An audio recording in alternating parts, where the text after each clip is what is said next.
Gyeonzeo, a third-year student in Korea with failing grades. Moreover, her mother called her a freeloader, but don't be too quick to judge her. Because in an era teeming with monsters from other worlds, Gyeonzeo was chosen by the stars. A person with a rare ability, even harder to come by than winning the lottery.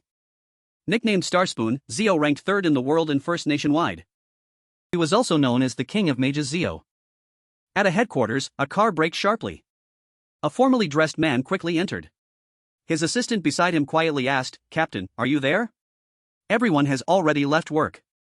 Suddenly, text appeared on the screen in front of him, making him sweat profusely as he stammered, "What is this? What do you mean the rank can't be measured? Impossible." The assistant accompanying him continued, "If the level meter can't measure it, then only two scenarios are possible. The measuring device is brand new and was just brought from New York yesterday. I've already turned on the power." The captain frowned and asked, "Has that person arrived?" The assistant nodded, "Yes, Captain." He adjusted his vest, opened the room he was led to, and thought to himself, it's probably just a simple malfunction. All the equipment in Korea is old models, but if it's not the equipment, then... He caught a glimpse of a child sitting on a chair, slurping milk, swinging their legs comfortably. Two bodyguards standing nearby were utterly surprised. The captain frowned, thinking, what? A child? Then, he quickly regained his composure, looked at Zeo, and softly asked, "What's your name, kid?" Zeo cleared her throat, about to answer, but... The captain interrupted her, awkwardly asking, "Excuse me, but wait, how old are you, more precisely?" Zeo calmly replied, "The day after tomorrow, he'll be in 4th grade. Zeo glared at him, frowned, and continued, "But uncle, the act of registering as an awakener, my qualifications." Her legs swinging, she seriously added, "Isn't that an invasion of privacy?" The captain stammered, "I apologize, kid." He pondered, "If I underestimate kids these days, he'll probably run into more trouble." A researcher came to report to him, gloomily saying, "Captain, the highest value of the old measuring device was quad A, right? I guess it will proceed as expected, won't it?" He turned to look at the newcomer and softly replied, "Ah, Vice Captain? I received a summons here after work." The woman sighed softly and nodded, "Yes, almost everyone did." Chugged a cup of water, then smiled and said, "By the way, even if it reports accurately, this is still a problem. Have you seen the report, sir?" She handed him the member research chart and quietly said, "There's a child named Gyeonzeo, only in 3rd grade. Because of her early birth month, she can be considered 9 years old now, and the survival of our nation depends on her." He remained silent, only listening as the woman said, "Because Korea has never had an S ranker before, how many people have fallen already?" The captain clenched his fists in frustration, his voice trembling as he continued, "Now I'm just sick of looking at obituaries at funerals. But don't expect too much, it might just be some minor error." Another person entered the room, hastily announcing, "Captain, the measurement room has been set up." The captain nodded, "All right, I understand." Extended his hand, gesturing, "Give me your hand, kid Zeo, this way." In the measurement room, Zeo was led into the awakening room, her entire body connected with various wires. The measuring device suddenly let out a loud sound, and everyone around took turns telling her, "Be persistent if you want to become an awakener." The operator gently flipped a switch, and the measuring device immediately announced, "Identity verification complete." The room for the person to be measured suddenly lit up, continuously announcing identity verification complete. It emitted numerous electric sparks around her, and the ear-splitting sound echoed repeatedly. After a long while, the message "Maximum Rank" S appeared on the display board. The captain was utterly astonished to see this. He thought in surprise, "Is it real? Maximum S rank? The last letter is S?" The crowd in the room clamored, wanting to see the text clearly again.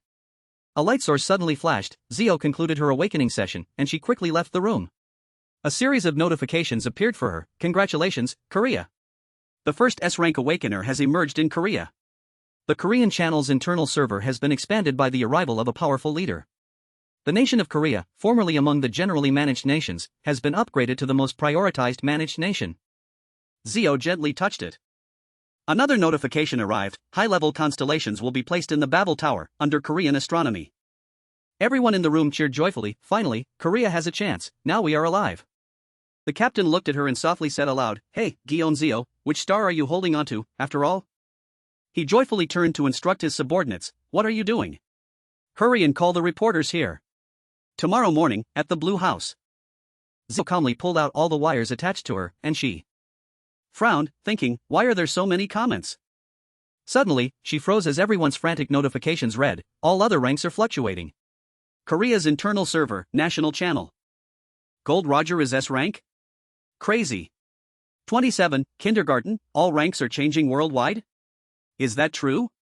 Alpha, I can't believe I've dropped in rank. Ranked. First nationwide, 49, Gam Suyang. I heard that when an S rank appears, the national server will open. It seems to be true, from Seoul to other cities, everyone is here. 2. Wupa Sepong, netizens are creating a powerful impact, standing in first place. Zio sighed. She thought to herself, this constellation and that, when will I ever finish counting? A notification appeared for her, your constellation, the fate speaker, feels very wronged. Didn't I tell you already? You're a sharp kid, but I can't hear you, just point. Zio pondered, and after a long moment, said, no, even so. Suddenly, someone's loud voice rang out, is that kid an awakener? The captain indignantly continued, watch your language, kid Guion, I am the manager of. Everyone kept calling her name, making her ears ring, Guion Zio. Zio panicked, now understanding the situation, and stood pressed against one side, worried, her eyes wide as she thought. I'm screwed, Mom, what should I do? Your daughter seems to be ranked first in all of Korea. About 20 years ago from now. An incredibly tall tower was built in the center. People below continuously whispered and discussed it. In capitals all over the world, there was another tower. All media outlets reported on the tower, but with current technical capabilities, they couldn't discover anything. One of them stammered, was that built by aliens? The baby in its mother's arms cried out in fear, I'm so scared, Mom. As humanity's fear and confusion were about to erupt, the tower's components, a university research team leader, were sent to investigate last month. Under the relaxed scientific pace as before, the research team leader only responded to one news agency, however, it is currently very difficult to know which country they are interviewing for. Someone walking on the street witnessed a deep black hole appear before their eyes. Then countless monsters emerged from that hole. That calamity occurred when humans didn't even have time to worry. At the same time, those sudden cracks opened gates for monsters from other worlds, even though humans tried their best to fight them. But completely eradicating them was impossible. At that time, the people who created a dramatic turning point in that situation appeared. After that day, the world turned a new page. Currently, in the first row of a Morning Star district, Zio was wearing headphones, her eyes focused on the game she was playing. Suddenly, an unpleasant voice rang out, it was Guion Zurich, an S-rank hunter, the second son. He frowned and said, Guion Zio, at least take off your headphones and read your Kakao messages. Can you hear me? My gift was truly terrible. Zio unenthusiastically took off her headphones and casually replied, alright, finally done. Chicken again tonight? She put down her phone, looked at him seriously, and asked, is your little one looking for you? Do you need something from me? Zurich aggressively approached her, annoyedly continuing, are you kidding me? Haven't you seen the news? Someone just jumped from the tower after hearing the news. He held out his phone to show her the news, frowning as he said, look, breaking news. Successfully conquered the 42nd floor of Babel Tower, USA. Timothy Lillowee, ranked first, participated directly. Don't you feel anything? Zio covered her mouth with her hand, yawned softly, and lazily said, Americans, terrifyingly diligent. Zurich was dumbfounded, not expecting her to answer like that. Then angrily yelled throughout the house. He shook her, seriously saying, please, stop playing these useless games and focus on conquering the tower, you unrepentant fool. Suddenly, a notification appeared, welcome, the Fate Speaker, bearer of the sacred oath, finally awakening hidden power. The genre of the new world is. Zurich observed with interest. The notification continued to display, awakeners, meaning the era of hunters. The lowest floor of the Babel Tower, where they are born, is called the guidance floor. Those who receive a Babel ticket will be reborn as awakeners through guidance. These awakeners develop along two paths. Betting their lives to climb the arduous tower, the pure faction. Accumulating experience in low-level dungeons, the escape faction. Zio thought to herself, among them, the representative of the pure faction is my younger brother, Guion Zurich, nickname in Babel Tower, Bambi. Born 11 months after me and the 4th S-rank hunter in Korea. He's been competitive since childhood, so. Ever since he received his tower ticket, he's been as happy as a fish in water. In previous battles, when facing monsters 1,000 times larger than himself, this boy maintained a strangely calm demeanor. Then he grabbed his weapon, jumped, and stabbed directly into the monster without hesitation. A light flashed for a moment, and a second later, the monster was defeated by Zurich. Zurich lightly brushed his hands, bored, thinking, nothing special. In Zio's thoughts, she mused, whether they're on the good side or the bad, wavering, there are still cases where they can crush an entire ecosystem.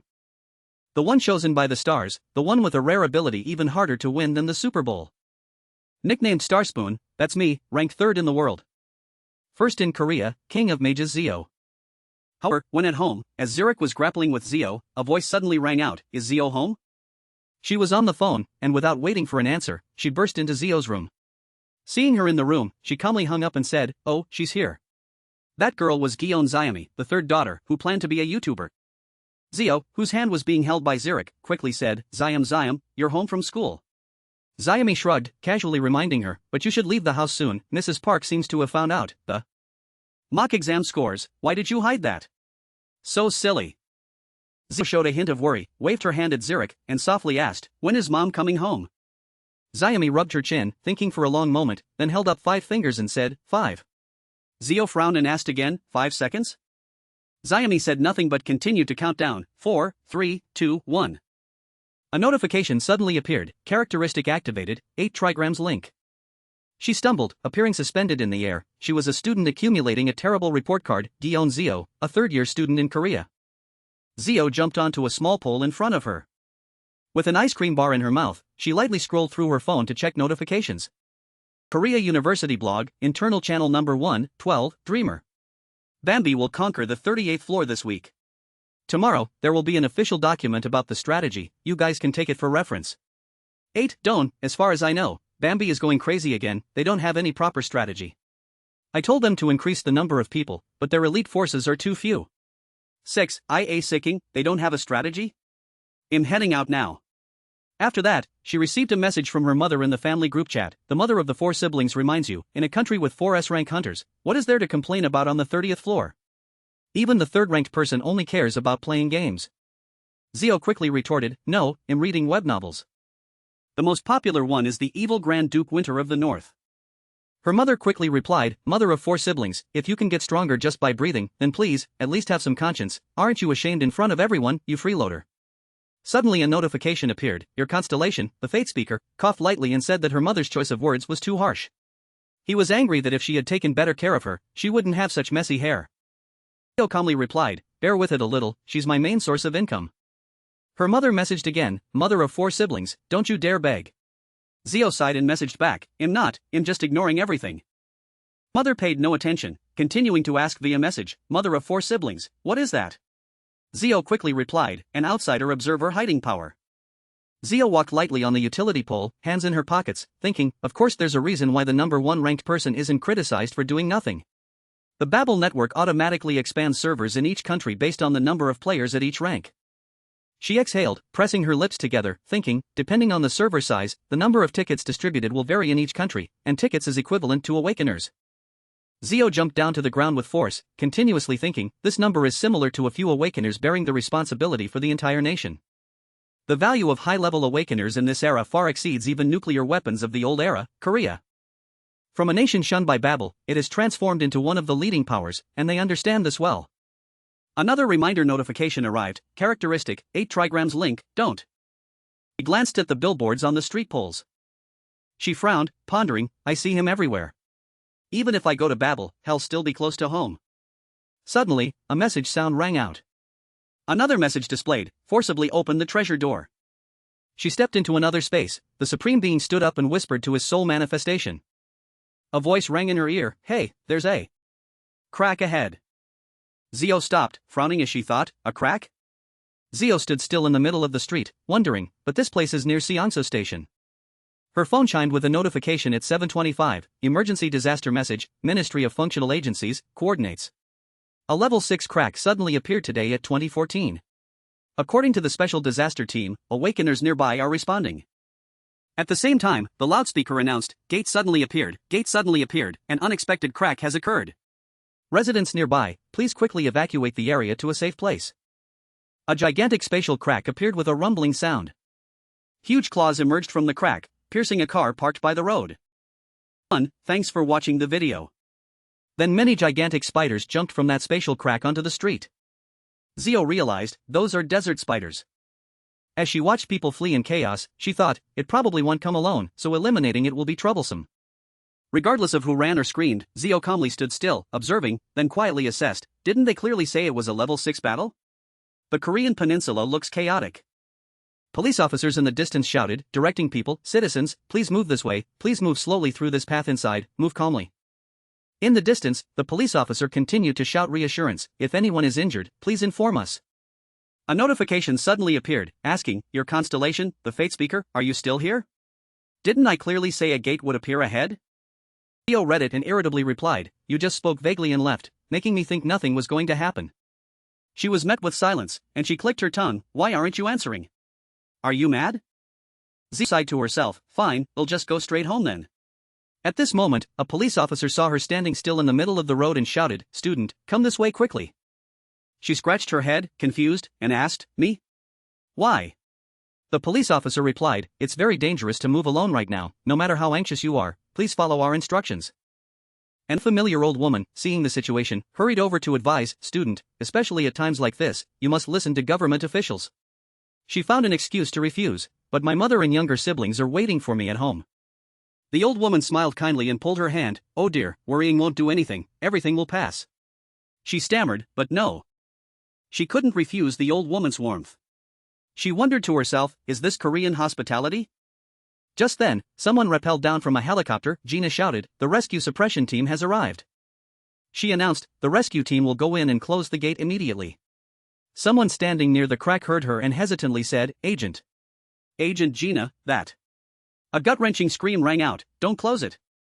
The woman who screamed lost her composure and cried, I told you my child is still in the station. The man next to her advised, calm down a bit. But thinking of her loved one's situation, the woman cried hysterically, Sabine, please save our Sabine. Strange noises continuously echoed from that crack. The woman almost collapsed, crying, oh my god, Sabine. Do Hyun stepped forward, observing thoughtfully. He suddenly offered, excuse me, I'm a hunter, I'll go in and bring the child out. In the safe zone, the residents sat on the ground after the recent incident. They seemed to be enveloped in a gloomy, despondent atmosphere. At this moment, Zio frantically typed and sent messages, Gion Zurich, save me. I'm stuck behind the barrier. It's cold here and... She screamed inwardly, no data. Zio accepted reality and put her phone in her jacket pocket. She rested her chin on her hand, thinking, I'm really stuck. If I want to sort out the situation and pass through normally, it will take quite a while. Although I risked leaving the house. However, that doesn't mean I didn't intend to come in here. She thought and thought again. And she thought of the powerful woman in her house and made a decision. A cry rang out, look over there.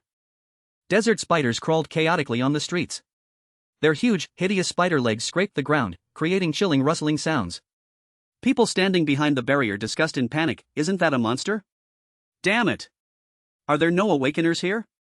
Many people are gathering on this side. Damn it! What kind of calamity is this at night? Theo was very hesitant, should I show myself? Because the rescue suppression team is already here. Or should I just stay put for now? Just then, an aggressive spider lunged towards the barrier, wanting to attack the people inside. The young police officer, realizing the situation, hesitated a bit and said, damn it. It's coming. The police officer next to him immediately ordered, guns.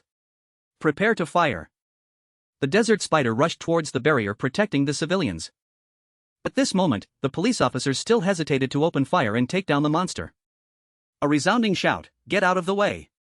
Immediately followed by a crisp gunshot from the gun in Gina's hand. And then a series of gunshots rang out. After neatly eliminating all the spiders, Gina grabbed the loudspeaker and shouted at the police officers from earlier, you brats.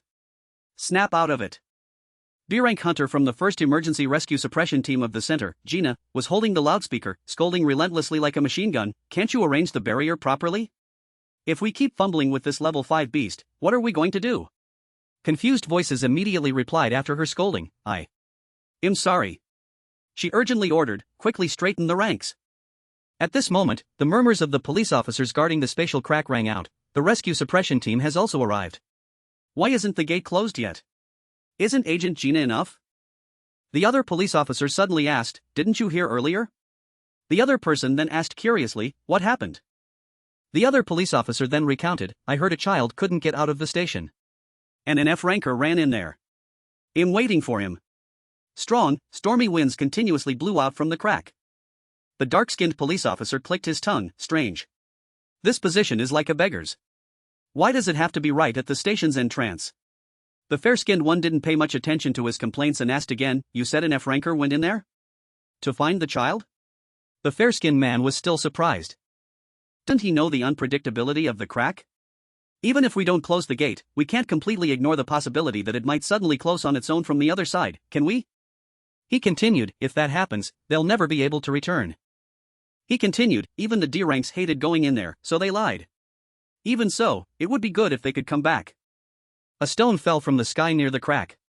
The police officer continued to exclaim, what? If so, then a hero will appear, won't they? A desert spider jumped with a thud onto the ground. Gina calmly ordered, arrange the barrier quickly. She coordinated the situation. Team 1, enter the station. An elderly police officer shouted, hey! Gina! He pointed at the spatial gate and angrily said, if he still hasn't come out by now, it means that Brad has made a nest in the station. Don't you know you have to close this gate immediately? That child is lost. Hearing his words, she lowered her face and angrily replied, then senior, you close it. I'll go in. Gina quickly advanced and grabbed his collar tightly, surprising him so much that he exclaimed, what? She gripped his shirt as if to lift him off the ground, then gritted her teeth and uttered each word, because I have to go save the one who went in there. So you go close it, you bastard. A voice rang out, preventing the imminent conflict. I'm out. A police officer quickly directed, duty team. Get the stretcher. Do-hyun panted, trying to gently place the child on the ground. The crack behind him let out a deafening roar. At this moment, the duty team also rushed over with a stretcher and kindly asked, are you alright? The other police officers around were also buzzing nonstop, the child. F rank. The previous situation stunned Gina and the senior. Questions continuously rang out, are you just coming out of there now? Gina seemed overwhelmed by Do-hyun. In her mind, there was only one thought, he's a hero. Do-hyun, though covered in dust, softly whispered to comfort the child, it's over. It's alright. Gina rushed over, excuse me, but may I ask your name? He paused for a moment. Then replied, I am Baek Do-hyun. Duty team escorted him to the safe zone.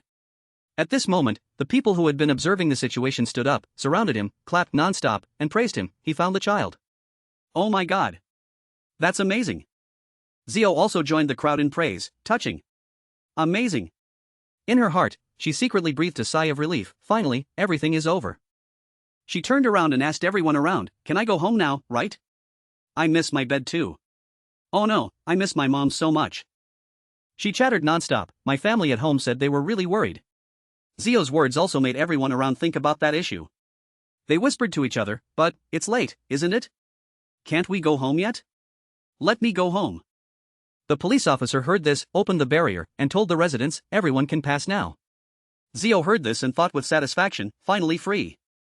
A notification suddenly appeared, characteristic added, decoy. The notification sniffled, the fate speaker is sighing. The notification sniffled continuously, oh, I've confided my worries to my neighbors who have become parents. I don't know where she learned such wicked things. Zio asked, who are you tattling on? She yawned widely, oh dear. I'm going home. Writing in my diary and sleeping is the perfect plan. Someone rushed quickly after Zio. And grabbed her hand tightly, pulling her, hey. Wait. Which surprised her greatly. Do-hyun pleaded, please help me. The fate speaker sat on his throne, observing the unfolding situation. He rested his chin on his hand, smiling mysteriously, and thought, in the end, everything turned out this way. Back to Do-hyun and Zio. He urgently said, if you do that, Gina will die. Not just Gina, but everyone here today. Zio pulled her hand away, annoyed, and said, what?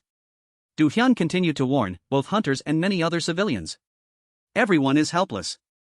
Bowed his head, helplessly saying, the entire Seonsa station area. At this moment, he said sternly, will become a mass grave. Do-hyun recalled the tragic scene of that day. On a gloomy, rainy day, he visited those who had fallen there. At that moment, he suddenly understood, now I know. Hyun placed the bouquet he had prepared on the grave. Then he looked up at the dark sky and thought, someone would never appear before me like she did. Why did she go there directly that day? He affirmed, it's because she was already here. Returning to reality, he quickly said, the manticore that's about to appear here is level 3, but... He emphasized, among them, one is a variant equivalent to a level 2 threat. He urgently wanted to prove the truthfulness of his words. Is there no way for you to check if what I'm saying is true? Zio showed no expression of empathy or belief in his words. He frowned, pleading, please. Zio suddenly asked, do you know who I am? Du Hyun immediately replied, yes, I do. He said, the king of mages. At this moment, at the spatial gate, strong winds continued to blow from the crack and showed signs of getting stronger. The police officers exclaimed in a panic, the gate won't close. What is this? What's wrong with this? Someone couldn't help but curse, damn it. Report it quickly. Support team. Hearing this, a police officer shouted, support team. Du Hyun introduced himself again, my name is Baek Du Hyun. A notification appeared, his special skill, librarification has been activated. Completed verification of Gion Zio's authority. Designate area. Do you want to continue searching for information about Baek Du Hyun? She secretly commanded, do it. All information about him appeared after Zio's command, age, 25. Level, F-rank combat system. Specialized force, out of range. Tendency, solitary. Holy position, sealed. First title, undecided. Second unique title, time reverser. Failed protagonist of the world. She was a little surprised by Du Hyun's information. Zio focused on one piece of information and silently repeated it in her head, second time. She said, over there, the title is the protagonist of the world. Du Hyun quickly said, do you believe me now? He clenched his fists as if to encourage her, it's all up to you. We don't have much time. Zio was somewhat speechless at his actions and words. She stroked her chin, setting a condition, instead, I have a condition. Du Hyun immediately agreed, though unsure of the condition, yes, I can do anything. Zio pointed at him, when everything is over, let's not meet again. As she spoke, she ran off, if we meet again and you try to talk to me, you're dead. Leaving him standing there, bewildered. Zio ran off, secretly annoyed, what protagonist? What regression protagonist? After cursing, she began to panic, what the hell is he? No matter how the world fails. But shouldn't that person not exist? She returned to the spatial crack that hadn't been dealt with, silently observing, and thought, if I get involved in this, it will definitely be very troublesome. Du Hyun also stood right behind her. Zio was determined, quickly deal with this and then stay far away from him. At a large mansion. Someone was monitoring the situation through news articles, new report, Seonso Station experiences a level 6 crack. Up to level 4, buildings and roads have been restored to their original state. Many people commented on the article, it's rank 1. If it's rank 1, it's normal. She's first again, isn't she? I heard that even if she's rank 1, her life still goes on as usual. Comments continued to exclaim and discuss endlessly. I followed the advice that Zio appeared at a temple in Gangwon-do. I believe these real-life stories now. This world is truly terrifying. It's extraordinary. No one can write a story they witnessed in 20,000 characters. It only takes 20,000 characters to do it. If the king receives a real sample, even the Heart Sutra can be printed. A preaching comment appeared, heaven and hell are real. Heaven is where we live happily forever with the angels God sent. Hell is where those who do not believe in God suffer pain and misery forever. Faith is the only path to salvation. Follow God's angels and receive salvation. Annoyed comments about the person who just preached these principles began to appear, that virtual rapper is starting again. Derek scratched his head and continued to follow the comments, but no matter what, how can monsters and cracks be eliminated at the same time? Doesn't that sound like a scam? That's thanks to the Constellation's special skill. Achieving such things. He thoughtfully read what everyone was discussing, you can tell just by looking. If you don't consistently reach top 1, you won't understand them. Is there compensation? Lucky. I work near Seonso Station. I thought everything was fine like this. He grumbled annoyedly, compensation. Is it worthy of his status? That crazy person talks like a child. Zurich jumped up from his chair, muttering angrily, it's just that I found it annoying, so I didn't leave the room. They must have noticed again. A voice suddenly rang out, oh yes. Hello. Attracting his attention. The phone conversation whispered outside the room, I contacted you last time. Yes, that's right. Oh, yes. Eric sat in a corner with a gloomy mood and answered the phone, yes. I have a daughter around 20 years old. She coldly replied, chase her for a while. Oh no. I was planning to send her to a temple anyway. Zurich covered his mouth, trembling, and thought, what kind of mother sends her child to a temple? Does she feel happy flying out like that? He took a picture and gently messaged his sister, "Enjoy your freedom, my dear sister." At this moment, a notification appeared. Successfully activated special skill, librarification. The notification displayed information, identity confirmed. Authority granted to Gion Zio. She immediately ordered, record all information within a 1 kilometer radius. She tossed a quill pen into the air and read the command, deploy editing. Pages fluttered everywhere as if on wings. At the same time, countless notifications appeared, providing Zio with endless information. She ordered, eliminate the possibility of crack generation. Du Hyun thought in surprise, the future, it's changing. At this moment, she instructed, do you want anything else? Only a few seconds left to speak. Don't forget anything essential. He replied, yes. He was stunned by what was happening before his eyes. I can witness it with my own eyes. Du Hyun watched Zio hold the quill pen, waving her hand in the air, creating lines of ancient text he didn't understand, and inwardly marveled. This is the king of mages.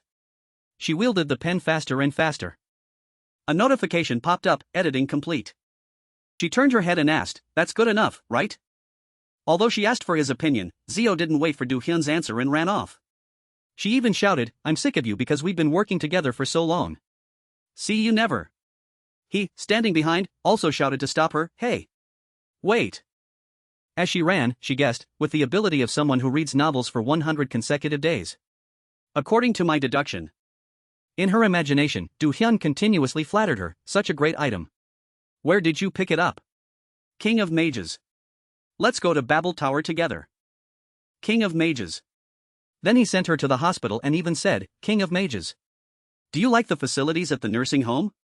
Zio boldly continued to guess, protagonists will have the risk of assassinating the world's strongest. He clearly intends to follow me to death and assassinate me. Her phone vibrated in her pocket. She immediately hid by the side of the road, took out her phone, and grumbled nonstop, finally, Wi-Fi. Who's calling in this urgent situation? What Zio read on her phone froze her. Because she received a message from Mom's darling son, Mom's in your room. Come home and clean up. The image of her younger brother and her kind mother was like 2 continuous fatal shots fired into her mind. Messages from her brother kept popping up. Mom's darling son, it seems Mom is talking to a counselor at a temple in Gangwon-do. What I heard sounds like you have to go there and pray to Buddha every morning. Enjoy your last remaining days, dear sister. She screamed desperately in her mind, no way. Du Hyun looked around and wondered, which way did she run? He was a little worried, it's late. Zio stood still beside him and suddenly called out, young man? Then asked, do you have money to get home? He was bewildered by the sudden question, huh? Me? Zio rested her chin on her hand, looking bored. Then she coolly brushed her hair back, shining brightly, and offered, can I crash at your place? He froze. In his mind now were only 3 huge words, ha? Ha? Ha? In front of him, Zio even winked and gave him a thumbs up. After a short moment of processing the information, he shouted, you want to crash at my place?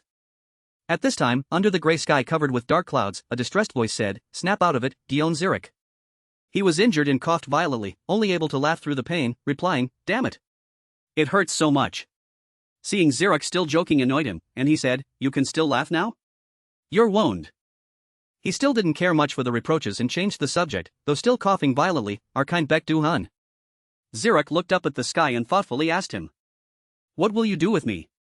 If I have a Deus Ex Machina I haven't used yet? Hearing the question startled Du Hyun a bit, and he looked at him. After regaining his composure, Du Hyun angrily shouted, what are you joking about? Stop the bleeding first. But Zurich suddenly brought his hand close, surprising him. Zurich tightly gripped his collar, his eyes filled with killing intent, and growled, remember this, from now on, don't tell anyone anything you see.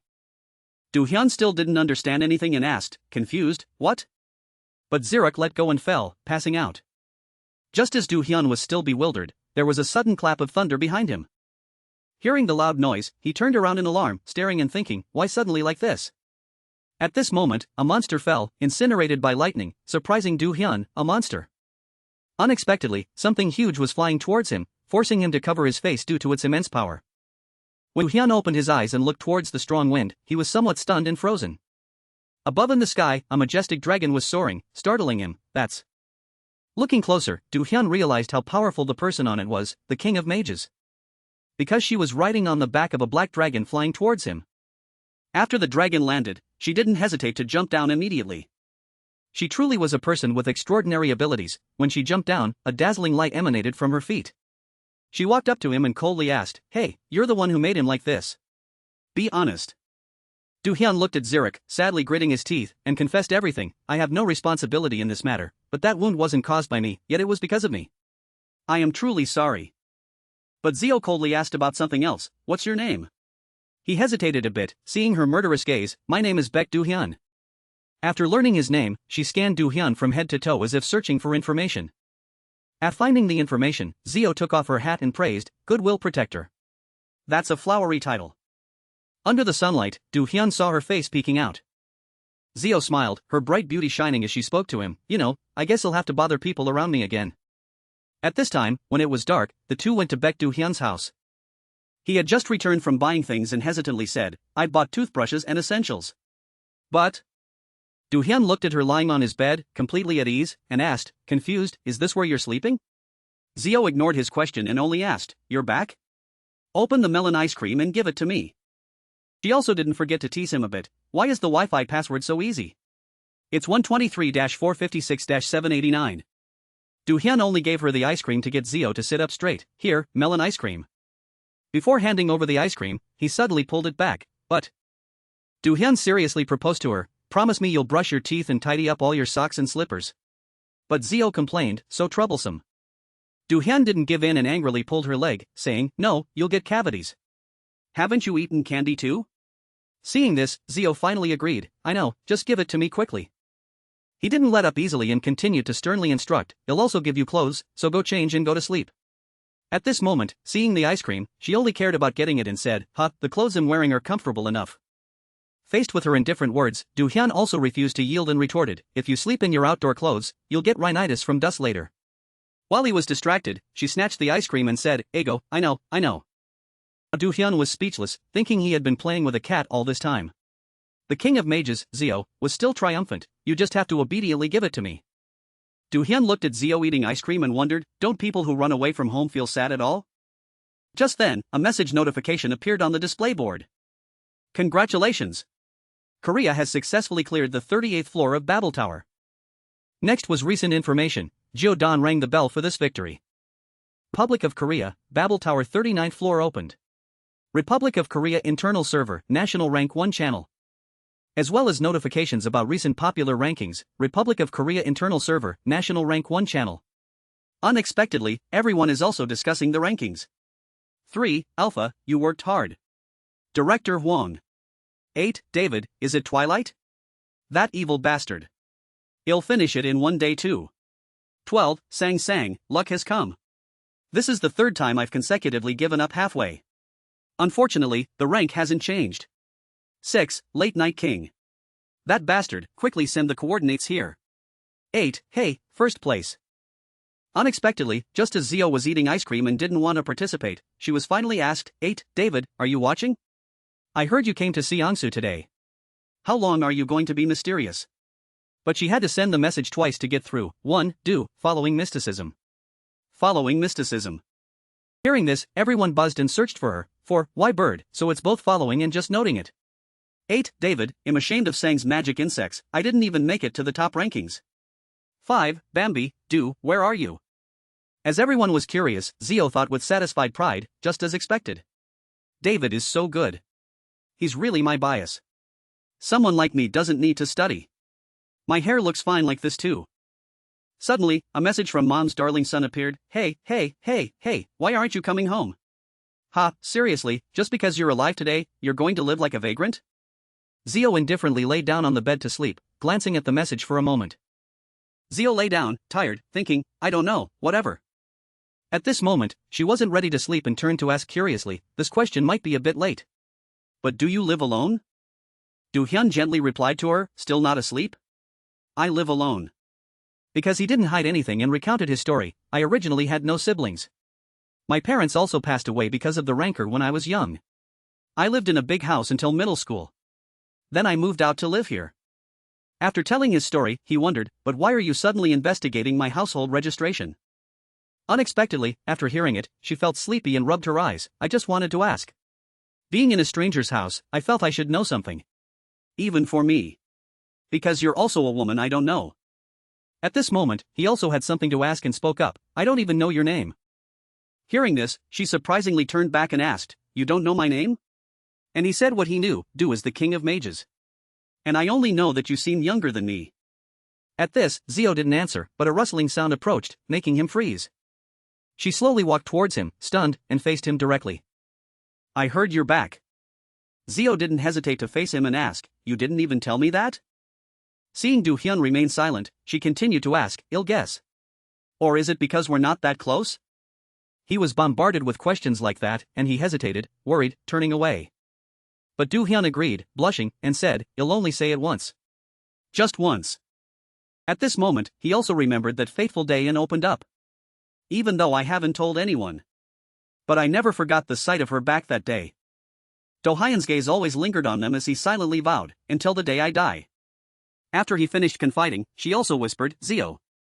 Because she spoke quickly, he didn't catch it and asked again, But she wasn't in a hurry and repeated, Zio.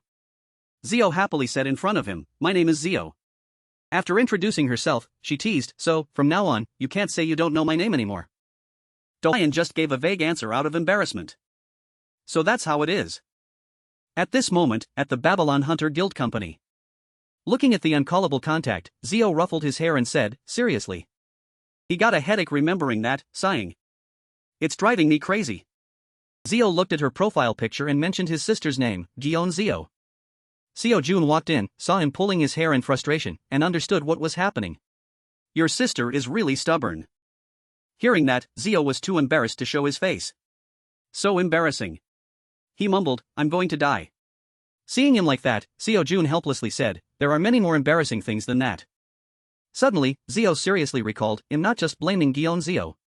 At this moment, he also reminisced about an old argument, the universities are a bit too strange. It's not that she's not smart, she's naturally intelligent.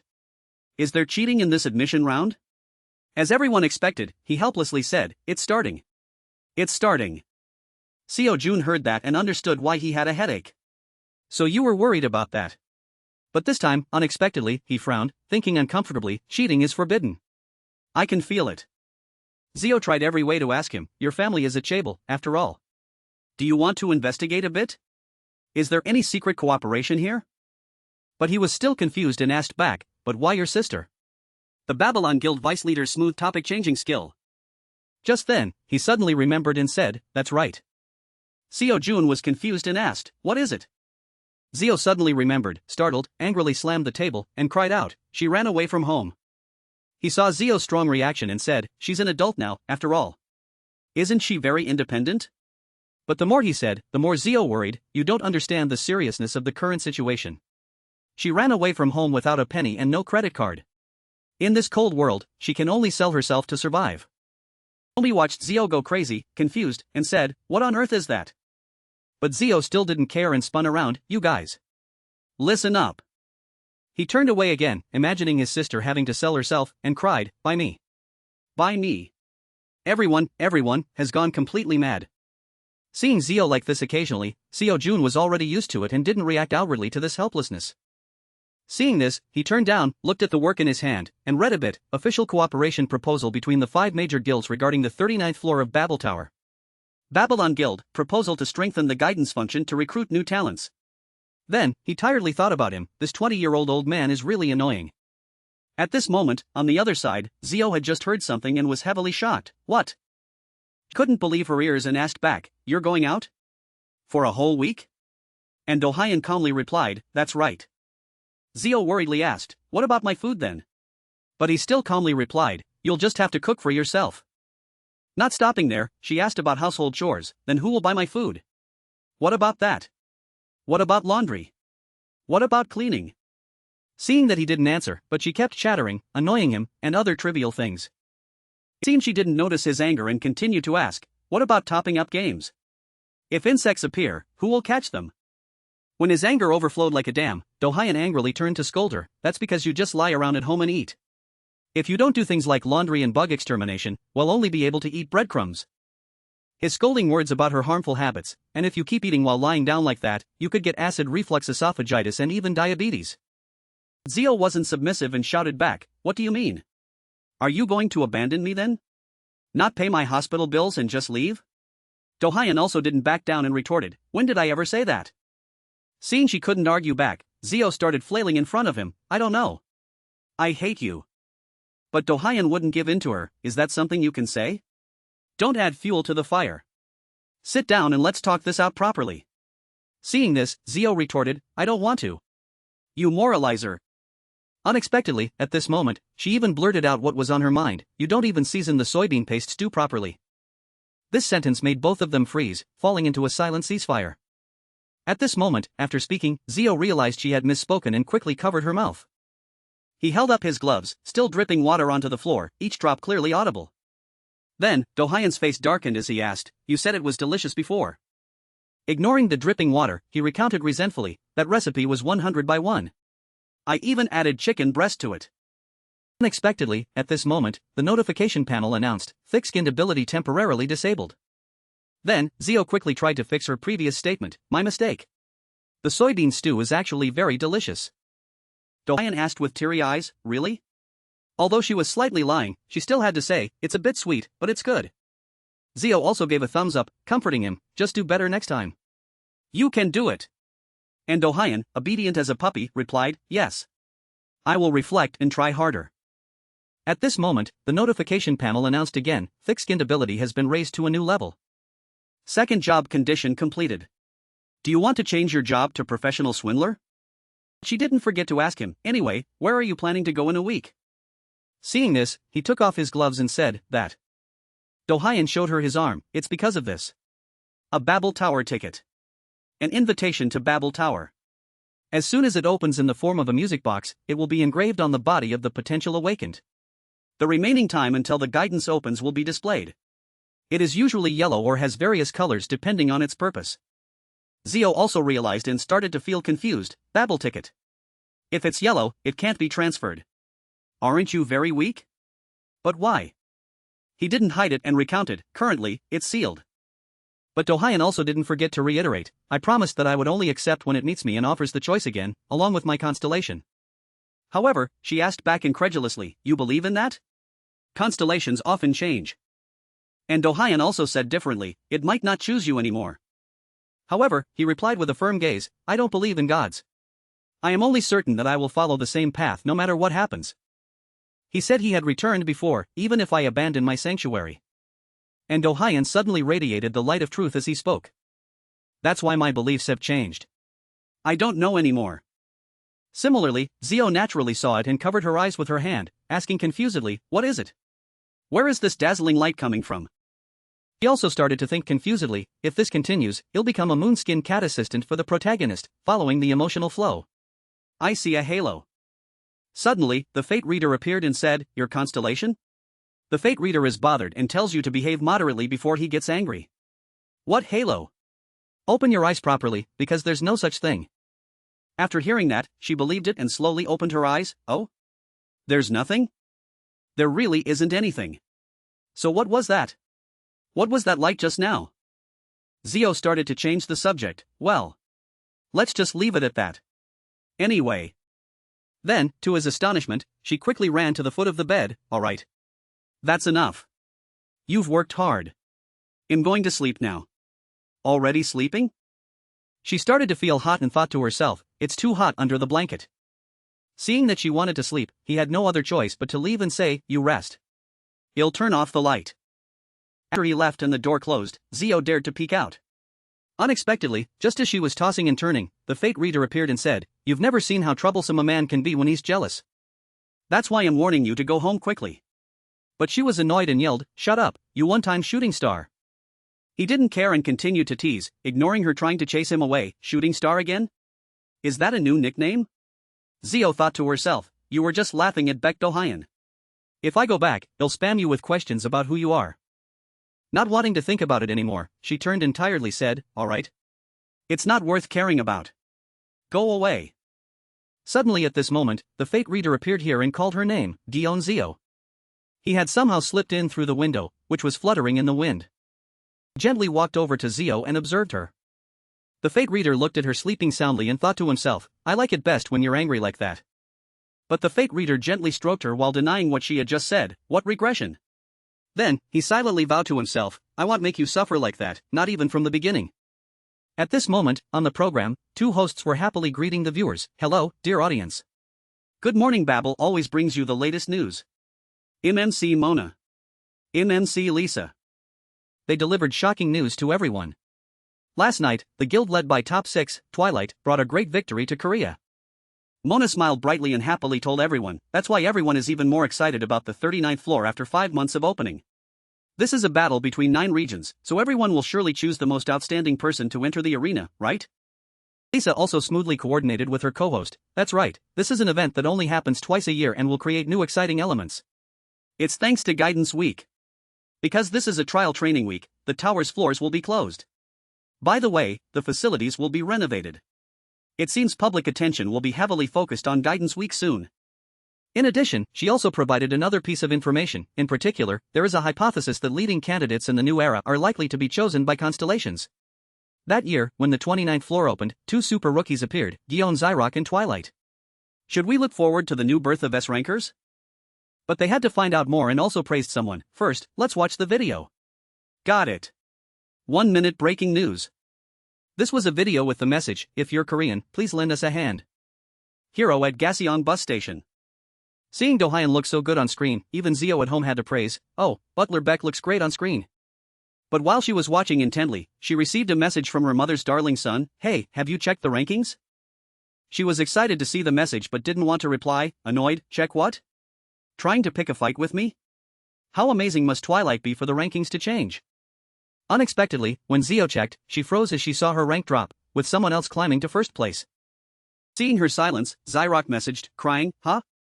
I knew you'd be like this. Zio couldn't believe her eyes, but looking again, she was even more shocked. Gion Zio's current national rank is top 2. The more he messaged without a reply, the more he messaged again, what's wrong? Don't think crazy thoughts, okay? While Zio was in a daze, her younger brother continued to message, do you think you'll be number 1 forever? But it's good, the current board looks much more humane. But he also worried because she didn't reply, driving him crazy. What is this? Pick up the phone. Otherwise, he'll put a bounty on you. As for her, she lost consciousness, falling into her own space. Give me back my number 1 rank. At this moment, as someone was showering at home, someone came to ask, excuse me, do you have an appointment with a guest at home today? He came out, took a cigarette, annoyed, and said, Guidance Week is about to begin, what appointment? But he was still curious and asked, is something wrong? Well, nothing. It's just that in the hallway now. In the waiting lobby, the guards were struggling to tell someone, you can't do this here. Being stubborn like this won't get you anywhere. However, Zio didn't care and remained seated despite the whispers and the guards' words. For security reasons, no one is allowed inside except residents and those with prior appointments. If you continue like this, we have no other choice. But she still sat stubbornly and retorted, are you guys sober? I'm just a normal person. If you touch me, you'll go to jail. But the guard, wanting to quell the disturbance, still said, this is a busy lobby. Please don't act like this. Suddenly, she was pulled up by someone from behind. Everyone saw him and immediately recognized him, it's Vice Leader Belm. Age unknown. He's the 7th ranked noble in Korea. He coldly turned to them and said, everyone go back to work. I'll handle things here. Then, helplessly said, this girl has a bad habit of threatening others. But the guards were confused seeing her stick out her tongue to tease them, yes, sir. When they left, everyone there bowed and said, we apologize. Belm carried her dangling and asked, right? Then slowly bent down and asked, Zio? When they got to the room, Belm saw her causing such a ruckus and wondered, I already gave you the room key. Why were you making noise downstairs? But she casually replied, I lost it. Hearing her answer, Belm helplessly said, I'll install an app on your phone, so remember to keep it safe. Meeting her again now, he found it strange and asked, also. I don't think I've ever seen this outfit before. Zio still tried to gloss over it, saying, no way. I wear it all the time. We haven't met in ages, don't act like we're super close. Knowing she wouldn't tell, he accepted it and stopped arguing, alright. It's really hard to meet you. After almost 3 months, you show up in a man's oversized, ill-fitting clothes, but still insist they're yours. Seeing this, she blamed someone else, it's Gion Zyrox. However, he wasn't stupid and retorted, I can smell the rain, so I know. What are you trying to explain? Zio stammered, changing the subject, anyway, I came here because I had something to do. Are you busy? But he dodged the question, saying, "It's already 11 o'clock. I still have to get ready." She saw him rushing and was a bit confused, then finally realized, "Get ready? Today? Ah." Remembering Do-hyun leaving home, she finally understood what was happening. "He'll leave and come back. Guidance week opening soon. 00:01:11:49, that's right. It's guidance week." Suddenly, Zio asked the fate reader, "Sir, I have a question. What is guidance week?" This is a highly national event that takes place twice a year to create excitement for everyone. During this time, entry and exit from the tower are restricted. But after hearing that, she still didn't quite understand and said, "Is that how you explain it?" Unexpectedly, she thought darkly about something else, "So that guy and that guy will probably be together." At this moment, Zio didn't care, stood up and said, "So the reason I'm here is..." Before she could finish, he already knew what it was. "Give me back my number 1 rank." Seeing this, she glanced at him, instead of saying to her, "Right? He'll change and then we'll go to the tower together. You sit and rest for a bit." However, he cared and said, "Also, you look like you've lost weight. Eat properly." But she didn't care, lay down and slept. "He's really handsome." As she lay there, a notification panel appeared. "Your constellation." The fate reader sarcastically says he's a real jerk. Is it really ethical to suddenly stand shirtless in front of others? And the fate reader also disparagingly said, "Too provocative." But she didn't care and resolutely said, "I just need to be 10 years older." Suddenly, she remembered looking at him gently in the past, then shedding melancholic tears. Remembering that moment, she finally realized. "Then I probably wasn't rejected back then." Hearing this, the fate reader nodded and said that although he is unlucky, he is a good person. Seeing him tease Belm made her glare at him in disgust. "BLM. Are you looking for trouble?" At this moment, Belm came out and called her, "Gion Zio. I'm done. Let's go." At this time, there was information about the number 1 ranked person. Gion Silver Leon possesses the greatest power and scale, and is also the Gion with the longest history. Because currently, the leader, Lion Un Seo Gun, is a legendary figure in the number 1 position.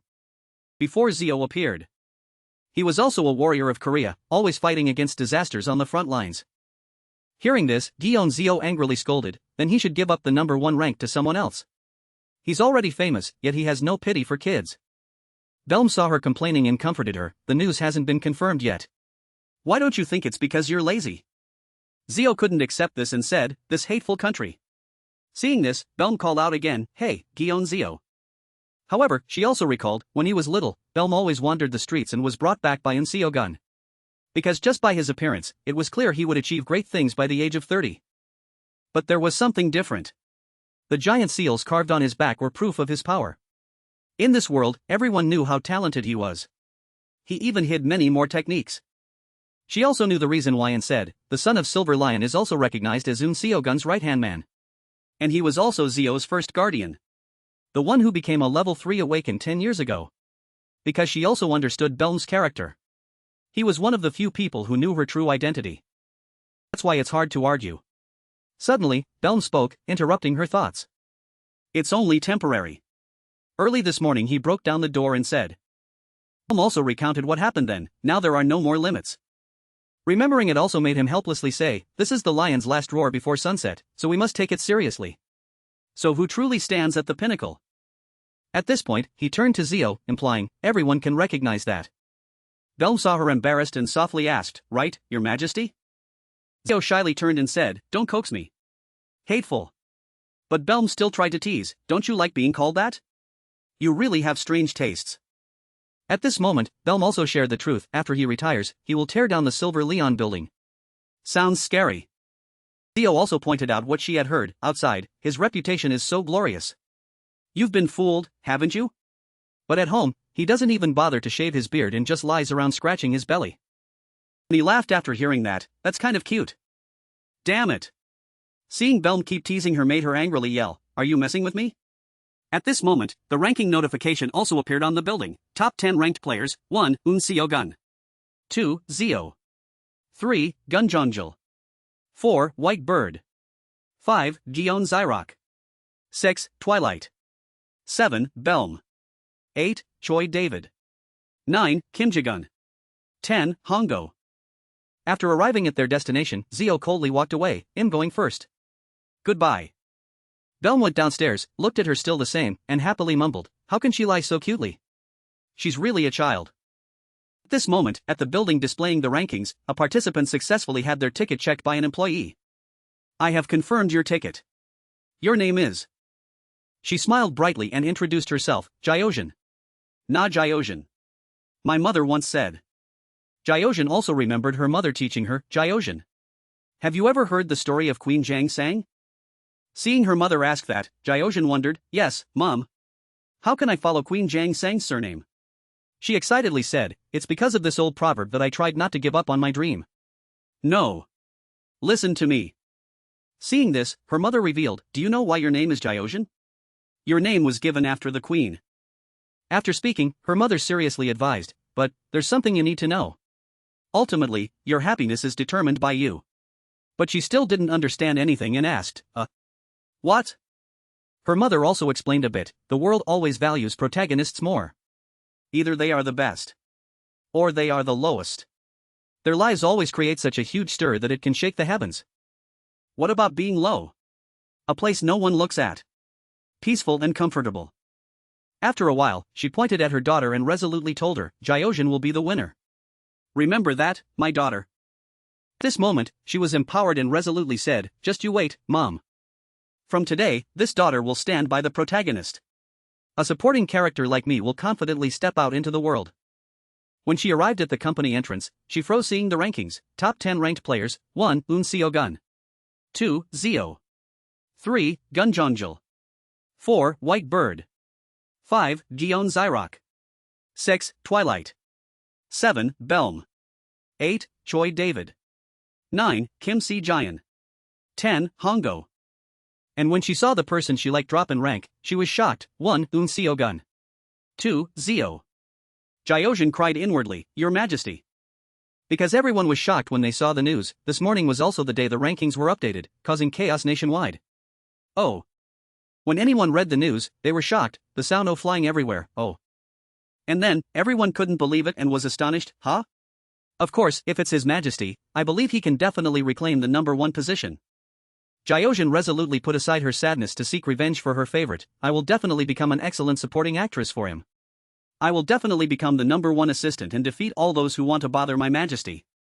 Unexpectedly, someone came up and asked, "So we have to be careful when choosing new nicknames?" Romy saw Jyogen standing alone and greeted her. "Who would have thought that once it's set, it can't be changed? There are even names like Late Night Snack King, that's my official name. Have you chosen your nickname yet?" She was a little startled but still replied, "Im Jyogen Jang. No. You'll probably just change it to Jyogen." Seeing Jyogen like that made Romy praise, "So cute. Im Romy." Romy led her inside, excitedly saying, "So many people came for the guidance today." And Jyogen was thinking, "Inside this place is..." And Romy also reminded, "We met at the subway station earlier." Finally, they arrived at their destination. Jyogen looked inside and around, saying, "This is the assembly hall." Seeing everyone talking so loudly, Jyogen was a bit culture shocked and confused. So many people. He had a headache and thought, "This won't do. Na Jyogen. Anyway, everyone here is a supporting character." Then, Jyogen looked around this place and thought, "The main characters will observe this place through the observation room. That's what the rumors say. There's no reason for me to lose this battle between supporting characters." Suddenly, Romy pulled someone over and called her, "Sister. Sister Jyogen." She pointed at the person she had just pulled over, enthusiastically saying, "Go on, say hello. This is the person I met at the subway earlier. This person is pretty good too. He even said he's determined to get first place."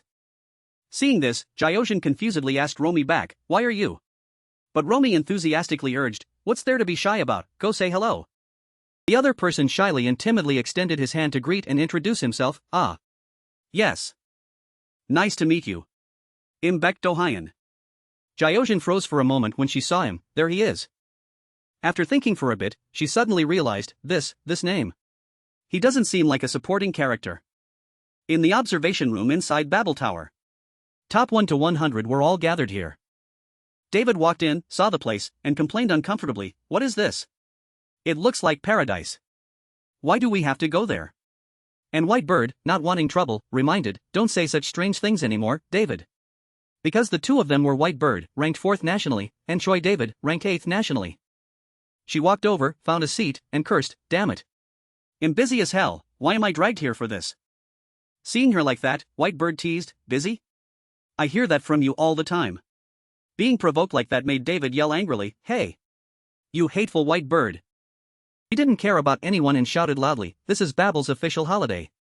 So of course, we have to play to our heart's content. And everyone, seeing them noisy, didn't dare to disturb, these two girls must be from the hit group. Don't look. Pretend you don't know anything. However, Whitebird still had to remind her, this time's candidate is very special, so you have to go. And she asked with a pounding heart, SPE, special? What's special? Floor 19.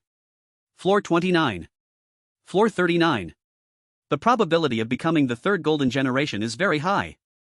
David tried to remember and wondered, floor 29 was about Bambi and that late-night snack man.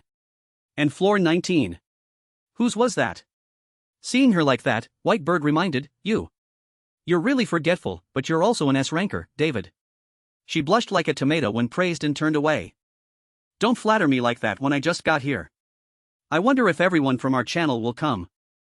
Suddenly, Whitebird remembered and said, I don't know about the others. But Sir Un Seo Gun will definitely come. It took her a while to realize and ask, so the lion is coming too? As soon as she mentioned it, two people entered and an announcement was made, observation room. Rank 1 Un Seo Gun is entering. Observation room. Rank 16. On Chasen is entering. The two majestically entered under the gaze of many people. Then, they chose seats to sit down. Then, the door opened again and two more people entered, an announcement was made. Observation room. Rank 5. Gion Zyrok is entering. And seeing him still angry, he asked. Is our young master still angry? However, Zyrok didn't acknowledge it and still raged, I said no. Stop asking. Damn it. Why can't I reach this lazy worm? They walked along the path, Seo Jun looking around everywhere, while Zyrok was still furious and cursing, you like this? Fine. At this moment, someone else arrived, observation room. Rank 3 Young Jonggil is entering. He walked in, smiling brightly and greeting, everyone. Are you all well? After him, another person arrived, observation room. Rank 6. Twilight is entering. And he was talking loudly, Mom. I know how to take care of my health. Why take supplements? Not eating for a day won't kill me. Mom, just worry about my sister. Seeing him like that, the bodyguard reminded, Sir. Sir. The door is open. But he still ignored it, All right. Director Kim. I'm busy now, so let's discuss our business later. Someone standing above looked down and was shocked to see the great powers arriving, indeed, some of the 9 heads from the previous period. Silver Leon. Alpha. Twilight are all here. The two immediately discussed what would happen, the competition among rookies will be fierce. Will an S-ranker appear again? There are only 4 so far. Bambi. Twilight. David and... As they were talking, someone else arrived, observation room. Rank 7. Belm is entering. Observation room. Anonymous is entering. And, the door opened and they entered very boldly, without any fear. They saw him arrive and admired him, saying, It's Belm. So cool.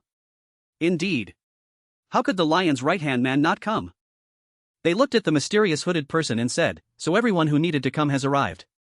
Zio walked down step by step, she reached David's spot. She saw that face and was startled, recognizing who it was. Even the arrogant Twilight, meeting that gaze, was equally startled. Because anyone who met her eyes also met her cold gaze from behind that illusion. As Zio passed by, everyone's eyes followed her every step. Zio walked with an expressionless face, only an aura of intensity surrounded her, making everyone realize. At this moment, Zio, sitting below, noticed the person above and recognized who it was with a glance. Then, he smiled faintly and thought, it seems Lucifer has appeared in the room where the satanic demons are gathered. At this moment, she had sat down and also noticed their gazes, thinking in silence. She pulled her hood down, thinking cautiously, these people. Thought no one would recognize them, but they did. This made her wonder, so sharp-eyed. Remembered David and Twilight. She sighed softly, falling into thought, that's why I hate ranked players. Because they're so quick-witted. She encountered a slight obstacle, worrying, I'm very confident in controlling magic power. But this time, perhaps. She remembered earlier. The notification panel had warned, it seems this is your first time here. Welcome to Babel Tower.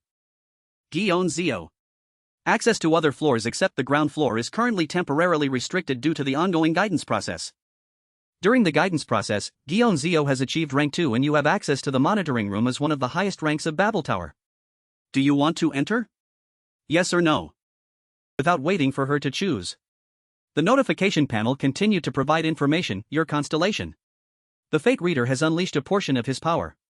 The sole incarnation of truth. Gion Zio has completed the adjustment of fluctuation values.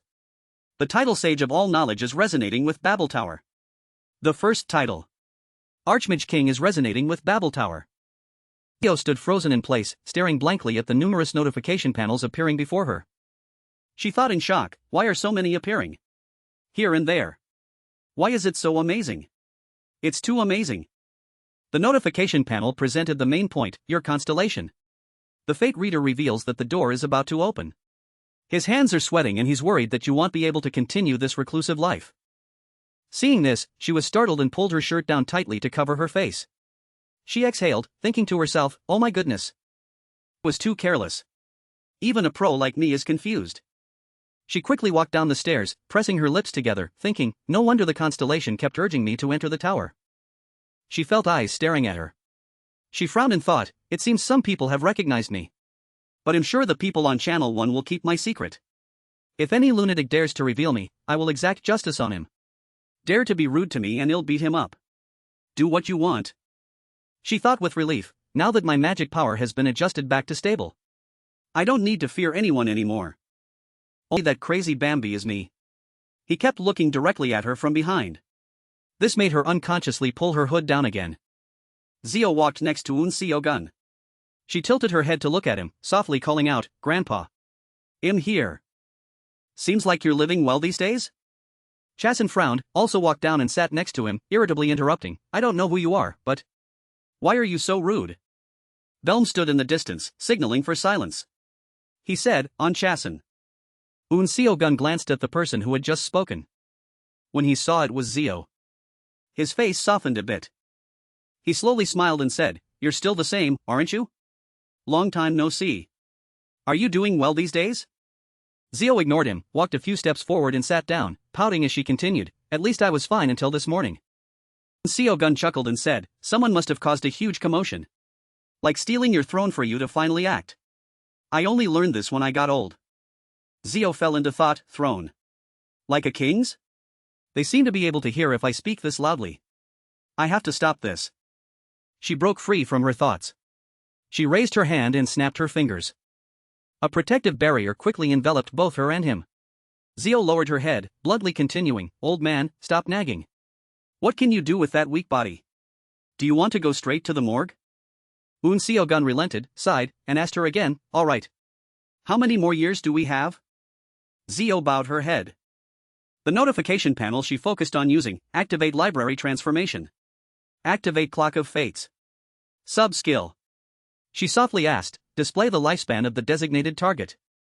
The system quickly replied, 2 years at most. Zio asked blankly, and at least? The system immediately continued, 1 year. She recalled her childhood days when she first met Un Gun. He smiled brightly at her and introduced himself, so you're Zio.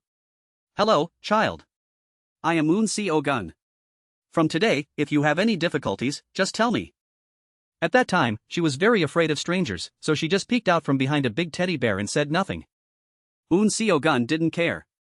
He gently raised his hand, stroked her head, and continued, feel free to tell me anything you want. Un Gun smiled brightly and said, this is my first time being a grandfather, so I'm a bit clumsy. But let's try our best together. In reality, Un Gun was also smiling gently like that. He slowly spoke to her, saying, this is the last time, so please speak. Perhaps there's no other way.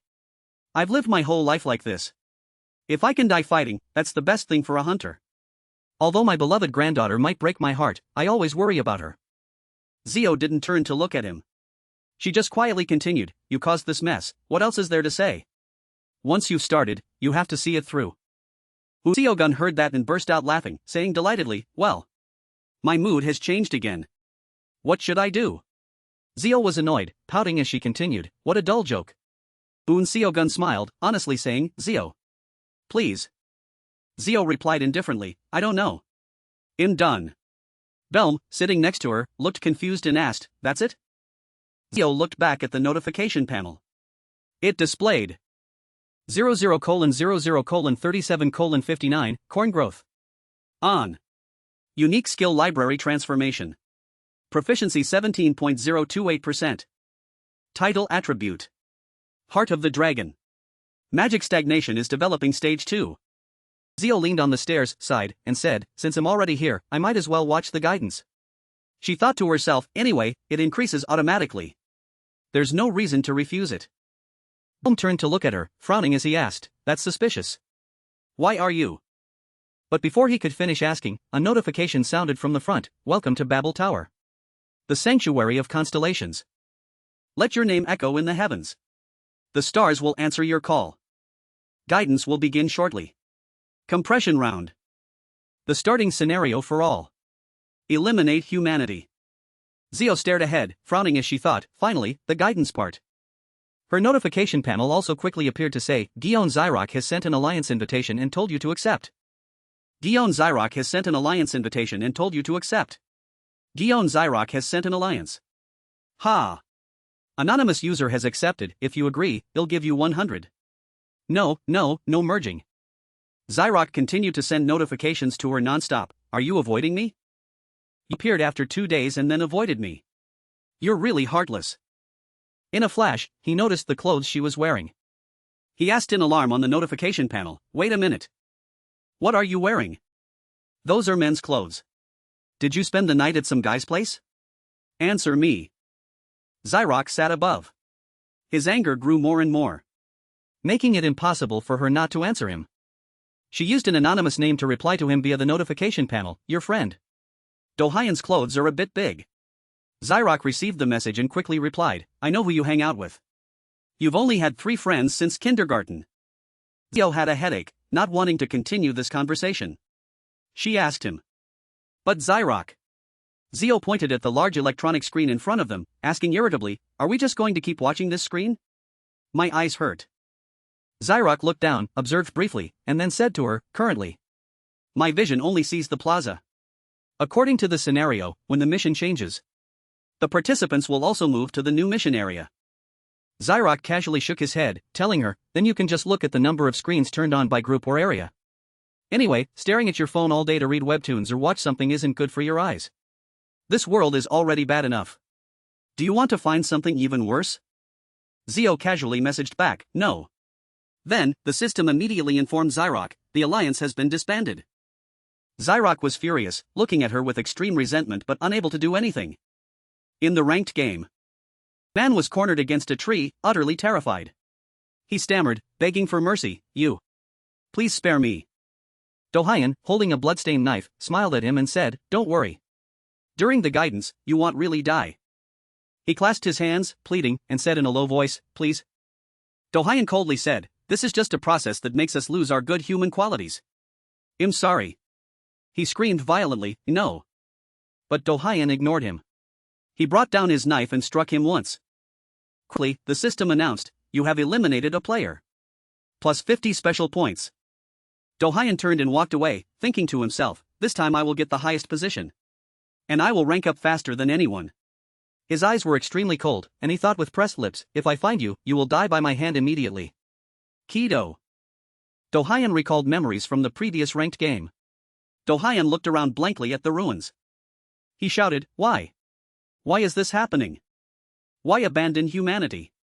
Archmage King?" Kido hesitated, turned his head to look back at him. Then he left. Although he didn't show it, that person was not emotionless. Our king is such a person.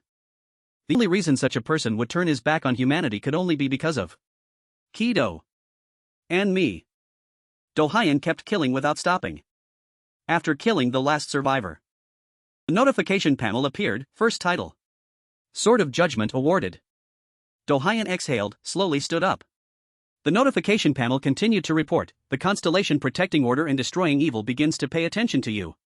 Player Beck Dohyan's current score is 10,270 points. Player ranked first in the guidance section."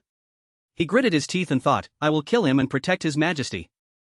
In the monitoring room, Twilight casually scratched his head, pouting as he said, leading the way, huh? What's wrong with this year's golden generation? He was annoyed and kept shaking his leg. Making the person next to him also annoyed, is there only one golden opportunity?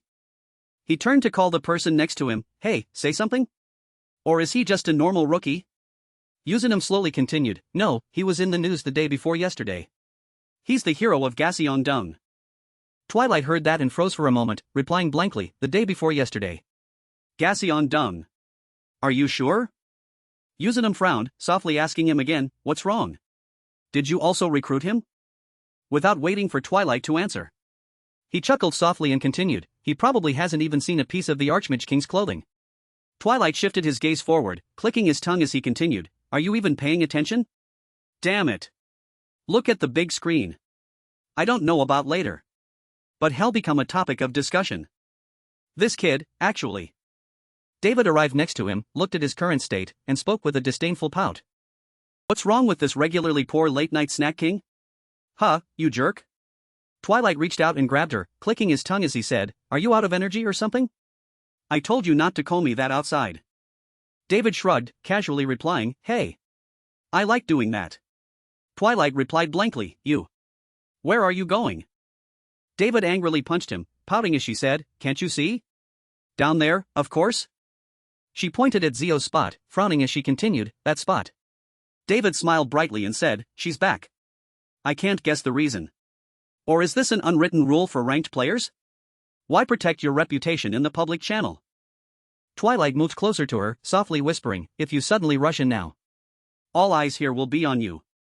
David was annoyed, irritably continuing, who are you calling suddenly rushing in?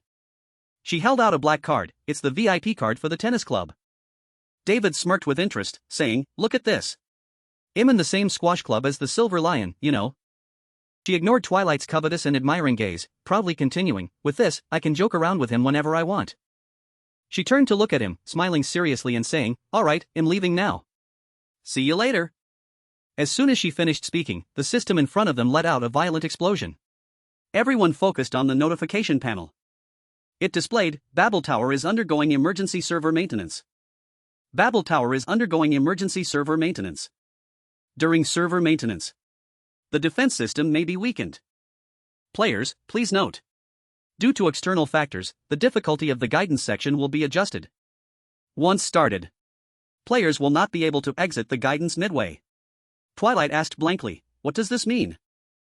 Yuzinum quickly and loudly said, urgent news on Channel 2. 3 unexpected rifts have appeared simultaneously. A level 4 rift in South Yanzhou. Level 2 rifts in Bukhansan and Suwon. The situation inside the tower is also very strange. The guidance section. As soon as he finished speaking, cracks appeared all around. The floor shook violently. Zio quickly walked towards the game portal area. Seogun maintained his posture, now speaking, are you going to handle this or not? If not, then get out. We must do what a hunter must do. The system continuously emitted intense beeping sounds. Seogun calmly approached Zio, softly asking, can you guess why Babel Tower has a place like the monitoring room? Zio looked at him, frowning as she replied, so we can see potential people and train them? Seogun nodded and continued, that's also true. But the essence of the monitoring room is to prepare for unexpected situations. If the targets are rookies, they need our protection even more. The tower shaking like this is happening for the first time. It's clearly not a good omen. Zio heard that and seriously asked him again, so what do we do now? Seogun gently replied, we cannot lose these rookies here. They are our future. Suddenly, footsteps slowly approached. Seogun turned to look. Seeing that it was Zyrok, he slowly said, I can understand how you're feeling. But you also know that once the tutorial begins, there's no way to stop it. Don't make Zio do things that have no chance of success. Seogun shook his head and replied, that's not what I meant, but if you understood it that way, then I apologize. Zyrok walked down the steps, smiling brightly as he said, no, not at all. I'm also quite annoyed. He let out a sigh, pouting as he continued, if the constellations would just withdraw. I don't know. But who would do that just to get an exclusive ticket? He walked up to Zio, then hesitated, glancing at her. He grabbed her hand. He rolled up her sleeve and saw faint writing printed on her arm. Zio stood frozen in panic, unable to do anything. Smoking nearby, frowned and asked, is that a free pass? Theo thought in a daze, this constellation. If you've given it, you should hide it somewhere discreet. I told you not to use this damn ticket anymore. Suddenly, an invisible figure gently touched her shoulder. Immediately, she received a notification. Your constellation, the Fate Reader, has stated that it's time to plunder Babel's Tower's finances. Quickly, the event quest details appeared for her. The quest had arrived, event quest, for qualified rankers only. Help me with King Meiju. Difficulty, easy. Objective 1, end the tutorial. Error code, undefined. Zufi scenario, facing danger. Start, eliminate humanity. End the scenario safely by eliminating risk factors beyond control. Completion reward, unique skill proficiency increased by 3%. Scenario growth buff, 5 turns. Zio delightedly touched her nose, laughing heartily and exclaiming, the elders were absolutely right. As a senior, I can't just watch my juniors face a crisis like this. The ranked game area.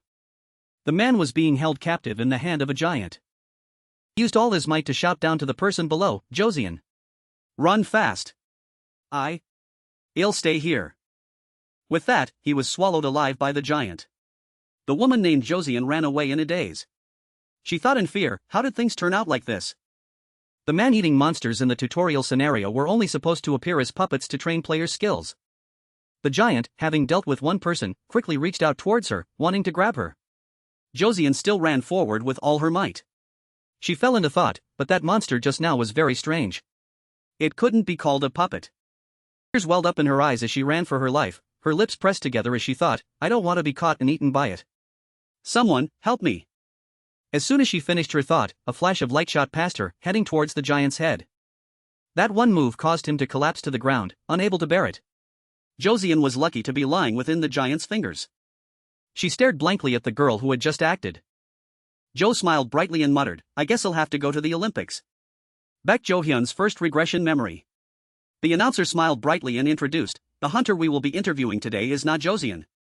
The host continued, first, let's get to the question everyone is most looking forward to. She gently asked, why did you propose the title of becoming someone's follower, when you possess an AA rank and are a top-ranked heller? Is there a special reason for that? Josian smiled, slowly answering the question, have you reporters ever wondered why people admire hunters? The host eagerly added, let's see. Since hunters appeared, has any citizen ever hated these heroes? Josian nodded and replied, yes. Me too. Those hunters are the heroes of not Josian. I am one of the survivors of the most horrific disaster in Seoul's history. You know, when someone is saved, they often tend not to remember much about that memory. But when they think everything has truly ended, a ray of hope suddenly appears. She happily reminisced about the past, smiling brightly as she said, that ray of hope was so vivid, it felt like touching it was touching the sun itself. As a human, if I were to forget the benefactor who saved my life, I would be considered inhumane. Because I want to live as a normal person rather than become someone very cool. Inside the tutorial area. Jo-hyun stared at her blankly, stammering, Josian. Josian was holding a fishing net under the stream, looking indescribably disheveled. But she still smiled brightly and said, Jo-hyun. He sighed and said, you must be very hungry. I understand. Josian quickly denied, no, it's not that. It's just. Jo-hyun smiled, praising her, you have amazing survival skills. Josian awkwardly hid the net behind her, then softly added, this isn't for me to eat. Jo-hyun was silent for a moment, then approached her, smiling as he said, all right, let me help you. He gently asked, has someone taken advantage of you to make you do this? Josian stood still, her lips pressed together as she replied, no, certainly not. It's just. Jo-hyun interrupted her, could it be that Ms. Na Josian here is hunting something she doesn't want to eat? Did someone ask you to do it? Josian hesitated, replying, Jo-hyun. I really wasn't forced by anyone. It's just I. He glanced at the fish she had just caught, while his ears heard her stammering, I don't know. My body just acts on its own. He frowned, thinking uncomfortably, how disgusting. It's true. Don't insult him. That guy even brainwashed her. Jo-hyun turned to look at her, smiling brightly as he said, all right. Since you have a lot of luggage, I'll help you carry it to your place. Josian happily accepted. She gently suggested, but promise me you won't insult him when we get there. He quickly picked up the luggage and followed behind her. He fell into thought, it seems the one exploiting Josian is a psychology expert. What a troublesome ability. I'll get a good look at his face before eliminating him. A troublesome entity that only knows how to exploit. When she saw the figure lying on the ground, Josian excitedly carried the basket of fish and ran towards that person, shouting, "I'm here, Zio." Zio was still lying there, sighing as she said, "What is this? I don't like fish at all. It seems the environment here isn't very good, huh?" Josian cried miserably, continuously wailing, "Terrible supporting actress. I'm truly a terrible supporting role." Jo Hyun groaned, all right, stop it." Josian chimed in loudly, "How can you be so merciful?" Jo Hyun, who had been observing from a distance, thought, "Mind control, huh? I had completely forgotten about it for a while. That woman was in the first news episode." Jo Hyun's face darkened as he fell into thought, her body acts without her even knowing it? I guess it's her instinct telling her to do it. Zio, seeing him arrive in a flash, happily raised her hand to greet him. "Mr. Beck, you're here too?" Josian's eyes glared at him with resentment, her voice full of hatred as she asked, "What? You know Zio?" Jo Hyun clicked his tongue, thinking, why is she staring at me like that when she's already seen through the way she calls his name? Jo Hyun quickly spoke up, "It's so cold, are you all just going to sit around like this? Let's go start a fire." Jo Hyun instructed, "He'll go ahead and find firewood first. In the meantime, now Jo Hyun, you rest here. Because you're a bit useless." Josian's face hardened, frowning as she asked him, "Hey, what did you mean by that last part?" Jo Hyun evasively replied, "Me? I meant you're a bit too violent." Zio, lying nearby, yawned and rubbed her eyes, softly thinking, "I'm so sleepy." On the online screen, the climax was playing. The host excitedly said, "In just a few minutes of commentary, an S-rank hunter has appeared. It's Bambi. Ranker Bambi has arrived." On the screen, Zrog fearlessly approached the monster with his weapon. The host also coordinated, broadcasting to everyone, he immediately drew his weapon. The monster was quickly slashed by him, blood splattering everywhere. It was instantly defeated. The host joyfully continued broadcasting, "The level 4 monster, Bloodstained Knight, has become his stepping stone. Bambi is rushing straight towards the boss." Zrog calmly plunged his spear into the standing giant. It was just a uselessly large body, and he instantly defeated it. The two hosts on the other side happily exclaimed, "The spear struck it immediately." The fans on the other side of the screen excitedly jumped up and cheered, "Oh my god. I'm going to die. Is my appa crazy? These flattering comments are insane. He even has a younger sister. Why is everyone so chaotic?" Suddenly, one of them turned to look at the blue-haired girl sitting alone on the bench, softly saying, "How embarrassing. Jiunhai, just pretend you didn't hear anything." Jiunhai finally looked up from her phone, frowning as she asked, "What?" A male friend said, "Leave her alone.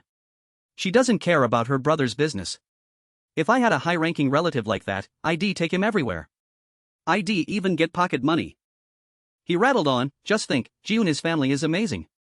Jiun his brother is a world-class hunter, and I heard her father is also a hunter."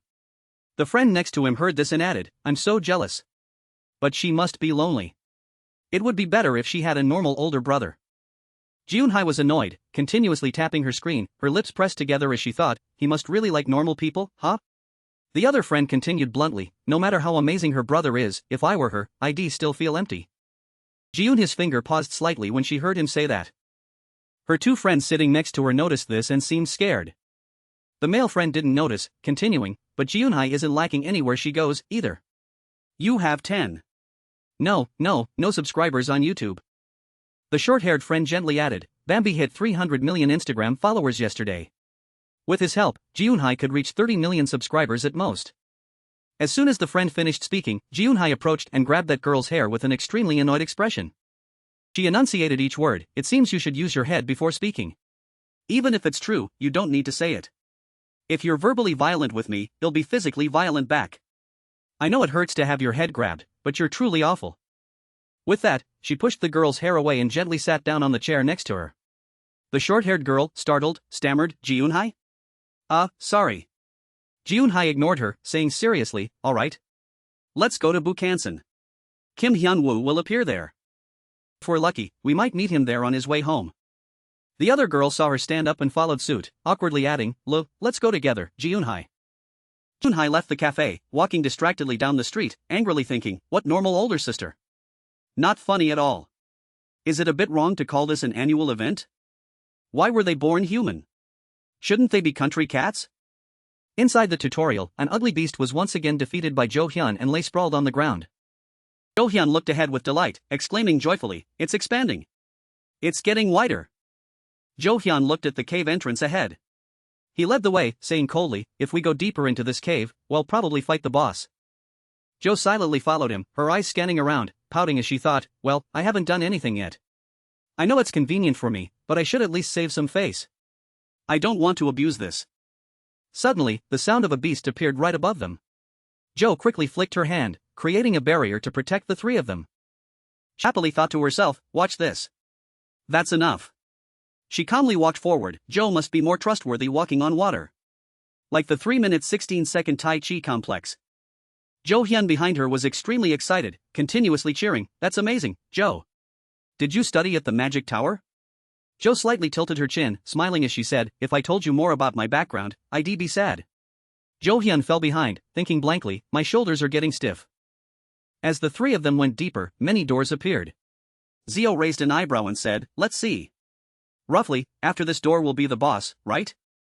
Jo gently rubbed her chin in thought, then calmly continued, I've thought about it a bit, and it's better to leave the final boss to Mr. Beck. Although there's a large number of monsters, he'll happily concede it to you. Jo Hyun's eyes welled up with tears as he looked at her like a savior, praising, my god, how can someone be so generous? Jo Hyun changed his target, looking at Jo Hyun and praising endlessly, how talented, strong, and cool you are. You could make bombs at 3, and walk across rivers at 10? Zio chimed in, nodding, so cool. Jo Hyun, out of options, wearily approached the door in front of him, softly saying, let me open it. The door quickly opened. A dark red mist flew out. Jo Hyun frowned, observing for a long time, then said, this is blood mist.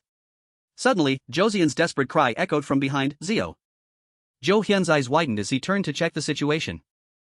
Zio fell to the ground. Josian worriedly kept calling her, Zio. Wake up! The fate reader, seeing that something was wrong, appeared, continuously signaling to her, your covenant constellation. The fate reader slapped his forehead and said he forgot to increase your mental resistance attack power. Voice kept calling out, urging her to open her eyes. Taesung supported her.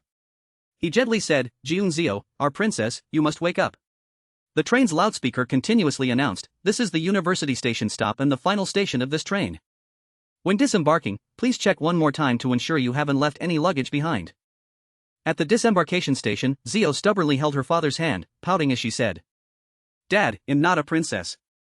I've told you countless times that I'm a king.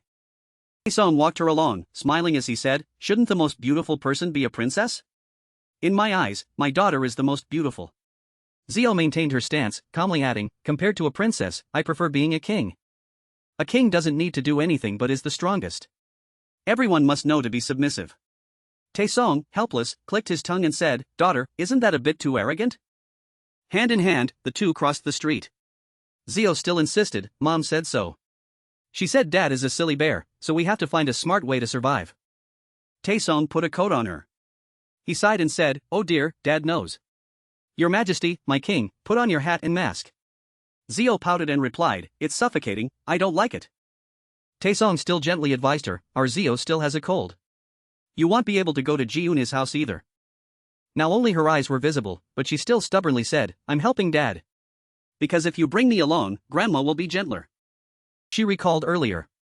Her grandmother angrily nagged her endlessly, Zio, your father is a hunter. Is it really that difficult to give your mother-in-law some pocket money? Grandma wants to go for a massage like everyone else. Your father, Grandma raised him like her own son because he had no parents. Suddenly, her mother unexpectedly entered the room, annoyed as she interrupted, Mom.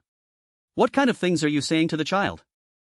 Taesung stood up straight, looked into the distance, and said, Grandma must be lonely, that's why she's like that. How lonely it must be to be alone. My good Zio, please try to understand Grandma a little. At the apartment. As soon as Taesung reached the door, he heard his mother's nagging voice, I've been waiting for you for a week, Zio's father. Come out with me for a moment. Taesung asked blankly, I just arrived, Mom, are you going somewhere? She walked out of the house, replying to him, there's a very large new Korean medical clinic that just opened up ahead. I heard the director used to be a very famous person. Taesung sighed, thinking, I hate Grandma so much. She continued chattering to him, they said if you sign up for a membership card, they'll give free acupuncture and even services like foot baths. Taesung clicked his tongue, awkwardly adding, Mother-in-law, Jiunhai will be going to kindergarten starting this year. So, the financial situation at home isn't ideal lately. If it's not absolutely necessary. The grandmother, seemingly oblivious to the situation, loudly demanded, all the elderly people in the neighborhood said they're going. Are you saying I have to stay cooped up at home now? Jiunhai silently hugged her father's leg, quietly looking at her grandmother, her lips pressed together as she thought, Grandma. Taesong, in a daze, reached out to hold her back. He softly said, Mother-in-law, it's not like that. She pushed his hand away, shouting, All right. I'm not asking you to buy a yacht like someone else's mother-in-law. Becoming a hunter doesn't mean you have to be so narrow-minded. Taesong remained silent, only bowing his head and listening to her without replying. Finally, he gave in and accompanied her to the medical clinic. At the medical clinic, her expression was completely different now. She joyfully approached him and said, Zio's father, let's go pay together. I'm so proud to have a son-in-law who's a hunter like you. Taesong was helpless. Be careful, Zio. Dad will be right back. Then, a woman looked at her curiously and asked, Little one, did you come here alone? Zio shook her head and replied, No. I came with my dad and grandma. The woman frowned and asked again, I thought you came here alone. How old are you? First grade? Zio politely replied, Third grade. The woman was surprised to hear that, then softly continued, Oh, a third grader. So you're the same age as my daughter. Why are you so tiny? Are you a picky eater? Zio smiled brightly and continued, It seems everyone has a prejudice that if you're small, you must be a picky eater. The woman exclaimed excitedly, Oh my goodness, she really is in third grade. She speaks so well. The person curiously asked again, Do you live in this neighborhood? I think this is the first time I've seen you. Zio obediently replied, I come down on weekends to visit grandma. I live in Seoul. I didn't want to come originally. Suddenly, the sound from the TV in front of her caught her attention. The owner of the limited edition supercar, one of only 4 in the world released last month, has been revealed to be a domestic hunter. Because of this, the rate of real estate purchases by hunters tends to increase. Zio stared at it with interest. Suddenly, seeing her father return in a flash, Zio stood up and ran towards him. She shouted, It's Dad. Dad. Taesong opened his arms to welcome her. He smiled brightly and said, My daughter is waiting obediently for Dad? The woman continuously praised, Your daughter is so smart. Taesong picked her up, looked at the woman, and humbly replied, Thank you. She takes after her mother, that's why. Zio, in his arms, asked with wide eyes, Can we go now? I'm so hungry. Taesong smiled at her, gently saying, Grandma will be getting treatment for 10 minutes, so. Before he could finish speaking, there was a loud noise around them, and the ceiling seemed to crack into pieces. The ceiling above almost collapsed. Taesong shielded her with his body. He sternly warned, Zio, get down. The noise continued. After a long while, Zio finally asked him. What's happening? An earthquake? Is only this building shaking? Or is it? Taesong looked outside through the window. He seriously replied to her, It's not an earthquake. Rift. It's a gate. The TV quickly broadcasted news to everyone. This is breaking news about the rifts. Right now, unexpected large-scale rifts have appeared in the Yongin area. At least level 2. All residents, please evacuate to a safe place first. As soon as the anchor finished speaking, the TV lost signal. Grizzly wolves had advanced into the urban area. They continuously howled, attracting attention. Everyone at the medical clinic huddled together. Taesong carefully checked the radio equipment. After a long while, he sighed and said, The phone isn't working. It's probably better to turn it off and save battery. He looked at the radio in front of him, calmly continuing, Fortunately, there's still a radio. It would be strange if it didn't broadcast about the disaster. Unusual large-scale rift situation in the centers of Yongin, Wajongbu, Cheonan, and Sokcho. Especially a gate equivalent to a level 1 disaster appeared in Siarak Mountain. Taesong gently patted her back, remaining calm as he said, Even so, it's lucky this is a hospital with doctors and medicine. Right, daughter? Zio, in his arms, weakly replied, MHM. Taesong found it strange, reached out to touch her forehead, and softly said, Zio, why are you so weak? Let Dad check. He immediately panicked, shouting, Doctor. Doctor. My child is sick. Please come quickly and take a look. The entire Suji area, Gihang district, where a level 2.5 gate suddenly appeared, is under lockdown. Dane Hospital, Bojong Ward, Gihang district, Yangon City. 1 hunter, 12 civilians. After 6 hours of isolation. The doctor seriously said, after medication, the temperature has gone down. The progression doesn't seem bad. A woman, seeing the situation was not good, ran outside, fearfully shouting at the guard, So we're just going to stay here like this? At least announce that people are trapped here. The guard, annoyed, snapped back, Didn't you hear the broadcast? The monsters have already gotten into the building. They also said not to use the stairs arbitrarily. What now? So? Then you get out of here yourself. The voices of the remaining people grew louder and louder. There's a hunter here, so why should it be me? The doctor, seeing the situation was not good, turned to Taesong and instructed, Zio's father, everyone is panicking right now. Please stay here. Taesong looked at him blankly, softly calling out, Doctor? The doctor smiled and said, You're with your child and your mother. Taesong smiled gently, hastily adding, Thank you, doctor. He gently touched her, then said with a heavy heart, Suppose something happens to me, our Zio. Outside, people ran in all directions to escape the pursuit of the wolves. Everyone shouted, There's a store over there. Let's run there. A person named Sang Cheon ran slowly and had his outer jacket bitten by the pack of wolves. His friends running ahead unanimously reminded him, Take it off. Sang Cheon. Take off your jacket. Sang Cheon. Another person, seeing this, shouted, Kim Yoon-suk. If this continues, you're dead for sure. Someone found an open store, quickly telling the others, Here. It's open here. Come in quickly. Hurry. March 24, 12:25 p.m. After 20 hours of isolation. The friend used all his strength to bang on the door, shouting inside, Help me. Is anyone there? There are people outside. The monsters will be here soon. Help me. Please. Everyone inside couldn't bear to leave them out there, so they quickly opened the door. He hastily said, Come in quickly. The friend in front, as if grasping a lifeline, joyfully replied, We're alive. Thank you. Everyone then sat down together. A young boy introduced, We are students from a nearby university. We were hiding in a cafe when the monsters broke the glass and came in. Except for us, everyone else. The little girl behind him couldn't bear it and burst into tears. Someone, seeing this, softly asked, What's the situation outside? But rescue efforts are still underway, right? What about the guilds? The friend wiped away his tears, choked up as he replied, The guilds and the government are all trying to fight on their own. Besides Silver Lion in Siarak Mountain and Haida in Wajongbu, no one can move. The friend pressed his lips together and continued, They proposed organizing a protest in front of the diving guild building. But to do that, we have to survive first. It's really over. Time passed. The water bottles were now empty.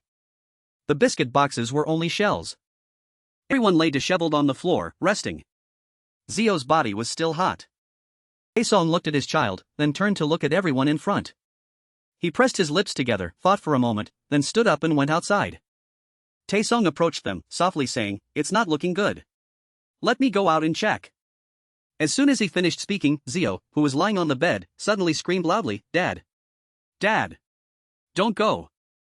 Taesong rushed back to her side. Zio sobbed continuously.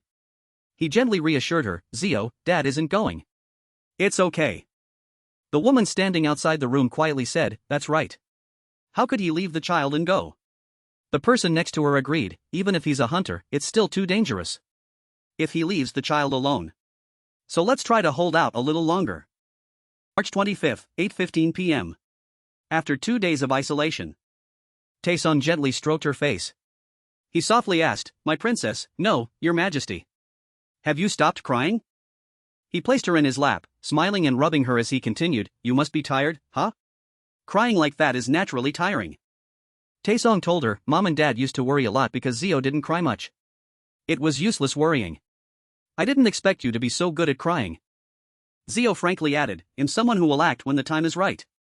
Taesong chuckled softly, sighing, Oh dear. All right. Dad lives for you. Honestly. After a long while, he spoke with a serious expression, Zio, Dad is a hunter. A hunter is someone given strength by heaven to save people from monsters. Zio also said she was very proud of Dad being a hunter, right? Zio pouted and continued, but heaven gave Dad very little strength. Don't go, Dad. Zio pressed her lips together, honestly adding, To be honest, I'm just pretending to be strong. I'm scared. I also hate Grandma for insisting on coming here. And I also hate the people who keep looking at Dad strangely. I'm scared of the sounds of those monsters outside. I hate everything. She turned around, gently hugged her father, and choked out, But as long as I have you, I can endure everything. So please don't leave me and go, Dad. Don't leave me alone. Taesong hesitated for a moment. He didn't reply to her. Zio tilted her face to look at him, clutching the corner of his shirt, hastily urging, Huh? Answer me, Dad. Hurry up. That's an order, Guillaume Taisson. Taisson lowered his eyes. Out of options, he wrapped his arms around her, gently saying, whose daughter is Zio, to be so good at talking? Zio smiled brightly and replied, everyone looks at me and says I resemble Dad. Taisong happily continued, right? Zio, my daughter. Having you in front of me is so peaceful. My adorable treasure. The next day, Zio slowly woke up from her sleep. Seeing the empty space beside her, she cried out in fear, Dad! Dad! She turned to look at her grandmother by the door. Her voice hoarse, she asked, Grandma! Where's Dad? Then she looked at the doctor and asked the same question, Doctor! Where's my dad? Zio, in a daze, sat still, only able to call out to her father, Dad! Dad! March 26, 10:15 a.m. After 3 days of isolation, Irank support hunter Guillaume Taisson voluntarily left to request rescue, as there was no other manpower. Zio was gravely ill, falling into a coma. She only vaguely heard people around her calling, Zio! Zio! Wake up! What should we do? Her fever is so high. Zio, can you hear Grandma? If her fever stays this high, it could be dangerous. Her grandmother continuously screamed in her ear, Zio! Grandma was wrong. Please open your eyes. Won't the child die if she stays like this? Hey! Answer me quickly. My poor puppy. What should I do? Zio took a deep breath. She kept her eyes tightly shut, ignoring the constant chatter around her. That's why I said not to send her father away, but to observe her first. Now everyone just stays silent and watches her sleep so deeply? We need rescue quickly. The fate reader suddenly appeared in her consciousness. He smiled and said, Found it. Zio opened her eyes wide. She looked around blankly. She was currently floating in the air. She frowned, looking down at the room below. She gently placed her feet on the floor, thinking in confusion, where is this? Zio looked at the birds chirping outside the window. Suddenly, a piece of paper fell on her head. She gently picked it up, frowning as she thought, paper? What is this? Decoration? The man smiled slightly, looked at her, and replied, You're still not scared at all, are you? This is your unconscious world within me. Zio ignored him, ran to grab a blank piece of paper, and wrote on it, Dad, Mom, if the kidnapper demands ransom, absolutely do not give it because that's for my siblings' tuition. The fate reader hastily advised her, I'm not a kidnapper, so put that pen down. Frowned and asked, Who are you? Are you a kidnapper? The man smiled slightly, looked at her, and replied, You're still not scared at all, are you? This is your unconscious world within me. Zio ignored him, ran to grab a blank piece of paper, and wrote on it, Dad, Mom, if the kidnapper demands ransom, absolutely do not give it because that's for my siblings' tuition. The fate reader hastily advised her, I'm not a kidnapper, so put that pen down. The man smiled brightly and continued, Shouldn't those who came before convey these things? About the encounters and existence of higher class entities. Zio thought in confusion. Higher class entities are constellations? Thanks for watching the video. She remembered earlier that the TV had reported something strange, those who awaken you and are granted power. She had then turned to ask her father, Dad, do you also have a constellation? Taesong, folding clothes, replied to her, No. I didn't receive their choice. Very few people are chosen by constellations. Zio exclaimed with interest, a constellation? The man continued to entice her. Know that the process those people on TV went through was not so peaceful. The benevolent saints. He looked at her excited expression, paused for a moment, then softly asked, Who? Are you listening?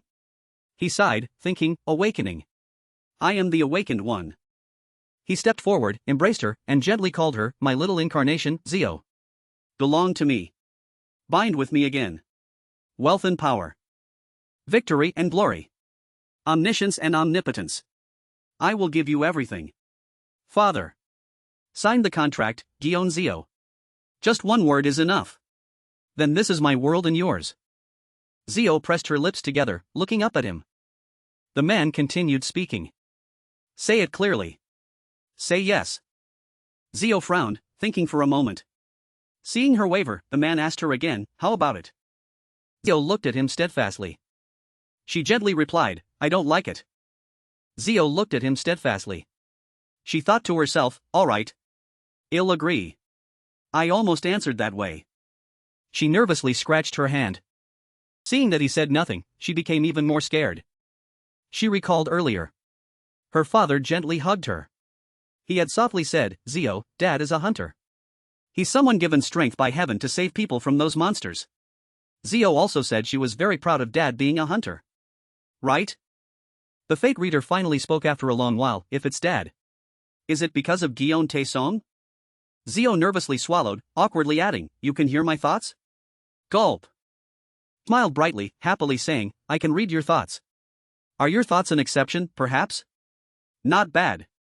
It's between negative and positive, but closer to positive. Zio unhappily kicked her feet. She pressed her lips together and continued, "How foolish. I want power, but that desire isn't so bad that I have to become a hunter." The previous rumors were all directed at her father. There's a hunter here. Why do we have to go out? While others are fighting to the death, those people are hiding and refusing to step out. If you have power, shouldn't you take responsibility? She thought in fear. Those eyes were focused on Dad. To be honest, I was very scared. As if understanding her thoughts, he crossed his arms, smirking as he said, "Indeed, a useless worry." Zio stubbornly added, "What?" "I'm being very serious." The fate reader indulged her, saying, "You don't have to be a hunter." Under her confused gaze, he continued, "Just go out if you want." "That's fine too." He tilted his face to look at her, smiling as he said, "Just think of yourself as a king from a fairy tale." As soon as he finished speaking, she felt as if she was in a different space. A crown and cloak were placed on her. She heard him instruct her, "If you wish, you can put this entire world at your feet. If you wish, even death wouldn't dare to swallow you. You will have the power to lead the world." He blinked and appeared right behind her, taking her shoulders, then continued, "Who would dare say anything about that throne? The world would be grateful just to have you. Like the king you once wanted to be. You don't have to do anything." After he finished speaking, he snapped his fingers. She returned to reality. He spoke with a regretful expression, "You don't like it?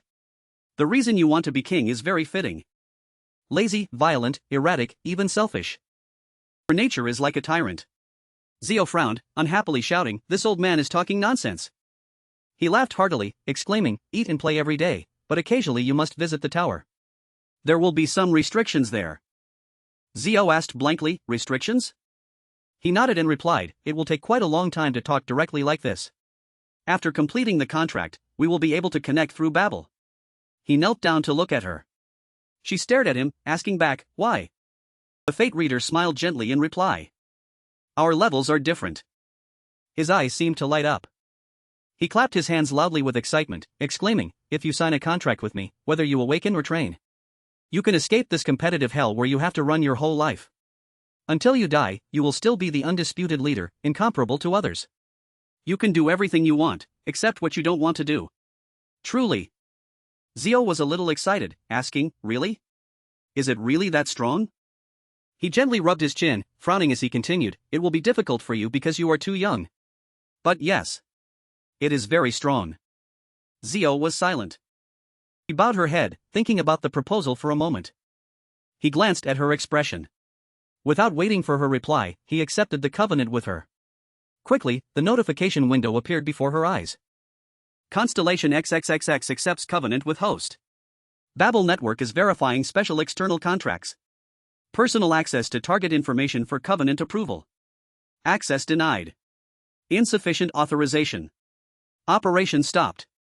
Verification procedure for covenant approval with Constellation Authority is under review. Imprint covenant. Zio thought blankly, execute. What does operation stopped mean? She felt a strange sensation under her feet. She thought in shock, under my feet. She looked down. Flash of light along with strange patterns surprised her greatly. Golden chains quickly overwhelmed her. She thought, what's happening? The chains suddenly wrapped around her. She cried out in alarm, is this a contract? A familiar voice echoed, little Zio. The contract has been established. You are mine once again. He gently reached out and touched her forehead. A notification sounded, error occurred. Cannot read Constellation's voice. He smiled, turned his back, and walked away. He thought to himself, when you return here, I hope you won't carry any more sorrow. Sooner or later, the outcome will not change. April 1st, Zio lay in the hospital bed. She slowly opened her eyes. Warmth enveloped her. She softly thought, so warm. She heard the voices of people around her, doctor. Patient Guillaume Zio has woken up. Little Zio. Little Zio. Your mother will be here soon. Other blink of an eye passed. she gradually became more alert. She heard her mother's panicked voice, Zio. Zio. Mom's here. Zio. She opened her eyes wide. Her mother was hugging her tightly and crying, my daughter. My child. My child. Mom's here. Zio. Thank goodness. Thank heaven and earth. Zio weakly said, Mom. Her mother smiled brightly and continued, Mom's here, dear. It's all right. Everything is all right now. It's over, Zio. Zio asked blankly, what about Dad? The story recounted, the total number of sacrifices was nearly 8,000 people. Silver Lion Unsukwan lost one eye. And countless other comrades of his were buried in the blizzard. Haida, who single-handedly protected Wejongbu, announced that they would temporarily close and delegate the guild leader position to Whitebird's granddaughter. Every day, the members there held press conferences to apologize to the public. Calls for punishing large guilds erupted nationwide. It was often called the Nightmare of March. One beautiful day at the Memorial Hall. Gusts of wind swept past Taesong's ancestral tablet. Before the tablet, the cries of his family echoed, oh my! Oh my goodness!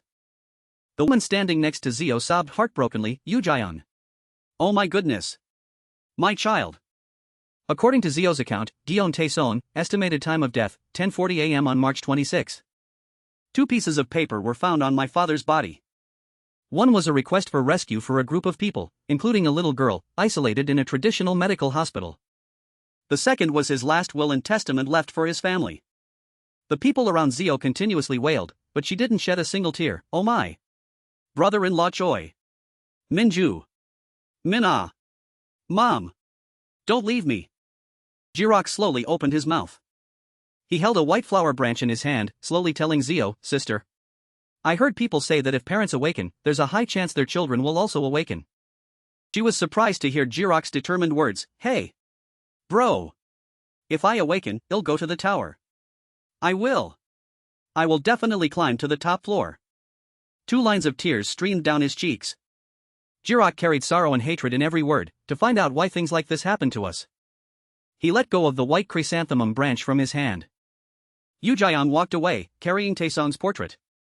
She muttered reproachfully, that foolish bastard, Gion Taesong. What was he thinking? Yujian's voice trembled pitifully, what kind of hunter did you say you were? A failure like you couldn't even earn enough to live a normal life. Why did you go there? I told you not to go there. What right do you have to make me look after someone I don't even consider my mother? Walking beside her. Zio? She replied, yes. Yujiang instructed Zio, don't live like that. Don't live like your father. Can you? You must live. She couldn't hold back anymore and knelt down, crying, unable to articulate a single word. Yujiang asked again, you don't know yet? Zio obediently replied, no. Zio neither cried nor comforted Yujian, just stood silently beside her. Zio's inner world was in turmoil, I don't know. Can the dead come back to life? Constellation answered me, it's impossible. I asked again, what can I do after all? The constellation said. The notification window appeared, your constellation, the fate reader, replies. The fate reader gave an ambiguous answer, it's simple to conceal certain memories so they no longer appear. The funeral was over. Park Sun-hee cleaned up everything related to Gion Taesong and burned them. The TV was broadcasting the news, announcing the presidential election schedule. Half a year passed. Zio sat drawing a small family picture, Gion Zio. My family. Mom. Me. Ji-rock. Ji-un-hai. Dad. But there was something not so good. And me. The family picture was still missing the father's figure. I can't even remember my father's face anymore. Suddenly, Zio was taken to a dark place. She lay unconscious on the floor. A moment later, Zio's eyes twitched slightly. She was taken to a field of red spider lilies. Zio wondered, where is this? She asked herself, did the constellation kidnap me here? The notification replied, with my skills, I would never bring you to such a shabby place. The fate reader appeared to answer Zio's questions. This place is a hill on Jiangsan Mountain, my Zio. He informed her, this is a space that spiritual beings use when casting magic. The fate reader gently said, this place evokes painful memories in your mind. Zio heard these words and unconsciously repeated, memories. Painful. The fate reader descended into the flower forest. He gently asked, you slept so soundly that no one dared to wake you. You must have had a beautiful dream, right? Zio only softly called out, constellation? But then she turned away with a sulky expression. If you know, why ask? He teased as Zio gradually sank into this peaceful space. I'm just making it easier for you to speak. This place brought her a sense of comfort. Scent. Zio lifted a red spider lily in her hand. She told the fate reader, so, in summary. Zio looked at the flower thoughtfully. The innocent Zio was enticed by the words of a constellation. She blew on the petals, then questioned him, and you committed an immoral act by erasing all my memories of my father. The fate reader replied, humans always seek and provide answers to everything. The Gion Zio of that time understood that. He asked Zio in return, did your mood change by regaining your memories? Frankly replied, strangely, I don't feel anything. I guess. Zio also didn't feel bothered, because I don't remember anything. So, the things I promised my mother all feel right. She smiled softly again with a bit of comfort in her soul, facing dark memories. These challenges are a great opportunity for me to express myself. But I'm not a king or a hero with anything exciting to tell. To sit down and recount everything now is a bit. A black hole appeared in the sky, sucking in the flower branches below. A black hole appeared in the sky, sucking in the flower branches below. Zio read the skill name. Librarization. Each red spider lily petal embraced Zio's small body. Jionson Hill has the characteristic of nullifying magic casting. Therefore, according to the characteristics of this area, skill usage will be restricted. In an instant, it had enveloped her entirely. Streams of power flowed towards the flower. To clearly see the rank difference compared to the opponent, one must remove the enemy's restraints. Zio stepped out of the cocoon with a book in her hand. Each line of power was drawn by her. The unique characteristics of the spiritual world were awakened. Hidden trait, Majesty of the Rare King has been unlocked.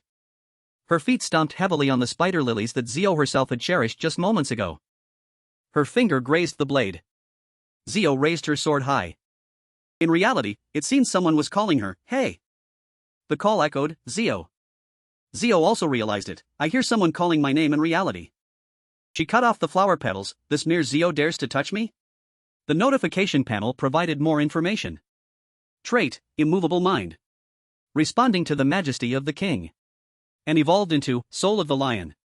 Legend. Zio's face broke into a satisfied smile again. Now I understand why the constellation kept telling me to come to this tower. It's been a long time since I've talked directly like this, and to be honest, I'm a little happy. But I can't come here often. In reality, her body was startled by someone again.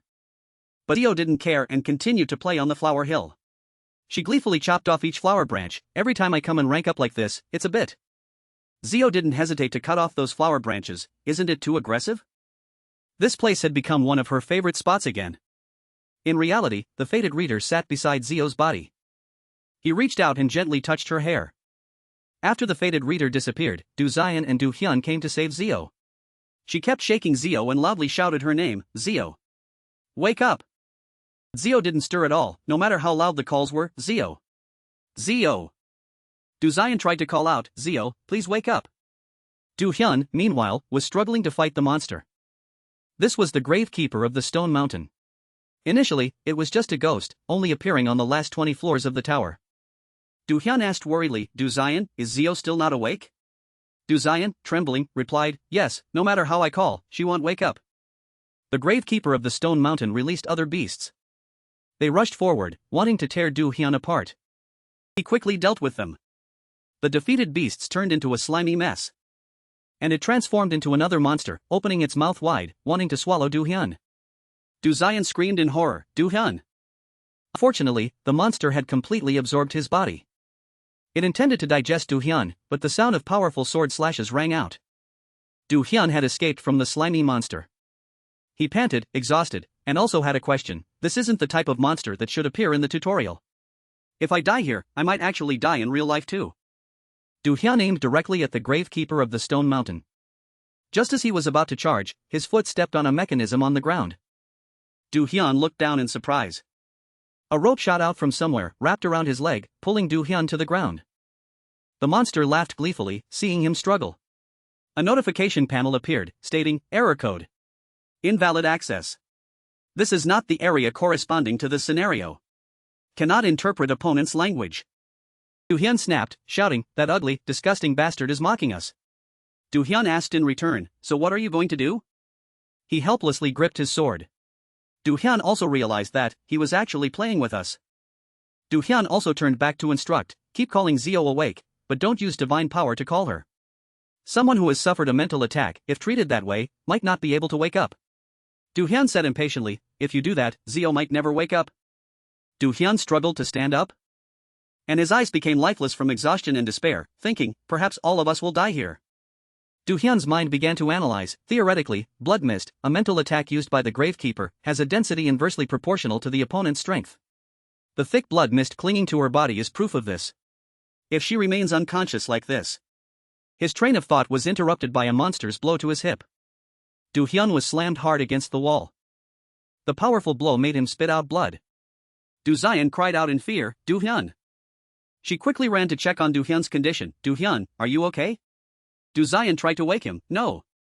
You have to wake up. Wake up. Recovery magic. The notification panel showed the cooldown time, 6 minutes and 15 seconds. Du Zion was at a dead end. She was all alone, thinking, what kind of DPS retreats and leaves Heller behind? It's obvious you're not a supporting character. Wake up. The monsters closed in on Du Zion. She looked at the Gravekeeper of the Stone Mountain in despair, crying out, no. This can't be. Du Hyun managed to get up with great effort. He used his remaining strength to try and save Du Zion, déjà vu. And at that dangerous moment, Zio also woke up, the blood mist has dissipated. She swung her sword straight, slashing across the head of the Gravekeeper of the Stone Mountain. Du Hyun realized Zio had returned. He smiled contentedly after all his exhaustion. Du Zion was surprised, not understanding the situation. What happened? How could this be? Zio slowly walked over, offering words of comfort. She gave a command, now, sleep. She snapped her fingers under Du Zion's surprised gaze. Zio's appearance was like a source of light for Du Zion. Illuminating her dark childhood, it was a glimmer of hope in a moment of despair. Under Zio's magic, Du Zion gradually drifted into sleep. Zio wished her, my friend Heller? Sleep well. Then she began her work. The harvest time for executing justice has begun. The notification panel gradually displayed Zio's actions, library, retrieve old actions. Bookmark number 4, rural experience, keyword, death god. The Gravekeeper of the Stone Mountain was also ready to fight. The notification panel stated, range, west, filter, weapon, embodiment of, death. Z casually said, I'll play catch the mouse, if you don't mind. The notification panel asked again, do you want to cast it? The monsters were released by the Gravekeeper of the Stone Mountain. They growled menacingly and rushed forward, wanting to tear Zio apart. But she showed no fear at all. Du Hyun was also astonished by Zio's power. Each of her sword strikes carried death, a dark current, along with the weapon symbolizing the Wizard King. In a short time, the monsters were defeated. But they merged into a mass again, just like before. The slimy mess tried to revive. But Zio stepped forward and stomped on it, mocking. By your appearance, it seems you brought along some weaklings to watch the fun, didn't you? How clever. Zio lectured it, who do you think is the king of this area? It's me. The slimy mess gradually dissipated into dust. Zio had no idea that an admiring gaze was watching her from behind. Du Hyun, though exhausted, still admitted, damn it. So cool. Progress was displayed on the notification panel, Ground F guidance ritual begins. Humans eliminated. Title trait growth stage 2. Quest completion rewards are being calculated. Another new message arrived. She smirked. It was a new ranking, rankings have changed. Babel Network. World notification. Ranking update. Planet representative replaced. Zio was promoted, planet representative replaced. The notification was also sent to Twilight, planet representative replaced. Zildjian also received the notification. The notification reached David's location, planet representative replaced. She was delighted with this achievement, excellent. And the last person to be notified was Whitebird, planet representative replaced. All of them received the information, the world's #1 position and planet representative has been changed to Zur, from the nation, South Korea. Zio was surprised, what? David jumped up in joy, Whitebird. Did you see? They said Zur is at the top of the world. Whitebird calmly sheathed his sword and said, so that's how it is. Zildjian read the notification with a hint of sarcasm, I suppose the former #1 nation is in chaos now. The king delivered a decisive blow to the entire globe, didn't they? The ranking notification was also displayed on the large tower for everyone to see. World ranking 1, Zur. Inside another building, Kiddo pretended to tease Timothy. Too bad, Timothy. But he wasn't angry, instead, he looked forward to it. Too bad? Not at all. I don't feel bad, my friend. He was Timothy Lily White, the top ranked in America. His face was full of excitement. On the contrary, I'm eager to meet this Zur, even just once. Kiddo looked at the notification board and said, that's just like you, Timmy. I'm the same. When night fell, the building still broadcasted the notification. World notification. Rank 1, Zur. Individual. Ah. Zio strolled through the park, deep in thought. After the tutorial ended, the scenario area had disappeared. She looked down at the newcomers. They were being guided. Alright. Those who have completed the tutorial, please gather here. Now I will guide you on registering as an awakened person. After participants receive their choice from the constellations, they will proceed to the National Public Training Camp. Zio was lost in thought. Even though this has nothing to do with me, still. Suddenly, a voice called out and a car stopped by the roadside. Zio. The person in the car stepped out. Belm came to meet her, with a trace of blood on his face. Zio saw him and wondered, huh? Weren't you providing support at the gate? Belm gently said, I closed the gate before coming here. Since I brought you here, I have to take you all the way back. He took her small hand. Come on. Belm playfully and cheerfully bowed. You've worked hard, Your Majesty. Zio extinguished the romantic atmosphere with a question. Why are you doing such cheesy things? Where is Sir Silver Lion? Belm softly replied, he also sent his sincere congratulations to you. To even achieve the world's #1 ranking. That's a major national event, isn't it? He helped her into the car. You look annoyed, but perhaps you had a lot of fun, didn't you? Zio humbly denied, I just climbed a mountain over there. But Belm gently encouraged, you aimed to be first in class but became first in the entire school. Aren't you surprised? Hearing that, she was a little embarrassed. No. Not at all. He smiled softly at her cuteness. Belm offered a wish to Zio. Anyway, congratulations on reclaiming the throne. She looked up at the sky. They say when people die, they turn into stars. In an era where kings and gods only scorn the common folk, I wouldn't believe such superstitions from them. But you. Carried an indescribable sadness, I wondered if it would be okay for me to believe it, even for just one day. Just then, Du Hyun walked past. But he was a little late. The car drove away under Du Hyun's gaze. His eyes showed a look of regret. Then Du Hyun just continued walking in silence. As he walked, he looked up at the stars in the sky. A starry night. Zio, sitting in the car, sighed, this weather is perfect for taking first place. A long night ended, and many more things were coming. On the news board, the anchor recounted the event, Catastrophe Level 1. The moment the colossal monster Banrock appeared. All of us seemed to anticipate the approaching end. If that thing kept spewing, half the city would disappear. But then, a bright stream of energy tore through. South Korea's top S-rank hunter appeared. At this moment, Zio, concealing her identity, jumped onto it with her weapon. The slash was so clean it left no gap. The monster's head simply fell off. The anchor was extremely excited. Did everyone see that? That person decapitated Banrock with a single blow. What you saw was before that person appeared. And now. That is Zio, currently the world's top ranked. The bustling crowd suddenly stopped, focusing on the screen and cheering excitedly. Others walking on the street also paused. Look at this. This video is currently topping the YouTube charts. Then they continued to interview a celebrity about the incident. Timothy, the top-ranked individual, has appeared in South Korea for the first time. How do you feel about your first visit to South Korea? He smiled warmly. This is Zio's country. Timothy Lily White, formerly ranked first in the world, now holds second place after Zio took his spot. This made all Koreans exclaim in admiration for her. So proud. I'm going crazy. I mean, Zio, how on earth is that name Zio so perfect and cool?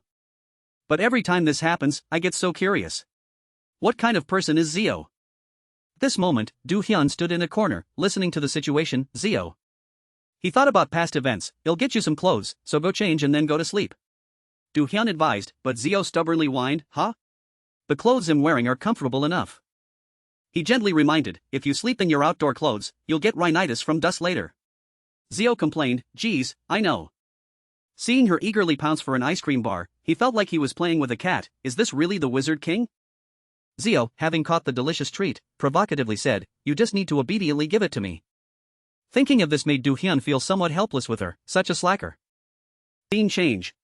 This is the Wazong City Awakened Ability Adaptation Training Institute, Gyeonggi Province. People often call it Mars for short, and it has been established for over 10 years. Hunters forgot their responsibilities and fled, using civilians as shields. That was the March nightmare. Hunters merely locked their doors and watched. The government recognized the need to control awakened individuals after that incident.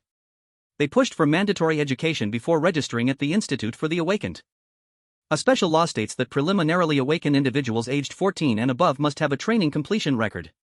Currently, after the tutorial ends, they naturally proceed to Mars according to further instructions. At this moment, on the school grounds, someone suddenly screamed for help. Help, help me. Please help us. Is anyone a support or a heller? Everyone gathered to look at the student foaming at the mouth, unconscious in the middle of the road. This guy, he collapsed again. Fortunately, a girl walked by at the same time. I am a heller. Everyone looked up in surprise. Not Jo Seon, ranked second in the tutorial.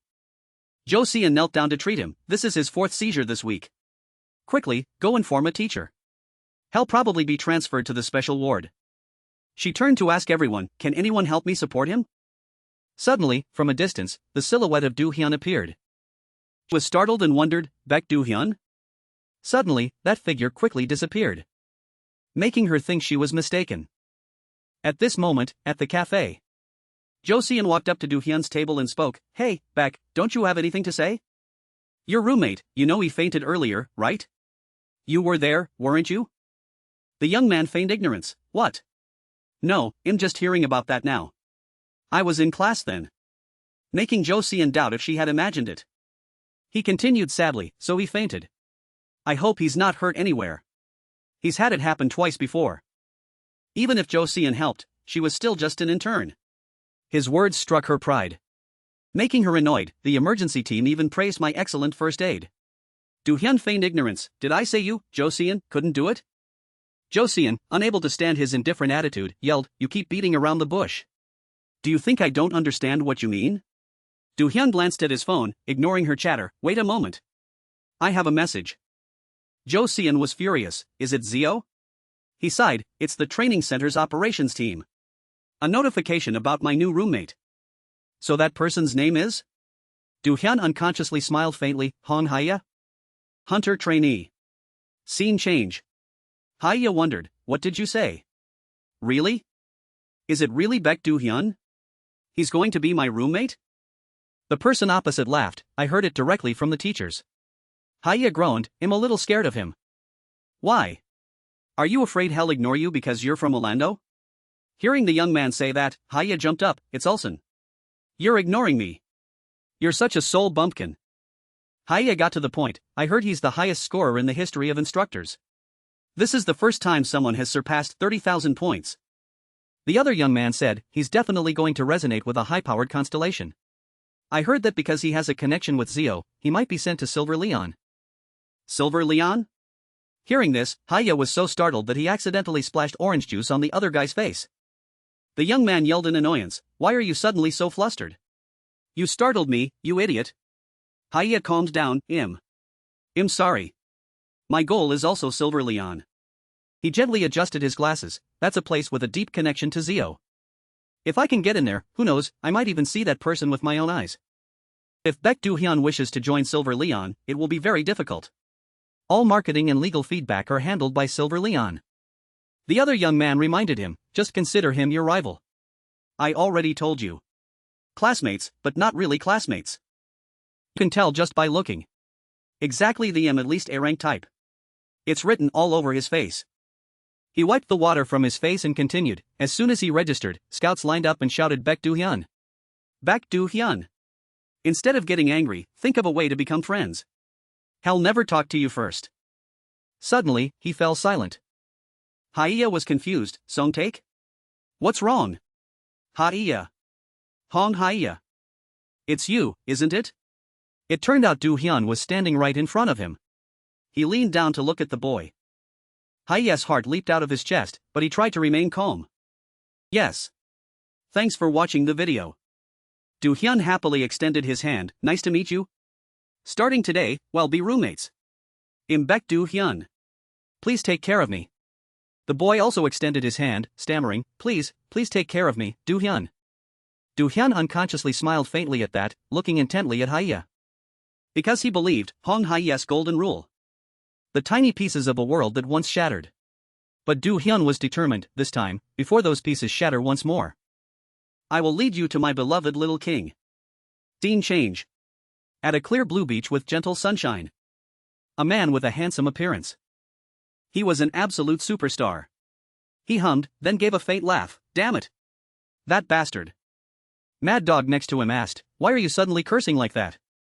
You're being unreasonable. He shrugged, I just felt something. A very unpleasant feeling. Hearing that, Mad Dog frowned, I'm even more frustrated than you. You're like a bad guy. Kiddo chuckled, you crazy dog. We are the real bad guys. Don't you know that yet? Then chugged his drink and yelled, there are many kinds of bad guys. But you're both cowardly and cunning. Kiddo feigned distress, that's too much. I'm hurt, brother. Mad Dog immediately showed disdain, don't pretend to be weak, you devil. I just feel a little sorry. Suddenly, his phone rang. He signaled Mad Dog to be quiet, shoo. Phone call. He pouted, you're not trying to change the subject, are you? Hearing that, Kiddo had no choice but to show him his phone, it's my boss. Kiddo answered, hello, Timothy. That's right. I also saw the information you sent. Calm down a bit. No. If you suddenly show up, he won't like it. In that case, he'll try to find a way. Or try to approach that country. Be confident. You're Timothy Lily-White, whom the whole world loves. Me? I'm always by your side. If you go, you'll go too. Mad Dog acted silly while Kiddo was on the phone. The person on the other end asked, have you found Mad Dog's whereabouts yet? We had to go all the way to Marrakesh to find his name. It turned out this black-haired, blue-eyed man was ranked third in the world. After questioning Han for a while, Timothy finally stopped, can't find him? No. My dear brother. Don't be disappointed. It's okay. Well, find him slowly. That's right. See you in New York. After hanging up, Mad Dog teased, lover? How disgusting. Kiddo coldly replied, men who are jealous aren't attractive, Mad Dog. You're not my type either. Unexpectedly, Mad Dog delivered a very broken shoulder line, crazy. I'm not his type? He got to the main point, is this really the plan you little brat drew up? Tell me how everything is going. Kiddo happily explained, alright. Then he spoke vaguely, how do I get back to work? Mad Dog leaned in, it's the 13th month today. Kiddo cut him off, hey. You can't call it that now. Why did the cat fall into the dog's trap? Before meeting, I intended to eliminate it. But everything turned out very strange. Hearing this, Mad Dog couldn't stand it and slammed the table, damn it. What are you talking about? Please say something understandable. Kiddo gently lifted his hat. Revealing his shimmering sea-colored hair, eyes bright as the sky, he smiled kindly, I'm coming to Seoul. Don't talk like that. Don't worry. You're my brother. Well, be lucky. A tyrant like me, for example. Others who saw him couldn't help but stop and admire his beauty. Kiddo squinted, smiling, it will become catnip and irresistible. Mad Dog froze, what's that supposed to mean now? Hey. Suddenly, people from all directions rushed towards Kiddo, are you Marimandy? Please give me an autograph. Take a picture with me. By the way, the author states, Timothy Lily-White, trained by the child of God. He is known as the world's greatest shield, vice leader of the Aegis Guild. His supporter, Kiddo Marimandy, is known as the leader of the stateless terrorist group called Month 13. He is ranked 9th in the world rankings, Executive Kiddo. On the other hand, at that time, Yoon Zio was being pulled along by a shrimp fishing boat called the Financial Academy. At the Special Management Department for Art Selection. Kang Jae held out a picture for Zio to see, look. Handsome, right? He's your brother. Does he look like Zio? Zio squinted her eyes, Zio? Zio. Kang Jae rubbed his chin, young similar to obtain. I'm only telling you, so you have to keep it a secret. Actually, Zio is my biological brother. Zio heard this and wondered, do I look that much like a boy? Do I look that fierce? What is that kid talking about? He prattled on, isn't this the style girls love? I think so. He also looks like Yoon Zio. Zio broke out in a cold sweat, worried about the kid's life, if Bambi heard that, had probably killed the kid. To make matters worse, Kang Jae concluded, should I introduce him to you? She cursed silently, go to hell. At the same time, your constellation, the fated reader, stood up and said, this is a self-defense situation that even Satan would accept. Introduce what? The constellation, annoyed, asked why she would say that to someone else. She wondered, ever since I became world number 1, these impersonation tricks just keep.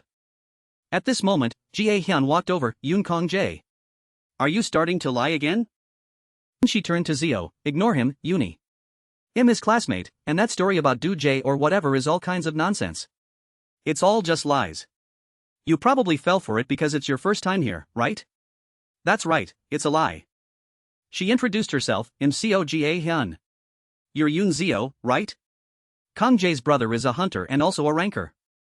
Zio looked up, eyes wide, huh? This is the first I've heard. Making Jie Hyun's face freeze, really? You don't care about Yoon or hunters? You don't know Yoon Seo, ranked 29th, affiliated with Yoon Vibe? She was curious, so what do you like? Do you want to see a cat? Its name is Nana. Suddenly, Kang Jae jumped up and went outside, slamming the door shut.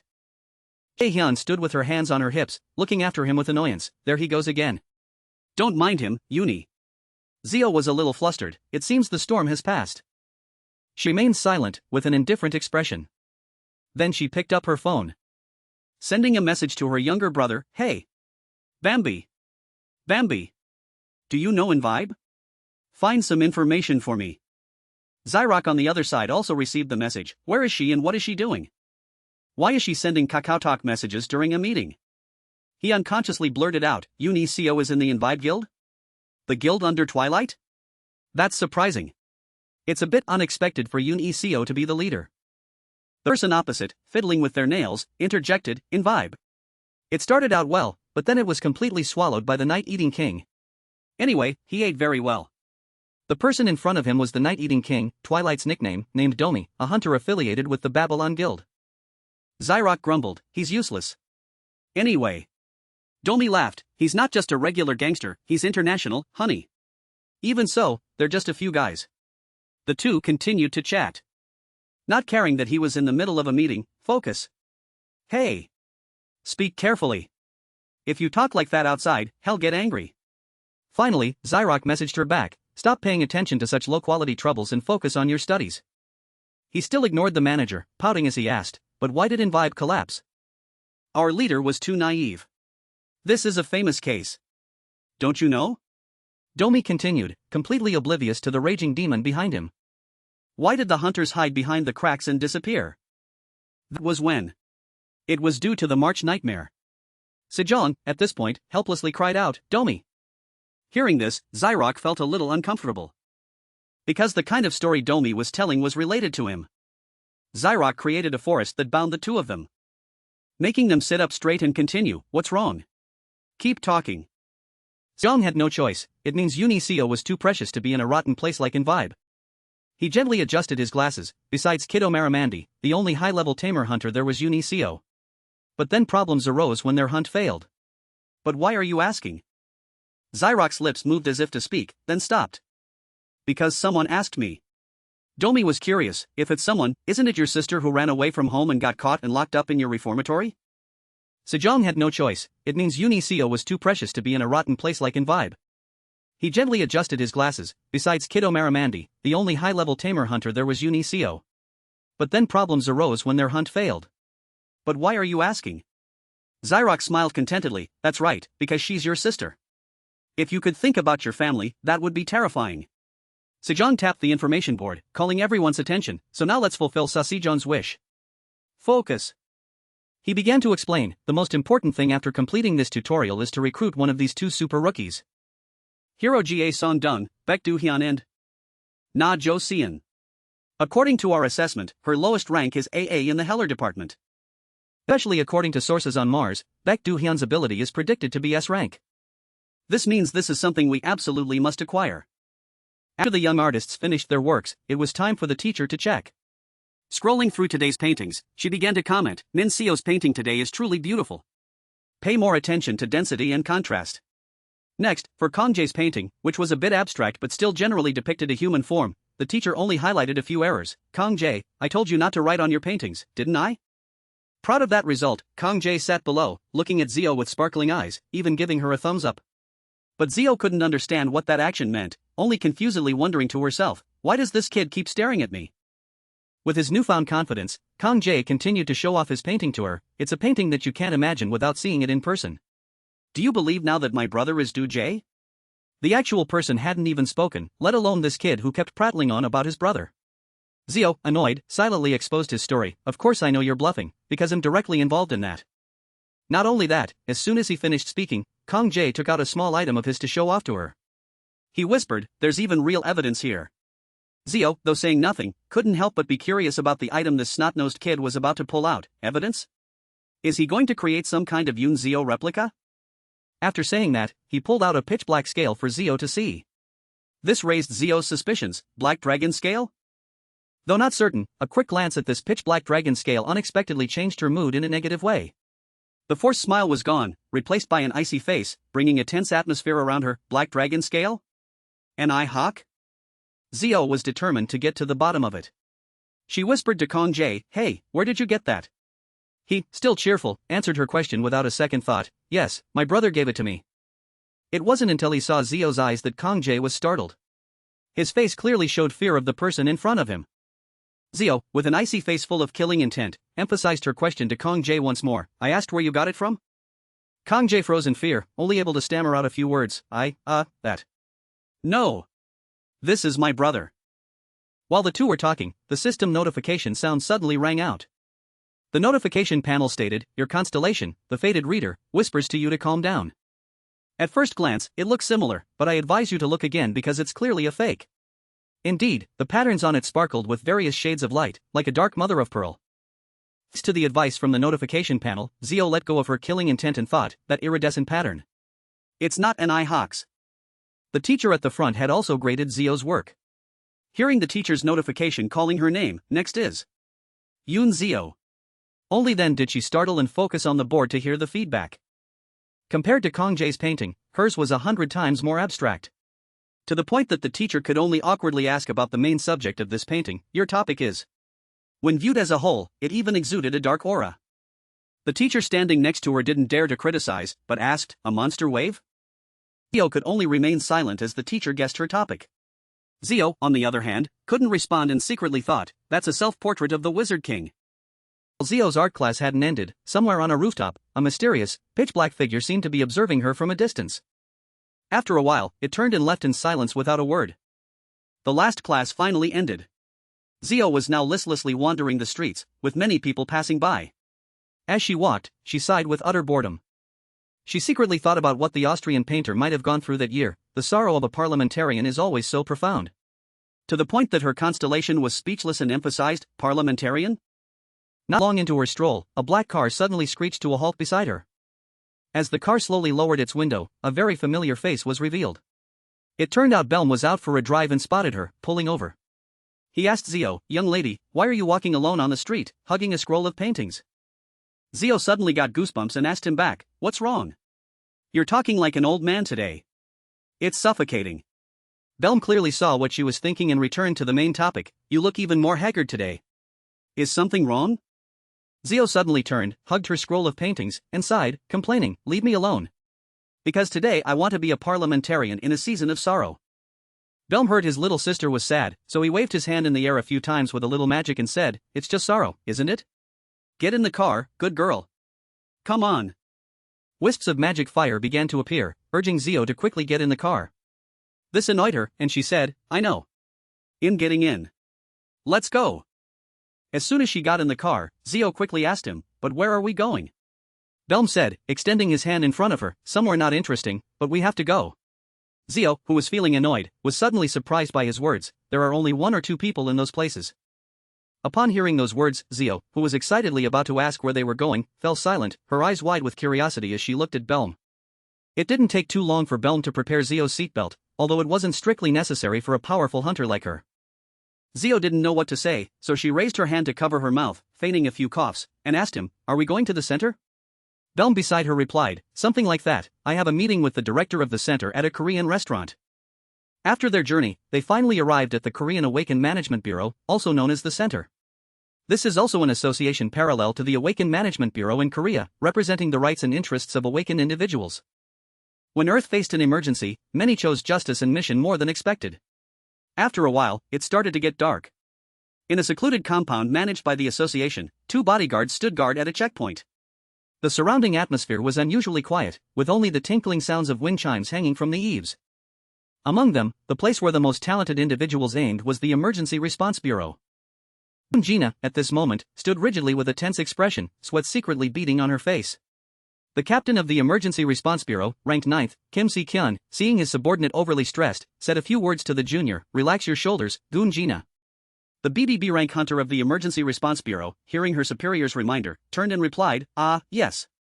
Si-kyun, seeing his subordinate constantly trembling, joked, "What good is a protector who's more scared than the one who needs protecting?" Gina shyly confessed to him, "There's no other way." "Captain, you've seen it a few times, but today is my first day." To reassure her, what was it? That person is scary, even the captain is scared? At this point, he finally opened up about his profession. "I'm someone who dislikes extravagance and disorder, which is why I work in public service." To elaborate, he looked at his colleagues on duty and continued, "There's nothing scarier or more unpleasant than facing someone so unpredictable. But the leader in that field is from our country and also on this planet." Hearing this, Gina replied worriedly, "That's truly scary." He also clearly expressed sympathy, adding, "When it comes to this, only civil servants can truly empathize." The conversation had been going on for a while when the main door suddenly opened. Si-kyun narrowed his eyes and instructed her, "Shoo. That person is here." A familiar figure began to step inside the compound. Just standing near that source of magic power immediately startled Gina, stiffening her body. Although it was Belm in front of her, what she felt was different. This magic power, no, it's from behind. Just her presence alone exuded magic power that others couldn't withstand. Each step Zio took towards her felt like weights being placed on her.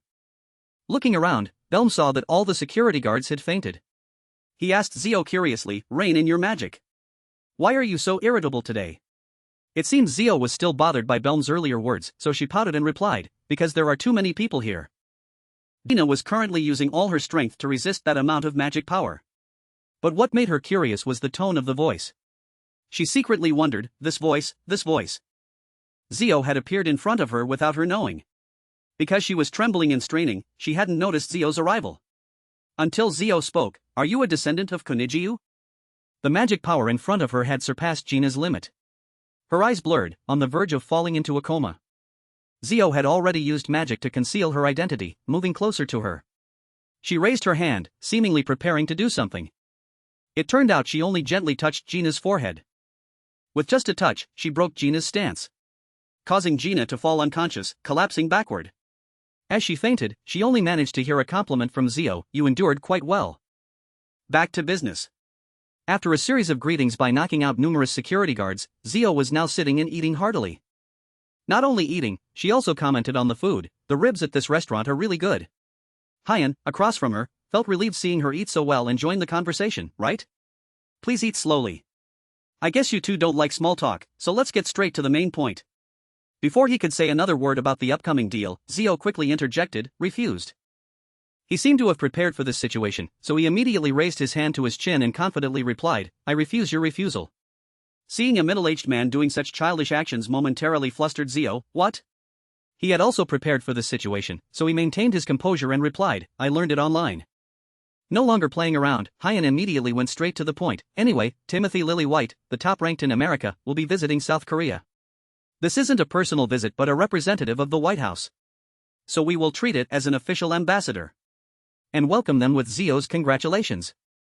Zio, with chopsticks in her mouth, asked confusedly, "Do I have to congratulate them with such determination?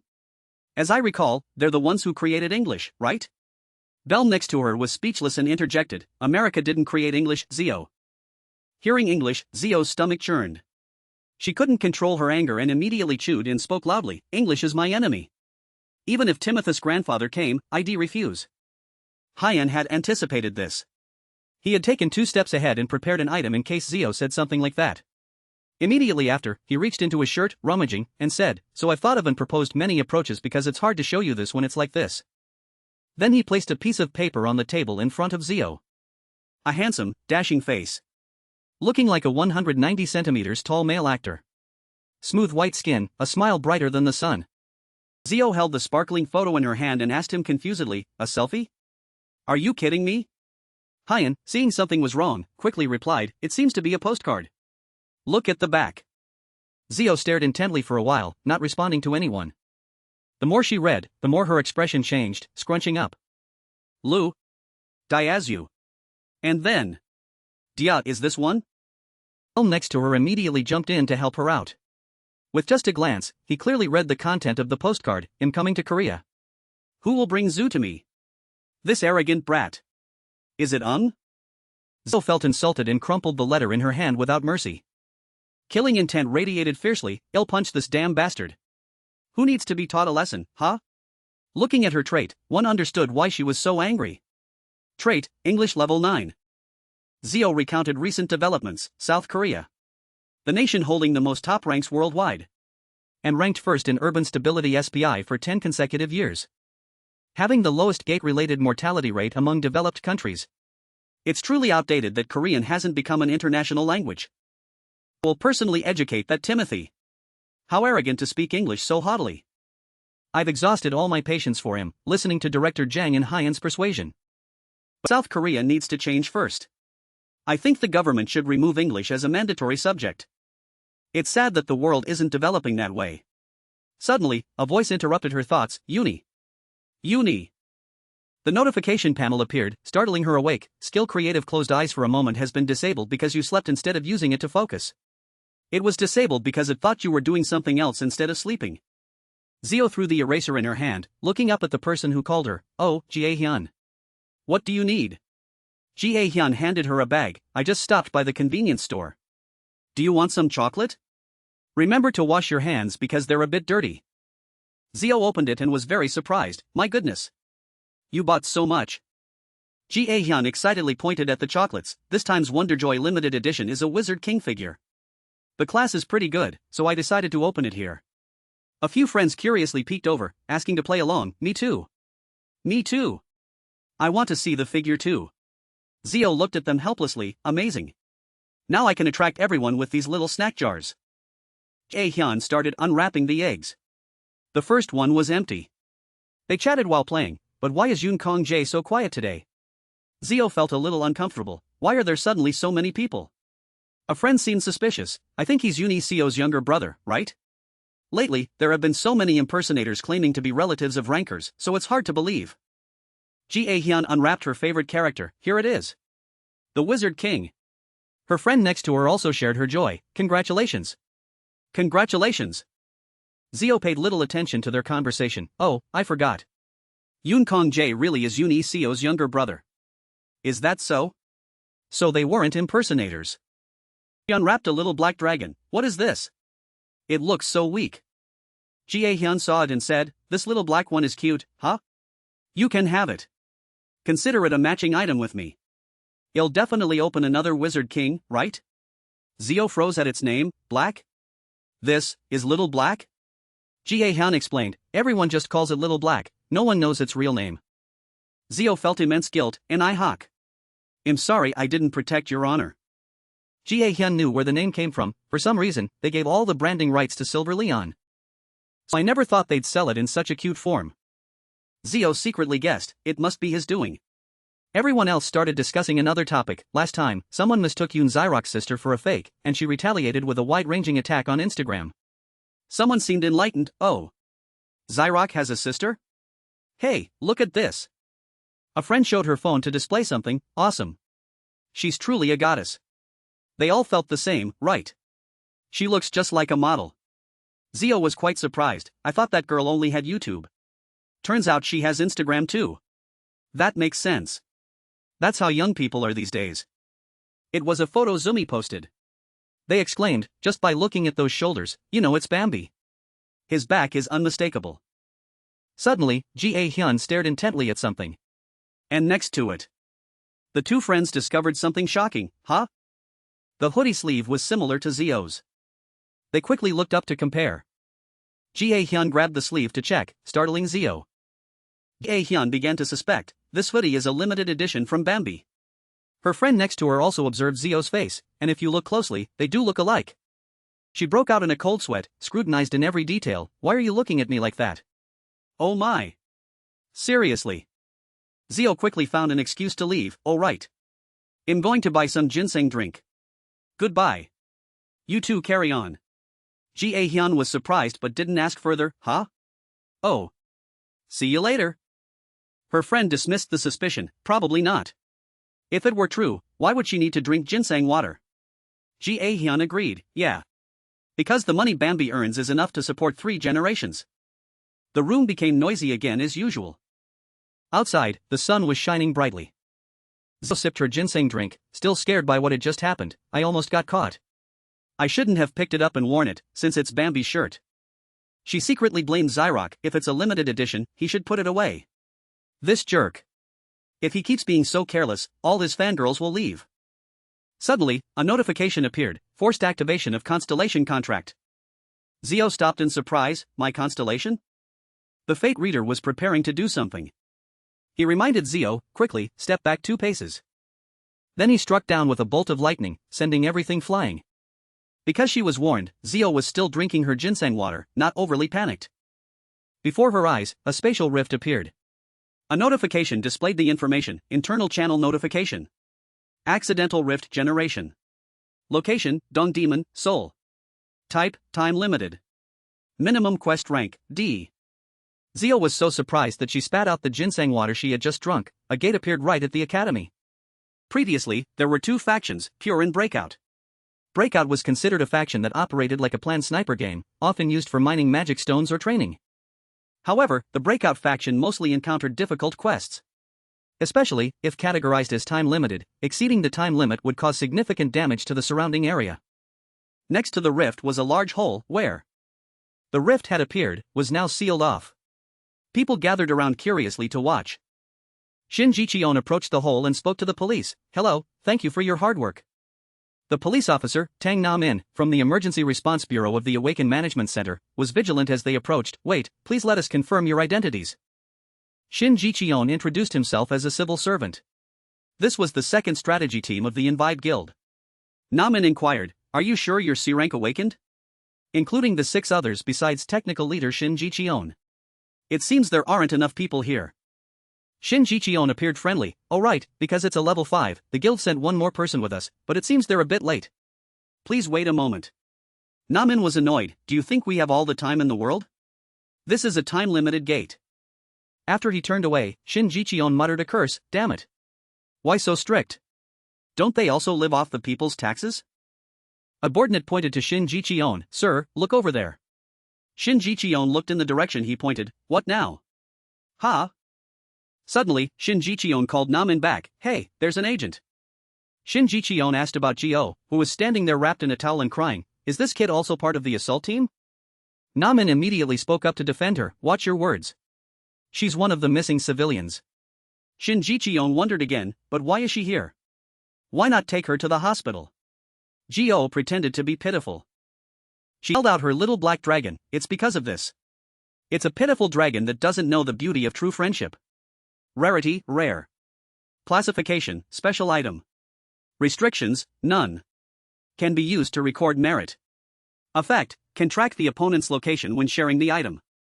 Nam-in explained, this item reacted to the gate when the rift appeared. And it belongs to Ms. Jian Gio. He stated the reason for keeping Gio, it will guide those trapped inside the gate. In fact, it's the key to this mission. Shin Ji-cheon replied indifferently, is that so? Shin Ji-cheon asked further, what are the terms of use? Are there any bindings or limitations? Gio replied, I was just about to talk about that. One thing to note is that if there are restrictions, only the owner or qualified individuals can use the item. Gio held the small dragon in her hand and replied, there are no restrictions. Suddenly, a loud shout, it's too late. Yun Jua rushed over, out of breath. He said exhaustedly, I'm sorry. I apologize to everyone. Yun Jua frantically reported, this is Yun Jua from Envibe. Kanjei, my younger brother, is trapped inside. Min confirmed the information, is this Hunter Yun Jua who was dispatched? Shin Ji-cheon was not pleased, damn it. Dawn said they'd send their people directly. Why is it you? Yun Jua quickly clarified the situation, technical leader, my younger brother, Yun Kanjei, is one of the people in this academy. But Shin Ji-cheon pulled him away, first, let's talk for a moment. Jua anxiously asked for help, I've lost contact with him since earlier. Please, let me in. Gio also suddenly realized he was that kid's older brother. Memories of the boy flashed in her mind. Kangjae, my Kangjae. He's all I have. Please help me. Gio still remembered his face from the photo. Yun Jua pleaded repeatedly, they'll contact all parties and handle everything. Please, my brother is in there. Gio couldn't just stand by anymore. She told him, take this. Namin was surprised, what? Gio held out the small dragon. She gave it to Yun Jua, with a condition, use this. But I'm the only one who can use it, so you have to let me in too. Namin was a bit awkward, you clearly said there were no restrictions. Gio immediately cut him off, because I'm the owner of it. Someone else shouted, it's too late. Gio and Namin turned to see what was happening. Ha! Someone clicked their tongue and said, blocked by traffic, it seems. Scene change. Twilight strode down the street, exclaiming, traffic jam like this? That's incredible. He lightly pushed up his glasses and sighed, what's with this atmosphere? Even though I don't know what's happening, it's truly magnificent. A passerby looked on curiously, is that someone from Dawn? Twilight confidently introduced himself, yes, it's Huang, no, I should say a charming leader. I am Huang Hian. The odd-even duo with my younger brother Huangchuk. We're a pair, haven't you heard of us? Here the 29th floor of Babel Tower opened, two S-rank hunters appeared simultaneously. Jian Jirak, 15 years old, a second-year middle school student. Twilight, 19 years old, a high school student. This was a bold and unique advancement, and also a brilliant new talent. The world called these talented individuals the Golden Generation. While Jian Jirak was constantly breaking records and enhancing his reputation as a young boss and leader, Twilight controlled the underworld as the leader of gangs. That's why Gio, who rarely appeared in media, didn't clearly remember his face. Jirak gripped the report in his hand, yelling furiously, these gangster bastards are at it again. After the tutorial week, Jian Jirak's skill dropped to second place, losing by 1 point. The rankings kept flipping because of them. Dawn had declared war on Babylon, igniting Jian Jirak's competitive spirit. He showed her his picture and instructed Gio, sister, if you see anyone like this on the street, punch them a few times for me. No, just look at them with half an eye, okay? Got it? She looked for a while, wondering, but who is he? Scene change. As soon as he saw Twilight, the fate reader appeared, angrily asking how that arrogant jerk dared to act up in front of his friend. He snapped, it's bad luck to run into that guy, he looks like unnetted dough. Joe spoke up to confirm, charming? Oh, then that must be Twilight, right? He seemed a bit apprehensive, what's with this atmosphere? She glared and taunted, oh, it's not Twilight? Is it some other random guy? Stop playing games, you dog, Twilight. Twilight didn't answer, he pretended to cough continuously to avoid the topic. Gio looked at his expression, annoyed, and muttered, good grief, is he trying to deflect like this? The system panel appeared, Korea internal server, top-tier channel. Jian, don't look for me until the tutorial is complete, especially Babylon, David. Anyway, Bambi is spending money a bit too wastefully. The system panel showed a message, where's Twilight? Then a series of messages. Twilight read them, not understanding anything? Ha! He didn't know what he read, but he looked very panicked and exclaimed, oh my god. The system panel displayed, Night Eater King. 37 degrees 34 minutes 19.1 seconds north, 126 degrees 59 minutes 15.3 seconds east. The Night Eater King reports Twilight's exact location, in here, in Noga District, Seoul, right at the level 1 gate. She read the message, annoyed, and cursed under her breath, damn it. The system panel announced, channel created, anonymous added. Jin Cheon received the notification, immediately got annoyed, and shouted loudly, huh? Are you kidding me? Don't you know the rule for strategy teams is to use real names? Do you think this is a picnic or something? The system panel continued to announce, channel created, anonymous 2 added. The old man received another one, immediately enraged, what the hell is this now? One time is more than enough. Namin tried to calm him, calm down, Jin Cheon. This assault team includes civilians, and their nicknames will be randomized, so don't worry. When members' names are randomized, there will be an adjustment between players. Babel will choose the most suitable nickname and change the name. This is a system function to protect the privacy of anonymous participants and manage names on the battlefield. The nickname setting was, above her head appeared the nickname, Kitten. As for Twilight, it was Gangster Tofu. As soon as he read it, he frowned in anger, what? Gangster Tofu? If I find out who named me that, I won't let it go. The response officer clapped his hands to signal everyone to focus. Now that the naming issue is resolved, right? Then he'll give a brief overview of this dungeon. Namin explained, this dungeon is a time-limited raid, a dungeon quest to rescue victims. Difficulty, total members 10 out of 10. Objective, stop and rescue victims. Timer, 19 hours 21 minutes and 57 seconds. He briefly outlined the situation for everyone to understand. The monsters inside are gastropods. They are harmful insects, or some kind of vermin. Our goal is to eliminate them and rescue everyone. Namin looked at Giant Zio with the dragon in her hand and said, however, only one person among you will take on the role of guide. And that is Ms. Giant Zio, who possesses an item that helps find missing people. Jin Xion was annoyed by the lengthy explanation and shouted, you civil servant, this is a time-limited dungeon, let's go. Oh, and you should have told her beforehand. The old man briefly explained to her, ordinary people caught in situations like this might awaken. If we perform well, we might have a new awaken during the attack. Jin Xion confidently spoke with arrogance, it's true, although I didn't come here to find an awakened, if you do become one, remember to repay me, lucky girl. Zio replied helplessly, alright, Mr. Shin Jin Xion. Hearing his name mispronounced, the old man immediately got annoyed, my name is Shin Jin Xion. She felt a bit troubled and replied vaguely, I know. Uncle Jin Xion. Jin Xion flared up, are you doing this on purpose? I told you it's Shin Jin Xion. Zio sighed, we're still outside. Got it, Uncle Shin Xion. The fate reader appeared, annoyed, your constellation. The fate reader rolled up his sleeves and asked why that arrogant Shin Jin Xion dared to glare at you like that. He rolled up his sleeves and asked if he should give that guy a punch from the constellation. She used her will to stop him, hey, stop it. Didn't you say you're not allowed to hit humans? They were born to be protected. The fate reader replied, your constellation. The fate reader said he only intended to, nothing more. Zio muttered, I know old men often act like that, but it's not considered rude. But suddenly I have to take care of a stranger and also, the name of Gildan who was dispatched. She glanced over and saw him pretending to be calm despite his body trembling uncontrollably. That must be it. Twilight was flustered, why no response? You useless, ignored thing? He stammered, could it be? Because this is an emergency? Twilight slumped, thinking to himself, I sent the signal already. How could the system not understand? He turned to instruct, hey, goat. Where did you go? If you get stuck, pay attention to me. And wave a carrot. Zio looked with disgust, muttering, damn. My eyes hurt just looking at him. The system panel displayed, Night Eater King. If you get stuck or anything, send the wave a carrot command. I, Twilight, will rush to you immediately. This crazy Night Eater. She looked behind her, thinking, actually, I'm more worried about that guy than Twilight. Seeing Yun Yui Sio's worried expression, Zio felt annoyed, if you're ranked 29th, you're in the top channel. Yun Yui Sio, I'm sick of that expression of yours. Namin opened the gate and announced loudly, alright. I'll go first. The moment he touched it. Immediately, a powerful beam of light erupted from the gate. Scene change. The system panel displayed, you have entered the tainted dungeon rift. Performing member check and power measurement. Difficulty must be adjusted due to exceeding limits. The system panel announced, dungeon level explosion.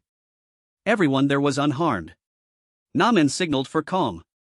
Zio muttered, the dungeon's level. System panel appeared, tainted dungeon rift level D, changing to tainted dungeon rift level B. She received the information. Exclaimed in surprise, it increased by 2 whole levels. The notification panel displayed, time remaining. 5 hours 37 minutes 45 seconds. Jin Xion grumbled, level be a higher than before. Damn it. There's nothing more to say. The curly-haired man asked irritably, this is absurd. We haven't even taken on a C-rank quest yet. What's with B-rank now? The red-shirted man next to him was also worried, this is unreasonable. Technical leader. Request external support immediately. Namin tried to reassure them, everyone, please calm down. We only have 5 hours left. The outer gate must have closed because the number of people is sufficient. And we have civilians in here too. Hearing that, the old man snapped loudly, hey. Even though they're civilians, they won't worry because they think we're their heroes. If I die, my mother will be alone for the rest of her life. Do you understand? He tried to use gentle words to calm Jin Xion's group, everyone. Please calm down. But it was useless. The old man grew angrier and cursed, calm down, my ass. If I die, what will happen to my family? How can you tell me to calm down? Zio watched them making a ruckus, thinking, even D-rank hunters could defeat a B-rank if they tried. She suddenly remembered and looked at the two people next to her. What was it? In this case, it's probably because with two people like this here, it would be strange if the difficulty didn't increase. A rank top 29. S rank top 6. S rank top 1. Zio forced a smile and said, in life, there are times when we face difficulties, aren't there? But deep down she thought, of course, except for me. Twilight also pretended to reply, that's right. Well. Adjusting the difficulty, huh? It's like when my rank was adjusted when I was young. It was so painful. But in his mind, he secretly thought, of course, I've never felt pain. Because I've never been hurt. Zio let out a forced laugh, everyone's getting a bit violent. This isn't worth getting angry over, is it? Twilight immediately responded, I completely agree. I was thinking the same thing. Witnessing this scene, he felt these two people were too scary. He pointed at her and exclaimed, could you be my long-lost twin sister? How can you think exactly like me? Twilight bent down to look closely at Zio. He made an offer, do you want to be my little sister? Looking closely, you're as cute as a kitten, aren't you? She asked with a hint of surprise, what about your wild younger brother? Did you make him up? That's surprising. He immediately retorted, do you think I'd make you change your name to Wild? Forget it, forget it. Looking at Twilight's demeanor, Zio was a bit suspicious, this guy, is he just pretending to joke around to probe my strength? She suddenly realized, that's right. It's only natural to be suspicious of an ordinary person who is so calm. Suddenly, Zio felt him staring at her. She cursed under her breath, what are you looking at? I didn't hone myself just to be caught by this gangster now. Zio felt proud of herself, today, my power concealment is too perfect. Perfect. My magic control ability was all trained by him. Let's go back a bit to 10 years ago. On a sunny morning, Belm smiled gently and said softly, hello. So you're Zio? Zio, after hearing the question, lowered her head. Silent and thinking, I see. It's Do, isn't it? Do. I am Do. She suddenly raised her head, asking blankly, who are you? Belm smirked and replied, me? In the clear weather, a soft ray of sunlight illuminated a part of his face, making his facial features sharper and more radiant. Belm smiled and replied, I am Belm from Siberlian.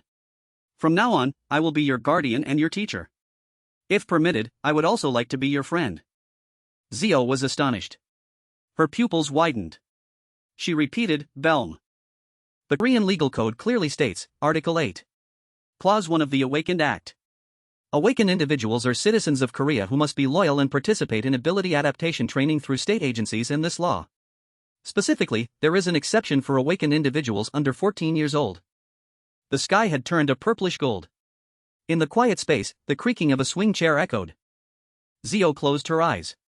Indifferently, she said, I know what you're planning. But I don't need training. Gang-in Hyan, head of the General Department of the Awakened Management Center, asked in confusion, you know that too, kid? The creaking continued steadily. At the same time, Hyan continued, have you researched it thoroughly? But your case is a little different. You know? Zio will be dangerous for you if everyone leaves you like this. In the twilight, he bent down, patiently persuading her, it's even dangerous for you and your other relatives, Zio. So I hope you'll participate in the training. However, Zio adamantly refused, I know myself, and I will hide it. I've also told my mother that I don't like these things. Hyan awkwardly gave a gentle smile, of course. We are trying to meet your needs, Zio.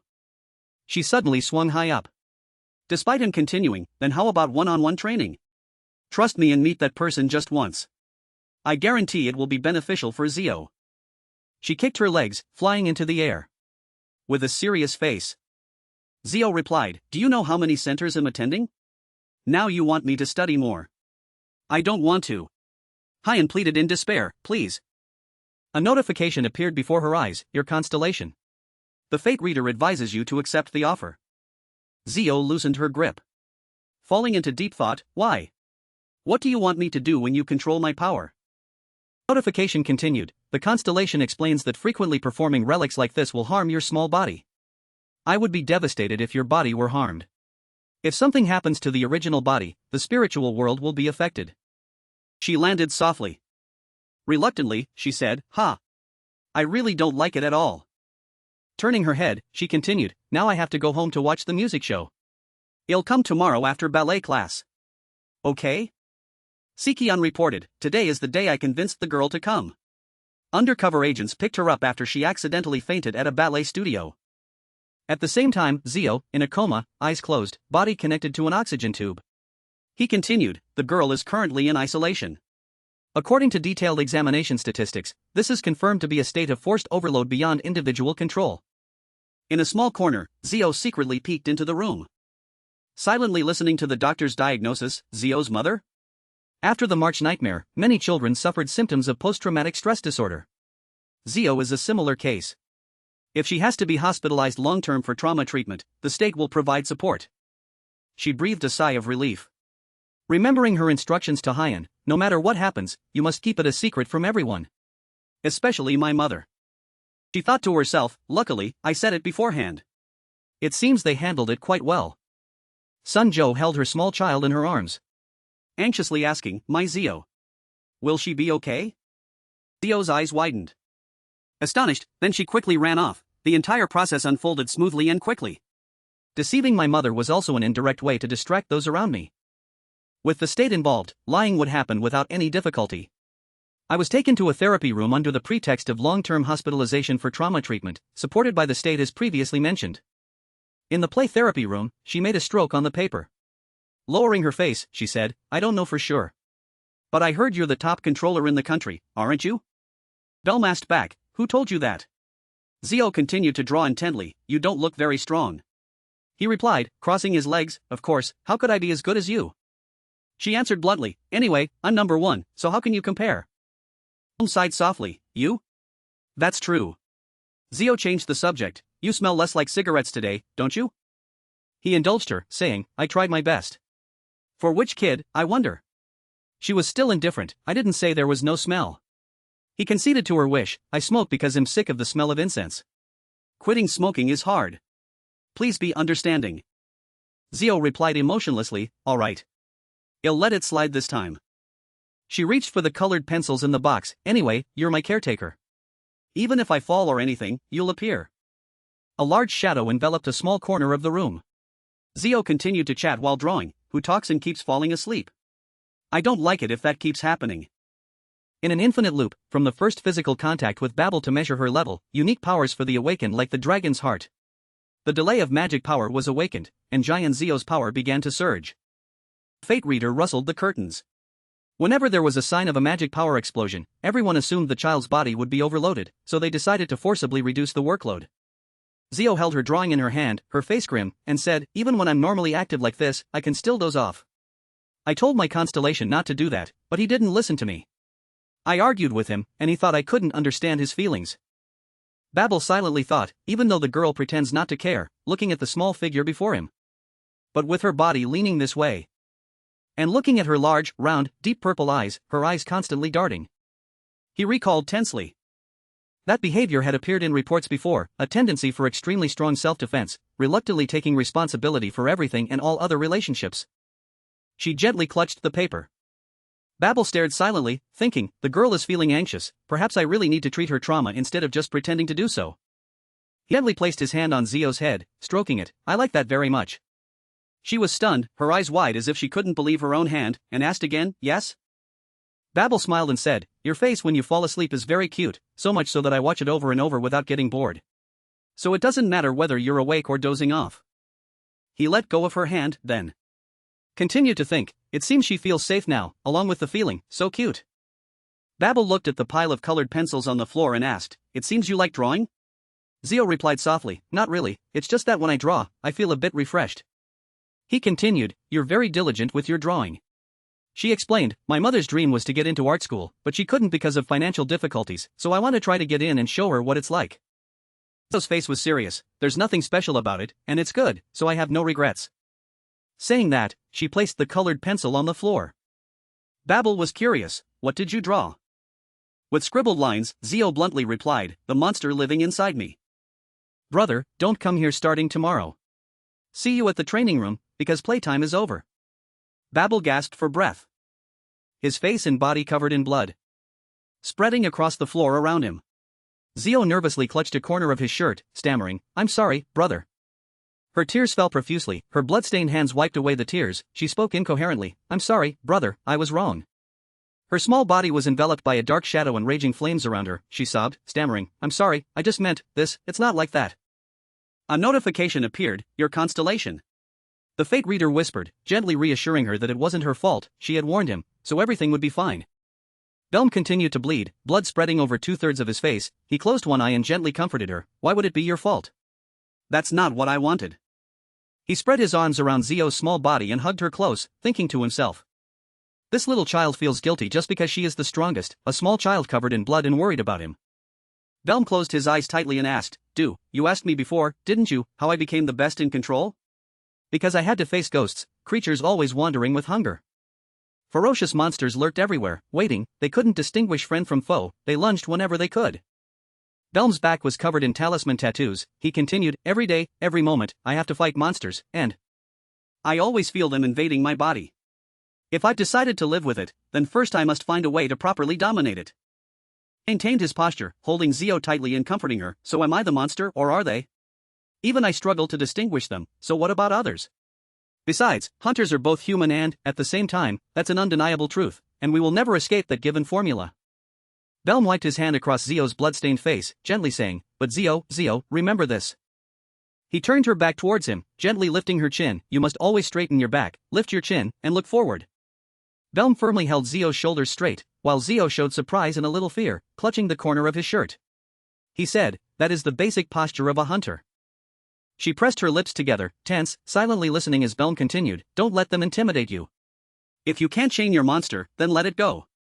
Gradually, Zio transformed into a female hunter, in her hand holding a scythe and riding on a monster. "Then you will become a greater hunter than anyone." And once again, back to the present, in the dungeon, in the tainted area. She thought blankly, "Well, I've kept this chain well, that's why I can comfortably disguise myself as a civilian. Jin Shion Hector, Yun Yui Seo, this name, now that I think about it, the dungeon increasing by 2 ranks is because of you, isn't it?" The man grabbed the collar of the person opposite him, shouting loudly, "You damn dog, this situation is because some top 20 bastard like you interfered without permission, isn't it? I didn't even call you, and you already arrived." Yun Yui Seo looked frantically towards Zio. He signaled for help with his eyes as Jin Shion shook him back and forth. "Why are they suddenly staring at us like that?" Yun Yui Seo muttered irritably, "That careless gangster tofu. I really hate Twilight." "Huh? Who?" "Sorry, I was just too excited, so I spoke English. It's just that I have a cleanliness disease and have to bathe at dusk, or I'll die." In the noisy chaos of the crowd, a voice echoed, "I really hate Twilight." He suddenly shouted in surprise, "Huh?" Zio calmly replied, "Who?" "Sorry, I was just too excited, so I spoke English. It's just that I have a cleanliness disease and have to bathe at dusk, or I'll die." Twilight asked in confusion, "Is there such a disease?" She replied lazily, "I'm the manager of the Anti-Twilight Cafe." The screen displayed the Anti-Twilight Cafe information page. Total members reached 24,987. With the status message, "I wish I would just disappear after dusk." He asked in shock, "What do you mean, wish to disappear after dusk?" Zio sighed in annoyance, thinking, seriously. Tang Nam In, from the emergency response team of the Awakened Management Center, angrily waved his hand and shouted, "What the hell are you people doing now? Everyone knows we don't have time." Hearing that, Jin Shion reluctantly took his hand off Yui Seo. Twilight spoke seriously, crossing his arms, "Now there's an A-rank tamer hunter and an ordinary girl here. Even if you rush in miserably, it won't solve anything." The notification explained, Tamer Hunter, a rare ability, is someone capable of manipulating the souls of monsters, even demons. At the same time, Zio focused on analyzing, judging from the dragon scales. Yui Seo also tamed a dragon the other day. That's why I just let him into the dungeon, and then everything became a mess like this. Yui Seo slumped to the ground, starting to shed tears, sincerely apologizing, "I am truly sorry for causing an obstacle to everyone, so let's start with a strategy. We need a strategy. My younger brother, Kang Jae, I must save him, please, I can do anything you ask." A notification popped up, top tier ranked channel, 6th used notification. A channel member used notification. In this mode, you cannot use the channel window close function. The message screen appeared before him, a message from the Night Eater King. Ah! The message continued to pop up, Night Eater King. Watching you, you look like a wounded child about to bleed out. Yui Seo helplessly looked at the notification screen. Night Eater King, are you confronting me, Night Eater King? Anyway, you're in the top tier ranked channel. Twilight glanced at the message, Night Eater King, I don't know what happened to you. Jin Shion stood with his hands on his hips, annoyed, asking, why is it a secret? Are you two planning to gang up on me? Messages continued to be sent. Night Eater King, a dungeon like this, whether it's B or a rank, I always feel anxious when I close my eyes.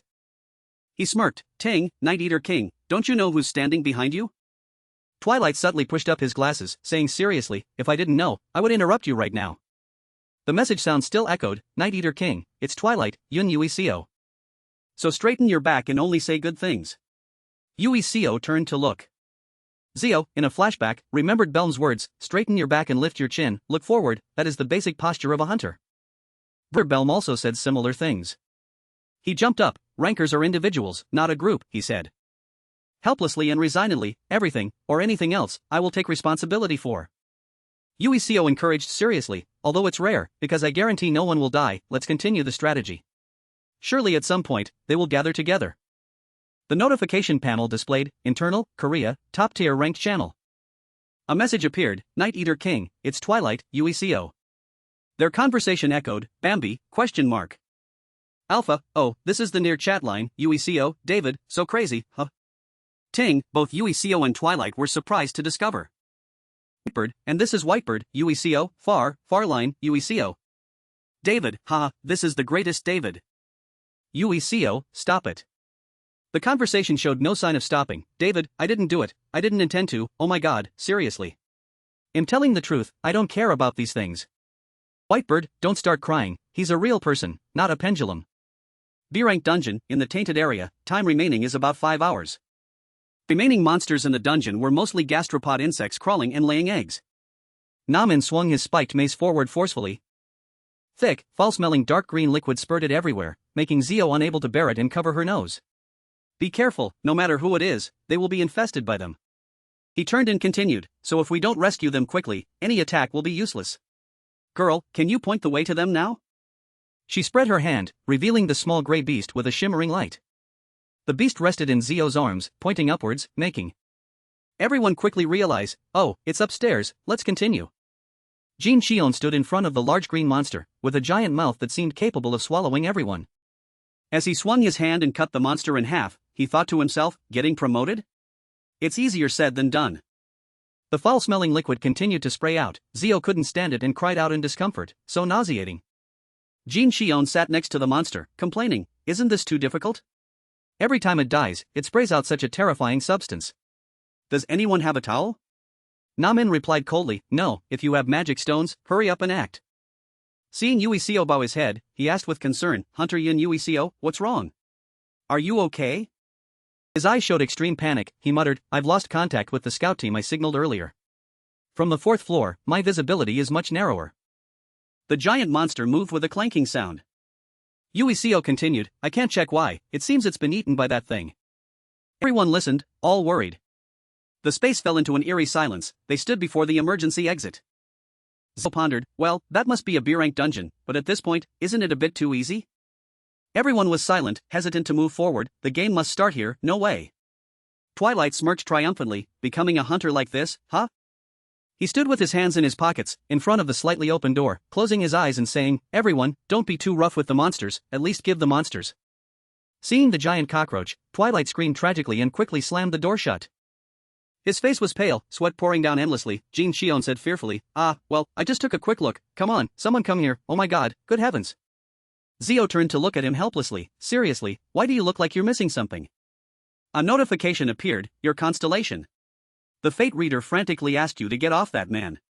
She climbed onto him and hugged Namin's head tightly, making him plead, Ms. Jian, it's dangerous, get down. Ms. Jian. Zio quickly jumped off Namin and darted away. He shouted loudly, giving orders, everyone, we have a civilian girl on our side. Attack them quickly.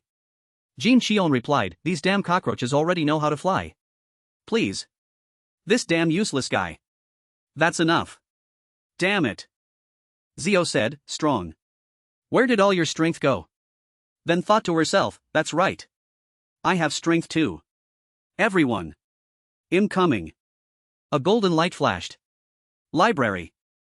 Suddenly, the fate reader grabbed her hand, your constellation. The fate reader stops you. Notification displayed, he stops you from killing these insects with the Grim Reaper's scythe. Leave this to the emergency response guy and the others. The giant cockroach flew up, enveloping Jin Xion's body. He panicked and cried for help, someone please deal with this damn thing for me. As if he couldn't take it anymore, Jin Xion said urgently, "Kill. Kill. Kill it quickly." Namin suddenly turned back to stop him. "Wait. Hunter Jin Xion. If you attack from that direction, it's very dangerous." The pillar. Jin Xion closed his eyes and thrust the sword in his hand straight forward. The entire floor gradually collapsed. Cracks appeared on the ground and it gradually collapsed. Zio retreated in fear. The entire floor fell, creating sounds of destruction. A notification appeared, Ket Pakwa attribute activated. A golden light flashed beneath her feet. In an instant, she darted away. Suddenly, the Ket Pakwa attribute was deactivated. Zio turned her head to look. Behind her now was only a pile of ruins. Zio breathed a slight sigh of relief. Thinking to herself, safe. Fate Reader rang a bell, your constellation. The Fate Reader gives you over 100 points. Suspiciously, she frowned and thought, am I the last one to fall here? Where is everyone standing? This tree is too quiet. Am I the only one? Wind whistled past Zio. From nowhere, tiny white fragments began to fall from the sky. She wondered, snow? She gazed for a moment. Zio suddenly realized, no. It's lime powder. Listening to the falling sounds, she confirmed in surprise, a volcano. Faint, cracked cliffs appeared and disappeared behind thick smoke. It felt like being eaten by a predator. Looking closely, Twilight's figure appeared with his back to Zio. She hesitated, asking, Ice Queen. He turned his head slightly to refute, who's the Ice Queen? Nonsense. Turning back, he saw Zio standing there. Twilight's eyes widened in surprise, asking, what? How is the cat here? There shouldn't be anyone here, right? But she remained silent, contemplating, S-rank hunter. Twilight. He stood still with a bewildered expression. The owner of Asura. That god Asura, combined with hungry ghosts, created an unending fighting power. Zio continued her train of thought, this gangster tofu. Twilight looked up at the falling debris. Everyone fell, and even he was alone. His eyes flashed. He raised his hand, unleashing a dazzling light. So I think that's why he used his skill. One who eats little but swallows everything he finds. The rumor that only traces are left where he passes is completely true. Zio remained still. Thinking to herself, finally, I understand this situation. A delighted laugh echoed in her mind, caught red-handed. Time to mock this impatient gangster. Zio brought both hands to her mouth. Pretending to be shocked, this is ridiculous. She hesitated, saying, no way. Gangster tofu. Is he a hidden master? Twilight frantically shook his head, denying, kid. Calm down first. Good grief. Let me explain. She picked up her phone to record him constantly flailing his limbs and shouting, put the phone down. Put the phone down. I told you not to take pictures. Then he suddenly yelled, there. Bug. A bug. A giant bug appeared behind Zio. She turned around in fright, ah. Where? Then she swung her hand with a whoosh. The bug fell to the ground because of it. Twilight asked in disbelief, clearly. There was. A bug, wasn't there? Zio could only close her eyes and give a wry smile.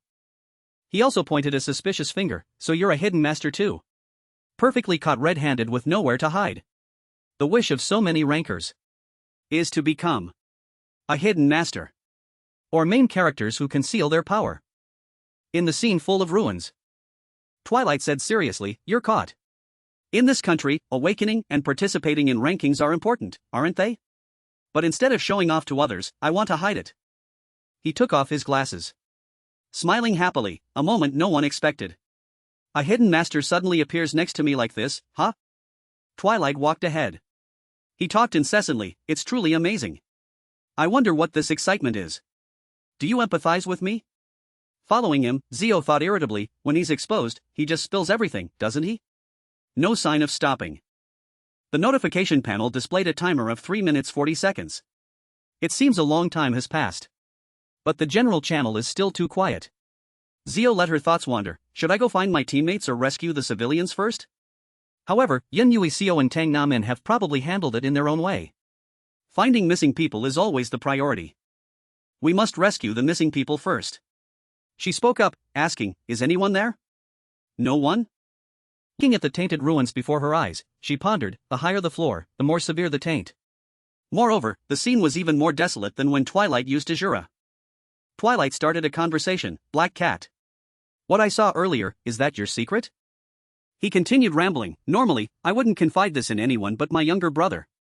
This time is an exception. Black Cat. Twilight's face showed clear excitement, because we both understand that feeling. Why does this jerk act like a wonderful friendship has already formed between us? He admitted, well, there were a few things that influenced me. Twilight regained his composure and said proudly, my spiritual support and ideal role model when I was young. That's our due. Even back then, he was a wonderful person respected by many, yet he didn't care about his appearance. I will go everywhere and act similarly to him. Zio was surprised. Although she said nothing, she pondered, this gangster Tofu. Even though he looks quite bad, he's not a bad person. Looking closely, he looks more like a K-pop idol. Twilight turned, his face serious and hesitant, but, Black Cat, you seem like a good person. He leaned closer and continued, actually, I'm also expecting a few things. She didn't understand, huh? What's wrong? Their eyes met. Twilight smirked cunningly. About the true identity of this Black Cat. Her eyes widened in surprise. He bent down to Zio's height. He observed, everyone seemed to be going crazy because the dungeon level kept increasing. But she was unusually calm. That's when I became wary. He straightened up and continued, let's see. Clearly, there's something here, isn't there? Twilight leaned close to Zio's ear and whispered, it's time to speak up instead of just acting like a civilian. Right? The feeling I get. From an S-rank hunter. Surely that's not something I'd feel from a civilian. Zio maintained a calm expression. She asked bluntly, so what? Chuckled, what do you mean, so what? Finally. Her heart pounded with fear. Suddenly, Twilight smiled brightly. Joyfully congratulating, you're the winner. You've awakened, haven't you? My intuition was right, wasn't it? I knew it. Gotcha. Now. Call me the renowned detective Twilight. Twilight, with a bright smile, left Zio bewildered. If I ran an emotional analysis skill on his face, it would definitely report 100% happiness. She froze. Mumbling incoherently. WFAM. Mi Yan. Tom. Jung. Hong. Honorable, she was so scared she was babbling. This fool. He's about to fall over himself. This much acting is enough. He still hadn't stopped. Looking around. Oh, by the way. There's something. This is quite strange. He whispered right into her ear. He suddenly asked. You don't have any magic powering you. What's your first title? Twilight glanced at her. It's neither Hello nor Archer, is it? Then he mumbled again. No way. Zio tried hard to calm herself. Damn it. What is this meaningless anxiety? Calm down. Think like a master of evasion. She spoke. Check it. My first title is? She hesitated. Bandoj the Swordsman. She recalled. The name of a character from a movie she watched as a child. Back then. Sorry about this. I'm borrowing your identity for a bit, old man. A flash of insight crossed Twilight's mind. Skeptically. Swordsman. Bandoj. He asked again. But you don't have a sword? Meanwhile, Zio was playing the role of a swordsman with a painful past. She immersed herself in the role. Dark weapon. Swordsmanship is a brutal art. Still acting. Even if you embrace it with flowery words or excuses, it remains the truth. Twilight still denied it. No. There's still no sword. Zio was at a loss. I tried to defend this situation with famous lines, but it's not working. A bug suddenly flew by. She happily whispered. Perfect timing. A small light flashed in her hand. So that fool wouldn't notice. Using a small amount of magic power. Then materialized it as a blade. She swung her hand. Zio cut the bug in half. See? It's cut. If that's the case, go check it. Twilight was stunned in disbelief. Looking closely at the bug on the ground, she said, the sword lies within my own sword. You narrow-minded one. A notification displayed, the phylogic attribute has been added. He was forced to admit. Yes, but I predict that was a test beyond my comprehension, because I didn't see any sword just now. Zio crossed her arms, pondering, what a waste of a useless skill. Now I have no weaknesses against him. Twilight's first title is Lord of Desire. Can I use skills that others can't see? It's like a contract linking demons and Asuras through darkness. In short, in many aspects, he is far from a mage or a swordsman. Heller too. Anyway, the top-ranked person is also deceiving everyone, so this is fine. Twilight suddenly remembered something, then took off his glasses in wonder. That's right, you think the swords are within our swords. I've learned a new lesson, Bandoj.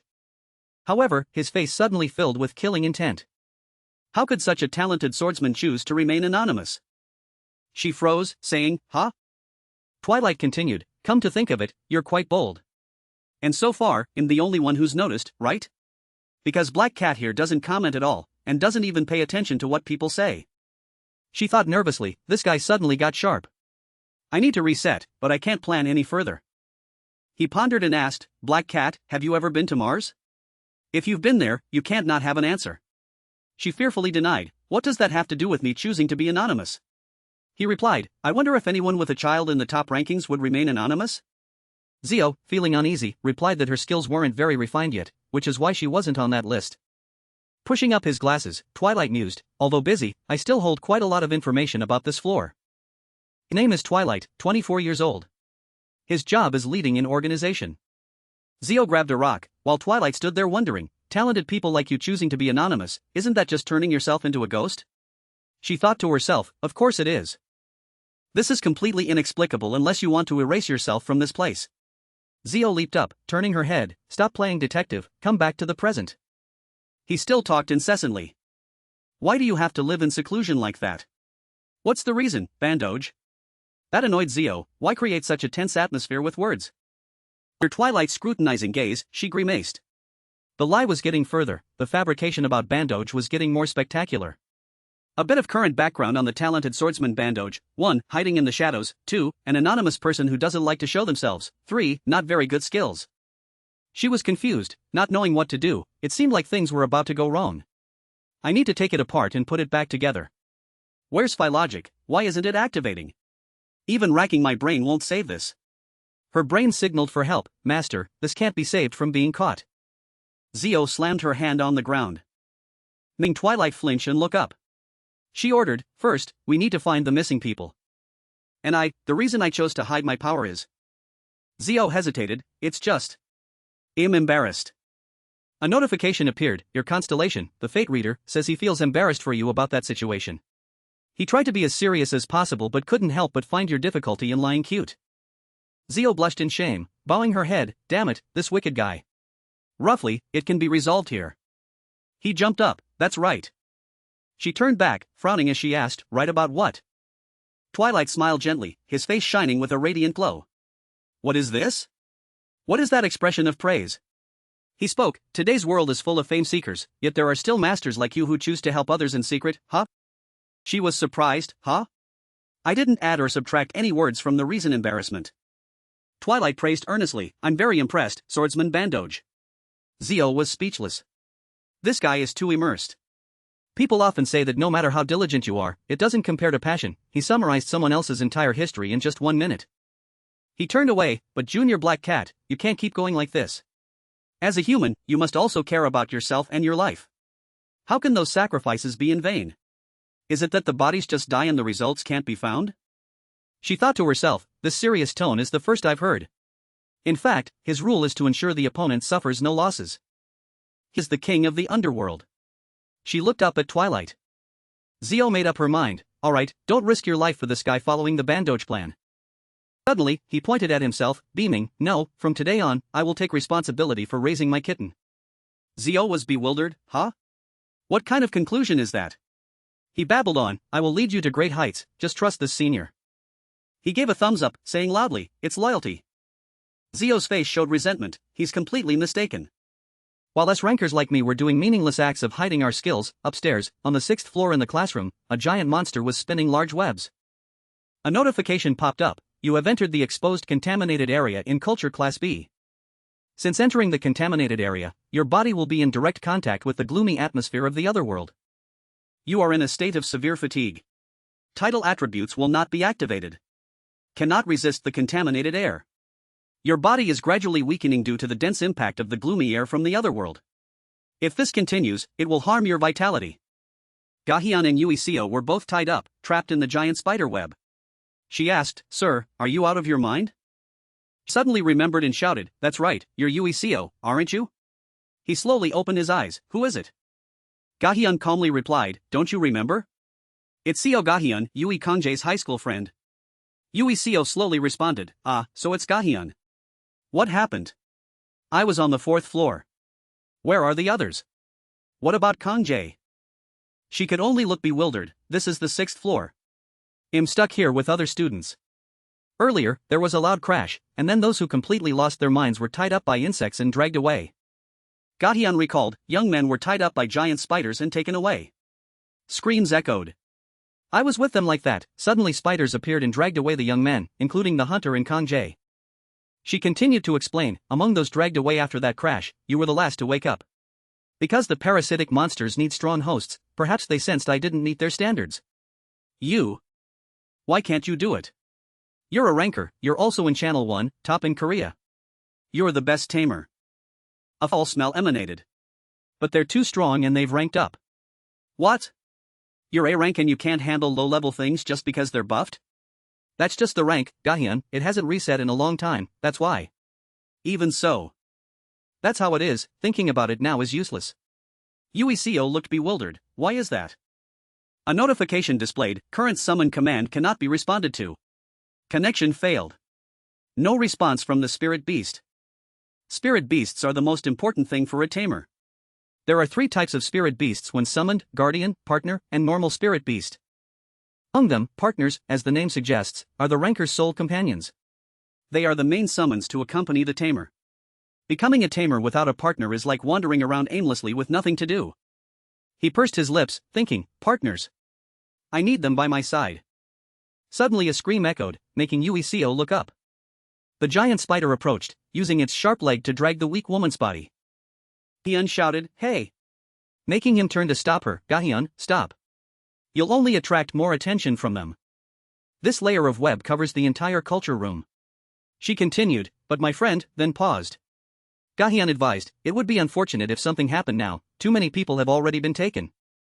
Useo's spirit beast, the thread snake, suddenly appeared from behind Gahyun, biting through the spider threads. Uiseo regained his composure, slowly sitting down.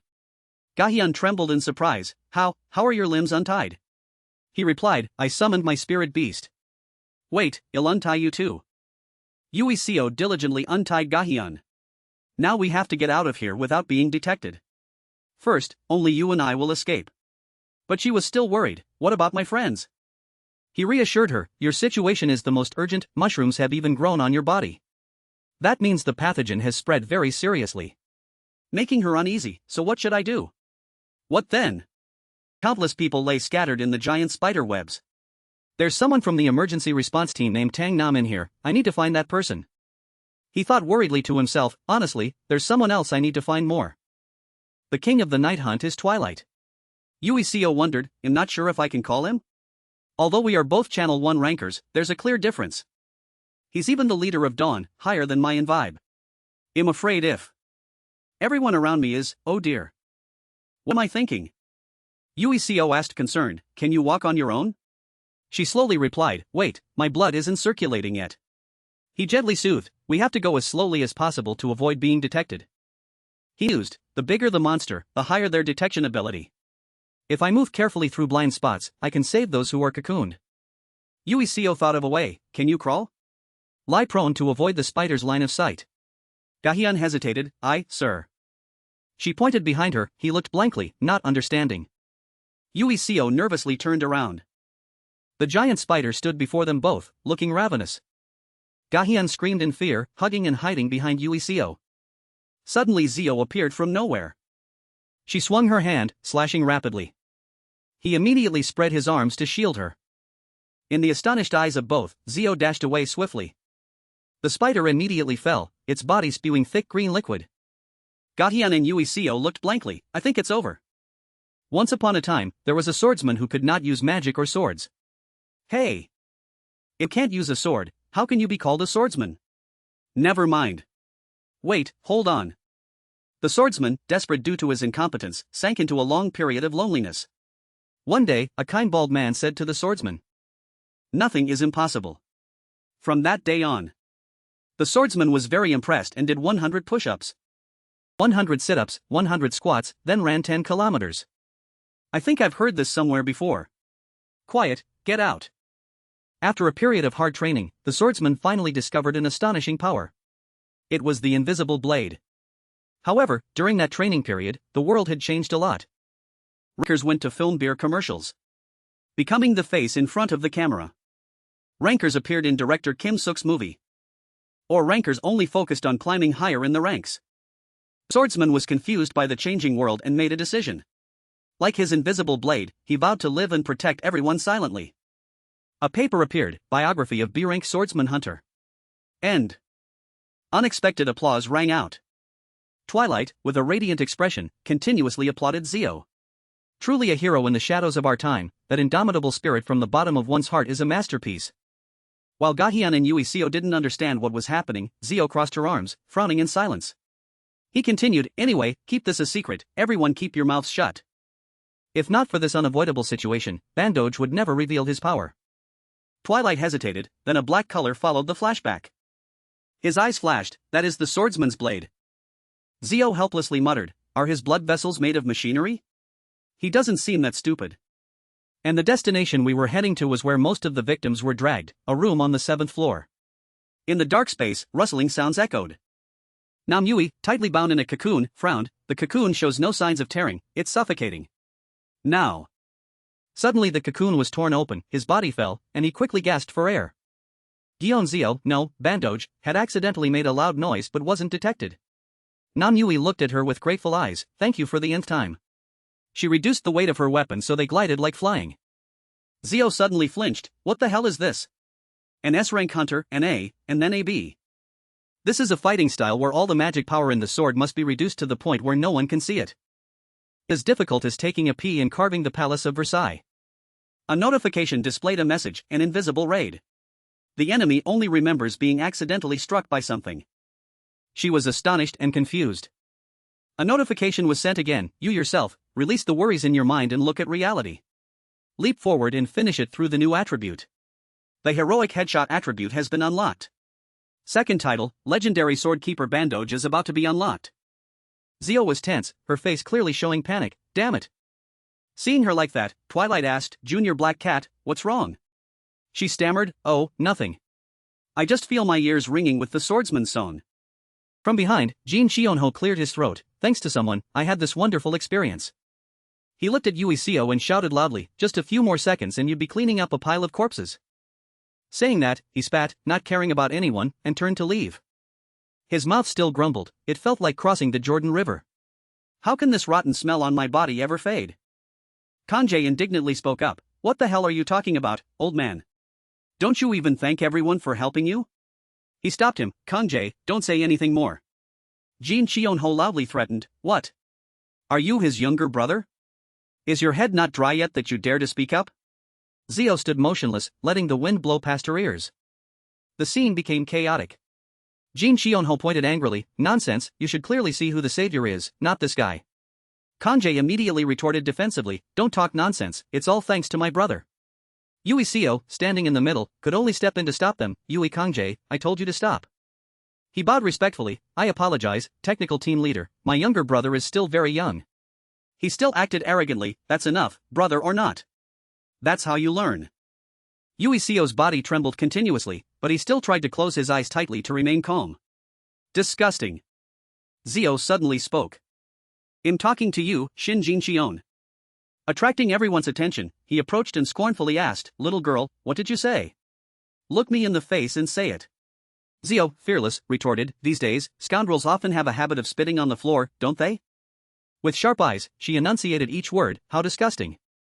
Jin Shionho couldn't hide his anger, his face contorted, "This girl." If realizing something, he frowned. Zio opened her eyes wide, staring at him, "Are you sure you're Shin Jin Chion, old man?" Jin Shionho immediately froze. "If you're pretending to be Shin Jin Chion, just say it." He clenched his hand into a fist. Yui Seo stood silently behind, observing the tall man and the small girl. He slowly backed away, as if both were trying to devour each other. But everyone could clearly see. He was astonished, his eyes wide. Who is the winner? Namin coughed a few times, interrupting the tense atmosphere. Our dungeon raid isn't over yet. Tang Namin, B-rank hunter from Emergency Response Team 1. Notification, dungeon monsters are enraged. Timer, 12 minutes and 45 seconds. He urged, the monsters are still here and the dungeon core hasn't been destroyed, so we have to hurry. Jin Xionho, perhaps out of fear, made an excuse to leave. That's right. Let's go quickly. Namin commanded, all civilians, follow this direction, and the raid team, that direction. The original core of the dungeon will be on the rooftop.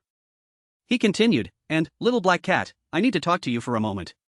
Leaving Zio bewildered. She was confused. Why me? You still have to lead them. He calmly said, just for a moment. Saying that, Namin held out his phone. Look quickly. He was tense. Unlike Babel, devices usually can't be used in dungeons, right? But I can because I often have to check members' information. But when I entered Dion Zio into the center's database, the phone screen displayed confidential information. He hesitated. This is the first time I've seen this.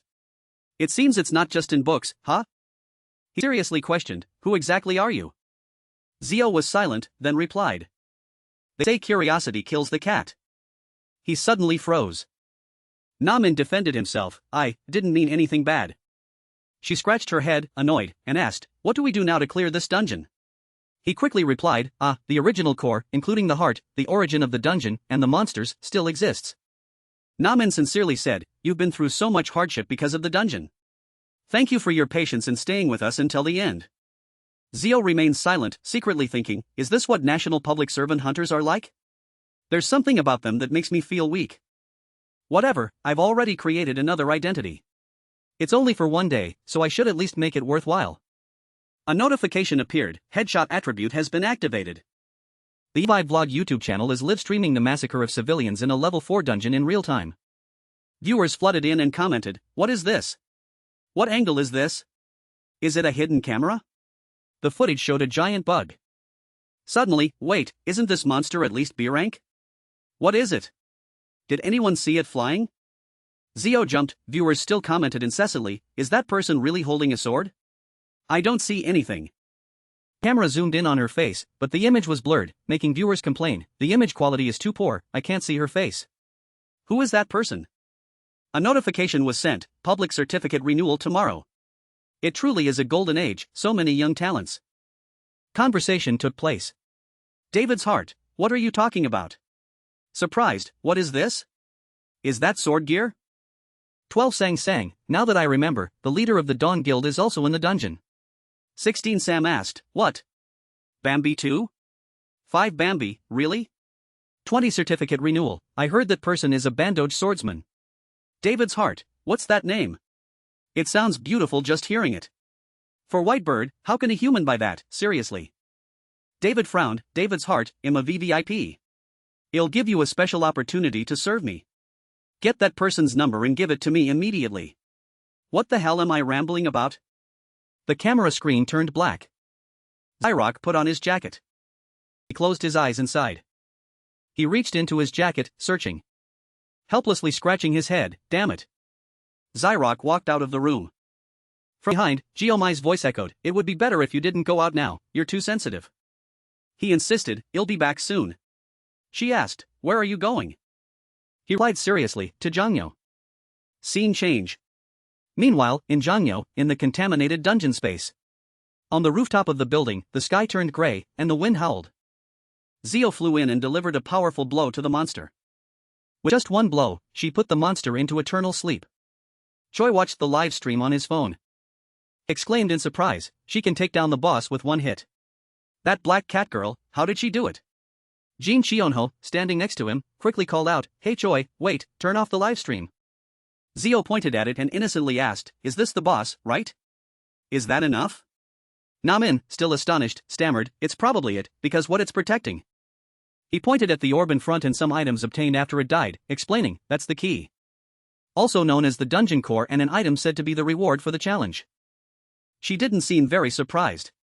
Just feigned a faint exclamation.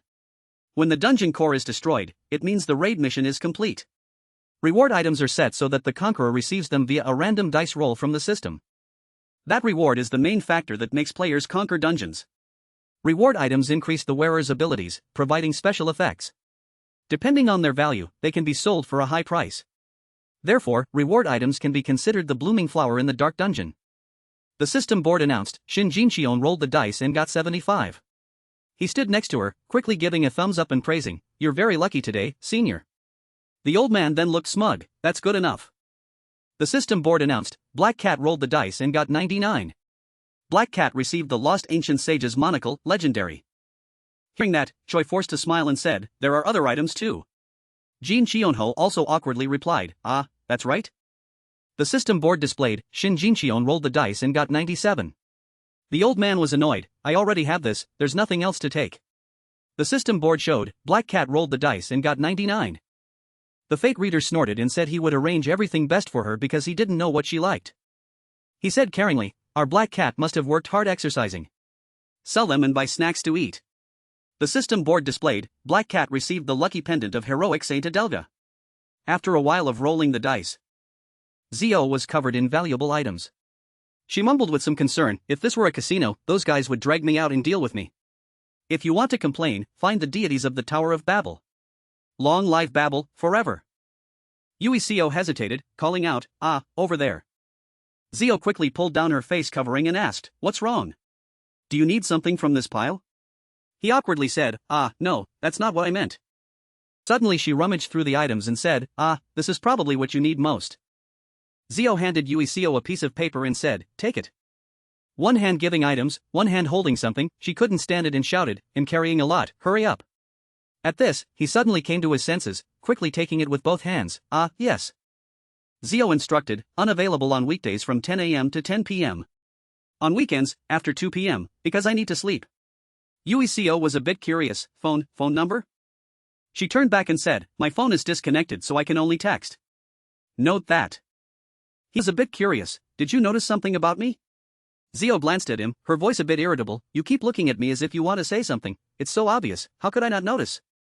Uesio took the paper, stammering to explain why he kept looking at her, "Well, you smell like a dragon and something burnt. If that's the case, there's only one person." Zio gestured for him to lower his voice, "You also smell like a dragon, I think. That scent must be very popular, I want to go see them too." Hearing that, he fell into a bit of contemplation. Suddenly Uesio bowed his head, his voice full of gratitude, "I will contact you when I truly need help." Thank you very much." She was unaccustomed to this, her voice a bit annoyed, "That's enough, please stop." The fate reader suddenly spoke, "Why do you show so much interest in other people's affairs, kid? That's a problem." Hearing that, Zio didn't know the reason, "I don't know, I just feel strangely familiar. I don't even know why." He walked over and touched the orb, his voice a bit sarcastic, "A king cannot care for individuals. All a king does is sit on his throne." The fate reader smiled meaningfully, softly saying, "Acting for one person is not the same as acting for everyone. Instead of helping each person, it's better to save and protect all." After hearing that, she frowned and mumbled, "Sometimes in life, we have to do that, don't we?" Twilight approached with something in his hand, his voice a bit playful, "Hello, today's winner, Junior Black Cat. What did you say to Uesio to be so close?" Zio replied, "Just gave him my phone number. How are your spoils of war?" He said smugly, "Do you understand, Junior? I'll tell you a little about this magic stone." Suddenly the magic stone in Twilight's hand fell, he exclaimed in surprise, "Wait. Are all those items Black Cat's?" Zio innocently asked, "Huh? What about Shin Jincheon's?" Twilight, in disbelief, took off his glasses, then ruffled his hair, thinking of every possible way. Finally, he shouted loudly, "Please sell them to me." She coldly uttered words colder than winter in the Arctic, "Dream on." Stone, silent. Twilight, 24 years old, is the holder of Asura. He wondered, "Don't you want to sell them for money?" Zio unexpectedly declared, "Or are you approaching me because you like me?" Hearing those words, Twilight instantly froze. He shouted loudly, "Hey! What are you talking about? Are you joking? Aren't you going too far?" Twilight's face turned red, his hands and feet pointing everywhere. He awkwardly said, "You have charisma, or did you suddenly lose self-control? You and I are simply close friends who overcome difficulties together. No dating experience yet, or still considered single since birth." He was shy, however, if you like dat. Dat. ING. She quickly glared and coldly said, "Stop talking nonsense, move aside." Twilight tried to maintain his last bit of dignity, shouting loudly, "Fine." Newman announced, "We will now lock down the dungeon. Thank you all for your hard work. In the deepest part of the dungeon, a loud explosion rang out. Everything on this map gradually disappeared. The system board announced, "Congratulations, you have completed the dungeon mission contamination of B rank space. Dungeon closing process begins, calculating completion rewards." After exiting, Zio pushed back her cloak and looked ahead. She watched everything disappear in the twilight. She gently turned and left. Finally done, time to go home. Suddenly, camera sounds rang out, making her a bit confused. Someone shouted loudly, "Here! Camera crew here! Here, take pictures!" Reporters from S Company rushed in with microphones to interview. "Agent Tang Nam In, do you remember me? I'm from S Company. I heard a supernova has appeared, is Bandoj there?" He immediately shielded her from the flashes of cameras and camcorders. Zio was a bit excited by the reporter's lights. "This is going to drive me crazy." The camera lens pointed directly at her face to get an accurate image. "Did you hear that voice? That voice means I have to extend the usage time of that supporting character again. Of course, I have a separate mind, which is the intellectual editorial library, also known as an editing tool. It is used by gaining editing rights over a certain area and cataloging it. It can even change future developments like in Guangwoman. And try to use it to blur my presence in everyone's minds." Zio gave an awkward, forced smile. "If I activate it here now, it'll be a mess." A distant roar made a cameraman turn curiously. "What's that sound?" Zyrock sped up on his motorcycle. He sharply swerved past the reporters. Zyrock turned off the engine, took off his helmet. He tossed his hair, revealing a cool, handsome look. Zyrock's eyes glowed in the night, his voice sharp. "Put away all those cameras before I smash them all." The reporters behind him whispered, "Ah, it's Bambi. Put away the cameras, everyone knows he's very sensitive about his private life." He tossed his helmet to her, grumbling, "What kind of nonsense are you doing, sis?" Zyrock softly said, "Wear it." Zio felt a warmth in her heart, as if she had found a savior. He wondered, why so many items? "Have you cleared all the dungeon rewards?" She excitedly showed off, "Clean them all up, golden hands, golden hands." Zyrock said teasingly, "You're quite uncomfortable in front of the camera, but now that I'm here, it's fine, right? Is this the true taste of presidential service?" Even after sitting on the back of the bike, she couldn't stop teasing, "Dad, let's go." Zyrock snapped, annoyed, "Are you crazy, sis?" After they both left, the reporters watched, exclaiming, "Oh my god, what was that? It's the first time I've seen Bambi in real life. Crazy." Twilight stood far away, listening to the reporters' whispers. "So that means we won't be able to use today's data, right? No one else, he's a very disciplined person. If you interfere with his life, he will." Suddenly Wu Sannam called out, "Young master." He turned around and replied, "What is it, Sannam?" He was a bit surprised and curious. "Not staying anymore? What are they making a fuss about?" Wu Sannam, the second in command at dawn. Wu Sannam opened the car door, inviting Twilight in, not forgetting to grumble a few words. "What will happen to you if your identity is revealed? This is why I said no." He snapped irritably, "Put your nagging aside today." After getting in the car, Twilight's subordinates lined up neatly and bowed. He took off his sunglasses and ordered, "I need to find out a few things." Twilight instructed, "First, about Ueco, find out what he's doing. I feel like something under my command is terribly rotten and..." He was curious, "You mean the president of Babylon?" He quickly retorted, "No." Twilight's face darkened, his tone somewhat envious, "That Bambi has been a thorn in my side for a long time. And now he's stolen my adorable black cat too?" He smirked, his eyes determined, "I need to take a closer look at what he possesses."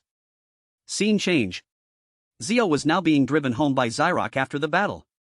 He's been riding a motorcycle since middle school, right? As soon as he received his hunter's certificate. Nationwide, only those 16 and older can get a driver's license, but having a hunter's certificate is an exception. That's so hunters can quickly travel to locations in any crisis situation. Under the sunset, he sped his motorcycle through the narrow streets. Zio took off her helmet and grumbled, "It's so inconvenient, my butt is numb." Zyrock flared up and shouted, "That's an insult to her, apologize to Christina immediately." She looked at the motorcycle with disbelief, "Is this the Christina you were talking about?" He replied, "Besides Guillaume Christina, there's another one." Zio said sarcastically, "Even their last name is Guillaume." Zyrock casually said, "Since she's my daughter, of course she has the same last name." She recalled his past expressions and actions, muttering, "This kid talks about Christina every day. I rode with Christina, this is a gift I gave Christina. I thought he had a girlfriend. Before I knew it, I was home." Although there were neighbors nearby, no one knew that this was the home where an S-rank hunter resided. However, despite its shabby appearance, it was truly a paradise. That's my family, a place without my father's presence. My mother worked hard to raise my 3 siblings in difficult circumstances. After I awakened, my family improved with help from the government and the Silver Lion Guild. And things became even more abundant when Gion Xyrock debuted as an S-rank hunter. Xyrock turned to remind her, "Hey, take all that off before you go inside." At this, Zio noticed the items still on her. "Oh, right." She tossed the pile of items, happily handing them to him. "Here, for you." Xyrock quickly dodged. "Are you kidding? Why are you suddenly giving them to me?" Zio recounted, "My constellation said it would help you." Many times Xyrock tried to tell my mother to move to a better place, but he glared at her. "Your storage is full, isn't it? It's nothing but a dump. More accurately, a battlefield." Zio quickly changed the subject, "In giving them because I truly love my younger brother." Xyrock helplessly scratched his head. "I guess I'll have to hit you once. A record-breaking child, also known as Bambi. My younger brother is like a deer, somewhat rough in temperament but gentle by nature. My mother seemed reluctant to spend the money earned from my brother fighting on the front lines as a hunter. She always had sleepless nights when Bambi was at the tower." Despite his irritable nature, he still opened his storage for Zio to put her items, not forgetting to grumble, "Don't always stuff it into my storage, organize your own storage." Xyrock turned, curious. "That's right, did you call Mom when the dungeon appeared?" She had anticipated this, saying, "Of course, I said I was a witness and had to give a statement." He said nothing, holding out his hand. Zio did the same. They high-fived each other for their perfect coordination in hiding things from their mother. So, Mom's 3 children always pretended to be very ordinary children. They both grumbled at the doorstep, "They'll sell your items at market price." "Alright, remember to buy me fried chicken, okay?" "Again, aren't you ashamed?" At least we assured each other that nothing related to hunters should be mentioned in the house. Gomhi waited inside the house, questioning, "I was wondering why you went to Janyo, turns out it was to pick up sis." She grumbled a bit, acting like a siscon. Zio cheerfully rushed over with an affectionate voice, "My precious." Gomhi coldly turned and said, "Come in quickly." She hurried into the house, reminding the two, "We have a guest." Then she walked inside step by step. Zio suddenly noticed a pair of shoes by the door, thinking, men's shoes. Only one person wears that size and frequently comes in and out of this area. Inside, Belm was talking to her mother. His voice echoed through the room, "That's why, are you taking your medicine regularly? I advised you to follow it." Sunjo smiled kindly at him and replied, "No wonder, I'm feeling better than before. Vice President, I always regret that the construction failed." Belm closed his eyes and chuckled softly, his voice seemingly teasing, "If you say that, it'll be sad." Then Sunjo turned to look at the 2 people secretly behind her. "The children are back. Zio and Xyrock, come say hello to the Vice President." Belm then turned his head, looking with interest. Zio's voice trembled as she looked at the person in front of her. "Please." Then she clasped her hands together. She bowed slightly with solemnity, "Greetings, Vice President." In her heart, she cursed, "What the hell are you doing?" Zio said in a strained voice, "I hope you've been well recently?" In her heart, she secretly communicated with the other person, "Come outside to talk now." Her eyes full of resentment looked at him, she communicated through eye contact. Belm looked at the small girl glancing sideways and chuckled to himself, "This family is truly interesting." Then he spoke, "You've done very well. It's been a long time since I saw Zio, she seems to have grown up a lot." Sunjo began to complain again, "You make me proud, but she's still very childish, always acting like a kid. Always complaining about food. That's why even in my 40s, I'm still very active." Belm turned to the girl behind her and whispered, "Don't complain about them anymore, Zio." And she stood there, feeling very restless. Meanwhile, Xyrock had slipped into his room. Zio was now bowing her head, secretly looking up at the other person. Mrs. Park and Belm were chatting without any discord. "When I was young, it all started when the government chose Belm to be my supervisor. At first, he simply accepted at the center's request. But I swear he was very sincere. Following that story, a joint sponsorship program was established. To hide something, an entire group must act. That was the collaboration between the center and the Silver Lion Guild in the name of partnership. After the March Nightmare, a one-on-one supervision system for children affected by the Silver Lion was established. Going back many years. Yes, what about my Xyrock and Zio?" Sunjo was timid in front of Belm. "I am very grateful to the Silver Lion Guild for protecting us. But I wonder if my children bother the awakened ones there?" Belm immediately refuted and explained to her, "You don't need to feel troubled by this. We, Silver Lion, are trying to take deep responsibility after what happened that night. So please consider this sponsorship for children affected by the March nightmare as part of the compensation. Sunjo felt a bit concerned, her voice stammering. But unexpectedly, a baby's loud cry rang out, "Mom." Sunjo then panicked, jumped up and ran to the room, her voice urgent, "Wait a moment, I'm coming." Then she said to the other person, "I apologize, but my youngest child is a bit weak." She was a bit flustered, "I have too much work, and my husband." Suddenly Belm interrupted, "May I hear more details about that, sis?" Afterwards, in this way, the two Guion siblings grew up under the great care of the Silver Lion. My childhood was with Belm. It's not wrong to say I spent all my time at Unseagwan's mansion. For Mrs. Park, who had always struggled to make a living on her own, treating her benefactor sincerely was a matter of course. At this, Belm stood up and bowed. "That's enough then, I guess I'll be leaving now, sis." Sunjo, across from him, said regretfully, "Oh dear, it's late. Why don't you stay and have dinner with us?" Belm glanced at Zio, his voice full of hidden meaning. "You know I'm not one for formalities, sis. I only came here because I was worried about the dungeon, but now that I've seen Zio, I'm relieved." He smiled faintly and said, "I think she wants to see me off too." A moment later, outside the house, Zio asked, "What'd you say to Mrs. Park before I came back?" Belm then took out a cigarette, and as he smoked, he explained, "It's always like this.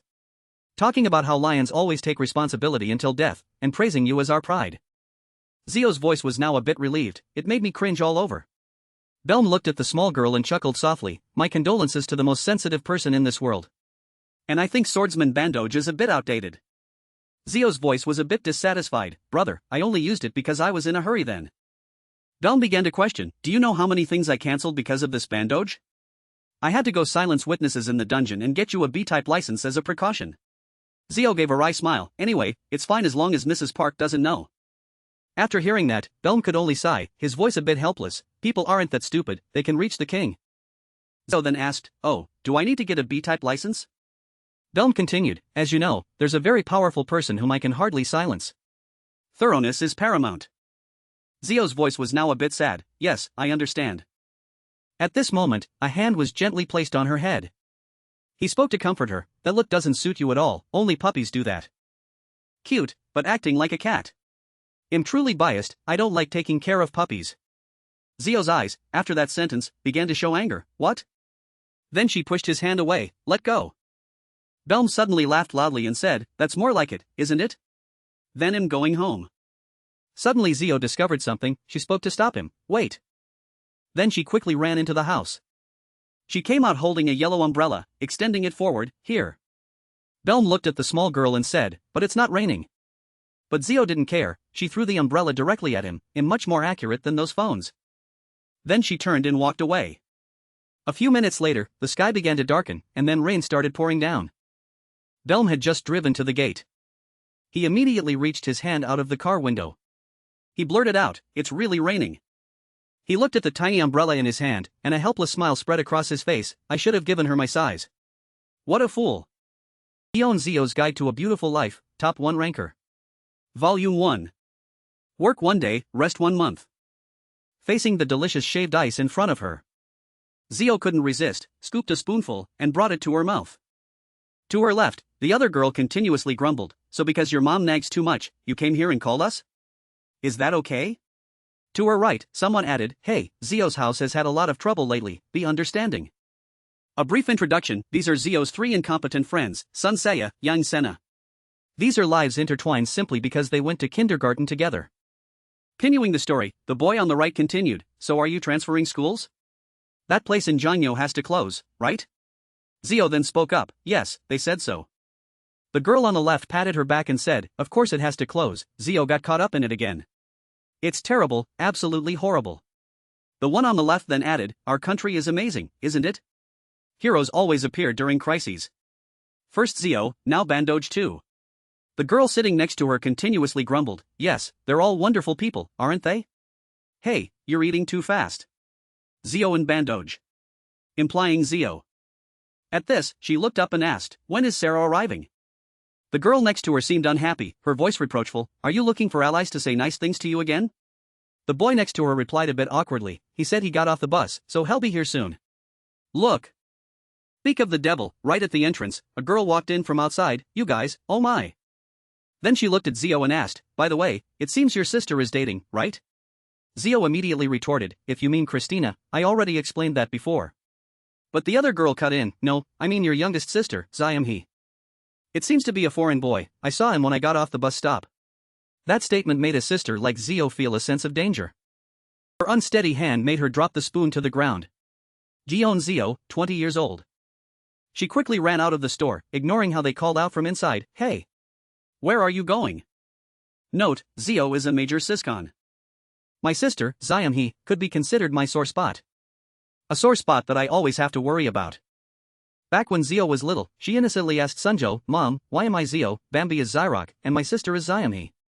At that moment, her mother, holding her sister in her arms, said, because Xiam's body is very weak, she needs an old-fashioned name to be healthy and live long.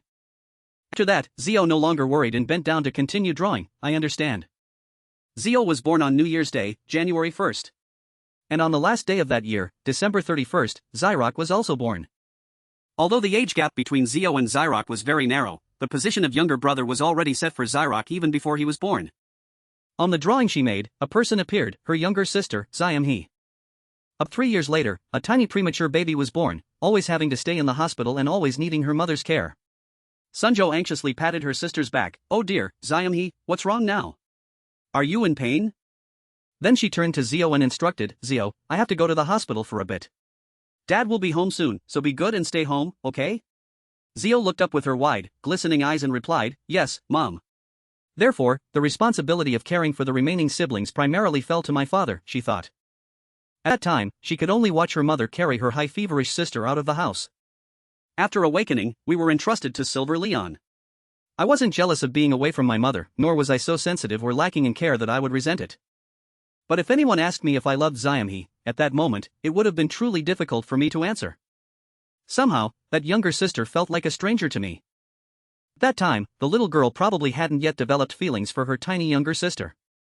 That was what Zio felt, but that was if that day hadn't happened. One day, when I was 13, Zio was on her way home and made a phone call. Hello, Xiam? Mom said you're sick, so I'm coming home now. Over the phone, she immediately realized her sister's voice sounded very bad. At this moment, her two friends beside her urged, hey, wait. Let's go play video games, this time, it'll crush your team. Worried about her sister, Zio whispered, not now. The other two pouted in disappointment, oh, come on. On the other end of the line, Xiam pressed her lips tightly and said, you don't have to come home. Zio was a little bewildered. Her friends waved, we're going ahead. Xiam's voice faintly said, it's okay, you don't have to come back, I'm very sleepy. Zio found her sister's words difficult to understand. At this moment, her friends shouted again, Zio, are you coming? After the call ended, she turned her head and replied, huh? Yeah. Zio was 13 and Xiam was 10, an age where I was easily distracted by friends because my sister always said she was fine. Afterwards, in the hospital room, Zio's eyes were filled with horror. She stood before the hospital bed, looking at her sister, who was in a coma from a high fever. She realized something was terribly wrong at home. Zio was filled with deep regret and secretly blamed herself. Acute pneumonia, the child almost died from it. I could have easily cured that illness, but that was me, the child was different. Voice sounded like she was about to cry, you said you were fine, you said I didn't need to come home. Why did you say that? Xiam, lying on the bed, slowly opened her eyes, faintly, breathing rapidly, is that why I'm being scolded? I'm sorry. Zio tremblingly asked, why don't you call me sister? Xiam's face grew even redder from her rapid breathing. The little girl trembled and pressed her lips together, how could I? I'm not your sister. The little girl looked at her two older siblings with defiant eyes. According to my sister's words. At that moment, Zio stood under the tree, watching the backs of the two of them. That figure looked truly pitiful. It seemed the child had endured terrible loneliness. A great responsibility weighed heavily on my shoulders. In that moment, Zio truly became Xiam's older sister. Back to the present. Right in front of the house gate. Xiam was holding her phone. Her fingers continuously tapped the screen. Meanwhile, Zio ran in from outside, so fast that she had to stop, panting heavily. She looked at her sister and thought, I ran pretty well, but with her lying there like a lioness, how can I dare to speak? At this moment, Xiam suddenly spoke up, asking about something afterwards. Zio's eyes sparkled as she looked at her sister, as if trying to be endearing. Xiam kept her eyes glued to her phone, why are you lying there like a piece of toast? Can you stop? Zio's eyes shone even brighter, looking very grumpy. Notification rang out. The fated reader constellation says you should only be cute when necessary, otherwise, you'll just annoy people. He asks if you want to be a flattering concubine? Zio asked, what are you doing? Who are you texting? Is it some foreigner? Ziam, he replied indifferently, it's none of my business what I do. A hint of sadness flashed across Zio's face. Then she had an idea and asked, hey, do you want to go shopping with me? Ziam, his hand suddenly paused when she heard that. Voice was full of suspicion, do you even have money to pay? Zio quickly sat up, rummaging through her pants pocket, lots. Ziam, he indifferently asked, where's the proof? Zio was flustered, proof? Wait, where did I put it? Then she pulled out a sparkling black card. A sponsored black card.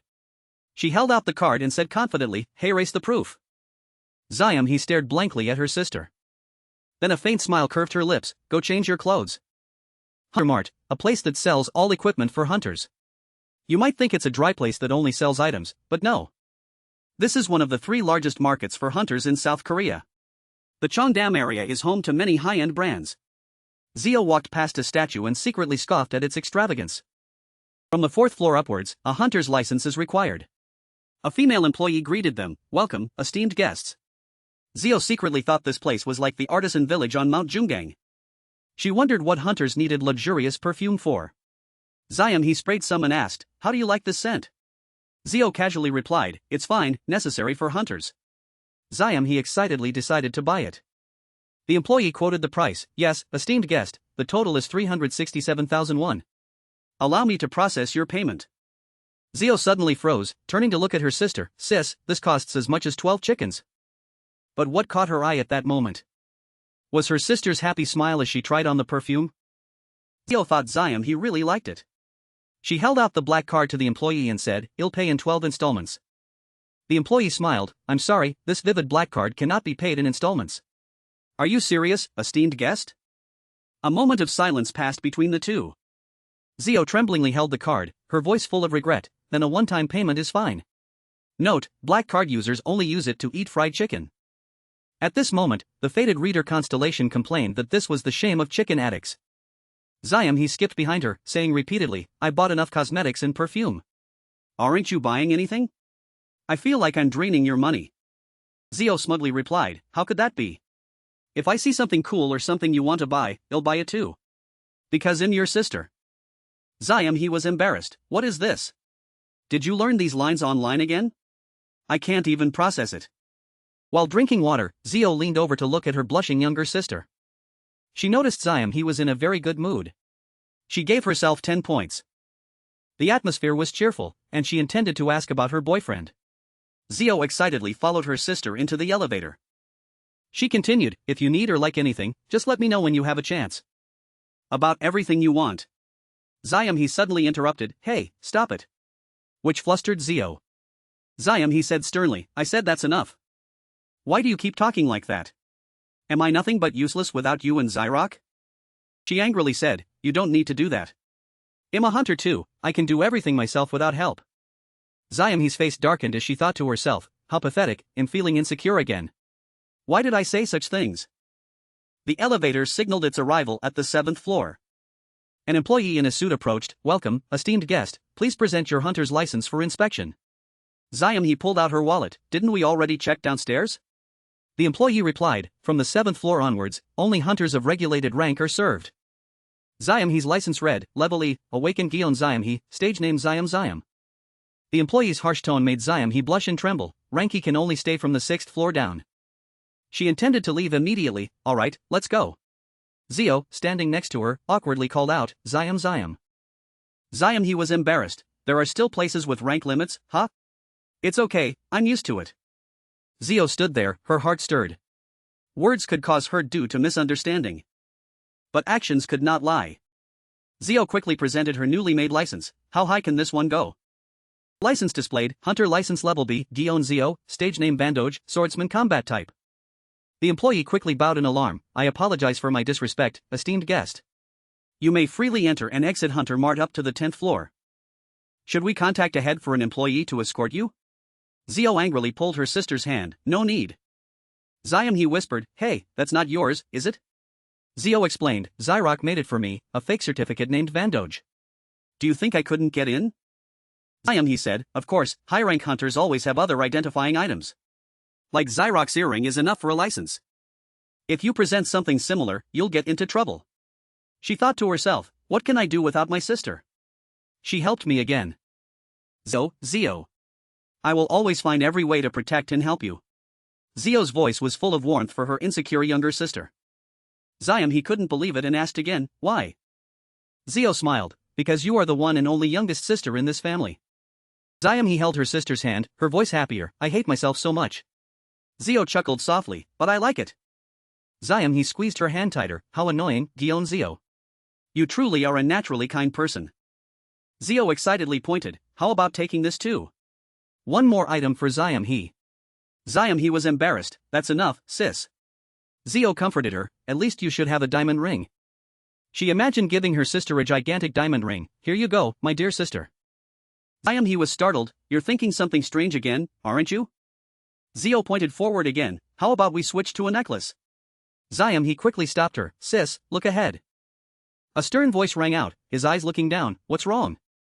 The employee frantically explained, I apologize, Sir Merlin, that was our carelessness. Sir Lucas seemed not to notice, it's just a collision, not a fight. He turned and asked, but didn't you say only C rank and above are allowed in? Is that student girl a hunter of that rank? Is Zio's nation like this? The employee explained that guests could enter using someone else's license. Lucas was displeased, so these naughty girls aren't hunters but can still come in to see rare items, huh? The employee trembled, about to check, when he stepped forward, we are hunters. Who are you calling naughty girls, old man?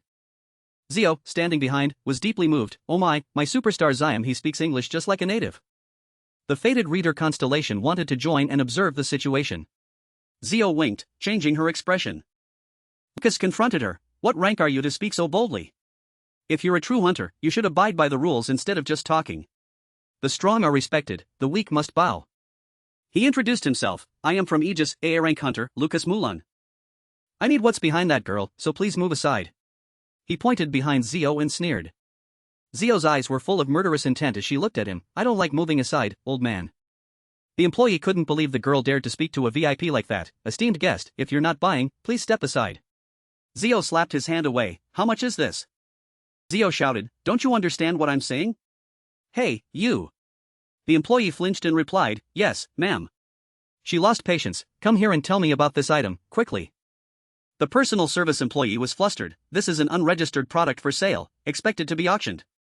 So if you want to buy, then please make an offer. Zio's eyes gleamed, it seems you understand me.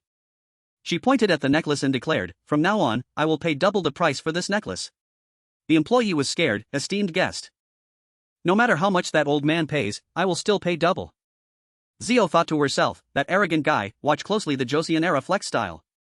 She held out the black card, that's how I make an offer. The employee's eyes lit up when he saw the legendary black card, owned by only 11 people, I don't know who this young lady is, but she definitely has immense power backing her. Zio proudly said, process payment for all the goods I've looked at. I'm sure you know what I've seen. The employee excitedly took the card away. The fated reader said, you're being a bit petty, kid. Spending hundreds of millions of USD just because you're angry? The constellation shook his head, how can you become the strongest constellation like this? Zio replied in her head, hey, Mr. Constellation, am I supposed to show off my power here? The constellation smiled, oh dear, Rue, read this for me as a gift. Zio sighed, if you're going to be so casual, then it's every man for himself. He appeared behind her, placing a hand on her shoulder, you're not focused, how intense. Zio's ears turned red, wait a minute, he'll activate the relic and read it right away. Zio touched her ear, thinking to herself, so suffocating. She turned to the fated reader, are you a pervert? Do you really want me to read it? Open the relic quickly. He laughed loudly upon hearing that. Information appeared, 3 commandments of the nameless god. Ancient divine accessory, protects the user from enemies, skills currently sealed. Zio continued to read thoughtfully, bound upon equipping, cannot be traded or stored in inventory. She saw the word mythical, a mythical grade item? A necklace from the mythical era, containing 3 commandments to protect siblings in the final battle. Treat them as me, and me as them. Protect each other from crisis, never turn your back even when facing death. Abide by these 3 commandments, even if all 3 sacrifice themselves, it will become shining glory. Zio thought she would adjust it. The owner can share location, check status, and summon each other instantly if the necklace is broken. Receive the grace of the Holy Spirit, increasing life and indomitable will. The dazzling light made Zio cover her eyes. She happily said, "Girls, I've got some good stuff." The fated reader Constellation grumbled that she was taking such a loss just to summon a few times. Lucas suddenly asked, "Do you have a problem?" Zio flinched, bristling, "Huh? What? Oh? You know Korean?" Her face was full of question marks. Lucas said, "For an Aegis member like me, Korean is basic. My support captain is from Yahello, even the Great Dre is Korean." Zio was bewildered. "What is this? Why are you acting familiar with Dre?" Lucas pulled down his glasses, about to ask, when Zio interrupted, "I'm not buying anymore, take it." Lucas was helpless. "Why aren't you listening? You just took an important mythical item." He told the employee to deliver it to their home. Zio unhappily thought, "If you say anything else weird, Illinois." He suddenly called out, "Hey! The owner of that black card is Helm of Silver Leon. What's your relationship with him?" The question made her even more wary. "At a large building, broke again?" Lucas irritably took off his jacket. "I paid dearly for my mouth. The biggest reason I came to Korea has gone up in smoke." The other person teased, "Timothy would probably die laughing if he heard that. He's upset we went ahead."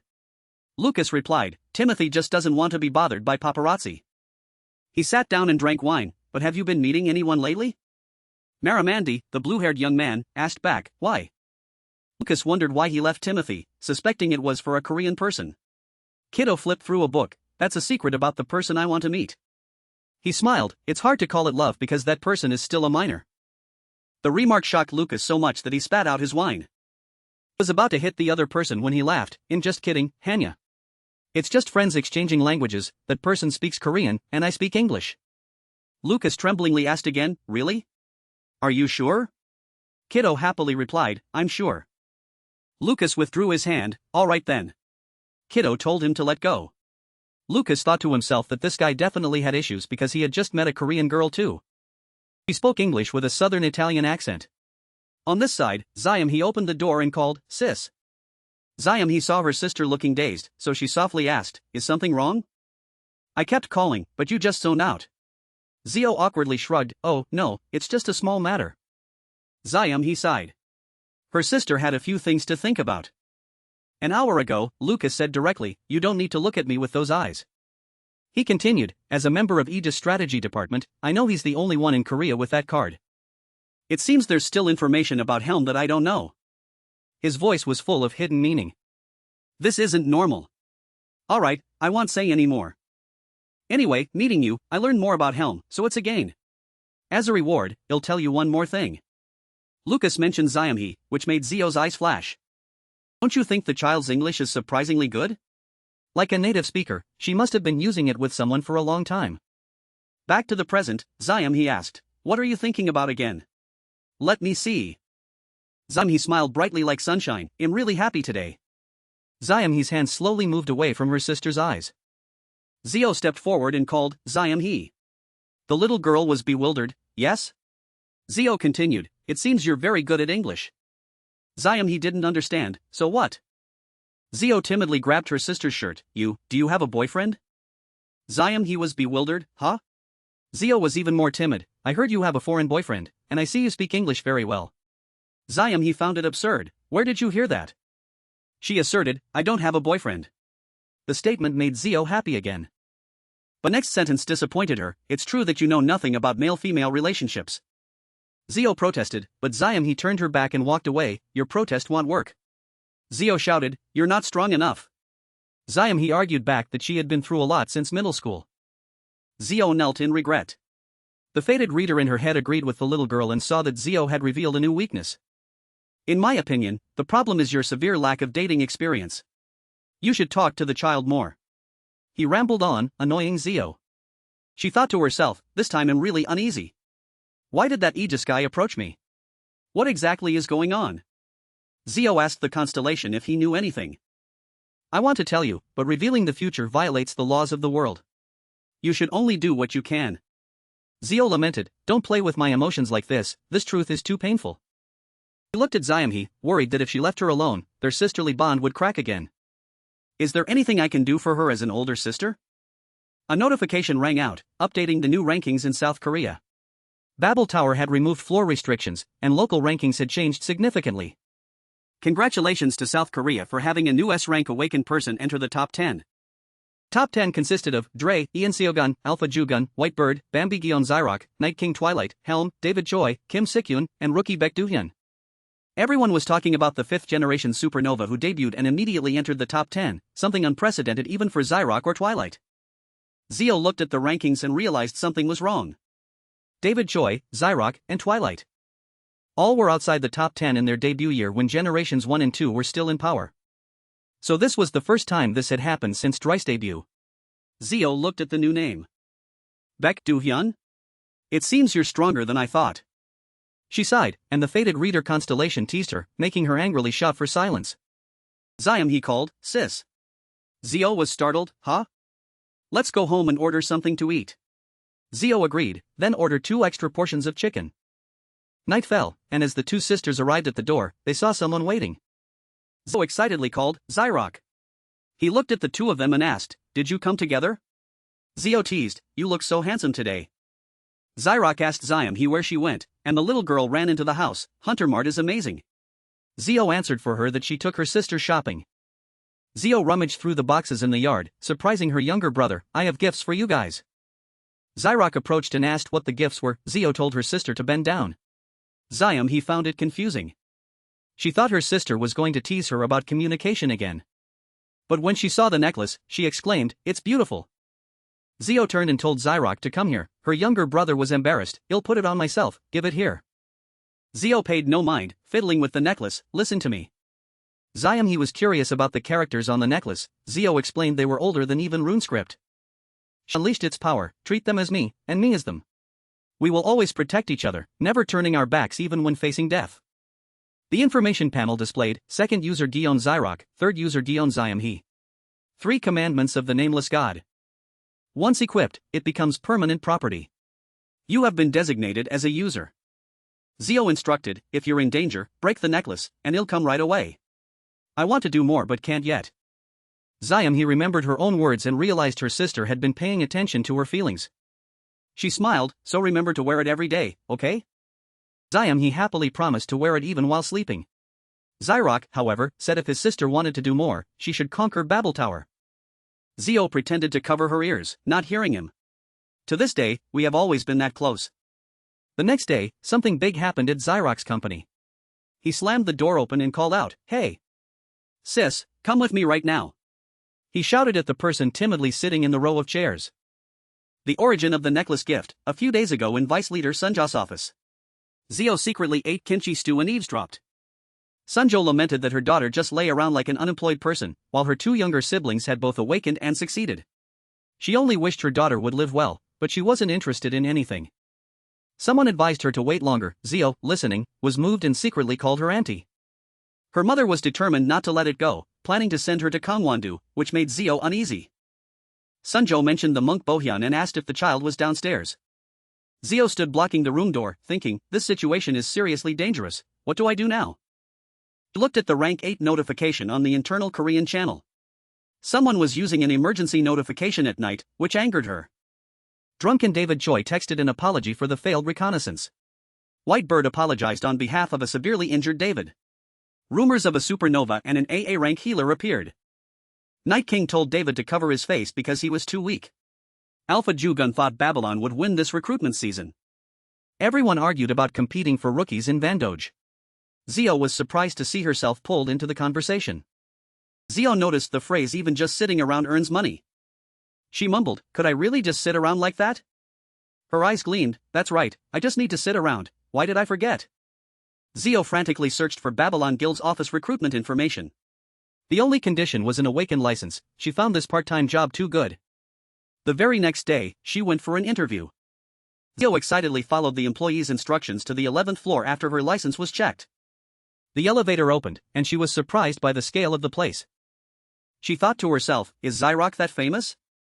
When she placed her license on the scanner, the machine loudly announced, Rank B, applicant number 021 has been confirmed. She suddenly realized something was wrong. An office position usually only required rank E. If a rank B appeared, then it would be very noisy. So many eyes turned towards her like hungry tigers. Zio wanted to die. Oh no, why does the scanner have sound too? While Zio was in an awkward situation, Zyrock opened the door and walked in.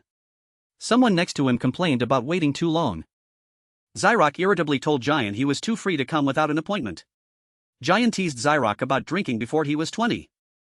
Zyrock sat down, saying the wine was for guests. Giant smiled and said he was a guest too. Zyrock impatiently asked him what he was doing there.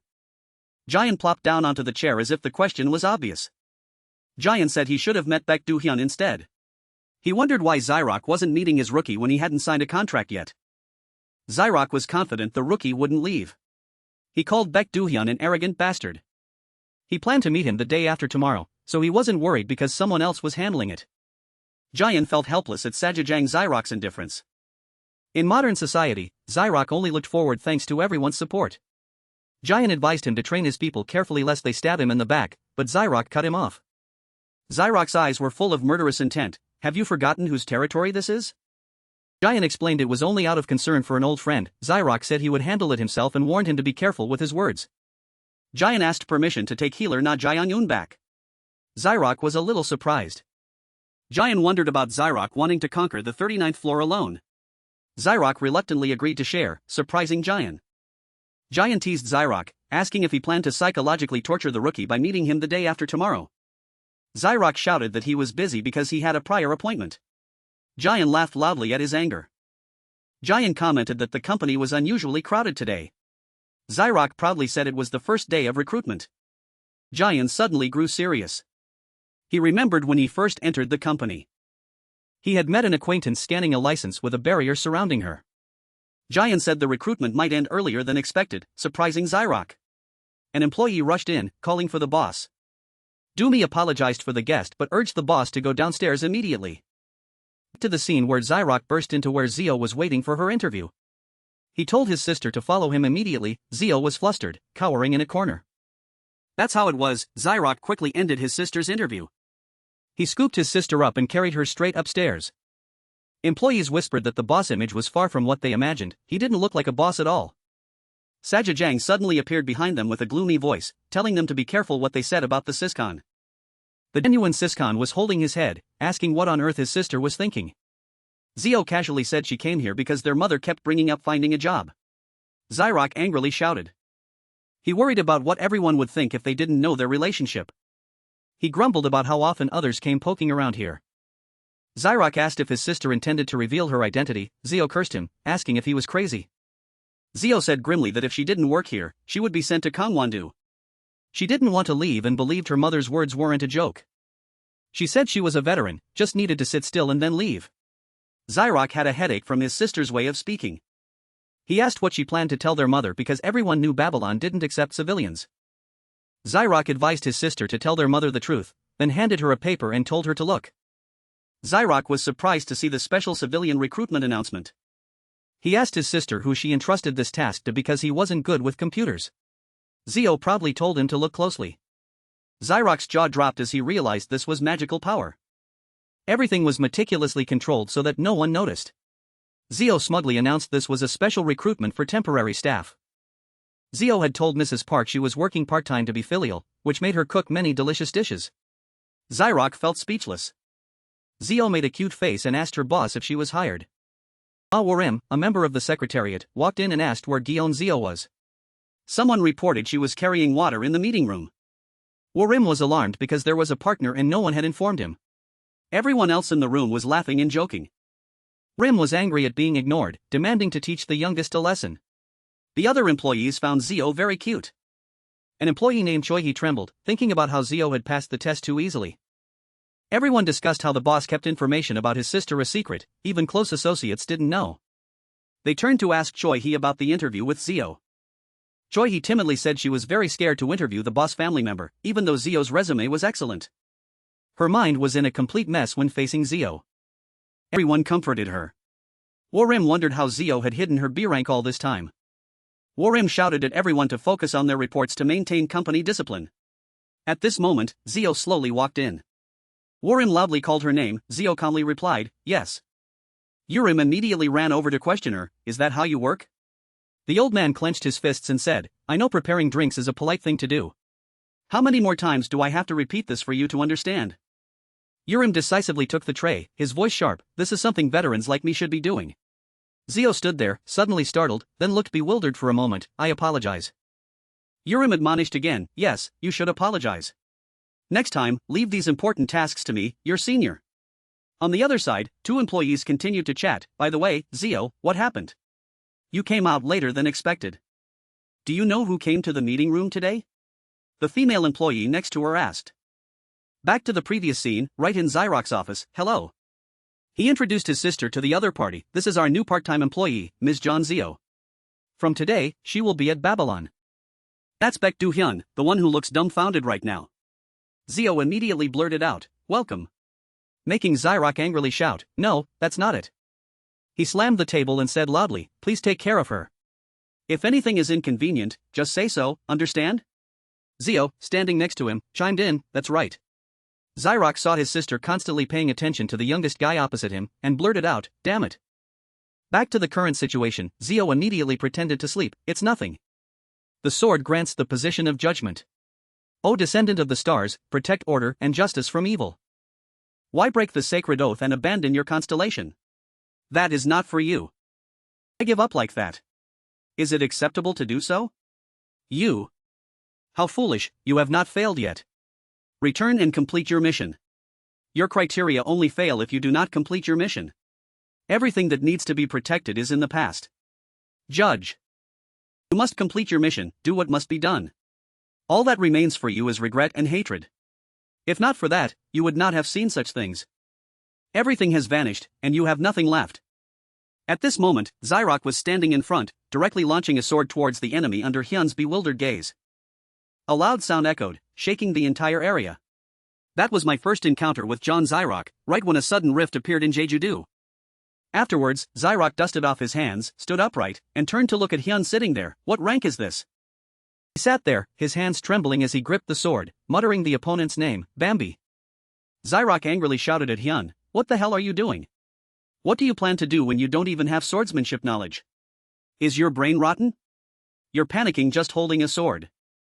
Do you know how many people had to sacrifice themselves when you first entered the tower? It's because of damn people like you, a bastard who only rushes in for points. That statement silenced Hyun, unable to retort. Zyrock took the sword and approached, asking, which Hyun is this? Someone from NVB?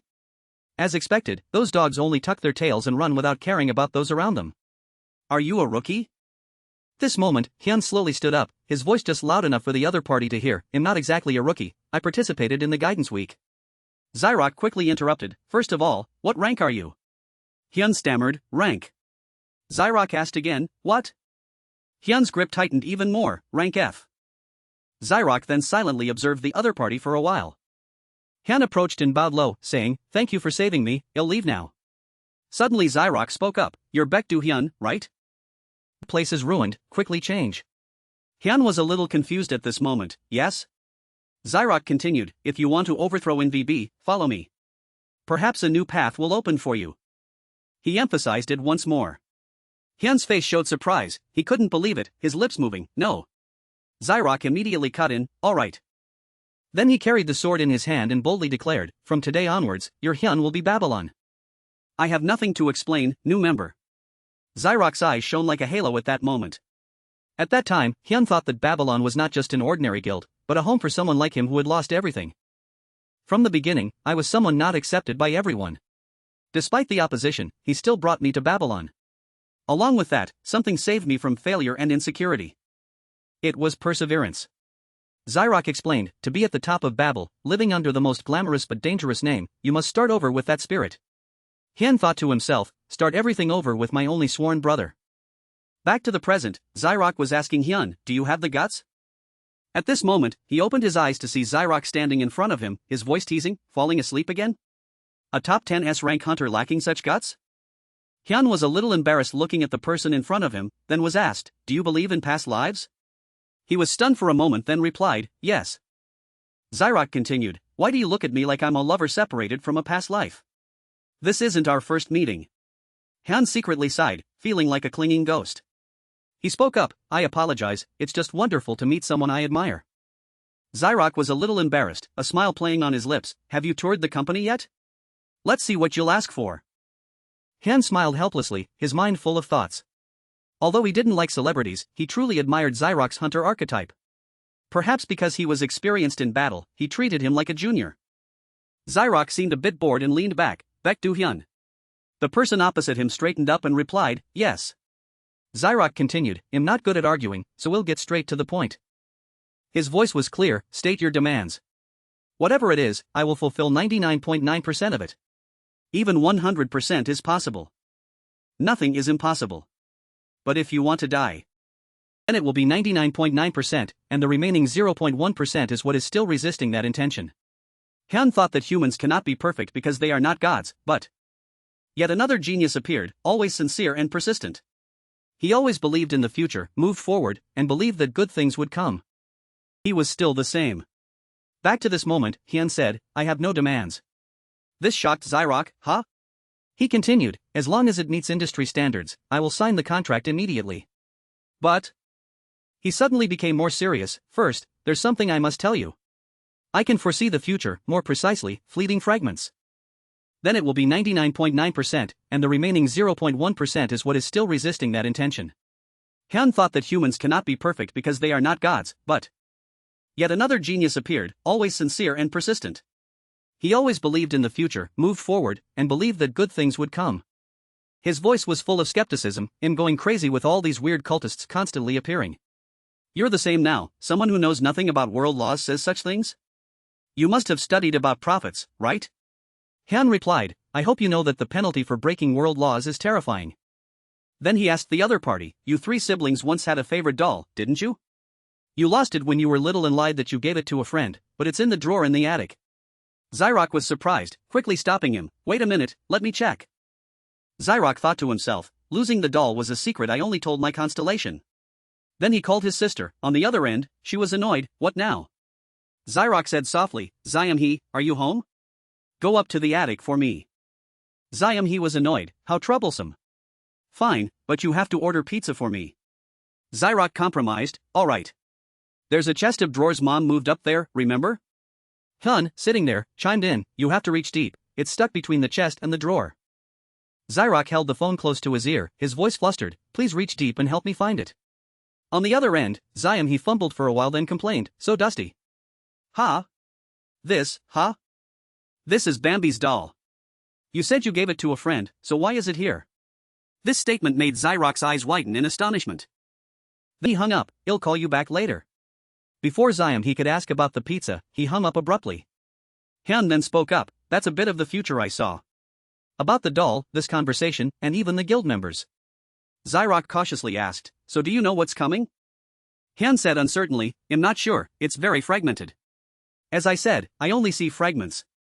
Zyrock suddenly asked, why are you telling me this? Hyun said proudly without hesitation, because you are the leader of Babylon.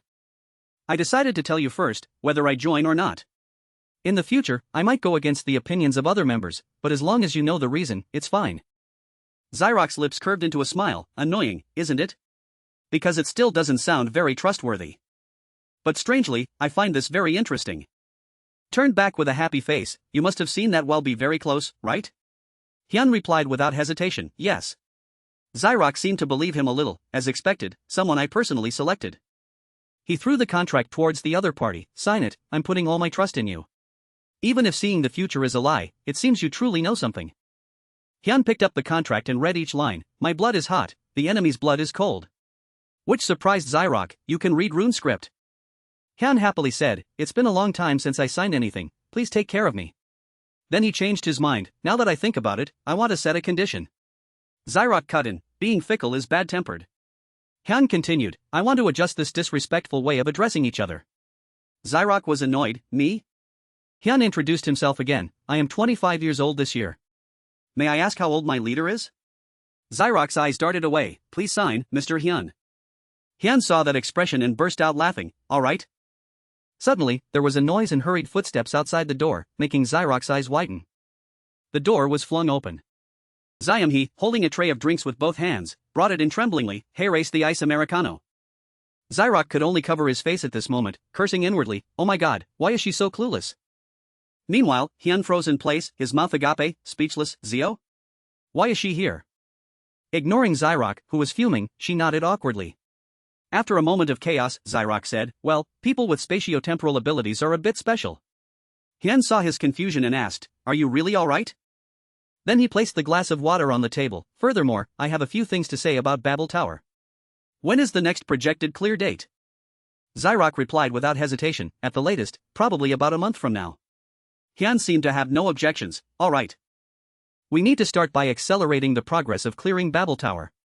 He quickly laid out the plan.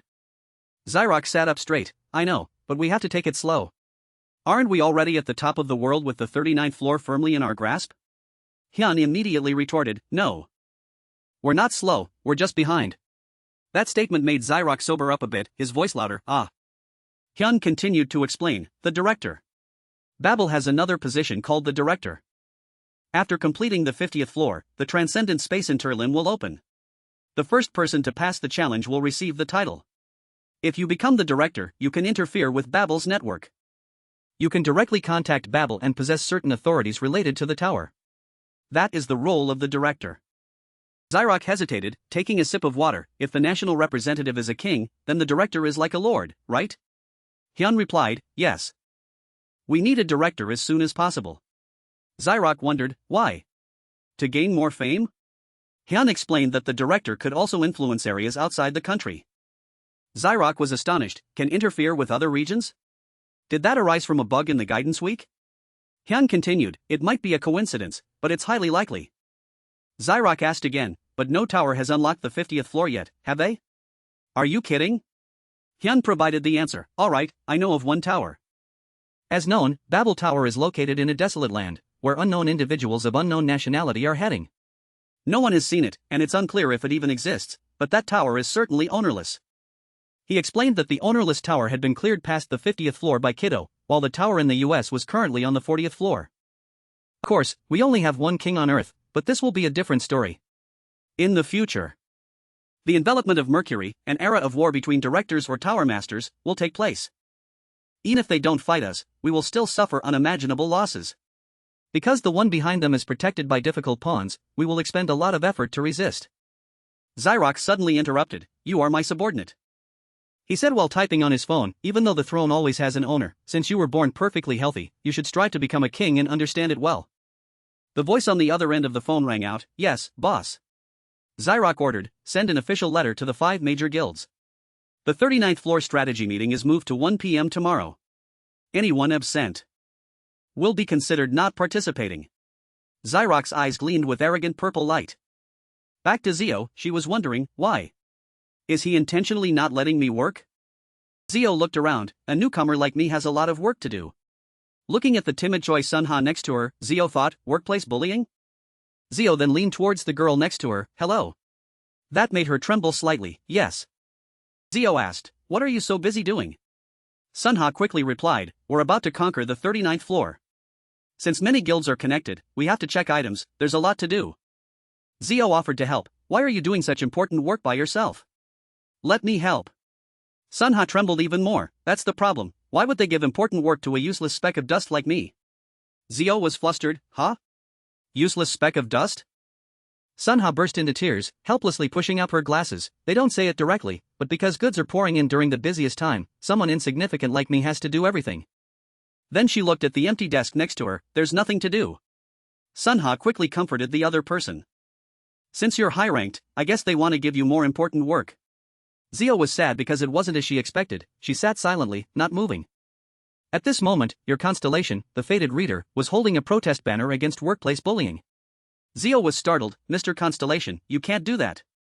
Suddenly Urim appeared, hey, Ms. John. Zio cautiously observed this old man, he was the supreme manager, the one who wouldn't let her run errands for her younger brother. Urim sneered, you look quite idle. Why don't you rest and have a cup of coffee? In Zio's head at this moment, she was analyzing, my lady, if you're bored, go drink a vanilla latte.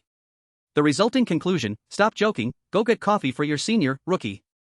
She thought irritably, seriously, this gorilla is so harsh. She jumped up and shouted, I understand, manager. Let's enjoy some coffee together. Urim was flustered because Gio misunderstood him, huh? That's not what I meant. he called out louder as he watched her dash away. Gio confidently walked into the coffee shop and casually ordered 4 cups, 1 vanilla latte, and 1 Java chip frappuccino, all medium size. The staff respectfully replied, "Yes, please wait a moment, esteemed customer."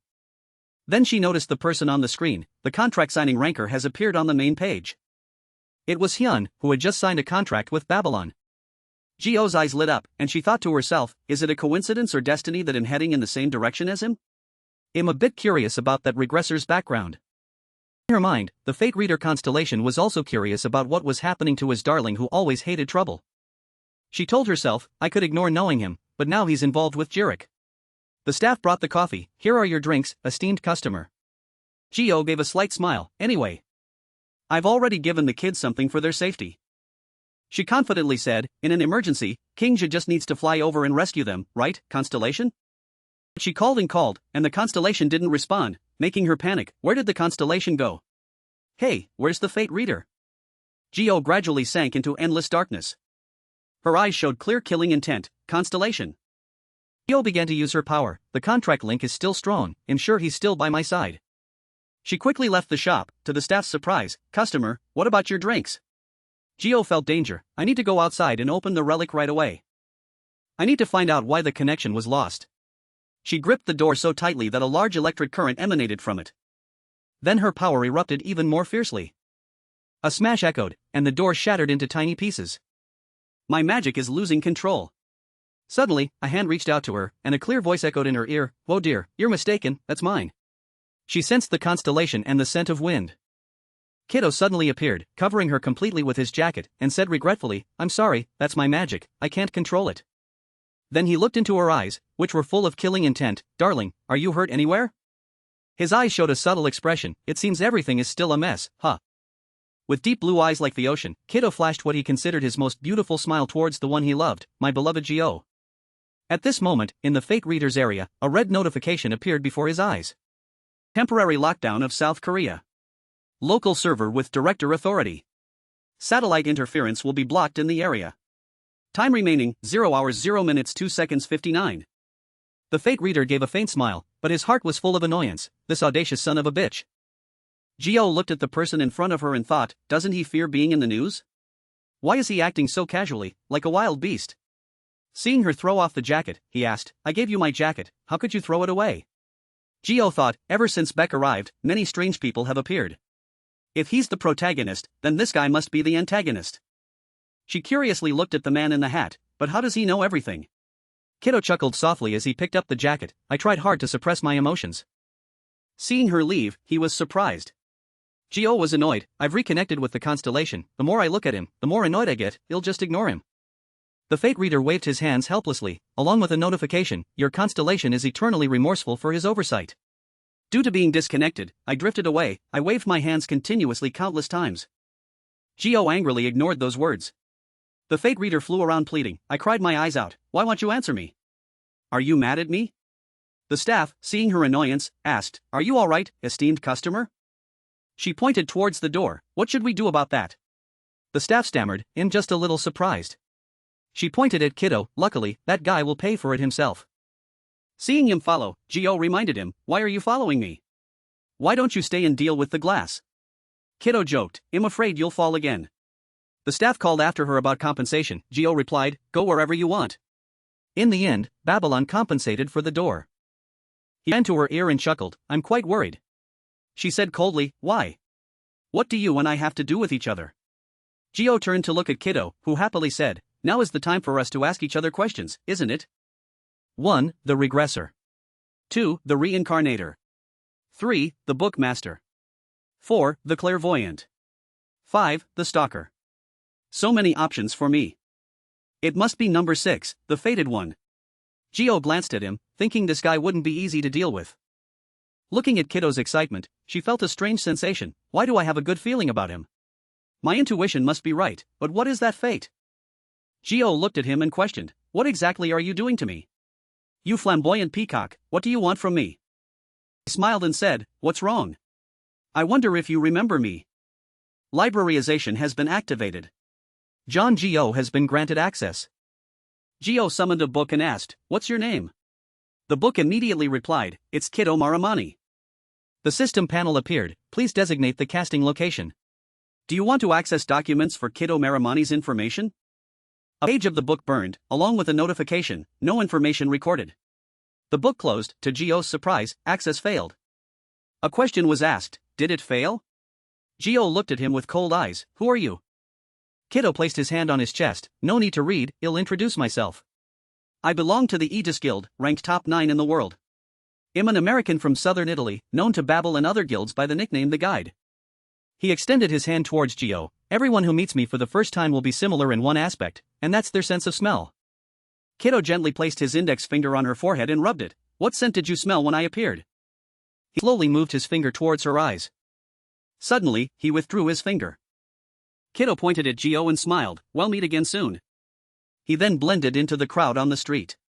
She stood frozen, bewildered. I can't do anything to him. Gio pondered his words. Magic is always the core. If the opponent is strong, magic will react before the user even realizes it. But I didn't feel any threat, which means I'm still much stronger than him. Darling? Gio grumbled. What? Is he teasing me? Carrying coffee in her hand, she chuckled to herself. I suddenly feel so tired. I must be panicking because the constellation disappeared, not because of him, right? The fate reader held up both hands in surrender. Your constellation is receiving punishment and asks when he can lower his hands. She angrily said, just keep them there. Let me put them down, my arms are so tired. Gio stood blankly in the middle of the street. A girl with short hair leaned against the table and greeted, Hello, Gio, do you know who I am? It's Domi. I'm Babylon's #1 tanker, ranked 28th nationwide. My last name is Du, my first name is Mi, and my nickname is also Domi. She innocently said, I think we follow each other on Instagram, right?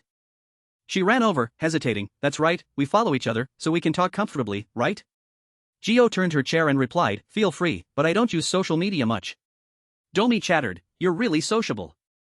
She twirled a key, what I need to tell you is this. I heard the boss already told you what to do. Gio took the key, recalling Jirek's words, you just need to keep the key safe, it's better to entrust it to you than anyone else. Don't lose it. Domi excitedly said, then he'll leave it to you. A colleague curiously asked, what did Domi give you? Gio immediately replied, the sapphire key. The system panel also instantly displayed a notification, sapphire key. Oh my god, the guild's archive key? That's a place only core members and the government can enter. Gio forced a smile, in just holding onto it temporarily. Archives are essential for every guild to store items. The larger the guild, the more archives it has. The sapphire key leads to the 9th archive, also known as Babylon's Gold Vault. This is the most important key. Gio leaned back in her chair, relaxed. Finally, I have an interesting job. A voice suddenly called from behind, excuse me. A burly figure approached, the boss told me to come here to use the archive. Now I can properly greet you, can't I? Doohyun gently placed a hand on her shoulder, good afternoon, Gio. He followed her down to the basement, chattering, I used to feel lost when Jirek hesitated to let me in here. How have you been lately? We used to share a room, this is the first time we've met since the orientation week. Suddenly, Doohyun grabbed Gio's hand and called out, Gio. She stammered, should I just quit this job? Doohyun replied sadly, please don't quit. Gio was annoyed, hey, let go. He stubbornly held her hand tightly, I know you hate trouble and avoid drawing attention, but be careful not to reveal your identity. His pleading words made her think, so, please don't keep your distance from me. Doohyun bravely spoke sweet words, I missed you so much. Didn't you trust me and tell me your real name? Suddenly, Gio criticized, that soybean sushi was terrible that day, horribly sweet, I'd get diabetes if I ate anymore. Doohyun forced a laugh, he'll change the recipe. Gio smiled and replied, anyway, that dish isn't my taste. He softly called, Gio. She responded, huh? Doohyun hesitated, can you hold my hand until the end of the stairs? It's too dark here, I'm afraid you'll fall. Gio relaxed her hand, and their hands gently intertwined. It's hot in here, isn't it? A shy voice uttered, it seems so. Doohyun held her hand and walked, have you been here before? Gio coldly replied, yes. A new member, yet knowing everything so well, calculating with such dedication. Do you have any regrets? Reaching the last step, Doohyun replied, none at all. Before the large door, Doohyun watched Gio enter the code. This was the calculation she had long awaited. She pulled out the key and inserted it into the door, yes, I am very decisive. The door opened, and she stepped in, asking, but so what? Is this the path you wanted? Looking at the glowing painting in the middle of the room, Do-hyun replied, yes. He slowly walked in, the path I wanted. I thought carefully about it. But unexpected things appeared and made it take a different turn. Do-hyun grabbed the iron bar. The consequence of regression is like the butterfly effect, I cannot be separated from it. The system notified, owner confirmed. The seal on the Kanki sword has been removed. The sound of metal echoed in the silent room. Do-hyun picked up the sword with determination, so let's go together, until the very end of the final chapter. In the desolate canyon, a loud shout suddenly rang out, Senior Brother Choi David. The young monk below yelled, please come down and see, a message has just arrived. The man lying above replied, I don't know any message, go home. The young monk shouted, it's from Babylon. The man immediately sat up, what? Those thoughtless bastards dared to send a message here? The young monk continued to shout, brother, come down quickly, even the sect leader is looking for you. The purple-haired man immediately used his light body technique to jump down, then you should have said so sooner, shouldn't you? Choi David, nicknamed David. From the mountaintop, she flew down swiftly, let's go, where is our white duke? Footsteps behind, the woman softly called, hey, white bird. The long-haired girl asked, have you dealt with those negative thoughts?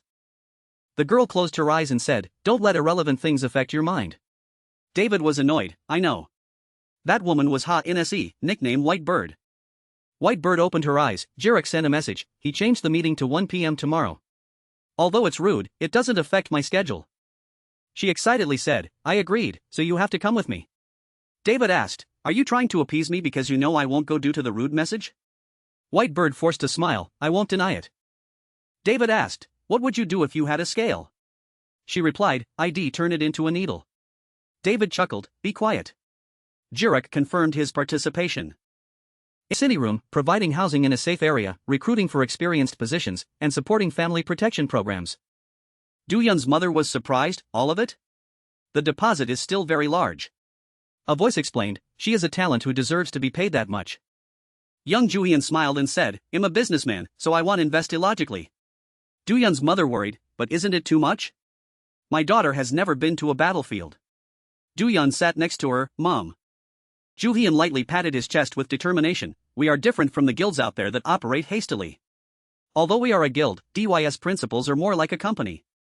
Young Do-hyun, guild leader of DY Guild, nickname Alpha, introduced, this is a prominent guild thanks to systematic cooperation. The guild name is an abbreviation for defense and yield. I guarantee no guild operates safer than us. As he stepped towards the elevator, he heard a call, Director.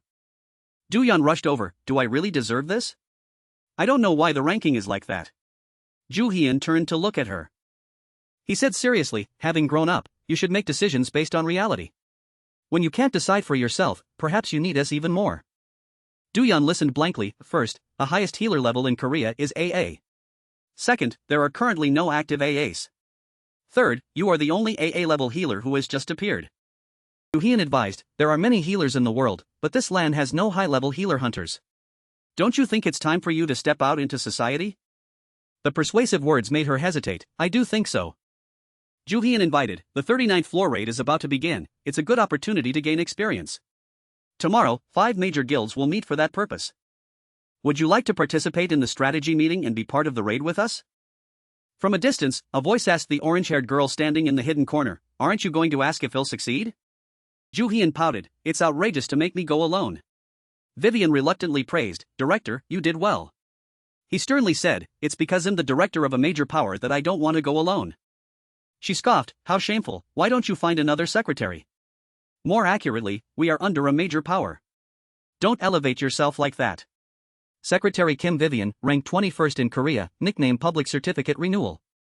She proudly held up 2 fingers, this season's super rookie, a rather familiar nickname, isn't it? Do-hyun started a conversation, Vivian, at least look at me when you speak. Because you're too handsome, I feel pressured. Are you still shy with a boss you've worked with for 10 years? He asked, by the way, how long do you plan to pretend not to know me on our channel? Vivian quickly walked to the car, meeting the boss through a chat window is terrible. Alpha is just alpha. Do-hyun gave a faint smile, report to the other side that Do-hyun will also participate. She was surprised, oh, it seems you did well. He got into the car smugly, only realizing it now? DY Guild confirmed participation. In Busan. Outside the luxurious room, a knock on the door, even brutal gangsters have their own traditions, huh? Woo Sang-nam, Twilight's right-hand man. Sangnam pushed the door open. The young master on the bed replied, I'm not in the mood to talk. He was furious, you tofu head. Sangnam yanked the blanket, urging, get up. I rushed here right after seeing your tearful selfie on Instagram. He complained, you said you'd dive back to Busan whenever there was news about Babylon, what happened? The young master shouted, why do you always hit people where it hurts? Twilight, nicknamed King of the Night Feast. Sangnam shouted back, then why are you sad to hear that Doohyun signed with Babylon? He reminded him, this is no time for entertainment, Babylon has sent an official letter about the 39th floor battle. The meeting is postponed to tomorrow. The young master replied, can you just change it? You go, I'm not going. Sangnam growled, anyone absent will be considered not participating, that's what they said. He turned back and yelled angrily, that bastard dared to. He jumped up and down in indignation, bring the car here right now, I won't let this slide this time. Wait, who sent the letter? Was it that dear guy? Sangnam mentioned Black Cat. He was surprised, Black Cat? You said it wasn't certain. But she and that deer seem similar? Sangnam replied, things aren't that simple. They are biological sisters. Twilight pointed, incredulous. Sisters? Thanks for watching the video. Sangnam provided information, birth certificates show they were born in the same year, 11 months apart. They are biological sisters, raised like opposite-sex twins. He collapsed onto the bed, huh? Tofu. He wondered, is it true? Pounded the bed, yelling, I'm not going. I'm not going to Seoul anymore. Dawn Guild confirmed non-participation. In a dark, candlelit room, a voice echoed, life is like a fleeting wind, the young die on the battlefield, the old die of age. The scent of chrysanthemums is truly unpleasant. Biam walked over, that sounds illogical, sir. Biam, Silver Lion Guild. The burly man laughed loudly, do you think so, son? I'm always moved when I bid farewell to someone. Un Sukwon, Silver Lion Guild. However, we are still just humans. He stepped forward, because you are not a ghost. Sukwon asked, can't you be a little more humorous, son? Biam blandly replied, I'm used to saying everything gently. He praised, what a good boy. He reminded, the problem is that the girl is too indifferent, sir. He looked out the window and smiled, just to keep up with the times. Sukwon explained, when the girl gives her heart, it will become heavier. This is a world where people collapse under their own weight. Biam said, but she has started working at Babylon. He smiled, Jiruk's place? That's fine, it's a challenge for her. I was worried when Mrs. John said she would send Jiruk to Kangwon. Biam chuckled, because she's young, she'll perfect herself.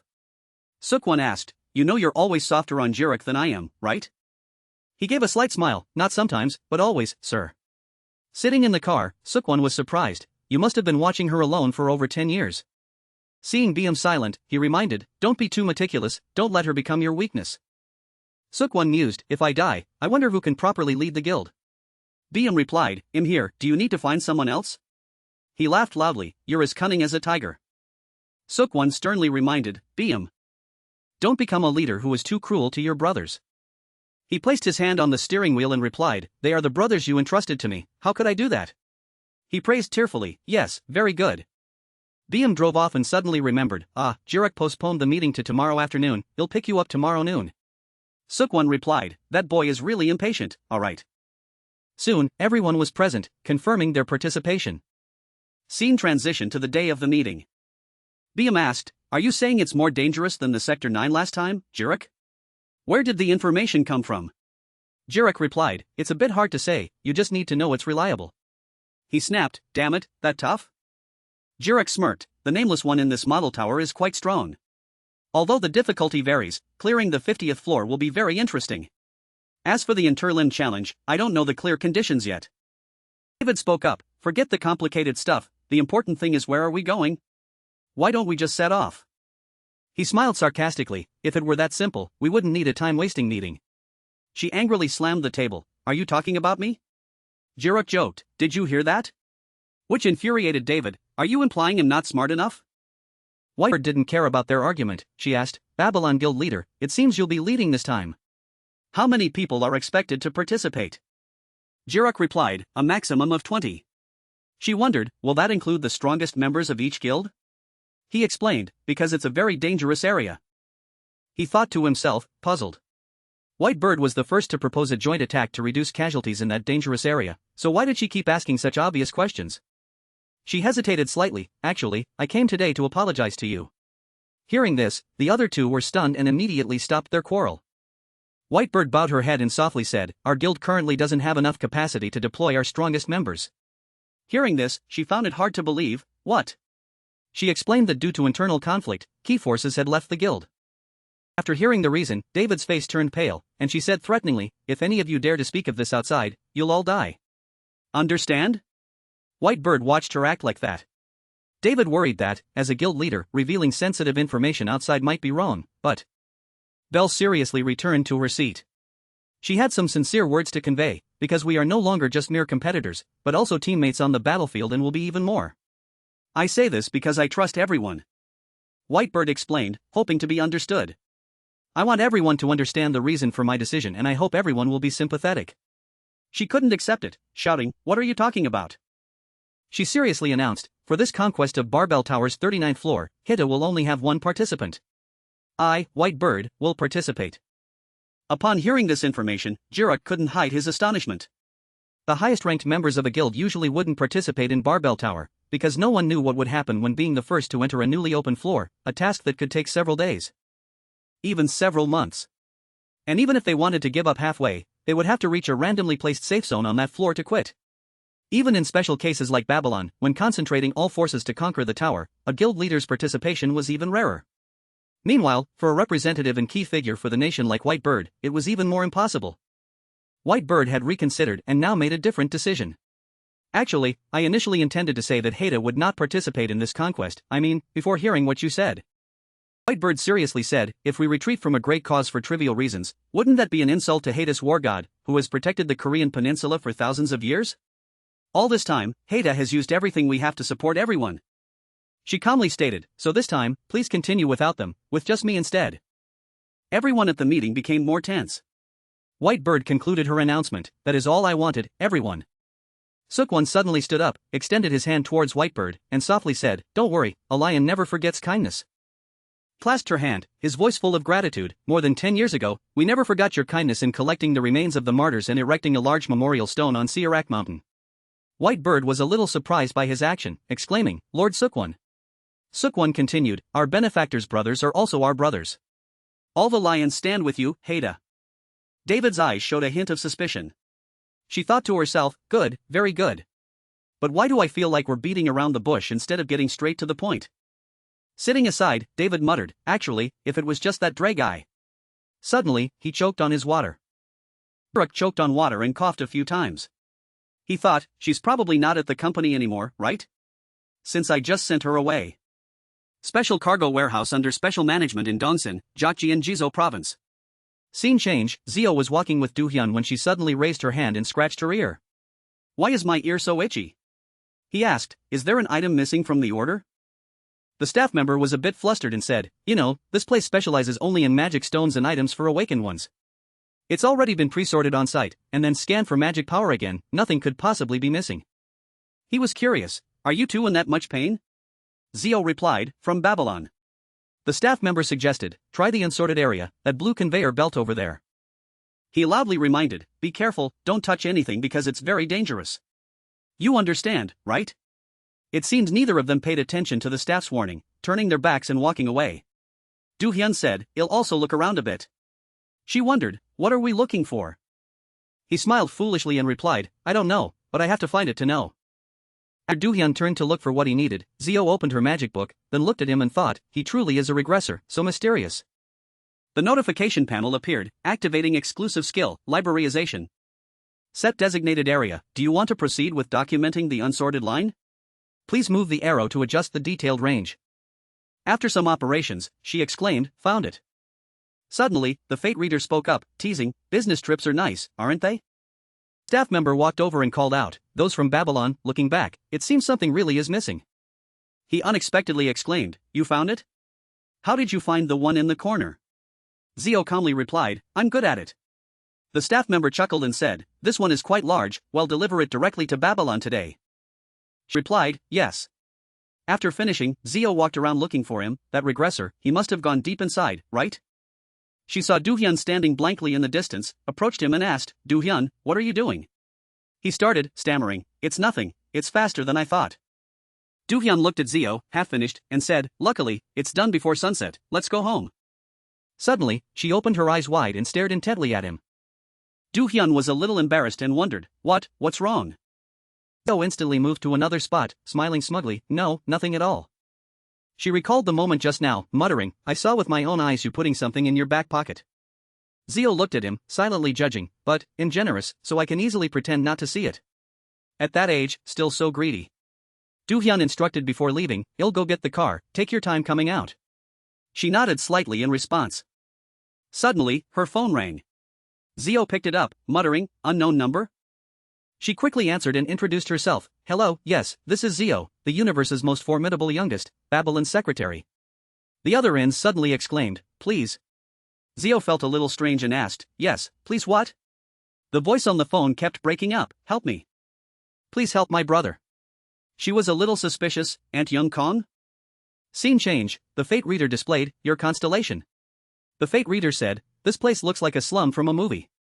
Zio got out of the car, observing her surroundings, muttering, "Well, it is, look at this scene, it's so similar." Doohyun spoke up, "It reminds me of the old days. My old place was exactly like this." Hearing this, she suddenly remembered something and changed her expression. Her voice stiffened, her attitude completely changed, "This photo is so romantic and beautiful." Zio inwardly broke into a cold sweat, "I almost got assassinated." He pointed to a house in the distance and asked, "Is that the house on the top?" She replied, "Yes." Doohyun was curious, "Is that Hyun Ueseo?" "I didn't know so much had happened while I was at the center." He said in a mocking tone, "The sword drawer. Bandoj, I've heard of him too. It's surprising to have such a famous rookie standing next to me, isn't it?" Zio coldly snapped, "Shut up, if you've brought the one who uses needles as swords, then there's no need to pretend to create sword whirlwinds this time, is there?" Doohyun wondered, "Do we need to use swords in a place like this?" She hadn't determined it yet and said, "I don't know, but Hyun Kangjio is looking for a B-rank sword drawer." Coming each step, Zio was lost in thought, not understanding why someone who thought his brother was the Wizard King would look for a B-rank hunter. I wonder where Hyun Ueseo went, and if Hyun Kangjio just called that number for the sake of it. Reaching the room, he knocked on the door and asked, "Is anyone home?" She was still thinking about those things, "They'll figure it out later." Suddenly, Zio smelled something very unpleasant. She quickly ran up, pushed him behind her, and instructed, "Doohyun, cover your mouth and step back." Doohyun was a little confused but complied. Zio cast a spell, cutting off the door in front of them. Then, she used a whirlwind to sweep the items in the room outside. "Everything is settled." She stepped in first and said, "The drug cleanup is done." Seeing Ueseo lying unconscious on the floor, Zio immediately said, "Doohyun, call 119. Scene change, Zio looked at the 4-drip in the hospital, thinking, "I absolutely hate hospitals." The doctor hesitated a little, "It seems he's addicted to drugs." Normally, addiction symptoms would subside with an antidote, but this case is strange. "We might need a high-level healer to understand it clearly." Hearing this, Doohyun replied, "Is that so? I understand." Kang Zi sat hugging himself at the foot of the hospital bed, blaming, "It's all Zio's fault." She stiffened and muttered, "What? Why are you suddenly saying that?" Zio asked, puzzled, "Hey, Kang Zi, do you mean?" He shouted loudly, interrupting her, "It's all that bastard Zio's fault. Damn it." Hearing this, Zio, enraged, ran over to question, "Oh my god. Listen. What did Zio do wrong?" Seeing this, he quickly stopped her, saying, "Wait, Zio. Calm down." Kang Zi complained, "If it weren't for Zio, or rather, if he didn't exist, my brother wouldn't be in this state." She flared up, yelling, Hey! I know life is hard. But isn't saying this going too far? What did Zio do?" He lifted Zio up, muttering, "This Wizard King. Talking about himself so naturally. As if he's the Wizard King." Suddenly, both of them unexpectedly turned around. He burst into tears, his voice choked, "I also know that my brother isn't that person." She said, flustered, Hey! No matter how much you hate Zio, it's not to the point of crying." Kang Zi sobbed, blaming himself, "It's just that I didn't want to believe and pretended not to know. I hoped that one day I would clarify everything and admit that I was the one who caused the trouble. I endured all this time and hoped everything would disappear." He yelled in belated regret, "I pretended not to see when he was suffering, and I didn't listen to my brother. I truly am an idiot." Kang Zi recalled that moment. He excitedly asked, Brother, you're that person, right?" Ueseo was puzzled, "Huh? What?" Kang Zi hinted, oh my god, do you think I'm an idiot? Who doesn't know there's only one master of the Black Dragon in the world? He gently replied, Kang Zi? I'm not that person. But after a moment of thought, Ueseo wondered, wait. Have you been to Ju already? He became irritated and snapped, I told you never to go there. He stood up, his voice a little teasing, oh really? I know. I know. I won't reveal your identity.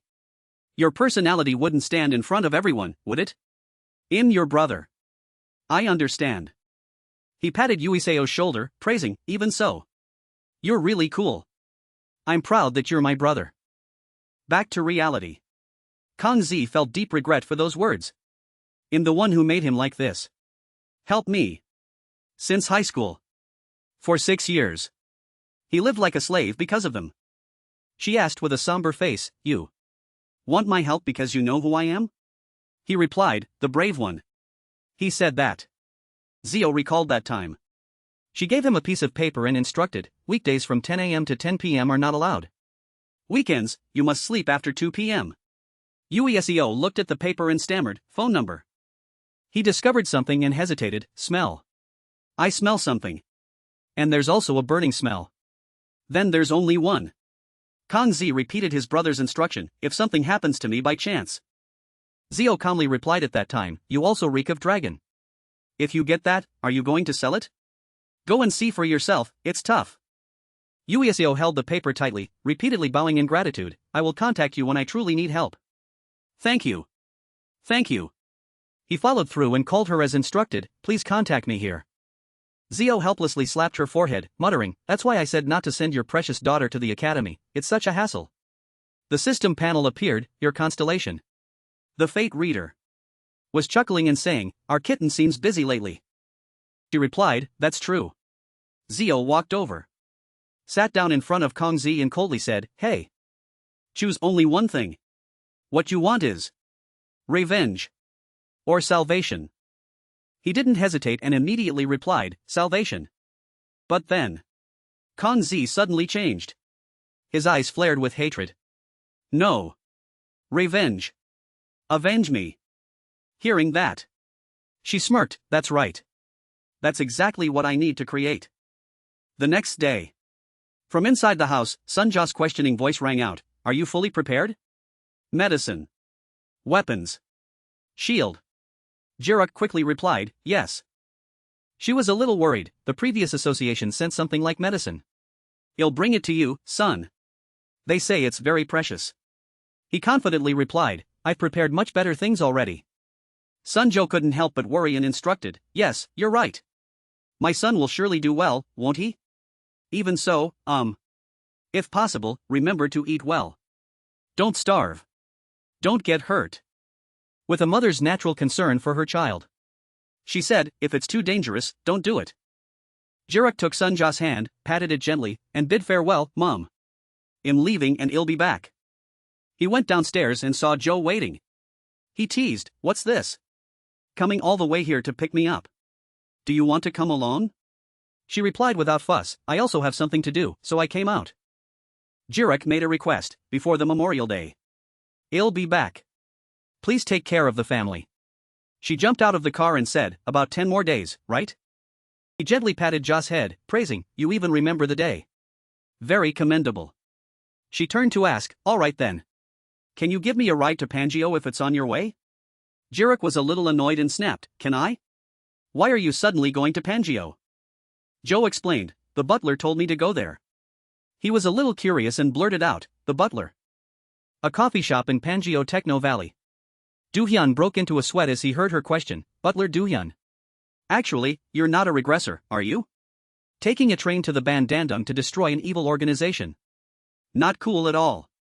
In novels, people even transmigrate to other worlds. They take helicopters to America. Zio collapsed on the table, exhausted, going by transit card for 2,451. Not only that, but also sitting idly in a coffee shop waiting. He fidgeted, explaining, no. Since Pangeo Station is nearby, this route will probably be more efficient.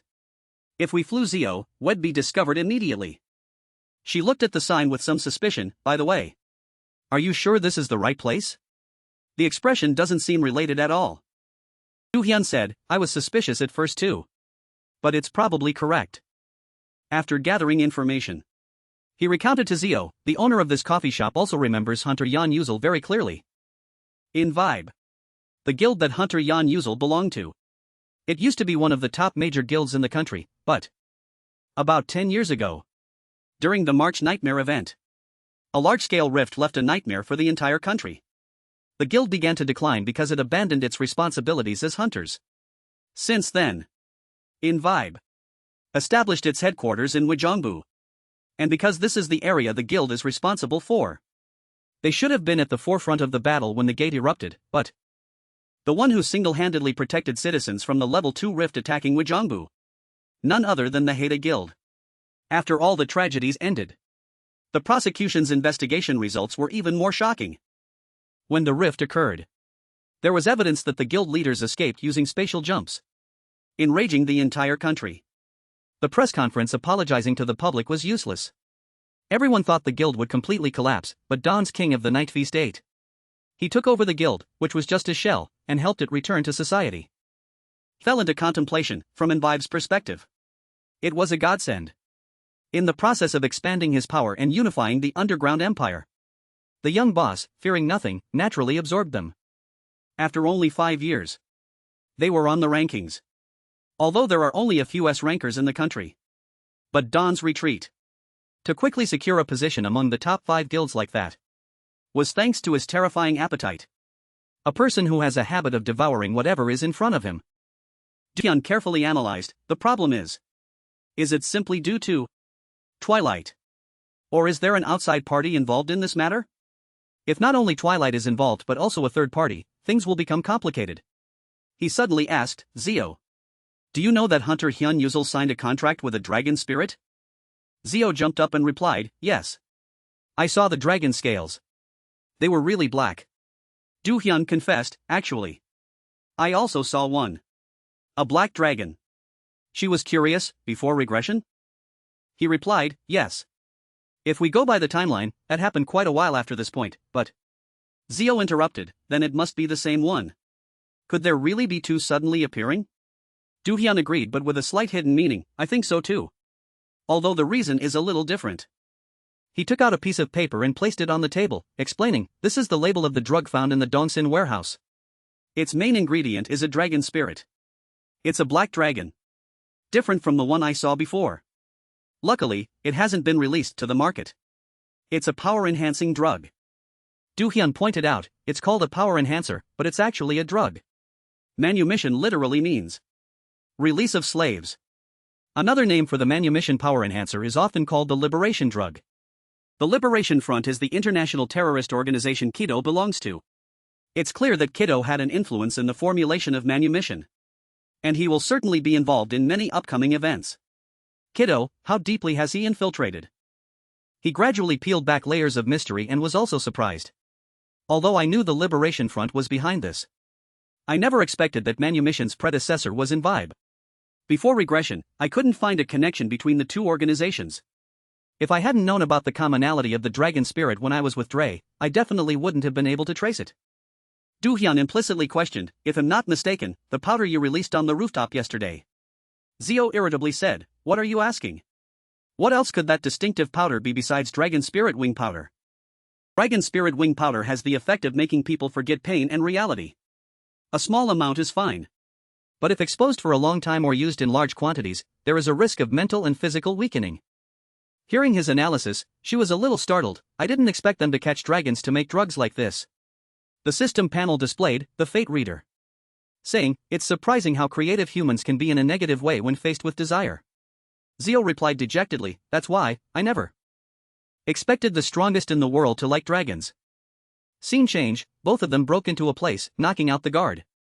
She observed her surroundings, exclaiming, this building's basement is really deep, not counting the parking lot, they've dug at least 4 floors deep, haven't they? Do-hyun watched her use wide area magic, silently assessing, using magic to perceive such a large scale, people normally only use it to check objects right in front of them. Zio suddenly saw something and exclaimed, oh. He wondered, what's wrong? She calmly replied, nothing. Zio pointed, the button to go down to the basement. Do-hyun softly said, at least one thing is certain, there must be something hidden downstairs. Suddenly she yelled, "Wait." He was curious, "What's wrong?" Zio said with a tense expression, "It sounds like a dragon's growl." Do-hyun wondered, "Is that dragon scared?" She firmly said, "No." The majestic roar of a top predator, looking down on weaker species to intimidate, that sound. But, the sound now. A dragon's cry, a dragon's final shriek before death, calling out to its kind one last time in its life, pleading in despair. Zio's eyes suddenly lit up, and she muttered, "There's a dragon spirit in this basement." The connection between Zio and dragons began when she was a child. "Little Zio," she yelled, "why not? System actualization, the red dragon of revelation." The fate reader displayed, "Your constellation." The fate reader merely shrugged at the hopeless child's irritation. Zio held up the photo, tears streaming down her face, still not understanding why she couldn't do it. He appeared and said, "It's explained that actualizing memories is almost like creating everything from scratch, even if it conceptually exists. But making the invisible tangible is very difficult." The fate reader continued, "However, this is not a process of creating something from nothing, but merely attaching a metaphysical image that already exists. Therefore, the more data and specific images there are, the higher the chance of success. Based on the scriptures, with abundant material on the red dragon of revelation, if you truly wish, you can try." He advised, "And in the end, it will be as expected, don't cling to what cannot be. Instead, let's, little cat, go to Barbell Tower and train with a handsome guy instead." Hearing this, she vented her frustration on toy mice, "I'm not going." "You fraud." The fate reader snapped, "What fraud? I've told you how difficult this is 100 times. You're the one who wouldn't listen." Zio lay on the ground, throwing a tantrum, "Hateful, I hate you." He announced, "Your constellation, the fate reader. Explained that, not all data actualization is the same, weapons in different lineages are completely different. This has been mentioned 100 times." She stubbornly yelled, "I don't care, I'll do it. Lineage is everyone's strongest dream." Scene change, Zio, like a burning flame, went to the library. Her flame of determination blazed, "I will absolutely not give up." When she arrived at the library, Zio sat on the floor.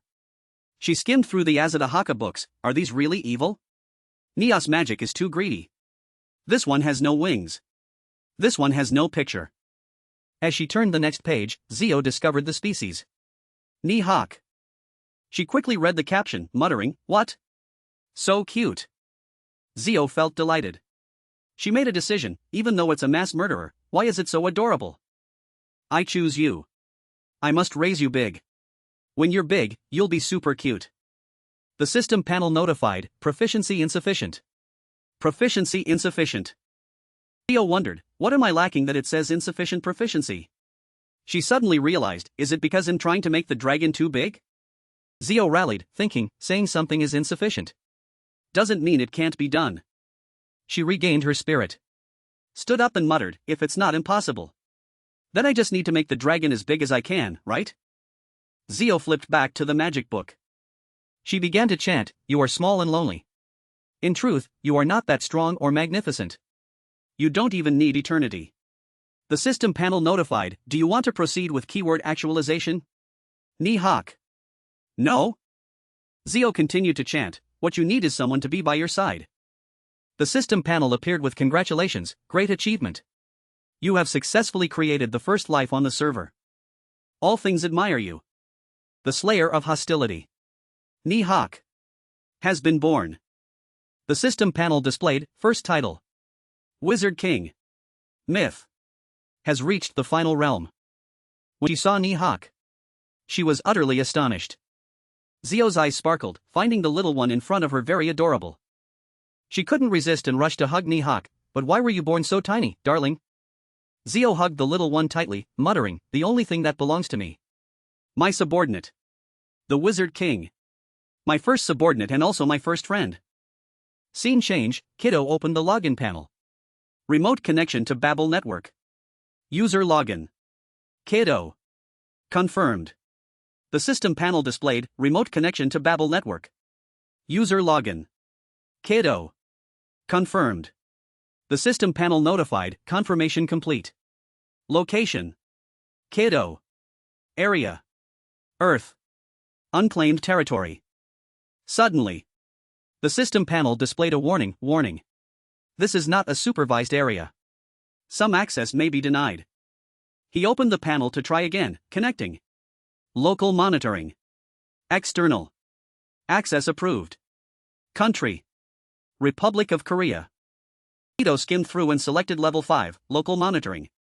External: Channel Security Settings. Country: Republic of Korea. Seoul Ilong. Firewall Port Management. Level 1. Level 2. Level 3. Level 4. Level 5. He selected Yes after reading the notification. Set Pankayo channel security level from Level 1. Top priority country to Level 5. Lower management country. Do you want to apply this change? Yes. No. Note: your selected setting is not recommended. If the firewall security level is lowered, there will be a risk of external attacks. The system panel chimed, warning. This action may cause serious risks. Malicious actions can be blocked to protect the channel. Keto smirked slightly. Trying too hard, aren't you? Korean Ba Bio. System panel displayed a notification. This area is a channel without local monitoring. Due to the requirement to protect high-level management rights, the security level will be adjusted automatically. The channel's security level, Pankayo, has been changed from Level 5. Lower management country to Level 3. General management country. You are currently logged in as Restricted Administrator. Only some management tasks can be performed. The data level is low, so changes cannot be applied permanently. Calculating remaining time for change restoration. He smiled faintly and said, because there are still insufficient permissions. This level is satisfactory enough, I guess. A sequence of numbers appeared. The entire building was enveloped in a red screen. Keto looked at the result excitedly. How will you escape this time? Right? Zio landed a blow on the small fry and yelled, get out of the way. The loudspeaker in the building announced, intrusion detected in Research Institute B5 area. Intruder detected. Zio wondered, no. Isn't the fairy dragon an extremely rare animal? Even being chosen as an emergency protected species isn't enough. Right? The loudspeaker announced, security system activated. She immediately caused an explosion, yelling irritably, too noisy. The building's guards appeared from both staircases, announcing, intruder detected. That's it. She opened her spellbook, preparing to move, Butler Beck. Since they're so annoying, let's go all at once. Announcing the area. The system panel appeared, library edit mode. Delete selected region. Zio shouted loudly, to the bottom floor. The two appeared in a different space. Do Hyun looked around, astonished. He looked up, observing every corner, muttering, more than I imagined. Is this truly power granted to a single person? Even though I knew it beforehand, it's truly miraculous. She wanted to confirm again and asked, Constellation. The people I met on the stairs just now. Were they Jong Jin Cheon and his subordinates, right? Jong Jin Cheon. Jong Jin Cheon's subordinates. The Fate Reader angrily displayed, I confirm that those bastards who almost injured the Fate Reader are the kidnappers from the dungeon in the cauldron. After confirming, Zio informed Do Hyun, these guys are definitely in vibe. My constellation saw them in the dungeon in the cauldron. He wondered, constellation? Are you talking about that supreme saint? She replied, yeah. What about it? Do Hyun was just a little curious, nothing. It's just. I noticed you called him intimately. She seemed very close to her constellation. Zio wondered, so what do you call them? He hesitated, saying, I don't usually call them anything. Hearing that, he sighed, pitiful. So pitiful. That family's covenant is truly pitiful. She yelled irritably, Butler Beck. Du-hyun replied, back then, he was a cold man. Seeing Zio's expression, Du-hyun also became a bit cautious, saying, everyone is like that. Aren't they? The Fate Reader quickly pleaded in a panic. Your constellation. The Fate Reader had screamed, my darling, I will do very well. I apologize for complaining, not knowing how lucky I was. Du-hyun awkwardly explained, it's not that my relationship with the Covenant is bad. It's just. It's a bit difficult. It seems like a strange kind of existence. Suddenly, Zio smelled something and quickly covered her nose. Wait a minute. The smell here is strange. The system panel announced, library edit mode ended. He asked worriedly, are you okay? It seems a foul smell appeared when the space changed. When the door opened, she immediately hid behind Du-hyun, saying, please lead the way, decisive regression. This body is very sensitive to smells. He asked for confirmation, is this really the bottom floor? Zio nodded, yes, yes. Do-hyun, seeing this, thought, she's truly an unpredictable person. Suddenly, he had an idea. He spoke, I don't want to lead. She uttered, confused, huh? Do-hyun said in a sulky voice, insensitive too. You always make me work. Hearing this, Zio repeatedly punched him, threatening, but Butler Beck. It's not good if you rebel against Zio. He unexpectedly made a request, then if everything goes well, please do something for me. She wondered, help? What is it? Do-hyun hinted, I'll tell you later. Zio didn't back down, replying, I'm not saying you'll agree. He calmly said, you can listen and decide later. It's not a difficult task. She started to have difficulty breathing. Her face was red like a tomato, I know. All right. Hurry up. Do-hyun confirmed, you promised, okay? Zio nodded. Then pushed him forward, saying, hurry up. There's something right in front of us. Seeing her somewhat cute demeanor, he unconsciously smiled faintly. Do-hyun stepped forward, opened the door, and replied, I know. He turned the doorknob, saying, I'm opening it. The notification panel displayed, special title. Heart of the Fairy Dragon. Reacting to the cry of the fairy dragon. Do-hyun was stunned by the scene before his eyes. He froze. Do-hyun stammered, wait. Zio, standing behind him, couldn't see and wondered, what's wrong? He hesitated, above. Look above the dragon. If I'm not mistaken. Do-hyun looked at the crack above and said, that's a gate. Scene change, there are many different types of gates. 1. When Babel announces coordinates through a low-level channel. 2. Gates that suddenly appear due to a sudden crack. And 3. Appear silently, waiting for the right moment to open the gate. Seed crack. Shit gate. Among them. Zio hesitated, this one. Do-hyun continued, is a seed. It hasn't sprouted yet. Looking at the situation, he realized, the problem is, it seems they are using the fairy dragon to stimulate its germination. Hearing that, she froze, fairy dragon. Do-hyun analyzed, these blood vessels at the bottom. Even the seed. Are closely linked to the fairy dragon. They are systematically connected and function as a single life. If accidentally touched, the fairy dragon could be destroyed. After hearing that, Zio angrily cursed, aren't they truly bastards? This is a comprehensive chain of crimes. Quickly get them out of here. He wondered, and the seed will be left behind? She gave an objective opinion, if reported, the central staff will handle it themselves. Something flashed. Suddenly, Zio heard Amphichit's thoughts, you don't need to struggle. She startled, calling out, you. It smelled a familiar scent from Zio, saying, call Amphichit. From you emanates the scent of kin. King of humanity. She admitted and also explained a little, I also have a dragon. A dragon like you. Although a slightly different species. But the origin is quite similar. Zio felt a little annoyed, thinking, I don't like talking through a transmission like this. It's not a matter of conversation. It's the other party's emotions coming directly. The fairy dragon's sorrow was so clear it was strongly conveyed.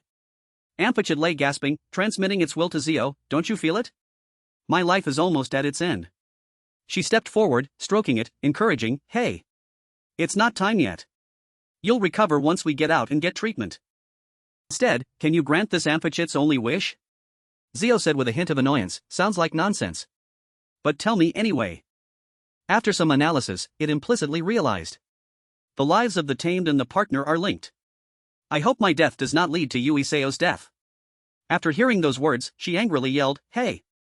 Why would you die? Do you think I came here to break the covenant? Amphichit stammered, but. Your Majesty. In a distant, hidden corner, someone was aiming at Zio. She angrily snapped, shut up. What can I do? Butler Beck. Do-hyun replied, yes. Zio asked, you're very good with knives, but these blood vessels can't be cut. Suddenly, he froze, feeling something rushing towards them. As the arrow flew, Do-hyun reached out towards her, shouting, Zio. Be careful. Forced to reveal his achievements. The system panel displayed, Supreme Organization. Day 00000 will exercise partial intervention rights based on the contract. The fate reader gently placed a hand on her head, soothing her, aren't you coming to your senses? No matter how worried you are about the fairy dragon, you are still the top priority. Seeing Zio sitting dazed, he asked worriedly, Zio. Are you okay? She was still recovering. Du Hyun patted Zio's shoulder, exclaiming, luckily, I didn't expect to be able to hide my presence to this extent to get here. It's fortunate that the special ability was activated. His face was a little tense. It seems everyone from the upper floors has arrived. The problem is, all those people seem to be poisoned by Manu mission. Du Hyun looked at the surrounding crowd and said, things have become chaotic. She had calmed down by now, saying, no. Thanks to this, I've sobered up. What should we do? He summoned his sword and said, do what you want to do. Du Hyun chanted, my light will ultimately lead me out of the darkness. And my pain will ultimately bring me salvation. You will be protected by me. The system panel displayed a notification, Supreme Organization's unique skill. Representatives command activated. Based on the representative's request, the court of order will be opened. The system panel displayed, Article 1. Agree to execute the arrest warrant for Masuda. Article 2. Karama refused to execute. Article 3. Baraha remains silent. Article 4. Narasimha. Article 5. Vamana agreed 6. Parasuramaga 7. Ramachandra 8. Krishna remains silent. Article 9. Buddha refused 10. Kanki. Execute judgment. 5 swords are permitted. My one strike now. He made a zigzag sword stroke. Multiples of 5. Scene change.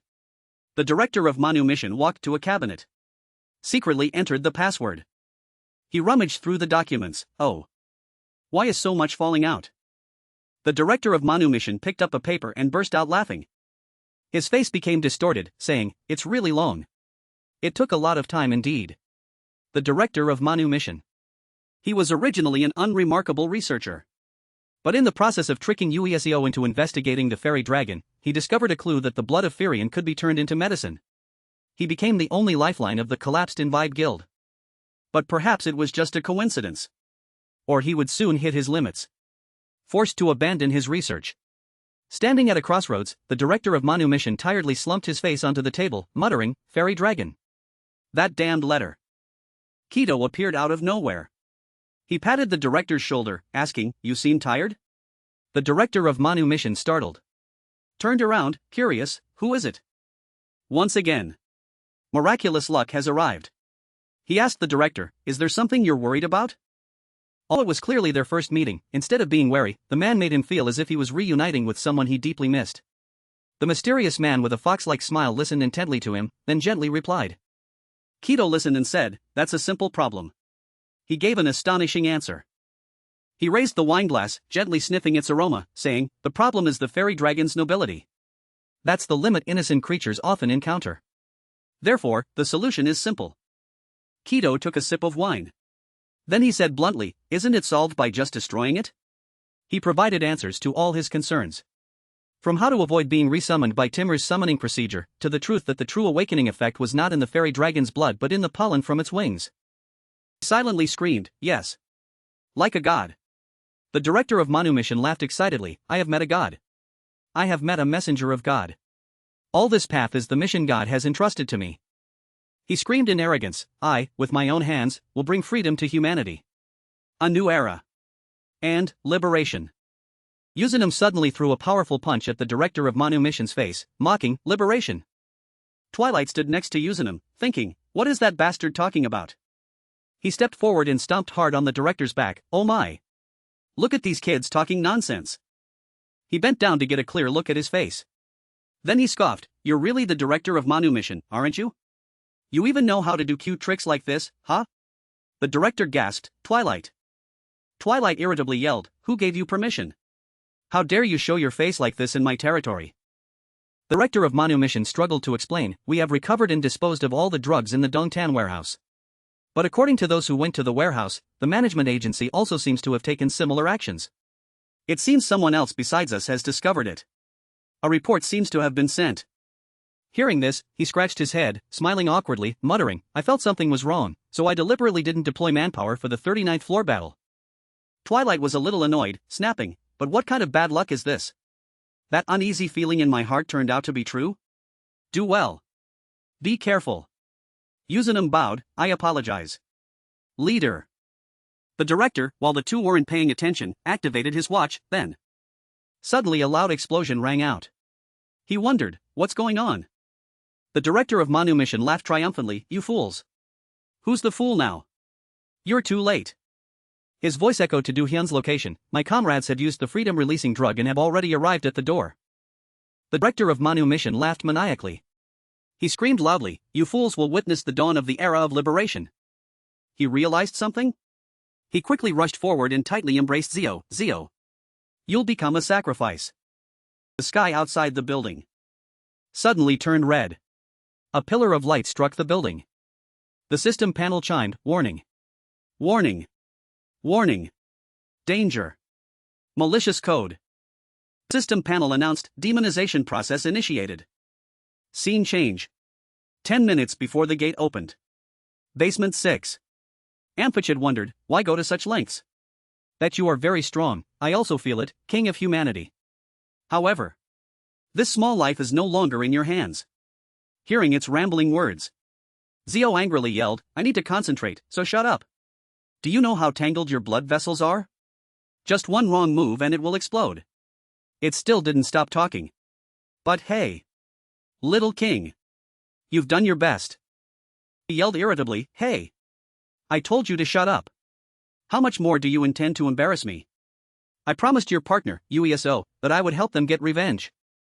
Amphichid suddenly fell silent for a moment. It blamed itself, UESO. So UESO relied on you like that. I was weak. And incompetent. So that's why my partner fell into this misery. Although I hate humans. The one I can't forgive the most. Amphichid shed tears, is myself.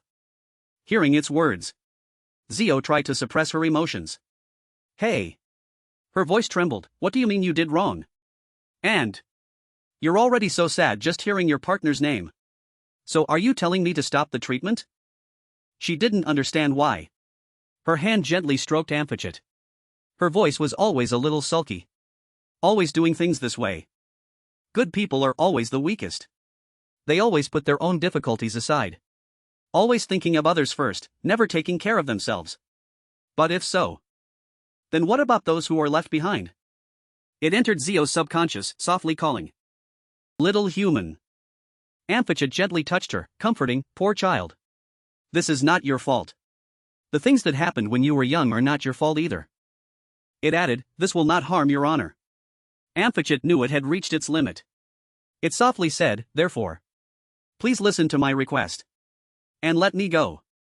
Zio said nothing, only pressing her lips tightly. At a time when you need to beg to be saved. Why do you insist on wanting to die? Because you have no hope? Because it's too difficult? Because I thought it was an easy task, I made a promise. If I had thought it was impossible from the beginning, I wouldn't have bothered to pay attention.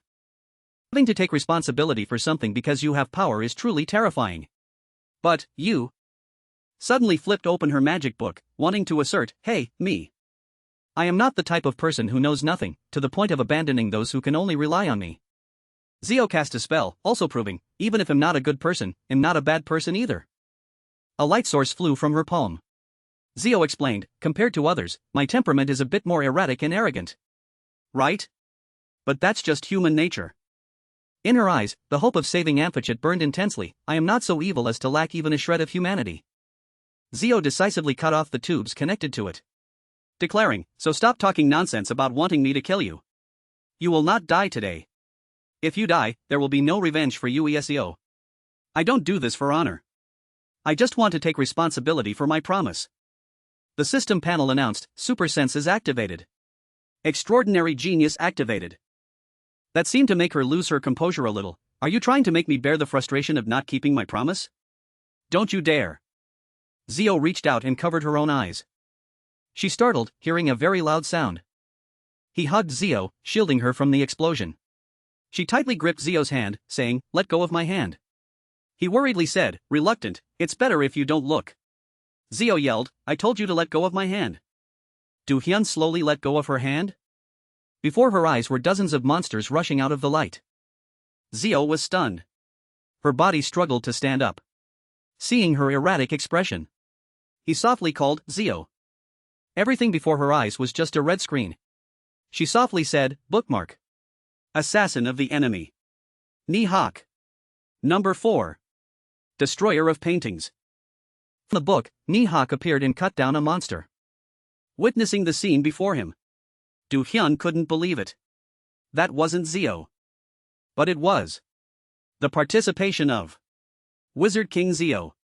Scene change. In a park quite far from the building. Someone's voice yelled, hey! Move the drone to the left. The red-clad man angrily scolded, saying you borrowed this for practice was just an excuse, huh? You're going to smash it to pieces and cause me trouble, aren't you? Naman sighed, this dog-like guy is really. If it's too hard, what am I supposed to do? He irritably admitted, that's what I mean. If you knew it was hard, why did you suddenly call me in the middle of the night? He bluntly replied, because I also want to get some benefits from being a dungeon YouTuber like you. What's wrong with that? The red-clad man snapped, hey! Do you think it's that easy? He kept complaining, last time I announced it before the YouTube live, but a member got too scared and disappeared a day before the livestream. You're gambling your life here. Naman seemed to see something terrifying and stammered, hey! Wait. The red-clad man kept rambling, you seem to think being a YouTuber is very easy, huh? Last time you got a nose injury, didn't you? He, trembling, grabbed his shoulder and yelled, hey! Mysterious red-clad man. What's wrong? Naman exclaimed in panic, behind. Look behind you. He was trembling so much he couldn't control his actions. He yelled, how do I get this drone down? Quickly retrieve it and run. Damn it, no. You do it. He turned his back, his voice still calm, what is it? Why did you suddenly stop? The red-clad man saw it. A swarm of monsters appeared in the sky. No different from a dragon war. Naman ran a distance, then turned back and yelled, what are you doing? Come here quickly. He stood motionless. His mouth stammered, crazy, crazy. That person. Could it be? The red-clad man said, hey. If you're going, go alone. He scolded, confused, what? Are you crazy? Excitedly grabbed the drone controller, what's crazy? Press. Live on. Anyone who gives up on this is crazy. The red-clad man controlled the drone to fly towards the big battle, shouting loudly. We're going live right now. Live. Special exclusive. The best ever. Today will become a legend. Guaranteed to regret it for 3 generations if you don't watch. Exclusive Live Studio 19. 465 people watching live. Broadcast time. 7 minutes ago. The live screen began to show netizens and comments. Live chat. 19,465 people watching live. Broadcast time. 30 seconds ago. Zuli's 20. What's up? Sam Rams. Why are you live at this hour? Zio, like a god, rode her dragon, devastating the swarm of monsters. Thousands of weapons of all kinds surrounded the monsters. With just a wave of her hand, the monsters were skewered like barbecue meat. Do-hyun, witnessing from below, silently observed. This was like a symphony. He muttered. Unexpectedly, the gate is gradually shrinking. Even one of the most terrifying gates, the demon world, is being completely overwhelmed by it. The magic power of this world is concentrating under the guidance of one person. Yuzanam watched the livestream and exclaimed. This is truly a monster. In just 10 minutes, everything is over. Twilight sat beside him, smiling meaningfully. Not a hero or a savior, but a king. Yes. Witnessing this rare sight, he only exclaimed. That is the king. The system panel displayed. Many bookmarks have been opened. Too many processes are running. Insufficient skills. Please close unnecessary tasks. Fate Reader appeared. Your constellation. Laughed and said that your skills can't keep up with your temperament. Zio snapped irritably, too noisy. He was a little curious. Your constellation. Is now curious if you're still angry. She coldly replied. I still have one last thing to do. Zio sat down and called. Ni-hak. Ni-hak roared and flapped its wings powerfully. She entered Amphichit's consciousness. Softly calling. Are you awake? Zio stepped in front of it, softly calling its name. Amphichit. Amphichit slowly opened its weary eyes and whispered. Little king. It made an offer. Break the covenant that binds you to me. And become my partner. Zio's expression didn't change as she coldly asked. Is that truly what you want? Once a partner covenant is formed, there are only two cases where it can be broken. One party dies. Or when she imagined. Ni-hak died. Or she thought. Find another master for yourself. However, that was only possible for high-level summoned spirits. But that was just a principle. A partner covenant is like a contract. For summoners with unparalleled loyalty, finding a new master on their own is impossible. Yet, Amphichit, you, who cared about your partner, are saying such things. After thinking, Zio turned to ask Ni-hak. Do you think UESEO is dangerous? Seeing this, Ni-hak honestly said. In my current state, I can't hold on any longer. Death is the only thing that can happen to me. Please. And I apologize for burdening you. And she didn't make it difficult for it, saying, your apology is accepted. After that statement, sounds emanated throughout the building as if it were moving. First-class evolution. The omniscient book and the power of Zio have been unleashed. Zio understood this and said, life cannot be restored. I have tried hundreds, thousands of times, but it's still ineffective. Life, fate, things associated with the name are beyond authority. However, there's still a solution. I can still restore it to its original state, even if only for a few seconds. At this moment, she used her power to summon the fairy dragon. After it was released, it spoke freely. How wonderful.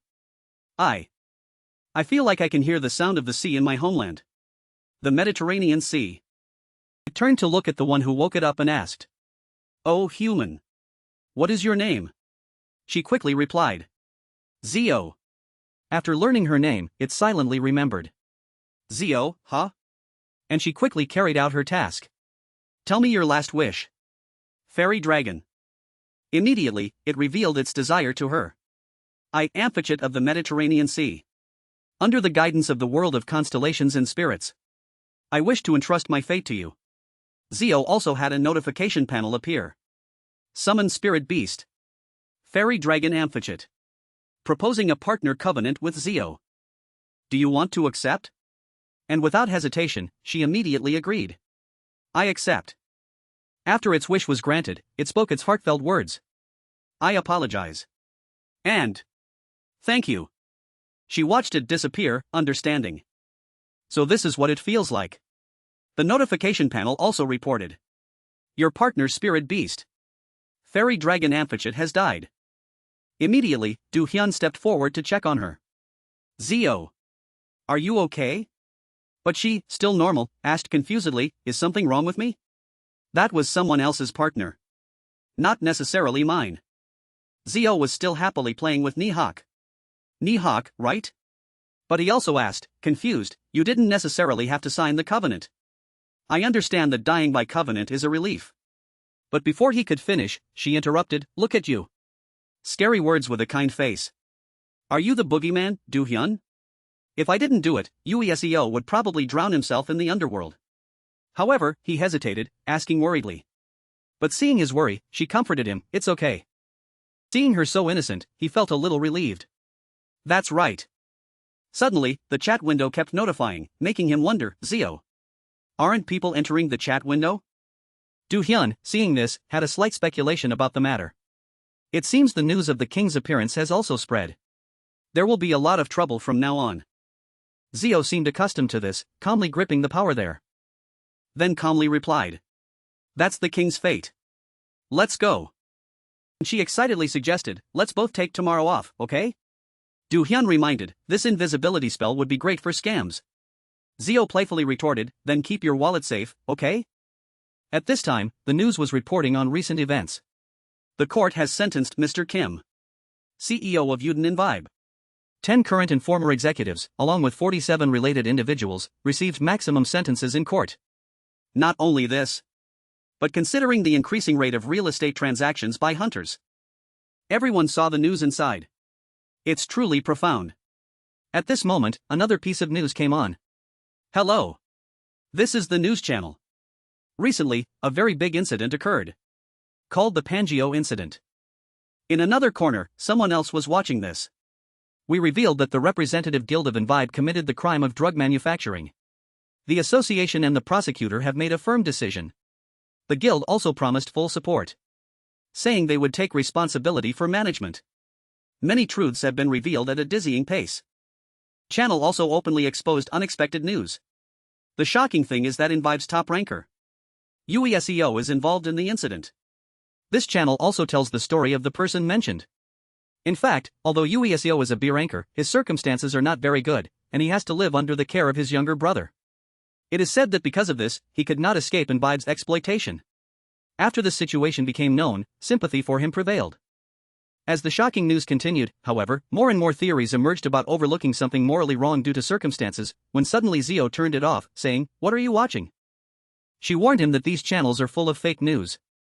UESEO used it as an excuse to change the subject, confessing, "I'm just a little curious, I once dreamed of being this famous. Strangely, now that I've achieved it, I'm not very happy." He said with indescribable sadness, "I feel very empty, as if my hands and feet have been cut off." Then UESEO said sad words again. "I apologize, how can I say such things in front of the person who saved me? I apologize for not being polite." But she dismissed it, saying, "It's okay, why would a sick person apologize?"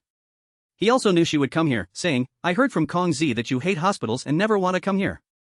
So even if I'm sad, I'm very happy to see you like this. I really wanted to say thank you directly." Then he sincerely bowed, saying, "Thank you."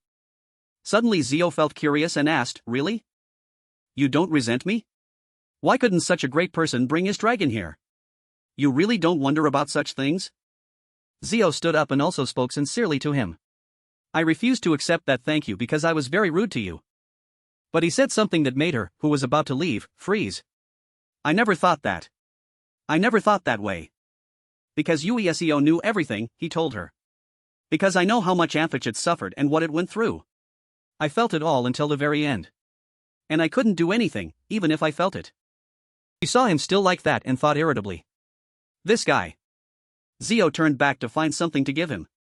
"I should have been annoyed by that, shouldn't I? Penguin. Take this. This is your blessing." She also gave him an egg. "Here." Seeing the egg, he was confused, not knowing what it was. "What is it?" she stammered, not knowing what to say.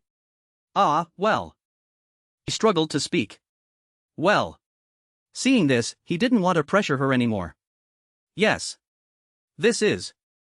Finally, she gathered all her strength and said, "Ah. It's a dragon egg." Zio revealed the egg in her hand. "It's a fairy dragon's egg."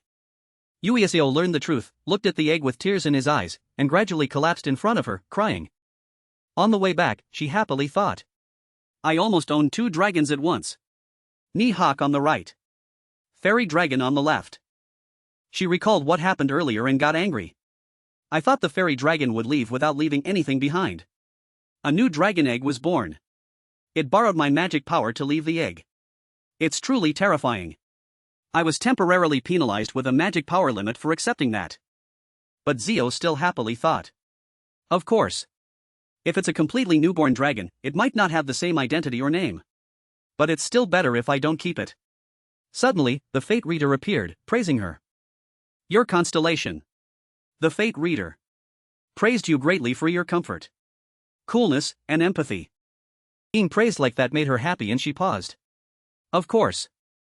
As Zio was walking, she suddenly saw a sight that shocked her to the core, saying, "Wait. What the hell is that?" Ziam Hai suddenly remembered something and turned to ask, "So you still have a few days left in Korea, right?" He also confirmed, "Yes. However, I haven't finished arranging my schedule yet." "Why do you ask? Don't you like me being here?" She angrily snapped back at Kido. "Hey! When did I ever say that?" But he continued to tease. "Are you shy?" I see him still being annoying, making her turn away angrily. "Not at all. You're really crazy." In short, there was nothing, and Kido gently looked at her and said, "Goodbye." Ziam Hai tried to hide so as not to be discovered. "Why is that bastard walking with my Ziam? Even though I'm shocked, I still have to hide." Zio still couldn't believe her eyes, thinking in shock. "No way. The man Ziam is dating is." As she was shocked, Kido suddenly approached and whispered, "What are you doing?" He saw her hiding here and leaned in close, asking, "Playing hide and seek?" Kido continued to press her with questions. I didn't come to see you today. My dear Zio. You seem to be living well these days. Have you been to the hospital? He leaned even closer to her, saying intoxicating words. Because I can feel a scent of pain from here. Seeing Kido suddenly lean so close to her, she said, confused, what are you doing? He still didn't care, leaning his mouth so close to hers that it was just a breath away from touching. Except here. Here carries a much different scent. A silver scent, huh? Zio angrily glared and cursed, you crazy pervert. But he still teased, next time, this crazy pervert won't stand still like this. But she didn't want to get too involved and directly inquired. It's true that perverts like you can say anything. What's your relationship with Ziam? He was asked but still annoyingly replied, is that all you want to ask? But she still pressed, her voice low, answer if you don't want to die. Meanwhile, Kido thought. I deliberately made things chaotic to awaken that girl. Then he realized he had gone too far, thinking. But it seems a bit much. Then he shrugged, continuing to tease. It seems we're both afflicted with the same illness. But Zio, seeing Kido like this again, was confused. What nonsense are you talking about now? Now he finally left, saying cryptic words. Don't be too sad, my dear Zio. We won't be able to meet for a while. Then he said with a different look in his eyes. Goodbye. She looked at Kido's nonchalant demeanor and got angry. That bastard. Because she didn't know what he was planning to do. What the hell does he want? About an hour ago at the hospital, Zio had asked him. You cried a lot, didn't you? I have a question, so please lift your head to answer. Although Yuiseo's eyes were swollen, he still wondered, what is it? She immediately asked, can I control other people's emotions as I wish? Seeing this, he confirmed, yes. Why do you ask? And she continued to ask. Like controlling other people's feelings for me or making someone fall in love with me, for example. But Yuiseo didn't know. This is the first time I've heard of that. She immediately asked for his help. Then explained my strange help. But Yuiseo was still confused, as if 2 hours had passed. Ah. Then Zio recounted her thoughts. Thinking about it. From the beginning. I always seemed to feel strangely worried about you. Then I found you dying. Saved you and your fairy dragon friend too. There must be a reason for everything to turn out this way. But those things alone don't explain why I gave you my phone number. Unlike other guys. Suddenly there was a romantic scene as she confessed. Ueseo. It seems I've fallen for you. Ah. Don't misunderstand. It's not like I like or love you. How could I like an incompetent person who dreams big like you? Seeing herself exposed like that, she said, embarrassed, hey. I'm not like that. Zio was so flustered that her hands were intertwined. I just wanted to say that King Zio feels strangely close to you. Very strange. To the point where I feel I should help you more than I realize. She also went on to say, if it were just you, I wouldn't care about this problem in my life. But recently, someone appeared who gave me a similar feeling to you. Because it was the first time she felt this, she said with difficulty, someone who makes me feel attracted without any reason. The situation is even worse than Ueseo. Then she understood a little. I can't move my unmoving mind and seemed to be stirred. Suddenly Zio had an idea. Ah. How about this? Speaking according to his thoughts. As you know. Usually, people don't feel anything about abilities. As for animals. They are usually the summoned targets. Perhaps that's why you fell for us. After telling her his idea, he found it reasonable. That's probably it. But she angrily snapped back, you mean I'm an animal, not a human? Seeing her misunderstanding, Ueseo explained again, no. I didn't say that. Among those born with animal senses. There are very special cases. I've heard that some people are very sensitive to certain special abilities, such as. He gave an example that made her pause. Like a born S-ranker, for instance. After hearing that, she paused in confusion. What? Ueseo also spoke about her feelings. But that means you're relatively likable to others. It certainly won't have any bad effects on you. And she obediently listened seriously. And he continued, if you feel that. Perhaps it will be a strange feeling of affection for one of the people around you. Or more. Perhaps that's the result? He also worriedly considered another case. But your emotions and mind could be swayed by the will of others. He also warned Zio a little. It would be terrifying if someone took advantage of that. And Ueseo also explained about this. That emotion will become very difficult to see in the future. Perhaps that's why Widow Maramundi attracted so much attention. At John F. Kennedy International Airport, USA, New York. In the first-class cabin on a flight to Seoul Airport.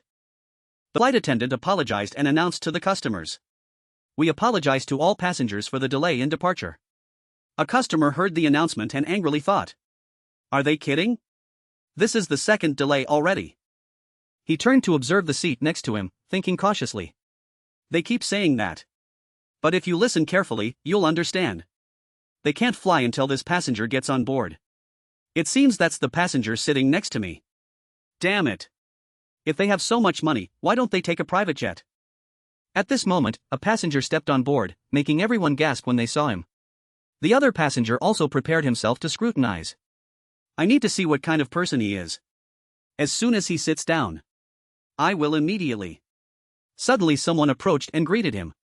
Excuse me. Everyone has been delayed because of me.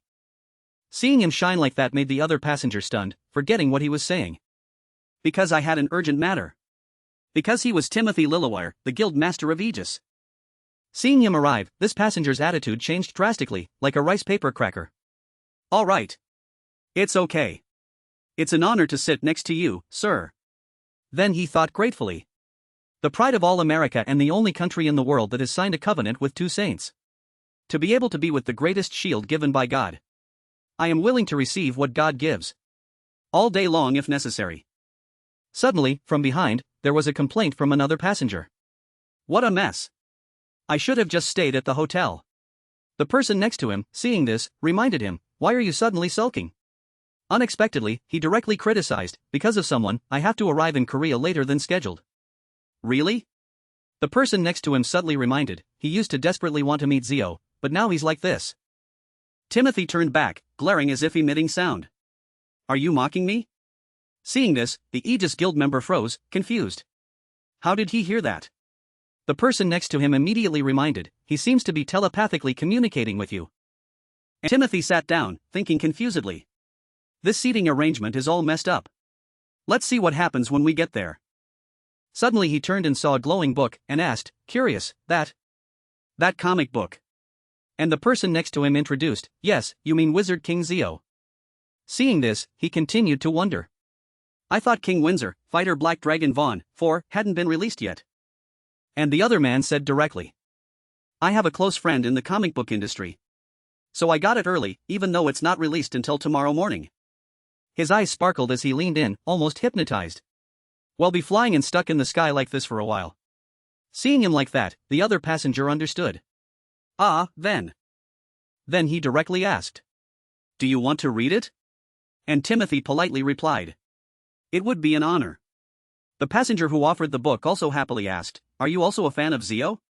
And Timothy didn't hide it. Yes. Then at the VIP lounge of Seoul International Airport, Jonathan helplessly asked. Seriously? At least can you pretend it never happened? And Timothy asked, confused, what? Then his friend said, the fan incident, of course? He immediately explained. Suppose he doesn't have malware, but he's still in your rank. Then well, have a trial. That's also something I don't want, so keep your dignity. Unexpectedly, he immediately agreed, all right. This startled his friend. Ah. Unexpectedly, Timothy was seriously thinking about something else. That's just me. You're really something.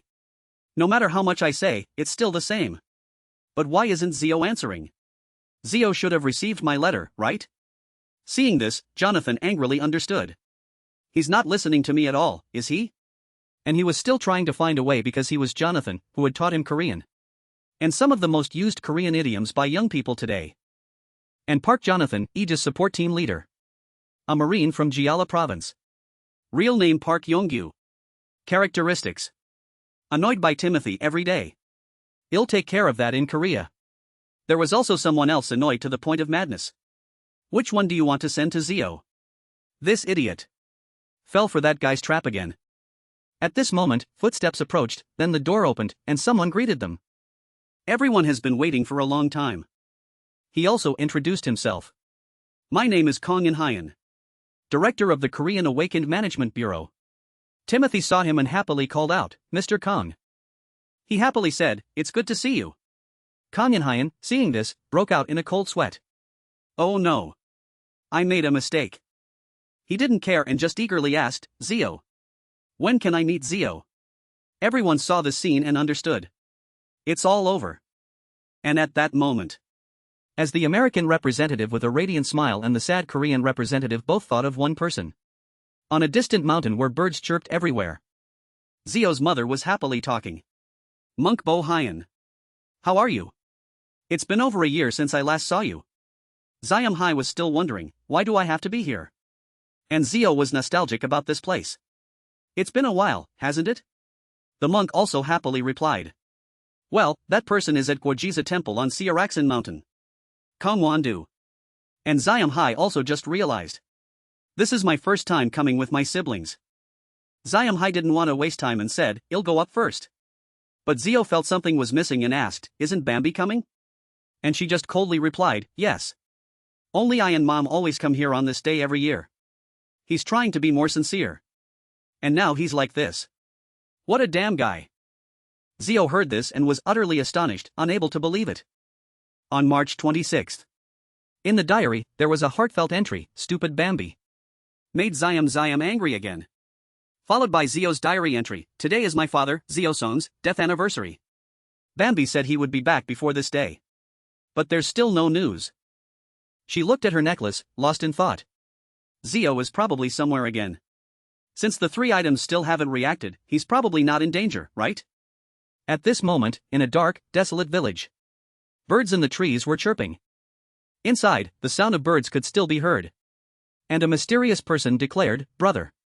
Zio's brother is in danger." That person emphasized again. "Call Zio." On the other side, her mother turned back, urging her. "Zio. Hurry up, kids." Zio still walked at a normal pace, confused. Then replied to her mother, "I'm not slow, why are you rushing me? The monk is waiting." And she still felt normal, saying, "Heh. It's fine." After reaching the top, Zio was so tired she couldn't stand and was out of breath, making her say helplessly, "It's like exercising." The mysterious person was still reminding her, the sooner, the better. A few hours earlier. A normal morning in Seoul. Zio pushed open the room door and called inside, "Sis. Mom said to get ready to go out." Zio lazily replied, "Where are we going? Am I going too? Isn't today Friday?" Jae-hee heard this and was suspicious, but still answered each question. "Since when did you care about such things? I already told her you're skipping school. We're going to his memorial service." As soon as she heard the location, Zio flung open the window and stepped onto the windowsill. Jae-hee saw this and spoke up to stop her. "Hey. Calm down." She gently advised, "This time, you should come too. It's for Dad's memorial. Without you, Mom would probably be very sad."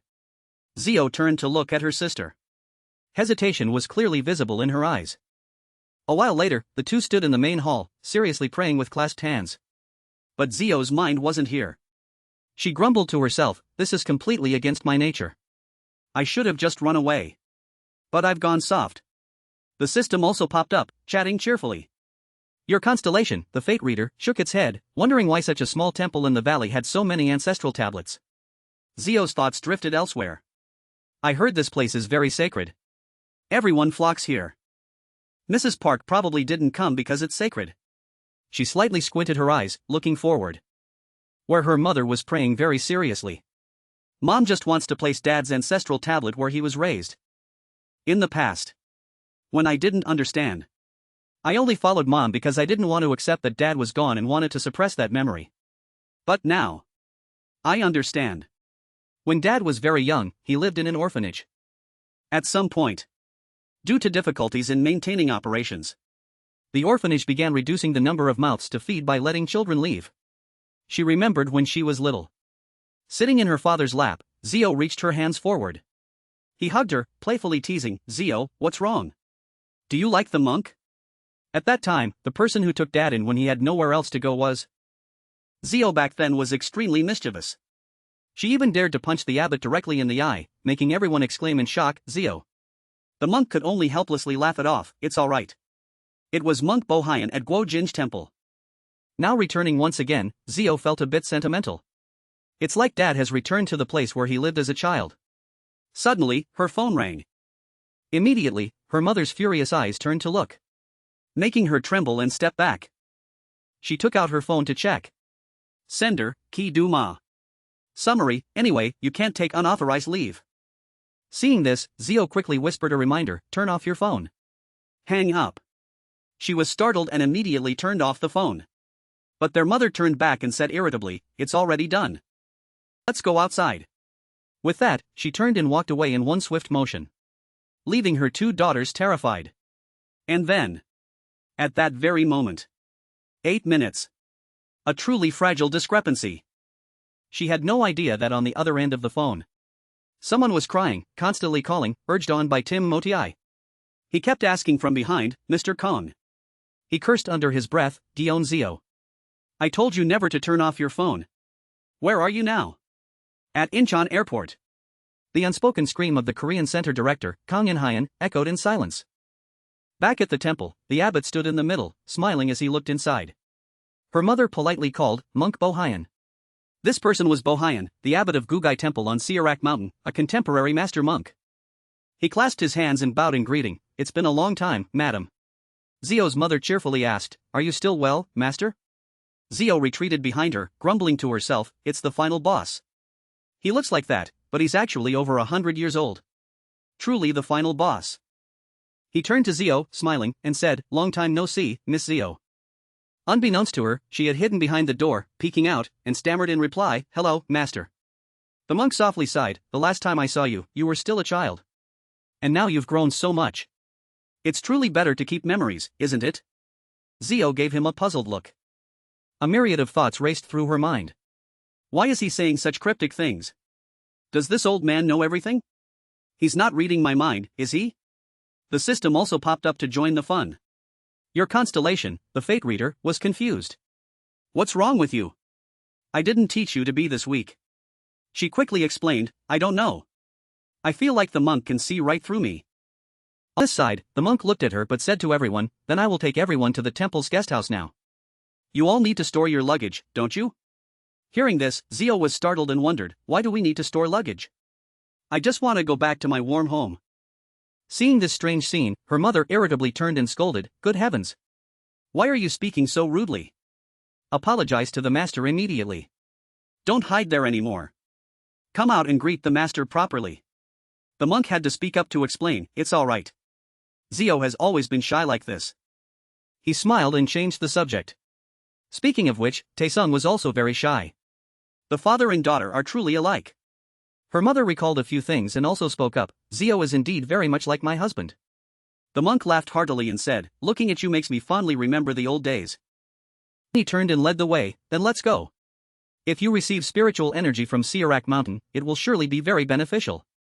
Jae-hee saw Zio frozen in place, stunned. She whispered a reminder, if you run away, mom will kill you. Just think of this as a spiritual retreat.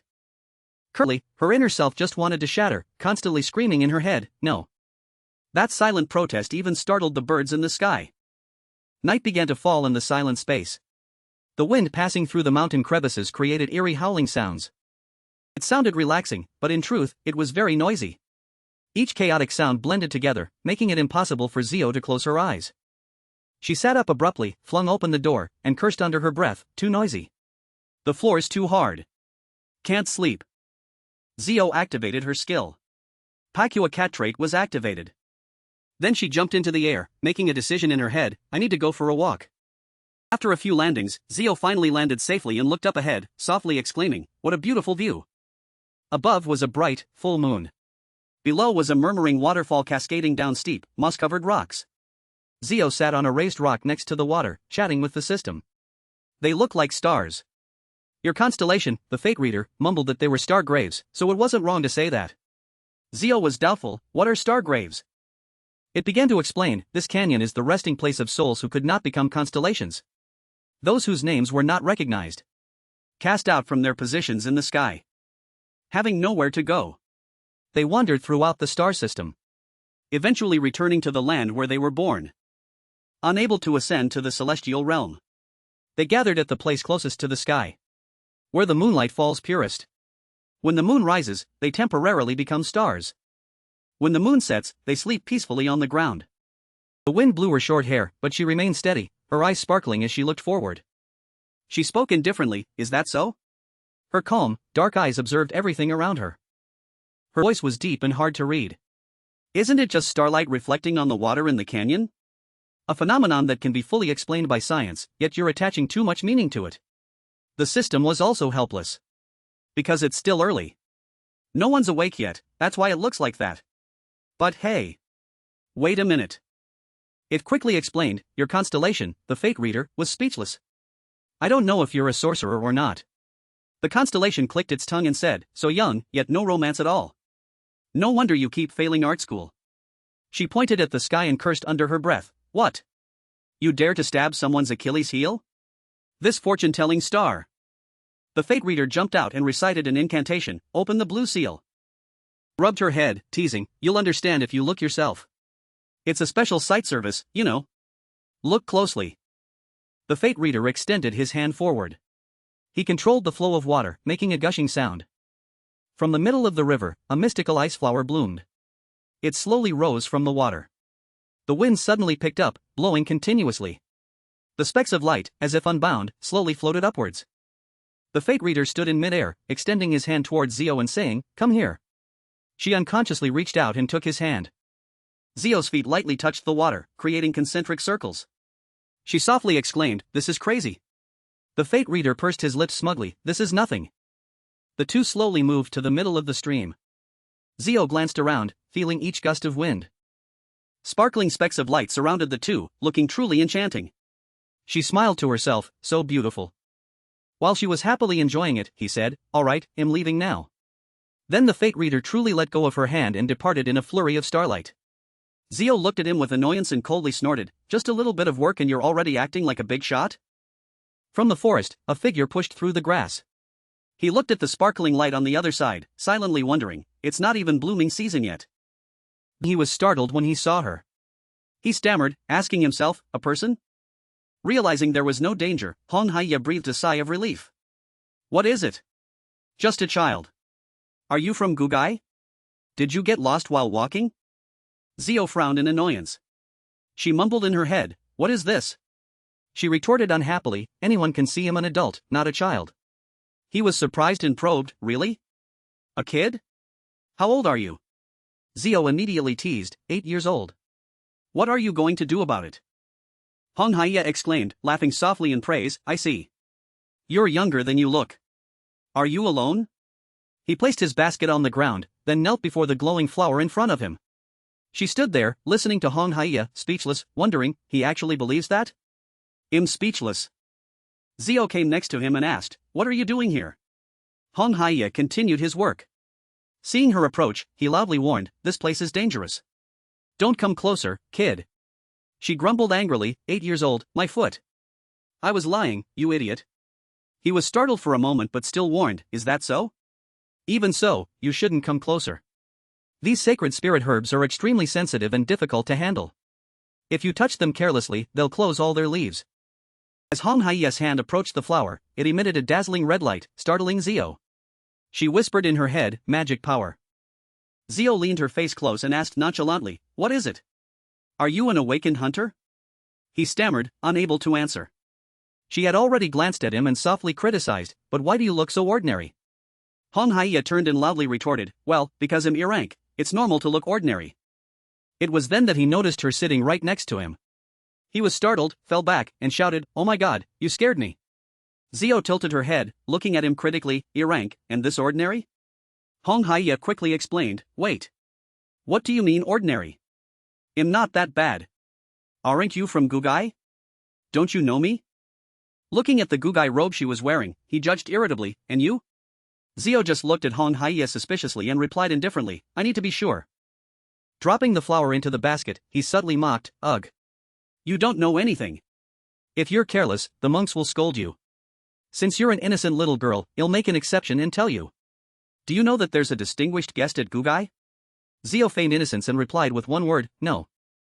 Hong Haiya then pointed to himself and confidently introduced, I am that distinguished guest at Gugai. The third-generation grandson of the first-generation legend, Hong Goya. Seeing her silent, Hong Haia asked, "Why aren't you reacting?" "It's Hong Goya, a top 10 ranker." At this moment, Zio reacted exaggeratedly, "Really? It's Hong Goya? The first generation legend? A top 10 ranker? Oh my god." Hong Haia reminded her, "When you leave the temple, remember to keep it a secret. You know, the families of top rankers always live discreetly and mysteriously." Ignoring his proud boasting about his family, Zio bluntly replied, "But Hong Goya isn't in the top 10 anymore, is he? The high-tier rankings changed recently, didn't they? Didn't he drop ranks at lightspeed?" Hong Haia looked at Zio with a dejected expression and said, "I've noticed you don't consider other people's feelings when you talk." A notification appeared, stating, "Covenant Star." The fate reader doubted his eyes. He blurted out, "Who is that kid? He just met her less than an hour ago and already delivered a direct stab that I wouldn't dare to do even after several years?" After a few seconds of contemplation, he calmly stated, "The law of nature, rankings, you know. Going up and down is normal. Besides, those who deserve to be on top are on top. What's so strange about that?" Zio immediately caught the key point. Those who deserve to be on top. Why does it sound like he's talking about someone I know? Could it be? He's always mentioned on the news, you know. He's very close to me. Hong Haia had probably guessed who it was. He boldly said, "Is it Du Hyun?" Seeing Zio silent, he was sure he had guessed correctly. He felt a little annoyed. The regressor. Butler Beck. Him again? At Hong Goya's house. Du Hyun was walking behind Goya. As he walked, he scratched his arm, muttering, "My arm is so itchy." Hong Goya walked ahead, speaking, "Thank you for coming all this way. I've heard Haia talk about you endlessly. But I still wanted to meet you in person. Because I need to confirm with my own eyes." She turned back to him, implying deeply, "Let's see what kind of person dares to steal the position I've held for so many years."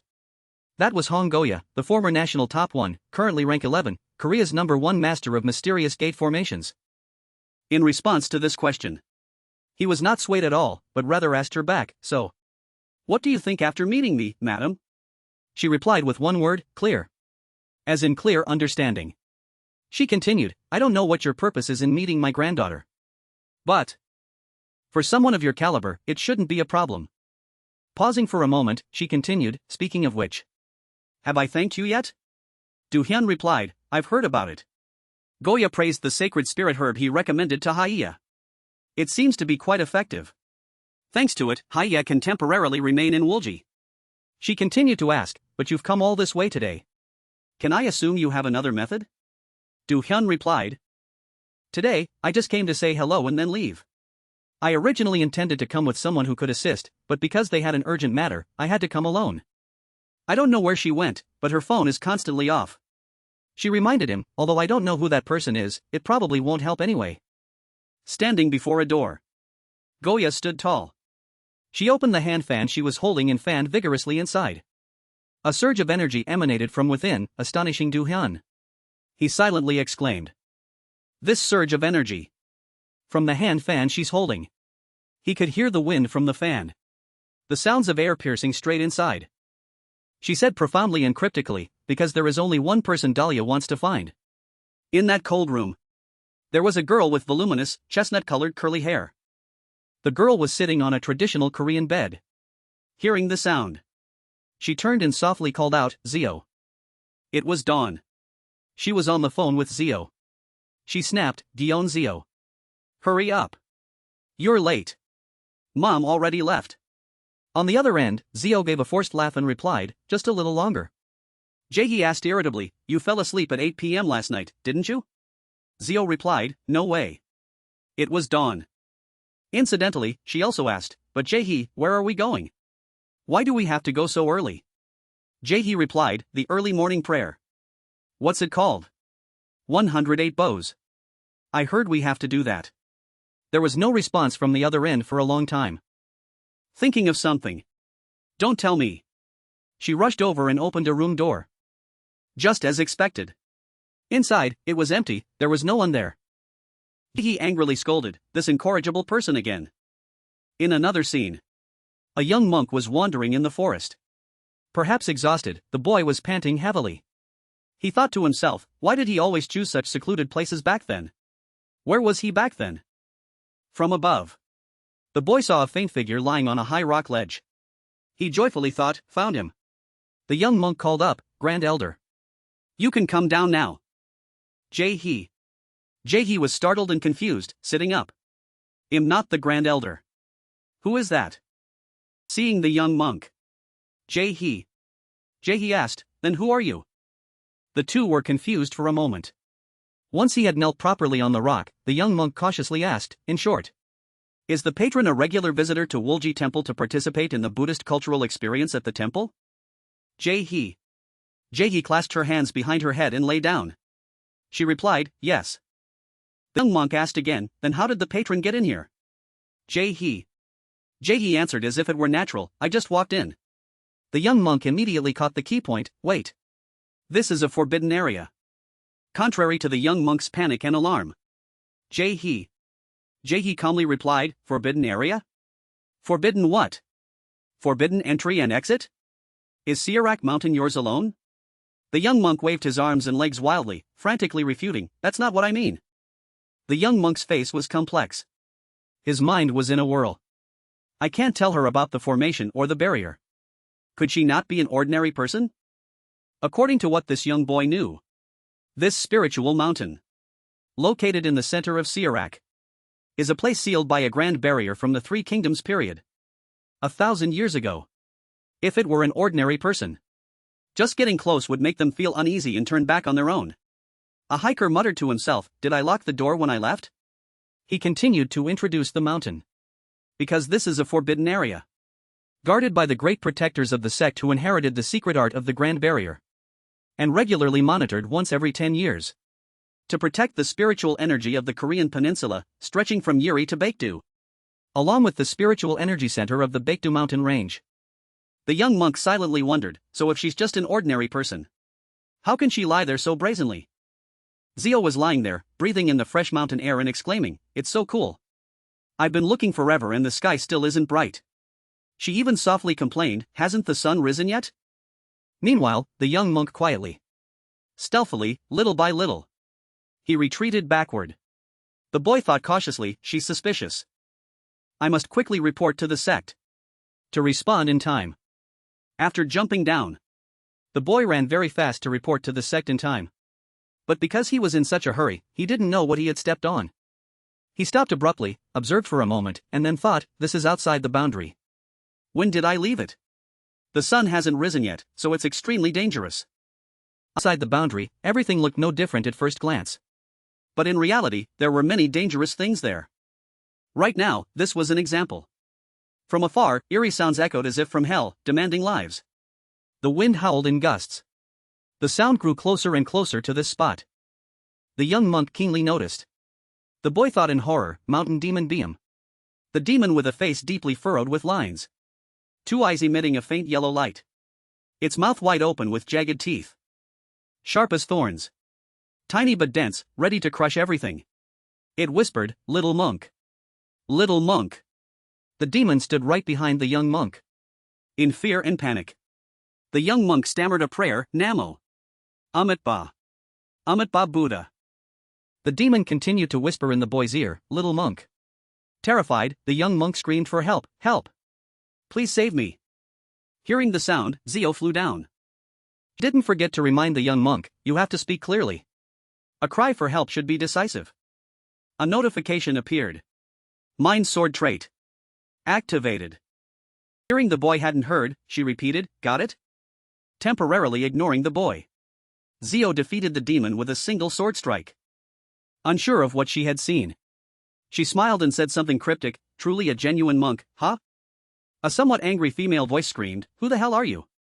Zio and the young monk simultaneously turned their gaze. The girl snapped, do you know where this is, daring to trespass here? That girl was none other than Choi David. Currently ranked 8th nationwide. The 2nd S rank in the country.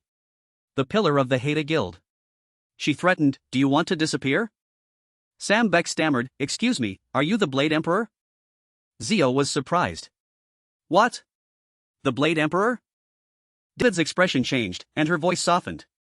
Are you really the Blade Emperor? She was known for her fervent pursuit of the Blade Emperor. The story goes back many years, when Zio was a 6-year-old girl. Gion Zio was in elementary school. A notification appeared, "Congratulations, Korea. An S-rank awakener has been born in Korea." Below the stage, reporters vied to ask David questions. Reporter A asked, "Choi David, how do you feel about becoming Korea's second awakener?" Reporter B asked, "Is it true that you've never been officially registered? I heard you're also a multi-ethnic hybrid." Reporter C asked, "What about the rumor that you are the sole suspect and sole survivor of a family massacre?" The questions grew more outrageous. Everyone wanted sensational, scandalous information. And of course, no one cared about her, the one being questioned. That last question was truly out of line. Another reporter asked his colleague, Reporter Kim, "Why did you ask that?" The man who asked the question feigned nonchalance. "I have to confirm it." A childish voice spoke up. "Zio." Both reporters were momentarily surprised. David repeated, "I want to meet Zio. I want to be her friend." "Somewhere," Zio asked in surprise, "she said she wants to be my friend?" Zio continued with regret, "I'm also curious about other S ranks, but they don't talk to me." He feigned awkwardness. "Zio, I'm sorry. I know you train very hard. But you're not completely stable yet. And besides, your friend's condition is even more unstable than yours. If two S ranks meet and an accident occurs, I can't imagine. The nation would surely be shaken." Hearing the gravity of the matter, Zio stopped insisting on meeting David. Some time passed, a few years later. Middle School Art Club. Zio was intently observing and measuring to create a work of art. It was an abstract painting. A message notification appeared. "David. Is this how you write it here?" Zio recalled a few years ago, when David stood before all the reporters and said, "I want to meet Zio." Her eyes now held a complex expression. A message appeared. "It's quiet, Zio. Is it Iriakek or Iek? Not Iekek, right?" Zio sat, forcing a bitter smile. Back to the present. Sam Beck asked curiously, "Why? Why don't you want to join the guild?" David replied, "I'm fine as I am." Zio yawned widely. She sighed. "How shameful for this world that only clings to fleeting fame. I am a hidden master, choosing to help people in the shadows rather than seeking renown." David asked suspiciously, "It sounds like you memorized that from somewhere." She immediately retorted, "Not at all. Read it back.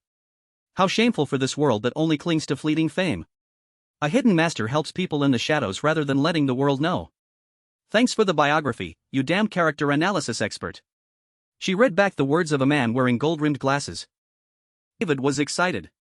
"But, even if you're not thinking about it now, who knows what the future holds? Or, at least, let's start by introducing ourselves." Before she could finish, Zio cut her off with one word. "No." David was speechless. She knelt down. "Then what do you need a swordsman for?" Zio honestly replied, "That's Haida." Just those few short words left David momentarily stunned. The story goes back to a time, long before the Babel era began. Haida was the sword of Korea. If Silver Lion was Korea's protective shield. David asked curiously, then why would Haida, Korea's strongest martial arts sect, the ultimate stronghold of sword and fist, need a B-rank swordsman? Sam Beck explained, "That's to recruit even just one outstanding swordsman. Because if they can't invite a swordsman, the Grand Elder will have to step down as sect leader." The two argued fiercely. At this moment, David used her rage to scold Sam Beck, "Quiet down." Zio lay like a stranded mermaid, listening to their argument, suddenly startled. David was truly angry. Her eyes burned with rage. Her anger soared to the sky. She shouted, "Internal matters are for us to handle. Even if we die, fall, collapse, or shatter, we'll die together." Now Zio spoke up, "You'll all be ruined anyway." Sam Beck said with regret, "But where else will we get an opportunity like this?" The boy continued, "Go persuade her quickly." Before he could finish, David physically assaulted him, sending him flying several meters. It didn't stop there. Sam Beck was now sitting on the ground. David placed both hands on his shoulders, looking down from above with an oppressive aura. David said, "How shameful. You're burdening the swordsman. Is pride that important? At least we should cling on one more time." Zio sat a good distance away, intently watching the burning fire. She spoke up to remind them, even from afar, "I can hear you." The two of them still didn't care. Sam Beck remained firm, "It's all the Grand Elder's fault." David flared up. She lunged at the boy, physically assaulting him, not forgetting to demand, "What? You scoundrel? What did I do?" Sam Beck replied without hesitation, "You did a lot of things." then the boy truly listed each thing. First, neither of us doesn't know that the third elder hates the grand elder. Yet, just because he was a little nice to you, you vaguely handed over the position of sect leader. Second, when the council of elders questioned you, you didn't even clearly explain that it wasn't the grand elder's fault but the third elder's. Because you didn't speak properly, you even unintentionally admitted to things you didn't do. As a result, not only were you not cleared of guilt, but you were also burdened with a huge pile of false accusations. David stammered upon hearing this, that matter. But in the end, she said nothing. Sam Beck continued, third, everyone was furious. Then, because of your hot temper, you also flared up. In the end, you nodded and accepted a bunch of unreasonable conditions, claiming it was to resolve everything. Finally, David responded with a powerful aura, the transfer of power is a serious matter. But what if it leads to losing the position of sect leader entirely? Sam Beck pointed at her, stating bluntly, with the sect already divided into factions due to infighting, if the core collapses, the traitors within will freely leak all secrets and martial arts. If that happens before the Whitebird Sovereign returns, we might perish. Zio was sitting in a corner, gnawing on a freshly grilled chicken leg, listening. She looked up in confusion, silently wondering, how did he come to that conclusion so well? Notification displayed information. Covenant Star. The fate reader asked if it was true that David, who was entrusted with the Whitebird's power, transferred power to someone else and caused a big problem. Hearing this, Zio could only exclaim, conscience. It sounds like it's true. The notification continued to display. He said, don't you like David? He was surprised and wondered if she was always so foolish. Hearing this, she was momentarily stunned. She couldn't help but think, she's adorable because she's a fool. But not that foolish. David and Sam Beck returned from the other side. David asked, oh no, the Grand Protector won't interfere, right? Sam Beck replied coldly, mixed with annoyance, he left the sect due to family matters, so what right does he have to meddle? David wasn't too surprised by the boy's attitude. She spoke what she had heard rumored. I heard his granddaughter is seriously ill. For some unknown reason, David asked the boy for his opinion, shall we both make a donation? Sam Beck retorted, don't talk nonsense. Focus on persuading the swordsman. That's also one of the conditions to cancel the previous application, isn't it? The boy reminded her, don't do anything stupid this time. David asked back, stupid? As the two approached, Zio asked David, what stupid thing did you do? He raised both hands and grabbed Sam Beck's head, not forgetting to answer, but her tone was a bit evasive. I didn't do anything? Was it you? Little monk. Sam Beck screamed miserably as his head was grabbed. When David let go, she could only give a forced laugh. My bones are all knotted up now. Sam Beck yelled, Grand Elder. Witnessing this scene, only two words remained in Zio's mind to describe the situation. Idiot. Then Zio concluded, that's why she always takes advantage. Time quickly passed to evening. At the same place where Zio and Han Haiya had talked yesterday. Seeing Zio lying stretched out on the grass, he asked, did you come again today? Zio, lying down, looked up and replied, because the view is beautiful. Han Haiya walked closer to Zio.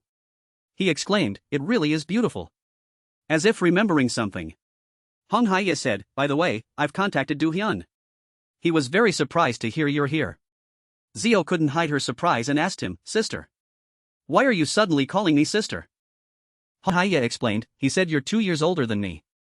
He scolded me for addressing you as an equal. Pausing for a moment. Han Haiya continued, this is the first time I've seen him so serious.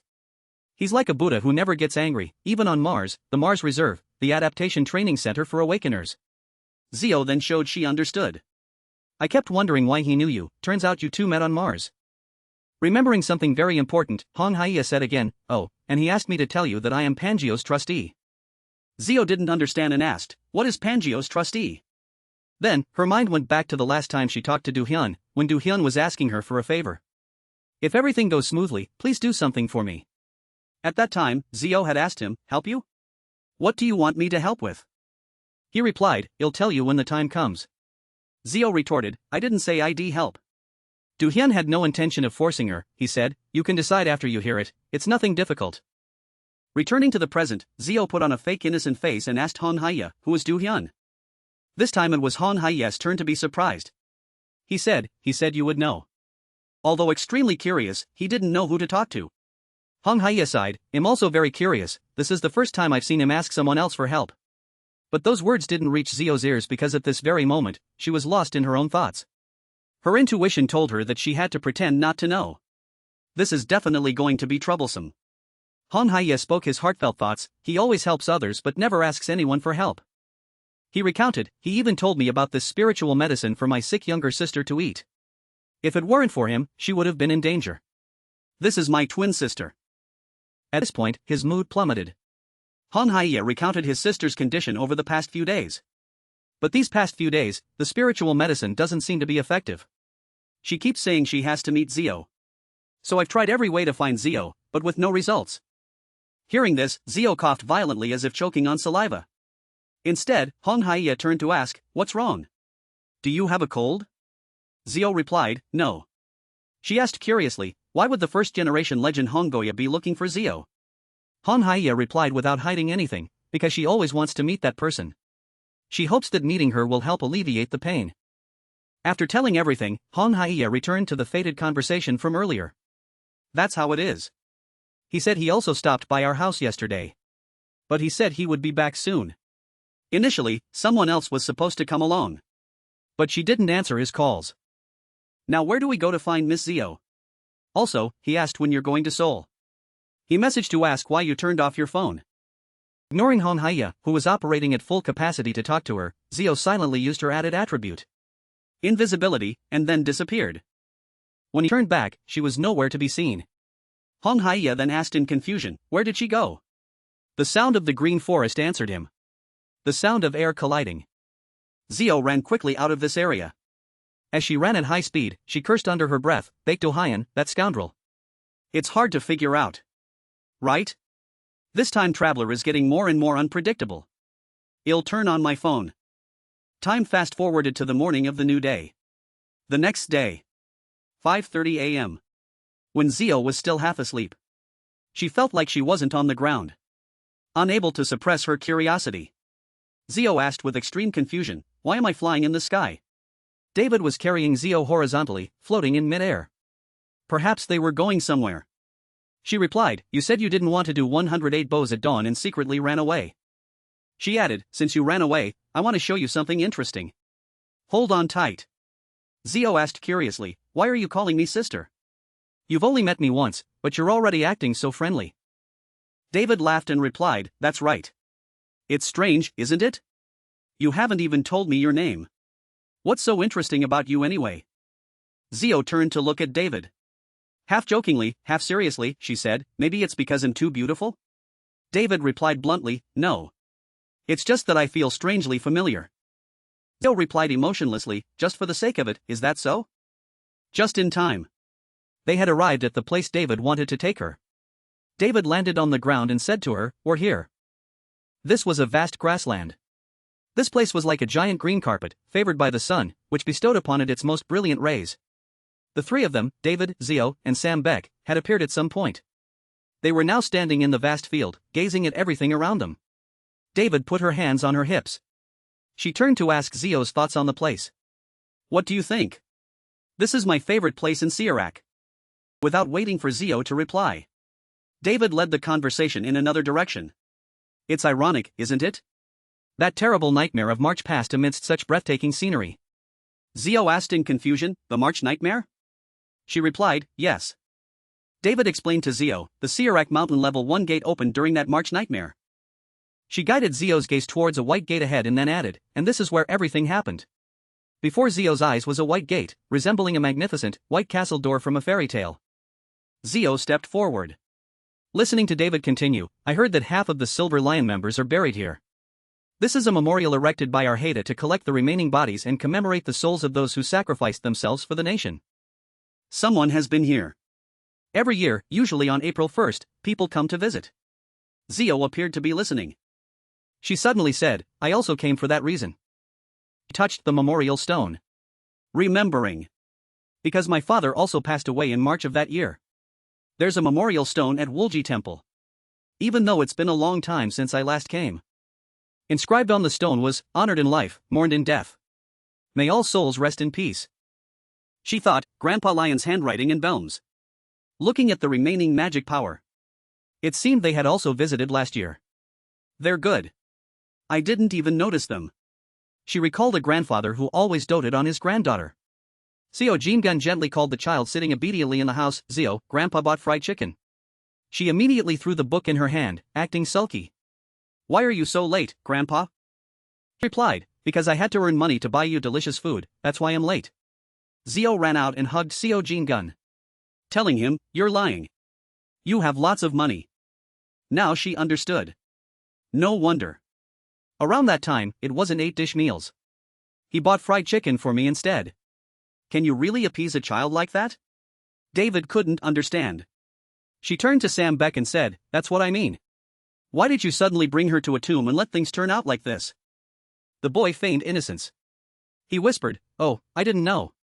I racked my brain trying to think of the most beautiful place I knew to bring her. Zio, from over there, didn't want to expose them. I can hear everything. You guys. David still questioned, you said you'd persuade her, but I don't see any success. All I see is failure.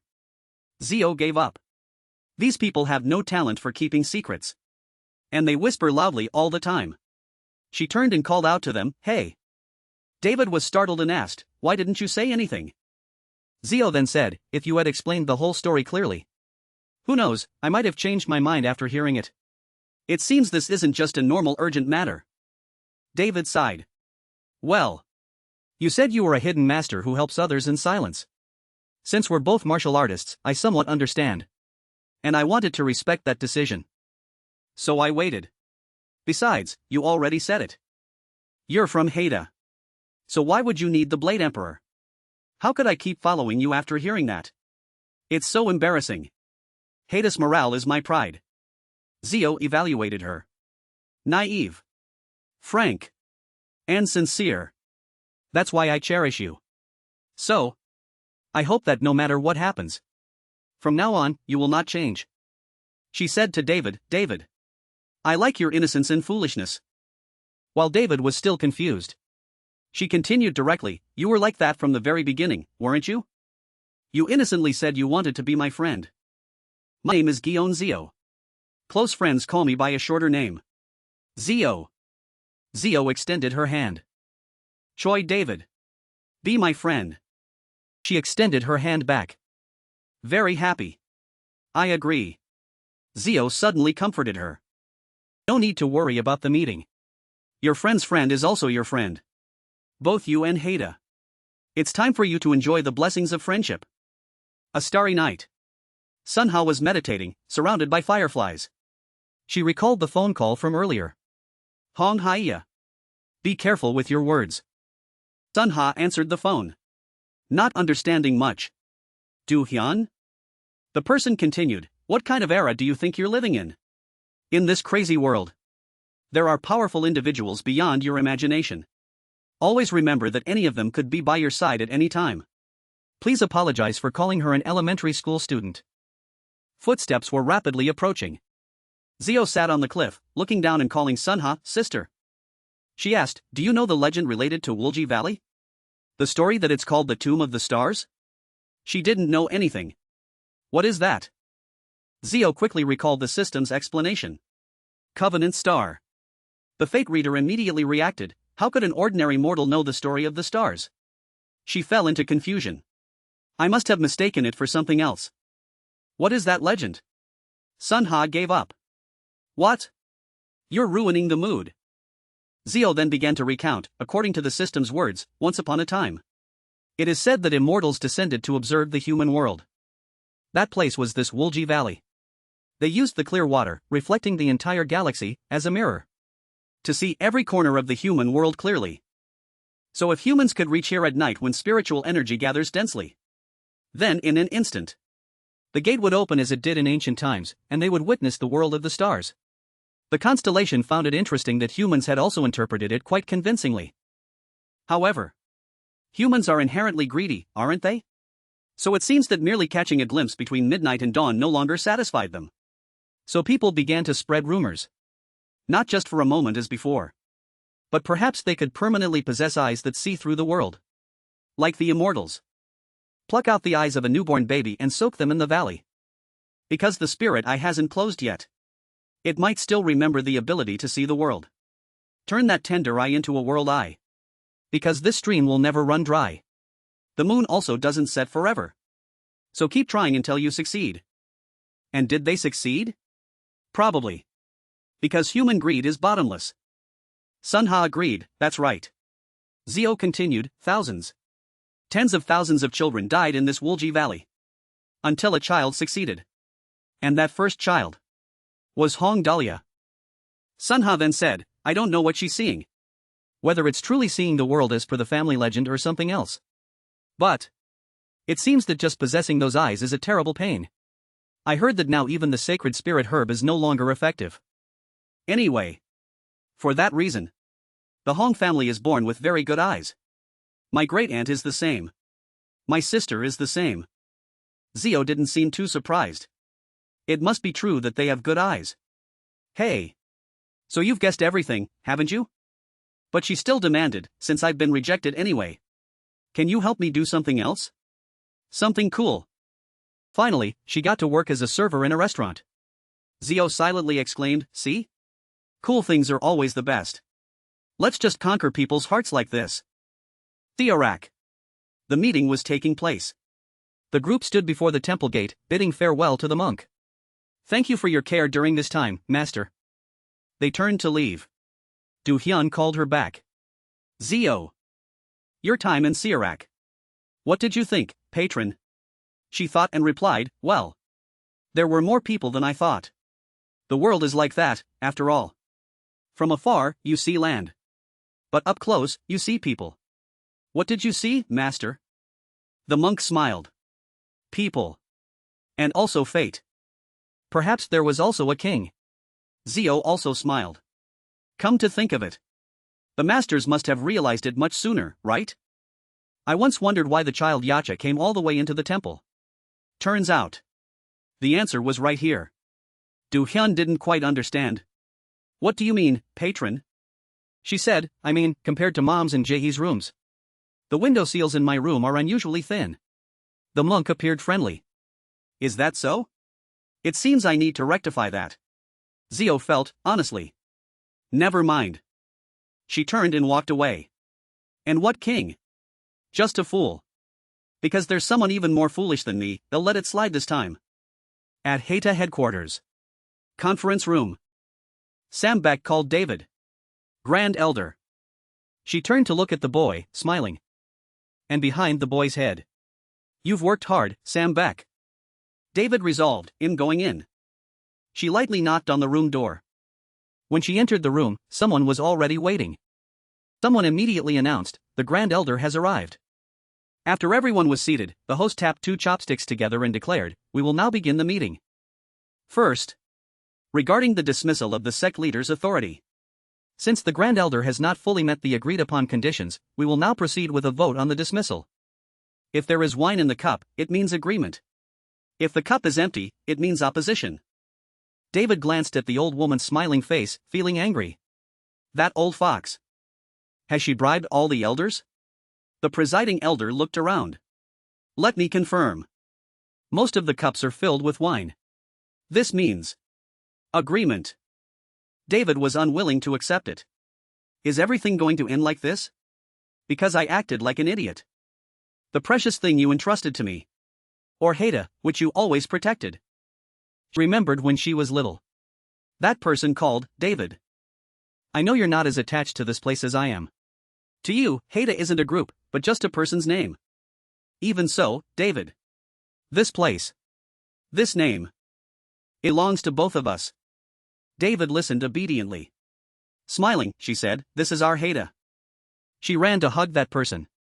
The woman finished, so. I'm entrusting Haida to you. Remembering this gave her great motivation. That's right. This damn thing. She yelled, wait. Just then, a voice from outside spoke up. All right. Let them wait. It was Goya who had arrived, accompanied by someone. She scanned the conference room, assessing, am I not worthy of a cup? All familiar faces, aren't they? Everyone immediately stirred. Isn't that Grand Guardian Hong Goya? The old woman was shocked. Her wine cup was knocked over by her restlessness. Why are you here, Your Excellency? Goya said arrogantly, why? I immediately felt a pang of fear. No. Of course not. It's just that, we are concerned about your health, Grand Guardian. Goya smiled. The March nightmare. The wounds from that fiery attack have all healed, so don't worry. You were in seclusion then, so you don't know much about this. The old woman now noticed the person behind Goya and was startled. Behind you, Your Excellency. Who is that? He immediately introduced himself. I am Enchi-san. I am here on behalf of the Silver Lion Guildmaster. Goya continued, I finally returned to his homeland, so I came with an old acquaintance. The old woman was stingy again. How can an outsider enter Hada's sacred grand hall? Enchi-san defended himself. I am not an outsider. I am here to fulfill a promise between two guildmasters. To repay an old favor and settle a debt of loyalty with an old brother. David was startled upon hearing this. He spoke exactly as Zio had said then. The one who saved my brother is my brother. The Silver Lion Guild will always stand shoulder to shoulder with Hada. Zio sincerely extended her hand to David. Choi David. Do you want to be my friend? Don't worry about the meeting. Your friend's friend is also a friend. It's your turn, and Hada's too. To benefit from being friends. On her mobile phone, a message from someone named Tiger appeared. The person messaged, I've taken care of it. Well, meet again soon. Zio sensed, It seems to be settled. David messaged a lot. At that time, Goyonia was chugging wine like crazy. Then suddenly roared like a lion. Then slammed her hand down on the floor with a loud thud. Then pointed directly at the kids and yelled, What's there to be ashamed of? It made them panic. They all fell over. June was trembling. And Enchi-san was sitting quietly in a corner, intently looking at what seemed like documents. I am not an outsider. I am here because of the promise between the guildmasters. Goodbye.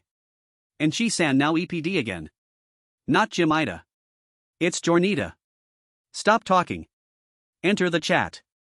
Zio saw David's pile of messages and knew her mood. She assessed, look. She came back to life instantly. So fake, yet so real. North. She smiled and opened the door. Thinking, as long as everything is settled, that's enough. Now I have to go. Sting into the convenience store, Zio was overjoyed. Finally, I can freely enjoy the mortal world to my heart's content. She grabbed a pile of ice cream for her cart. Häagen-Dazs. My sweet Häagen-Dazs. Long life human civilization. Hello, modern life. If you want to eat something, you don't need to hunt anymore. Just scan the barcode.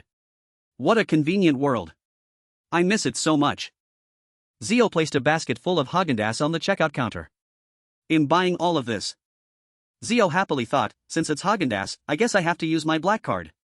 The cashier greeted, customer. Internally, she couldn't believe it. Is she really using an Imperator black card to buy Häagen-Dazs ice cream at a convenience store? Oh well. There's no law against it. After all, it's Ms. Zio's card. Hearing her name called, Zio was startled and asked, Huh? Who's that? It turned out to be Hyan. Hyan suddenly burst into frantic tears, startling her and making her transform into a cat with all her fur standing on end. Long time no see, Ms. Zio. Zio wanted to run away. What the hell? What are you doing here? Hyan grabbed her shoulder. You didn't answer, so I had to come find you directly. Zio was caught. They finally had to sit at a table to talk. Zio ate ice cream and asked, How did you get all the way into the sales counter?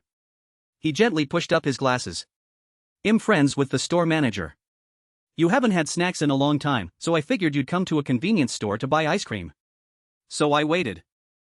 Zio threw up her hands. A stalker like you sounds so proud, doesn't he? Hyan started crying again. So what am I supposed to do? You don't answer your phone. I can't just show up at your doorstep.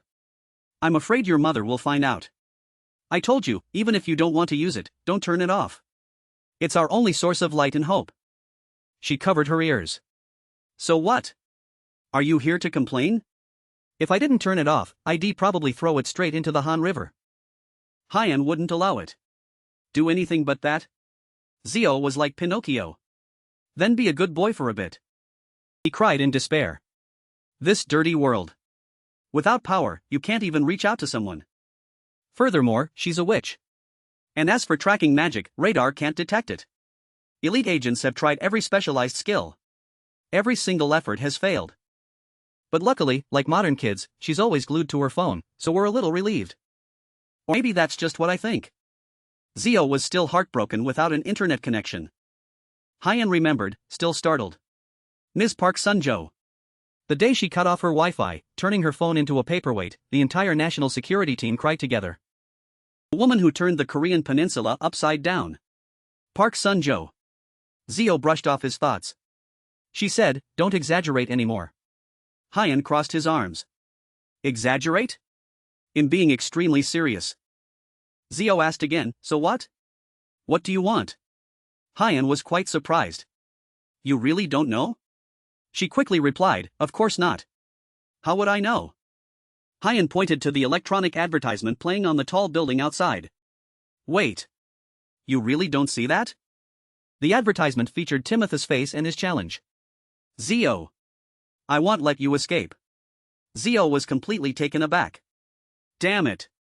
What the hell is that? This Timothy person. He's the guild master of the world-renowned Aegis Guild. The child favored by the gods. Worshipped by the whole world. Timothy Lily Y." It was now April. In a hotel in Seoul. Timothy was currently groaning and thrashing on the bed. "Jonathan. I've done everything you told me to. So why? Why hasn't she contacted me?" He was throwing a tantrum. Jonathan, like a devil, teased Timothy, acting perfectly. "Do you really think she'll show up after seeing that ridiculous ad? This is revenge for stealing my vacation, you jerk." "Then what? Are you planning to sing a love song to confess this time? I heard those kinds of stunts are career killers now." Timothy, however, was naive. "Huh? Really? But I'm not a very good singer." Lucas came to the rescue. "Stop bullying him." Jonathan replied, "You're still laughing and having fun, though." Lucas was serious. "Timothy. This is why I told you not to bring him along. You dragged someone on vacation just to do these things?" Timothy was still lying on the bed, tears and snot flowing. "Lucas. But..." Lucas cut him off. "Let's think rationally first. You were only supposed to be in Seoul until the day before yesterday. It's April now. We can't keep waiting like this. Even the Whiskey Hotel called to ask when you'd return. They said they don't care if the mission fails or not, just that you come back quickly. You're the one who always said that top players represent a nation's strength. Don't forget that you insisted on coming here. Are you going to abandon your homeland?" Timothy kept whining. Timothy's face fell upon hearing this, and he pleaded, "Just one more day. Give me one more day." Jonathan praised, "You're not the type to forget your duties, are you?" Lucas sighed. "All right. Only until tomorrow." He stood up from his chair. "Then he'll go out." The story returned to the time of the Hagen incident. Zio actually agreed. "All right. I'll meet him." Hyan was surprised. "Really?" "Of course. Zio always has tricks up her sleeve. But I need to see for myself if he's trustworthy first. Prepare to monitor him." After a while of talking, Hyan generally understood. He said, "You'll decide whether to reveal your Zio after you know what kind of person he is?" I'll approach slowly to observe. "And I also have to come up with solutions to avoid revealing your identity?" She smiled happily. "Exactly." Hyan sprang to his feet. "Are you kidding me? I don't want to meet him anymore." Suddenly, a guest arrived, so he immediately changed his attitude. "No, no. It's a pleasure to meet you, esteemed guest. Please come in." Then he turned and clasped his hands at Zio. "I apologize. You wouldn't misunderstand that I was talking to Ms. Zio, would you?" Zio also got up from her chair. What a terrible act.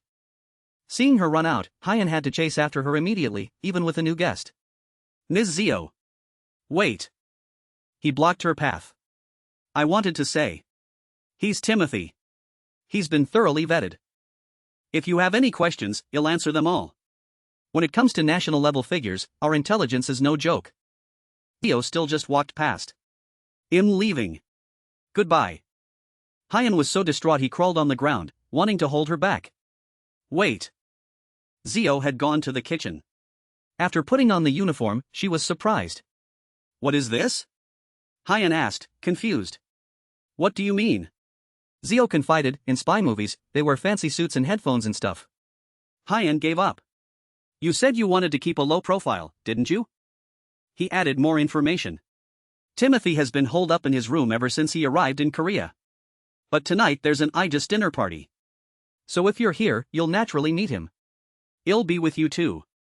Before anything, Zio caused trouble. She knocked over a stack of plates in someone's kitchen. The head chef immediately appeared. No fire-cooked dishes yet, but it's already burning. Immediately kicked both of them out.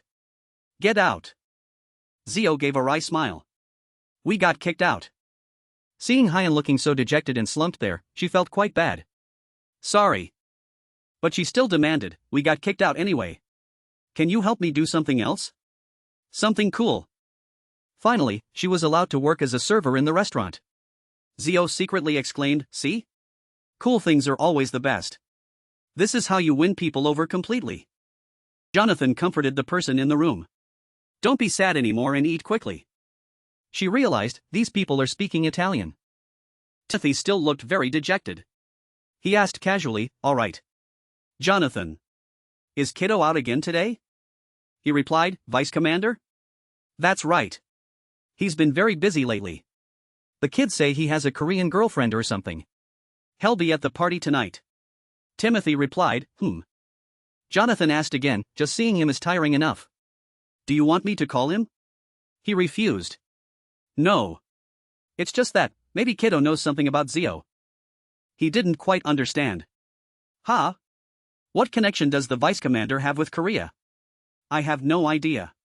Zio was still standing there listening. But her foreign language skills were limited. I don't understand anything they're saying.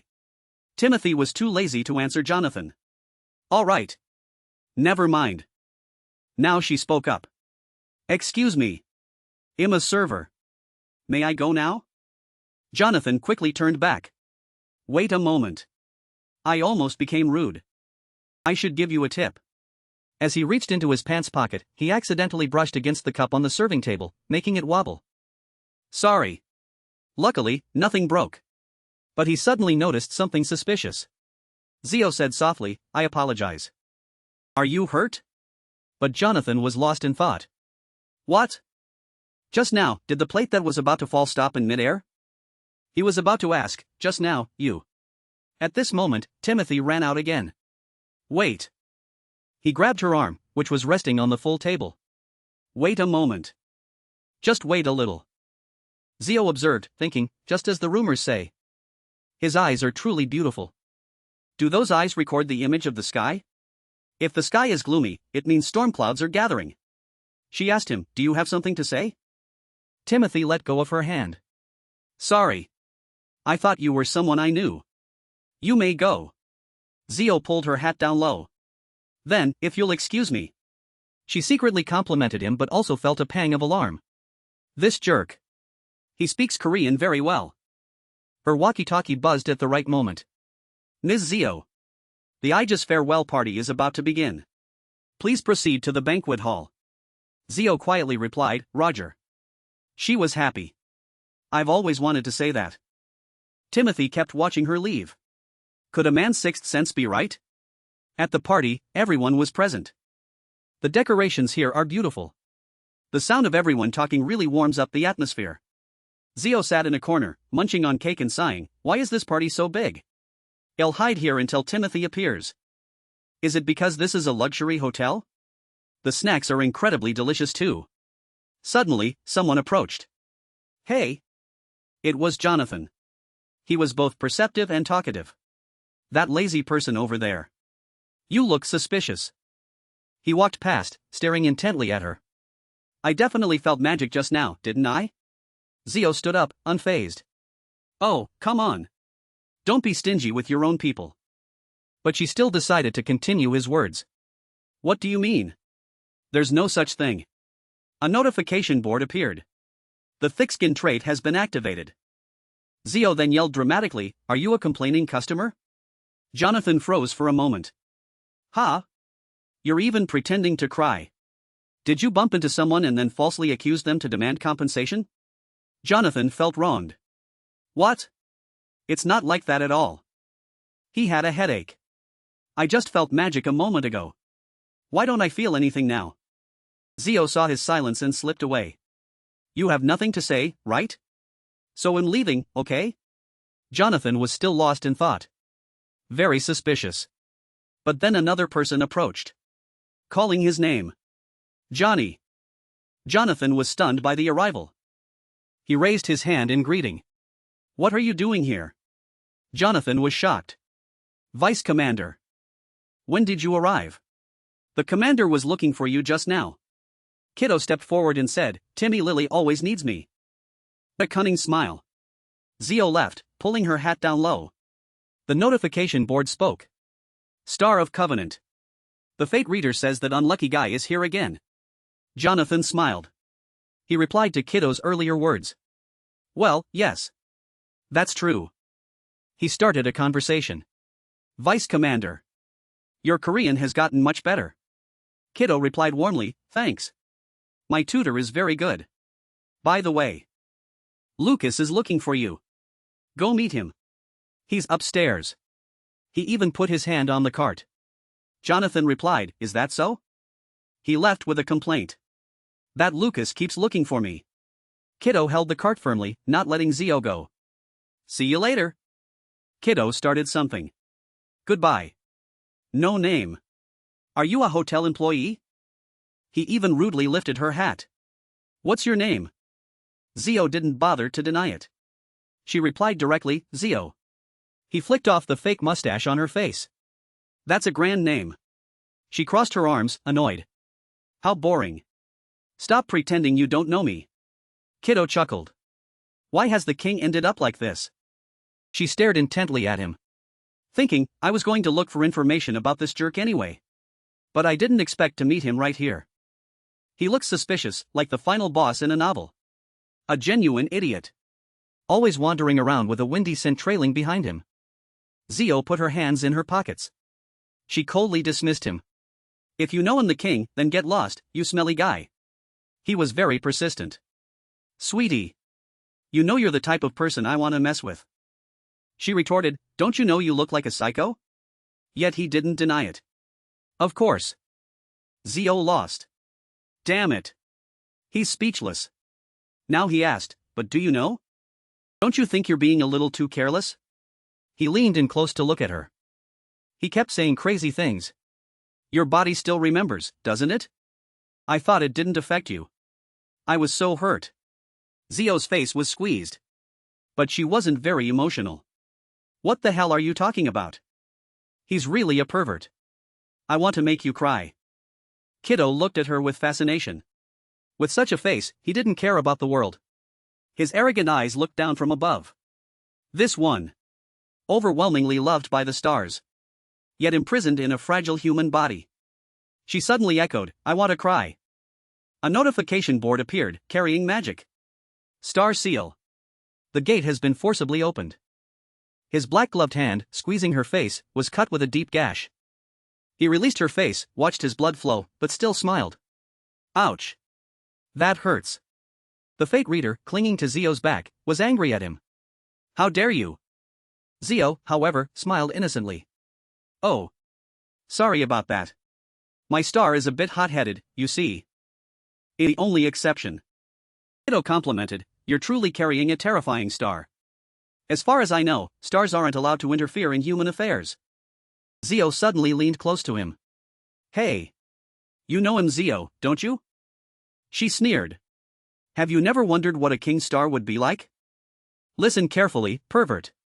One of the conditions in the covenant I made with this terrifying star is omnipotence, genius and power, victory and glory, omniscience and omnipotence. If I wish it, the whole world will be at my feet. If I wish it, even death cannot swallow me. Supreme. And constellation. She pointed at his head. Warning, I don't know what you're looking for. But know your limits and don't cross the line. Timothy was very perceptive. He ran to the railing and looked down. Where is that smell of blood coming from? I smelled it just now. But now. He spotted an acquaintance. He quickly called out, Kiddo. He smiled and waved. Hey. Timmy. Timothy worriedly ran down quickly. Your hand is hurt. What happened? Kiddo covered his hand. Nothing. But Timothy was still very concerned. How could that happen? Zio had slipped away to a distant corner. Oh no. I'm doomed. The invisible person trait had been activated. It was just that. Kiddo replied to Timothy as he approached. It just happened. Timothy didn't believe him. It just happened? So he quickly called out, Lucas. Take Kiddo to get treated. Kiddo was firm. Timmy. I'm fine. But Timothy was more persistent. What are you talking about? You just said it happened suddenly. What if it's a curse? It's the support team. Take him away quickly. Kiddo smiled, looking back to where she was. The support team immediately ran down from upstairs. Understood. Pity. Zio, hiding behind the pillar, breathed a sigh of relief. They're gone, aren't they? Zio secretly watched Timothy. Kiddo goes to sleep around 3 a.m. So at 4 a.m., I can meet that person in the room without anyone knowing. Timothy seemed to want to say something but didn't. She thought to herself, I'll wait. Zio looked up. Now he's really gone. A young shepherd boy named Timothy Liliwai was working on a sheep farm. Then one day, he heard a voice. Why didn't you chase it? A wolf had carried away a sheep, but he just stood there watching. The voice snapped, Why didn't you chase it? I'm asking you. He seemed to know the name of the sheep that was taken and its condition. Peter hasn't eaten in almost a month. The voice's eyes widened, listening. Timothy picked up another sheep. Saying it wasn't just Peter. It had several young ones a few months ago. Mary, Ivy, Roy. The voice didn't understand. So you let the wolf go? Timothy said even more incomprehensible things. Just the other day, Jasper died. If it's hungry again today, Peter will be next. And if Peter dies, the remaining young ones won't survive. That person asked, Don't you feel sorry for the sheep? Who knew he would think that way? Sheep will die anyway. It's sad, but it's fate. Wolves are not like that. The voice continued to wonder, But what about you? Your master will punish you for not protecting the flock. He was overly carefree about it. There was nothing he could do about it. Just like night falls when the stars rise, and until the sun rises. It's just the law of nature. The voice suddenly snapped, Liar. The image of the boy kneeling, clutching his head, appeared. The voice echoed, You're scared. He remained silent. It continued to say, If you're afraid of being beaten, just do your job properly. Timothy wasn't actually that scared. He stroked the sheep's head, Even if I get beaten, I won't die. After all, everyone has to keep living. That person then said, Hypocrite. What a good boy, indeed. Very young. Not bad. The two voices left, and two more remained. Following the instructions of the remaining voices, Timothy climbed the mountain and entered the cave. The Sea of Silence. And a 30-day trial. He walked barefoot. Babel Network. World announcement. Congratulations, America. With this event, the United States of America has become the first nation to produce an S-rank awakener. First title, Messenger of the Stars. Myth. Has been unlocked. Messenger of the Stars. The one who conveys the voices of the stars. Child of God. Timothy Angelos Liliwai. Since the Great Babel era began, he has held the second position in the world. The birth of an S-rank awakener. The notification board complained, Seriously. Looking at you makes me tired. Sit down. But he kept pacing, irritating it. How many times have I told you? You always overreact to everything. Saying that sounds so eloquent. Just say he's a pathetic idiot. Timothy sat down, looking even more distraught. The notification board exclaimed, Oh my God. Don't be so hard on the kid. Just looking at him annoys me. Now Timothy also screamed, You all made promises on your own and now you're doing this. Leave me alone. The notification board kept saying, Our poor little girl. How long is this kid going to throw a tantrum? We should have just left him in that dying sheep farm. Timothy sat, hugging his knees in fear. What if she doesn't come? The notification board declared, You're pathetic, hopeless hesitation is nothing new. No one expects anything. It comforted him, just wait patiently. If the right thing is meant to happen, it will happen. Calm down. But he dashed out the door, making it fume. That damn rancor kid is truly useless. The door was flung open by him. The person standing outside was startled, What? It was funny. Timothy's face was red, probably from exhaustion. Zio said softly to him, aren't you going to ask who I am first? It's already past midnight. Timothy hesitated. He called out, Zio. Timothy froze for a moment. Zio. Zio calmly walked into the house, leaving him gaping in bewilderment. Hello. When did you recognize me? Zio led the way, with Jo-hyun and Hae following behind. Each step she took was incredibly steady, breaking the temple's seals. Goya's voice suddenly rang out, breaking all those precious formations just to get here. I've heard of you. But you truly are an incredibly fierce tyrant. Zio thought with a hint of curiosity, World Axis? Then, without hesitation, she reminded him, don't you know not to answer carelessly when a mage asks a cryptic question? Timothy honestly replied, it doesn't matter. She was a little surprised. Because you have nothing to hide? He simply said softly, because my feelings for Zio are pure. Without a single impure thought. Zio raised an eyebrow, confused. Feelings? Timothy looked at her blankly. Yes. Why? Zio replied indifferently, apologies in advance. I'm not interested in dating foreigners. Upon hearing this, he immediately blushed and yelled, ah. It's not like that. Then he quickly covered his face, shaking his head repeatedly to explain, it's admiration. Respect. Like a role model. No way. Absolutely not. Her mouth twitched a few times. Hey, look at you. Her eyes, full of anger, stared intently at Timothy. If it's not, just say it's not. Why do you have to repeat yourself? He stammered, I was worried you'd misunderstand. Suddenly, at this moment, a voice from the constellations softly called, Timothy. He was a little startled. Oh. Zio fell into deep thought. So you really are the listener and the messenger. Seeing him speak directly to the constellations like this, Timothy, with a worried expression, suddenly spoke up, now is not the time to be standing around like this. He turned to look directly at her with a serious expression. Hey, Zio. There's not much time left, so we'll be direct. The official reason or the unofficial reason? Which do you want to hear first?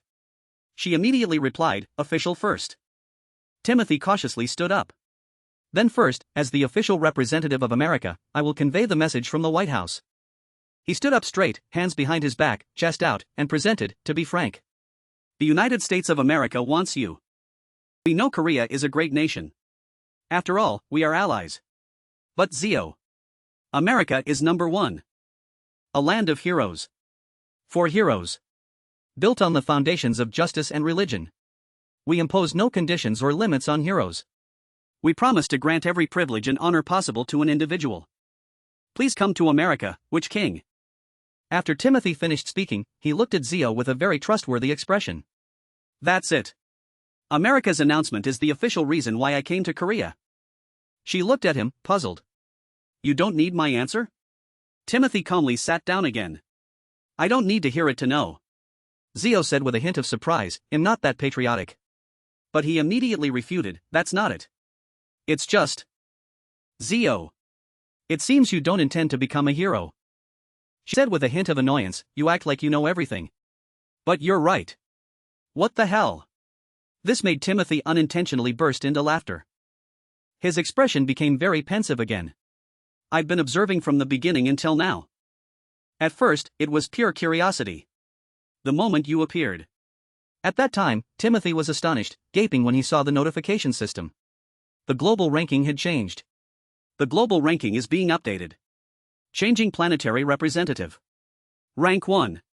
Anonymous Zio. He thought, then continued, but then. Curiosity gradually turned into fascination. From fascination came admiration. And perhaps it's only natural. It didn't take long. First, a shepherd. Next, the first apostle. No. A model hero living like a prince. So captivating and irresistible. Not a hero. But a king. We are opposites, Zio. Those extremes. You are free. Unpredictably primal. Hidden in the shadows. Only appearing when people desperately need you. Like an outlaw. The more Zio looked at Timothy, the more she found him interesting. This prince. Trapped in a castle. Built by himself. She couldn't help but exclaim, wow. You really dramatized living the way you want. He calmly replied, now you understand why I said those feelings weren't like that, right? Zio heard this and became sulky. I understand. Don't mention it again. Timothy calmly took out a small cube. Now for the unofficial reason. I came to Seoul to give you this. It's mine now. But I will transfer ownership. Take a look. She immediately gasped. It's the essence of the Holy Lamb. A scenario item. Limited to a single use. Consumption. Sacred achievement. Born from the holy sacrifice of the Lamb carrying boundless compassion in the deepest abyss. Redeems lost souls. Effect, saves the user within 2 hours, resurrecting from death. When used, restores 100% stamina and magic power, accompanied by divine blessing. Cleanses 100% of negative effects. Does not decompose. She looked at the striking text, utterly astonished. Resurrection? Resurrection from death? A resurrection item? Even Zio, who was not easily swayed, was shocked. In the early days of Babel, when much was still unknown, rumors like these spread. Because Babel's system mimicked modern game systems, people speculated that resurrection spells or items also existed. But among all the items pouring out of the towers and dungeons, not a single item related to resurrection appeared. Even world-class healers all said that raising the dead was impossible. Everyone unconsciously believed that resurrection was a forbidden domain. Yet it's right here. Zio held the essence in her hand, unable to stop her eyes from widening. This thing. Why are you giving it to me? She suddenly pressed her lips together in pain. I bit my tongue. It hurts so much. I'm just so surprised. Timothy replied with certainty, I don't know either. I just listen and convey. The stars tell me, and I follow. That's all. There will come a time when it becomes necessary. So I must give it to you before then. You may be the user, but not the only beneficiary. It's for all of us. That's all I know. The stars don't tell me everything. Zio gazed into Timothy's deep eyes, pondering Timothy's unique title. The World Axis. With such a title, you would be considered the ultimate embodiment of good in Babel and the celestial system. His constellations must be top tier, possessing good qualities. So what future have they seen? To give this to me. She admired the crystal for a while. I hope the situation that requires its use never comes. But if it does happen, I won't forget your kindness. The system announced, Essence of the Holy Lamb has been added to your inventory. Zio pointed directly at Timothy and reminded him, I'm not promising this as Zio, but as Gion Zio. Not as the Witch King, but as a human receiving another's goodwill. He smiled resolutely, that's enough, Zio. She didn't forget her main mission for coming here and asked seriously, oh. Also. It seems, according to what happened before, you already know everything. Your vice guild master is very suspicious. Isn't that right? Timothy was a little startled. You mean Kiddo? Indeed. Zio couldn't help but wonder, then why do you keep him by your side?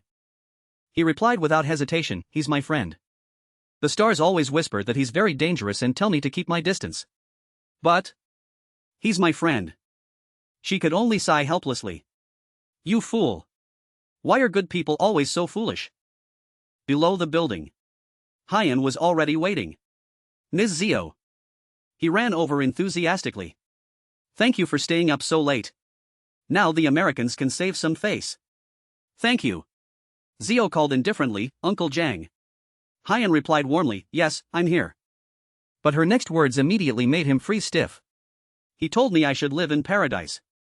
The scale of that place is insane. I was so impressed I even remembered his name. It's Timothy Liliwai. That foreigner is truly extraordinary. Hyan couldn't help but chase after her in a panic. Ms. Zio. Wait.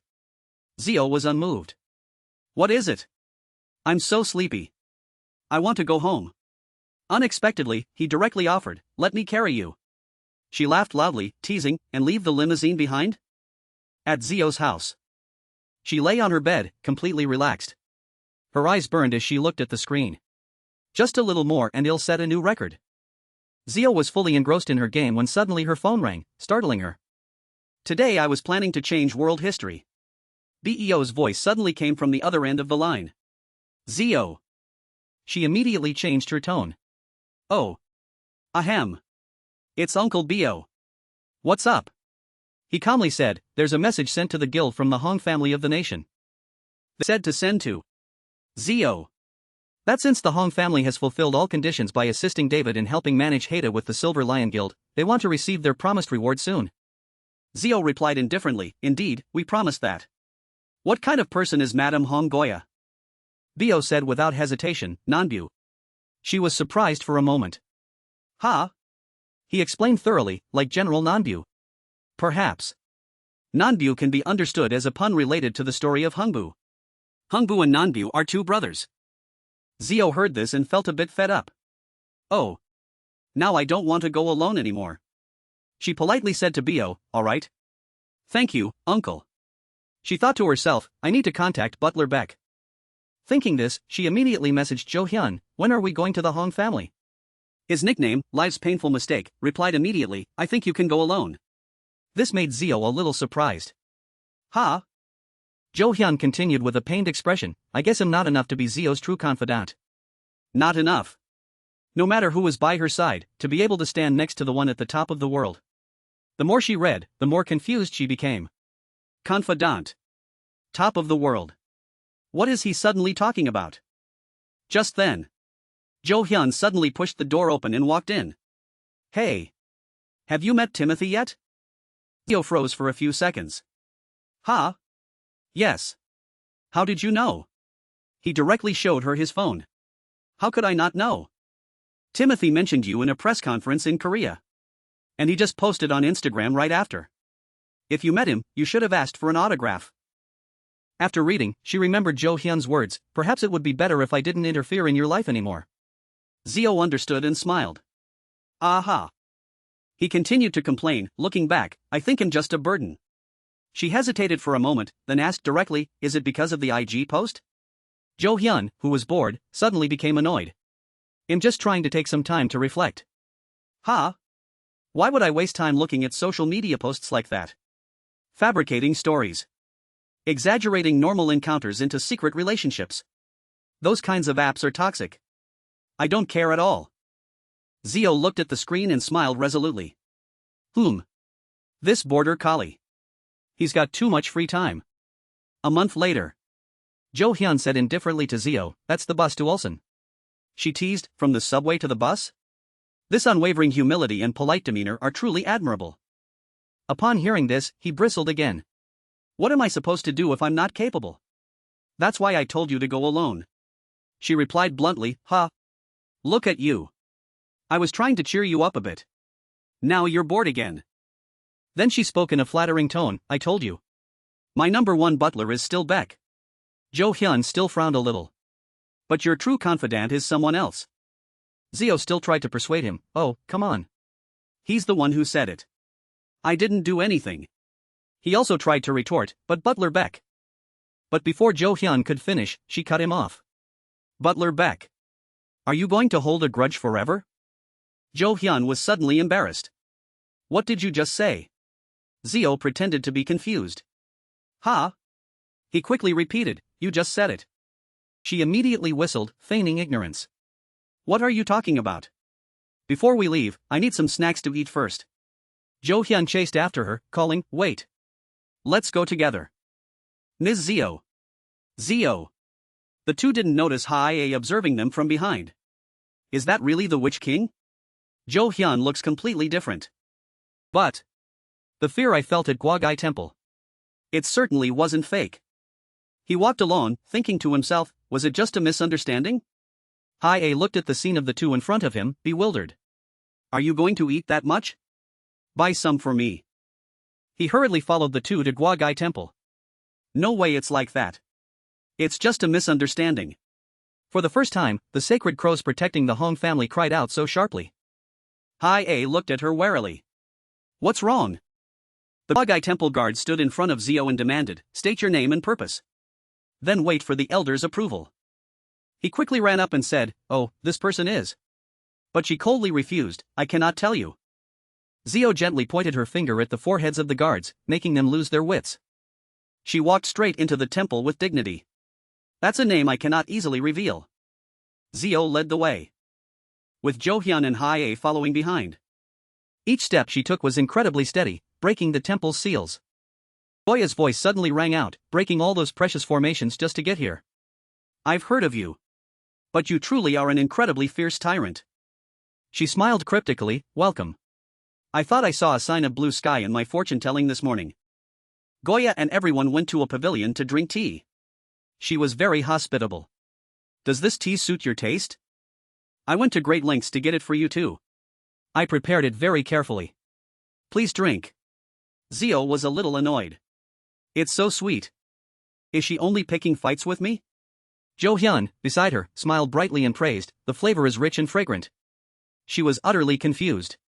Butler Beck is drinking it so deliciously. It's quite accurate to say she's like Nanbu. Zio's words carried a hint of disagreement. It's all right. Not to my taste. Goya immediately clicked her tongue in disdain. Kids these days are strange. She immediately retorted, I'm not a child. She narrowed her eyes at Zio. All right. How old are you? I'm almost 80. Jo Hyun, seeing the tense situation, spoke up to defuse it. Lady Goya. You're a bit different from last time, aren't you? Goya sighed.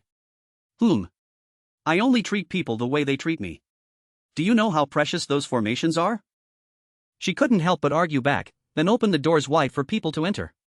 Asking for names is truly ridiculous, isn't it? She retorted angrily, what's so hard about saying your name? TSK, acting almighty, aren't you? Zio pretended to be shocked like a whirlwind.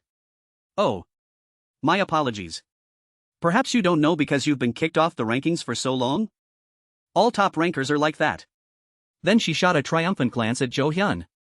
Butler Beck knows too, right? This made him a little awkward. Ms. Zio.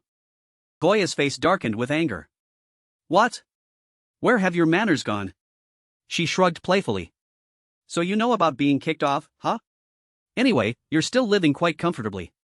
Jo Hyun subtly reminded her, Zio. She couldn't take it anymore and immediately stood up, scolding, this brat. This insolent girl. Call your parents here right now. Hi-A quickly tried to calm her. Grandma. Please calm down. A month later. Zio acted as if nothing had happened and said, anyway. I've heard about Haida. Goya, opposite her, also looked disheveled. All right. We had an agreement. If I had known HETE was in that state, I would have gone without you needing to remind me. I also don't want to see the temple destroyed. Hi-A also looked at them blankly. They're pretending as if nothing happened. She praised, you're like someone raised in a wine barrel. I didn't expect you to know how to repay a favor. Jo Hyun tiredly pleaded, Zio. Please. Upon hearing this, she burst into laughter. When I was young, I drank a lot. I couldn't endure a day without wine. Things got worse ever since the strange black tower appeared. The sky hole seemed to never close. Funerals continued day after day. The smell of blood and chrysanthemums always lingered under my nose. That was the most stressful time of my life. The days closest to life, yet also furthest from it. I gently poured tea. I often drowned myself in wine to forget it for a moment. But then, after you appeared, the world changed overnight. Didn't it? How the city that had lost its color began to regain it. How those who once saw hope in you began to rise again. I observed all of that. And it's still vivid before my eyes. That's why I've thought about it hundreds, thousands of times. Which girl repaired this hellish world in an instant and disappeared so quickly? The Silver Lion Guild and the Central Authority deliberately kept it a secret, so I had no way of knowing. But after a long time. Finally. I've finally met you in person. She said with a happy expression, if it were before, I would have asked everything. Why are you so young? And how can you be so strong at that age? But now it's different. Just meeting you is enough. I won't ask anything about you. So please keep the promise between you and me. Will meet my granddaughter, Hong Dan Ia? Which King Zio? Zio asked with a hint of curiosity, why is she so eager to meet me? Her tone was gentle. You must have heard Ia talk about Dan Ia. She nodded. That's right. But? Her next words immediately made Goya, who was raising her teacup, freeze stiff. I forgot everything. But she could only helplessly put down her teacup and explain, not all children of the Hong family are born with keen eyes.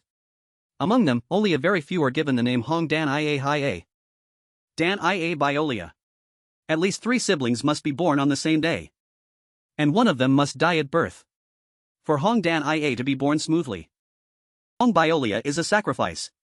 The one who receives all the impurities that come with seeing the world, and then dies. Zio heard this and got goosebumps. Holy moly. That's too brutal. What can we do? Goya replied with a resigned tone, that's the side effect of humans seeking forbidden power. When the bloodied sibling Hong Biolia dies, of the 2 remaining children, only one opens their eyes to the world. That child is Hong Deldo Ia. The other child, of course, will be named Hong Ia. Because the sun and moon must always be together as an inseparable pair. But this generation is different. From just a single pair of twins, Hong Deldo Ia appeared. Hong Deldo Ia manifested without Biolia dying. The one who had to bear all the burdens and pass away. That was an unprecedented event. After Deldo Ia manifested, the worthless members of the family argued whether to kill the child. They feared the birth of Deldo Ia, the strongest and most dangerous in the family's history. That's why I said I would take care of Deldo Ia myself. After all, the child can't live past 20. So I said I would take full responsibility. Gio thought with admiration, you did well. Goya only slowly continued, because time is short, I never intended to become too attached to the child. But my heart didn't listen to reason. She asked with great concern, why is she in danger because of what she sees? She glanced lightly at Hae, understanding her meaning, replied, yes. Hae called Jo Hyun. Let's go outside. He perceptively replied, all right. A moment later, the 2 stood up, leaving only Gio and Goya alone on the mat. She slowly spoke, the 3 realms. Gio was a little curious, what is that? Goya explained in detail, past, present and future. People call them the 3 realms. The moon sees the end of the 3 realms. The sun is still dim. But why does it bring destruction? If Biolia survives and opens the star eye, destruction will befall humanity. This is recorded in the family. The generation of Dania is born possessing the star eye. Hong Dania is currently burning all her life force to prevent opening the star eye. The sole prophet of the true apocalypse exists in this world, dying in despair. But then one day, that child began to seek her out. Hi, and I just wanted to listen to the words of that miserable child. Jo Hyun waited outside for a moment, then was surprised, are you 2 done talking? Gio replied from behind, follow quietly. These formations are different in nature from those others. The 3 cautiously followed Goya Ha. Glanced at her, couldn't help but wonder, when was I reckless? She thought to herself, highly vigilant, this place is a labyrinth. The entire labyrinth was silent. Only the sound of their footsteps slowly echoed. Unanswered questions always appeared in Gio's mind, is that child named Dania really that terrifying? Even if she can see the apocalypse. Just then, Goya suddenly spoke up, we've arrived, miss. Entering the room where Dania was, Gio still thought to herself, I already know without being told. Gio looked around for a moment and couldn't help but exclaim, death energy fills the air. An unusual energy suddenly emanated from her, drawing everyone's attention. Jo Hyun beside her asked in surprise, did you? What did you do? Suddenly I can breathe much easier. Gio casually replied quickly, just tidied up a bit. He still couldn't hide his curiosity, no, I mean. How is that possible? Can magic do that too? She quickly walked inside, indifferently saying, of course not. Jo Hyun froze in bewilderment, huh? Gio cautiously turned back to explain, magic isn't as strong as that. That's why I use true magic. After hearing that, he wore an even stranger expression than before, what are you saying? I don't understand anything. She spoke of a power more primordial than magic, as if it were nothing. Who could do such a thing? He immediately walked inside and bluntly called out, hey. I heard you were looking for me? Dania lay weakly on the bed, without a breath. The Hong family of Laurel. The prophet of the apocalypse. Hong Dania. She slowly opened her eyes. The scene. Before her eyes was Gio's face and a whispering voice, hey. What's wrong? King Gio has appeared. Seeing Dania struggling to sit up, Gio couldn't help but feel pity and said, if you're sick, just lie down. Unexpectedly, she immediately grabbed Gio's clothes tightly, which surprised Gio a little. Ah. Gio thought to herself, is she really sick? How can she be so strong? Dania breathed heavily. She struggled to speak, my name is Hong Dania. Hong Dania. Gio looked at her, at a loss, seriously. Suddenly, the library was activated, confirming the true incarnation authority of the prophet. She tried to keep a calm face, but secretly speculated, I don't know how she knows the conditions for activating the library, but if it's mandatory, I have to do it. Specify area. Do you want to start recording about Hongdania? Gio silently replied, I do. The book slowly turned its pages. Recording temporarily paused due to heavily encrypted areas. This shocked her greatly. Temporarily open in an alternative format as a fallback. Immediately after, a modern projector appeared. Gio sat beside it as if a guest watching a movie. The story began with a piercing scream that made her pay close attention. The entire scene was hazy with smoke and dust. Gio spoke desperately, No. No, don't be like this. Wake up. Wake up now. She tried to search through the rubble. Please. But her exhausted body left Gio utterly drained. A voice of bitter complaint echoed to her bones, Why can't you? Why? You can do anything. Why can't you do this? Are you lying to me again? You bastard. She fell silent once more. Then, in great anguish, she said, Don't go. How can I live without you? I can't live a single day. Please come back. Gio, with an emotionless face, thought to herself, Is that me? Her eyes couldn't believe the scene before her. In that film. Gio gently said, I love you. I love you. Gio's figure in that film was quietly walking forward. Suddenly, a man stepped forward to stop her. Where are you going? He also advised that he had prepared some interesting things. She coldly replied, I'm not interested. He asked with some concern, Are you really going? Where are you going? Gio's emotions exploded, and she loudly said, Do I have to report where I go to someone like you? You're too arrogant. He still tried to remind her, Kiddo will make it wet, you'll see. She only looked at him with extreme disgust and cursed, Really? Why should I care? Get lost. I don't care what that lunatic does. The man still stubbornly advised, He's your lover. Gio immediately retorted, Nonsense. Tell Kiddo that. The last place I ravaged was New York. The film continued to play in slow motion. Her figure stood amidst the white snow, looking incredibly lonely. Gio finally couldn't hold back and burst into tears. Then she laughed loudly as if to release her resentment. She suddenly fell silent for a moment. If you can't let go, then you shouldn't have held on in the first place. Gio watched silently, stunned. But her mind was incredibly calm as she thought, I will die there. Immediately, the library retracted the films. Recording complete. Information began to appear. Hongdania. Age 18. Level undetermined. Rank, off the charts. Personality, adventurous, reckless. Dreamy. Affiliation, Earth. Korea. Subaffiliation, Gwagai Hunga Superior, edit insert squares. First title, Moon of the Three Realms. Special title, Observer. Prophet of the Apocalypse. Preparer for the moment. Stubborn. Gio was deeply focused. Then suddenly, Jo Hyun's voice echoed from behind, Gio. He anxiously supported her, Are you alright? You almost fell. Gio had just woken up from the previous story, huh? Yes. Suddenly, Jo Hyun leaned close to her ear and asked, By the way. What did you see? Just now Just then. The title coughed very seriously.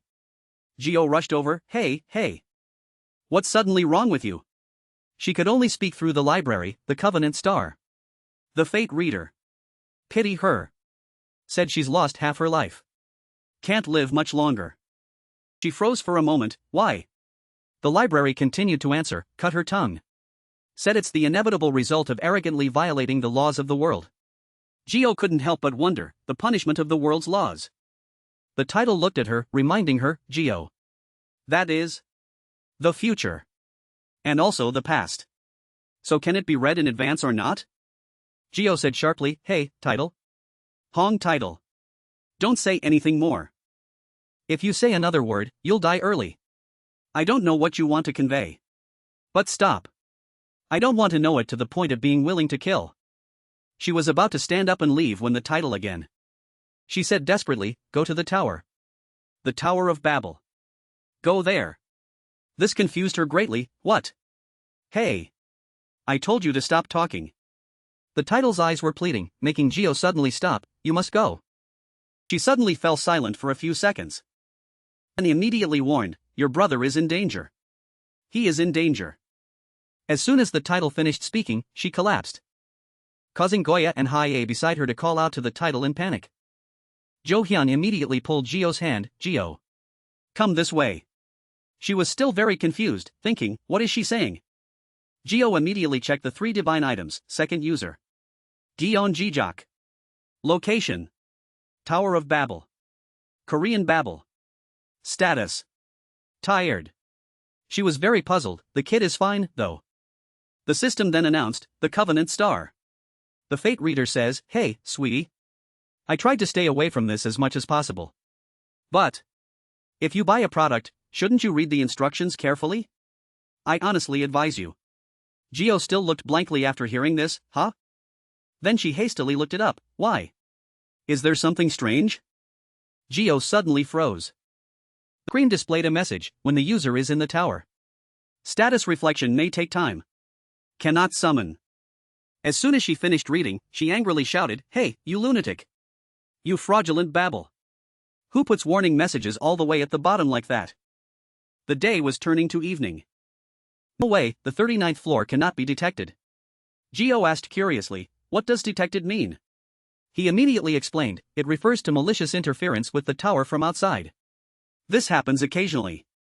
But in the 9th cursed area that Jurek just entered, detection is impossible. That's a floor where Babel has a very strong influence, isn't it? Because this is like the final stage of that floor.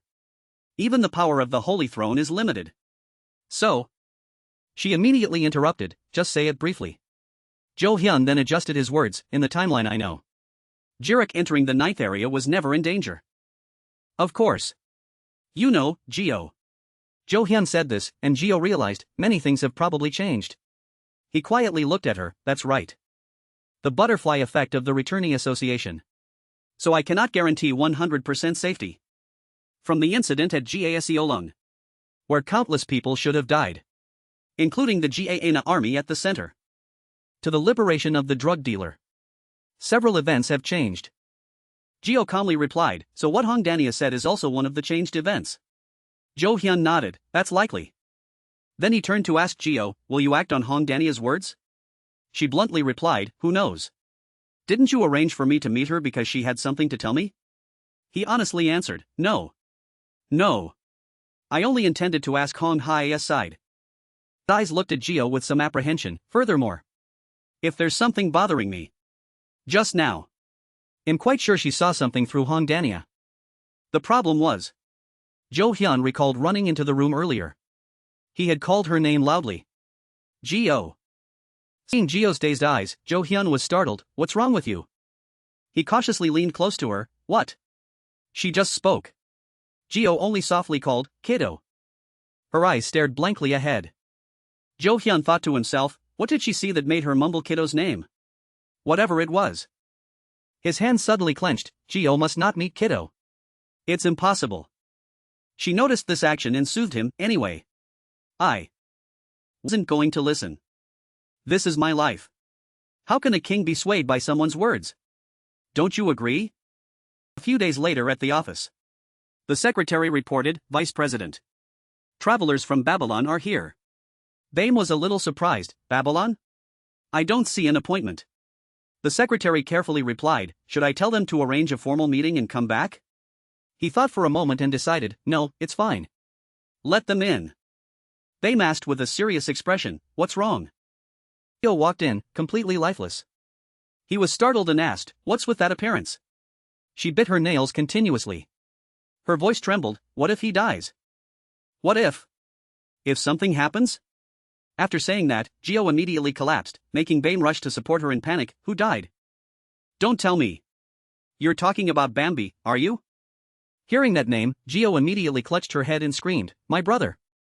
She knelt on the ground, wailing, my brother. Bame looked at Gio's serious state and couldn't help but reassure her, calm down. Bambi has been in there for a month. Gio kept mumbling, rescue team. I have to form a rescue team. This made him a little stunned, huh? Then he frowned and reminded her, Gio. You should ease up on this obsession with your brother. A rescue team for S-rank hunters.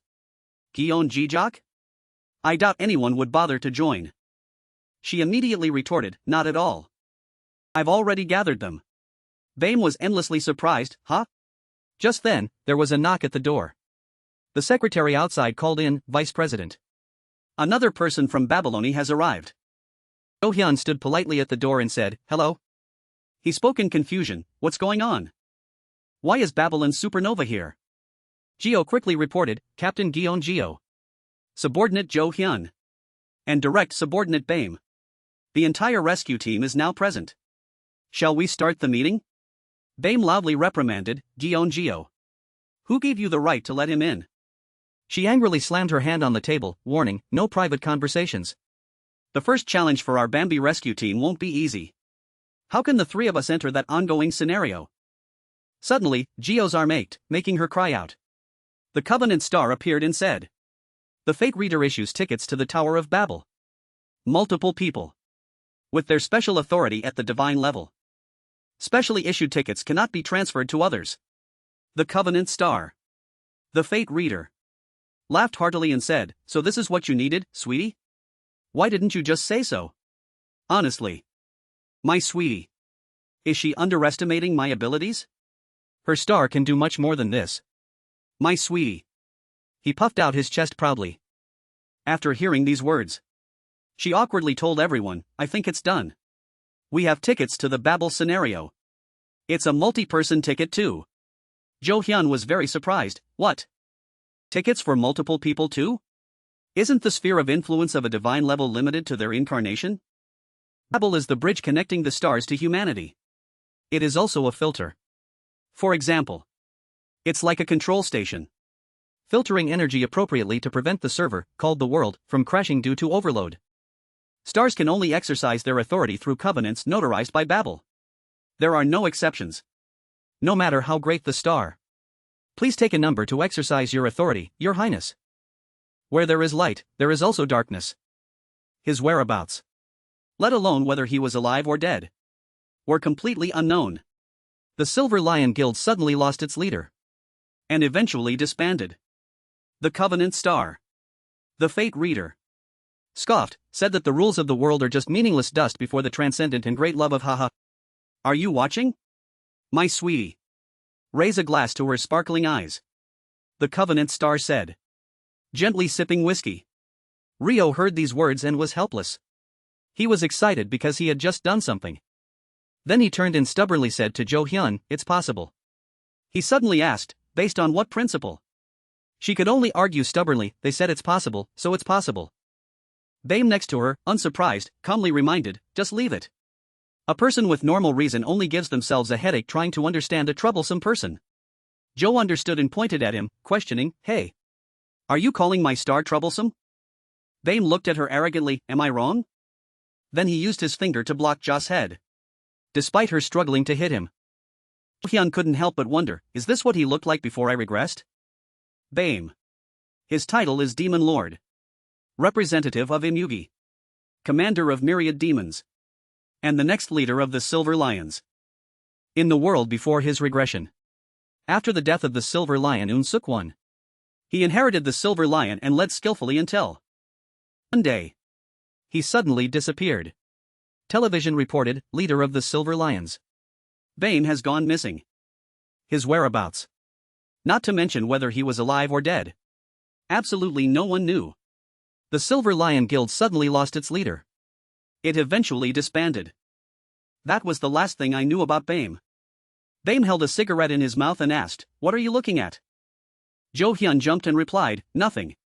He glared at Gion Geo. Stop whining. Even for you. Some things are impossible. She still stubbornly tried to persuade him, how can love change?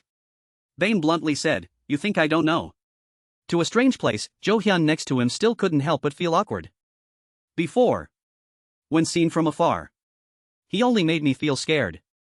What is this feeling? Just then. Bame gently pinched Geo's cheek. And. Watch your words. We have guests. He looked at this scene and his face immediately darkened, I know what this feeling is. That person. Is so annoying. Jo Hyun immediately suggested, in my opinion, it would be better if only the two of us went. Miss Geo. If a family head level character acts, things will get noisy. Since the goal is rescue, moving quickly is very important. An invisible murderous aura suddenly existed between him and Bame. The two constantly looked at each other and argued, I don't mean anything by it. But it's been a long time since you were active on the battlefield. It's true that I can't act recklessly without thinking like a rookie. And when you have many mouths to feed, people tend to hesitate more with everything they do. I think you're using the word responsibility incorrectly. Isn't facing something directly true responsibility? Your vision is narrower than your courage. Too rigid, and you'll break easily. In Gio's eyes, these two were no different from a dog and a tiger. She thought to herself in great confusion, what are they suddenly doing?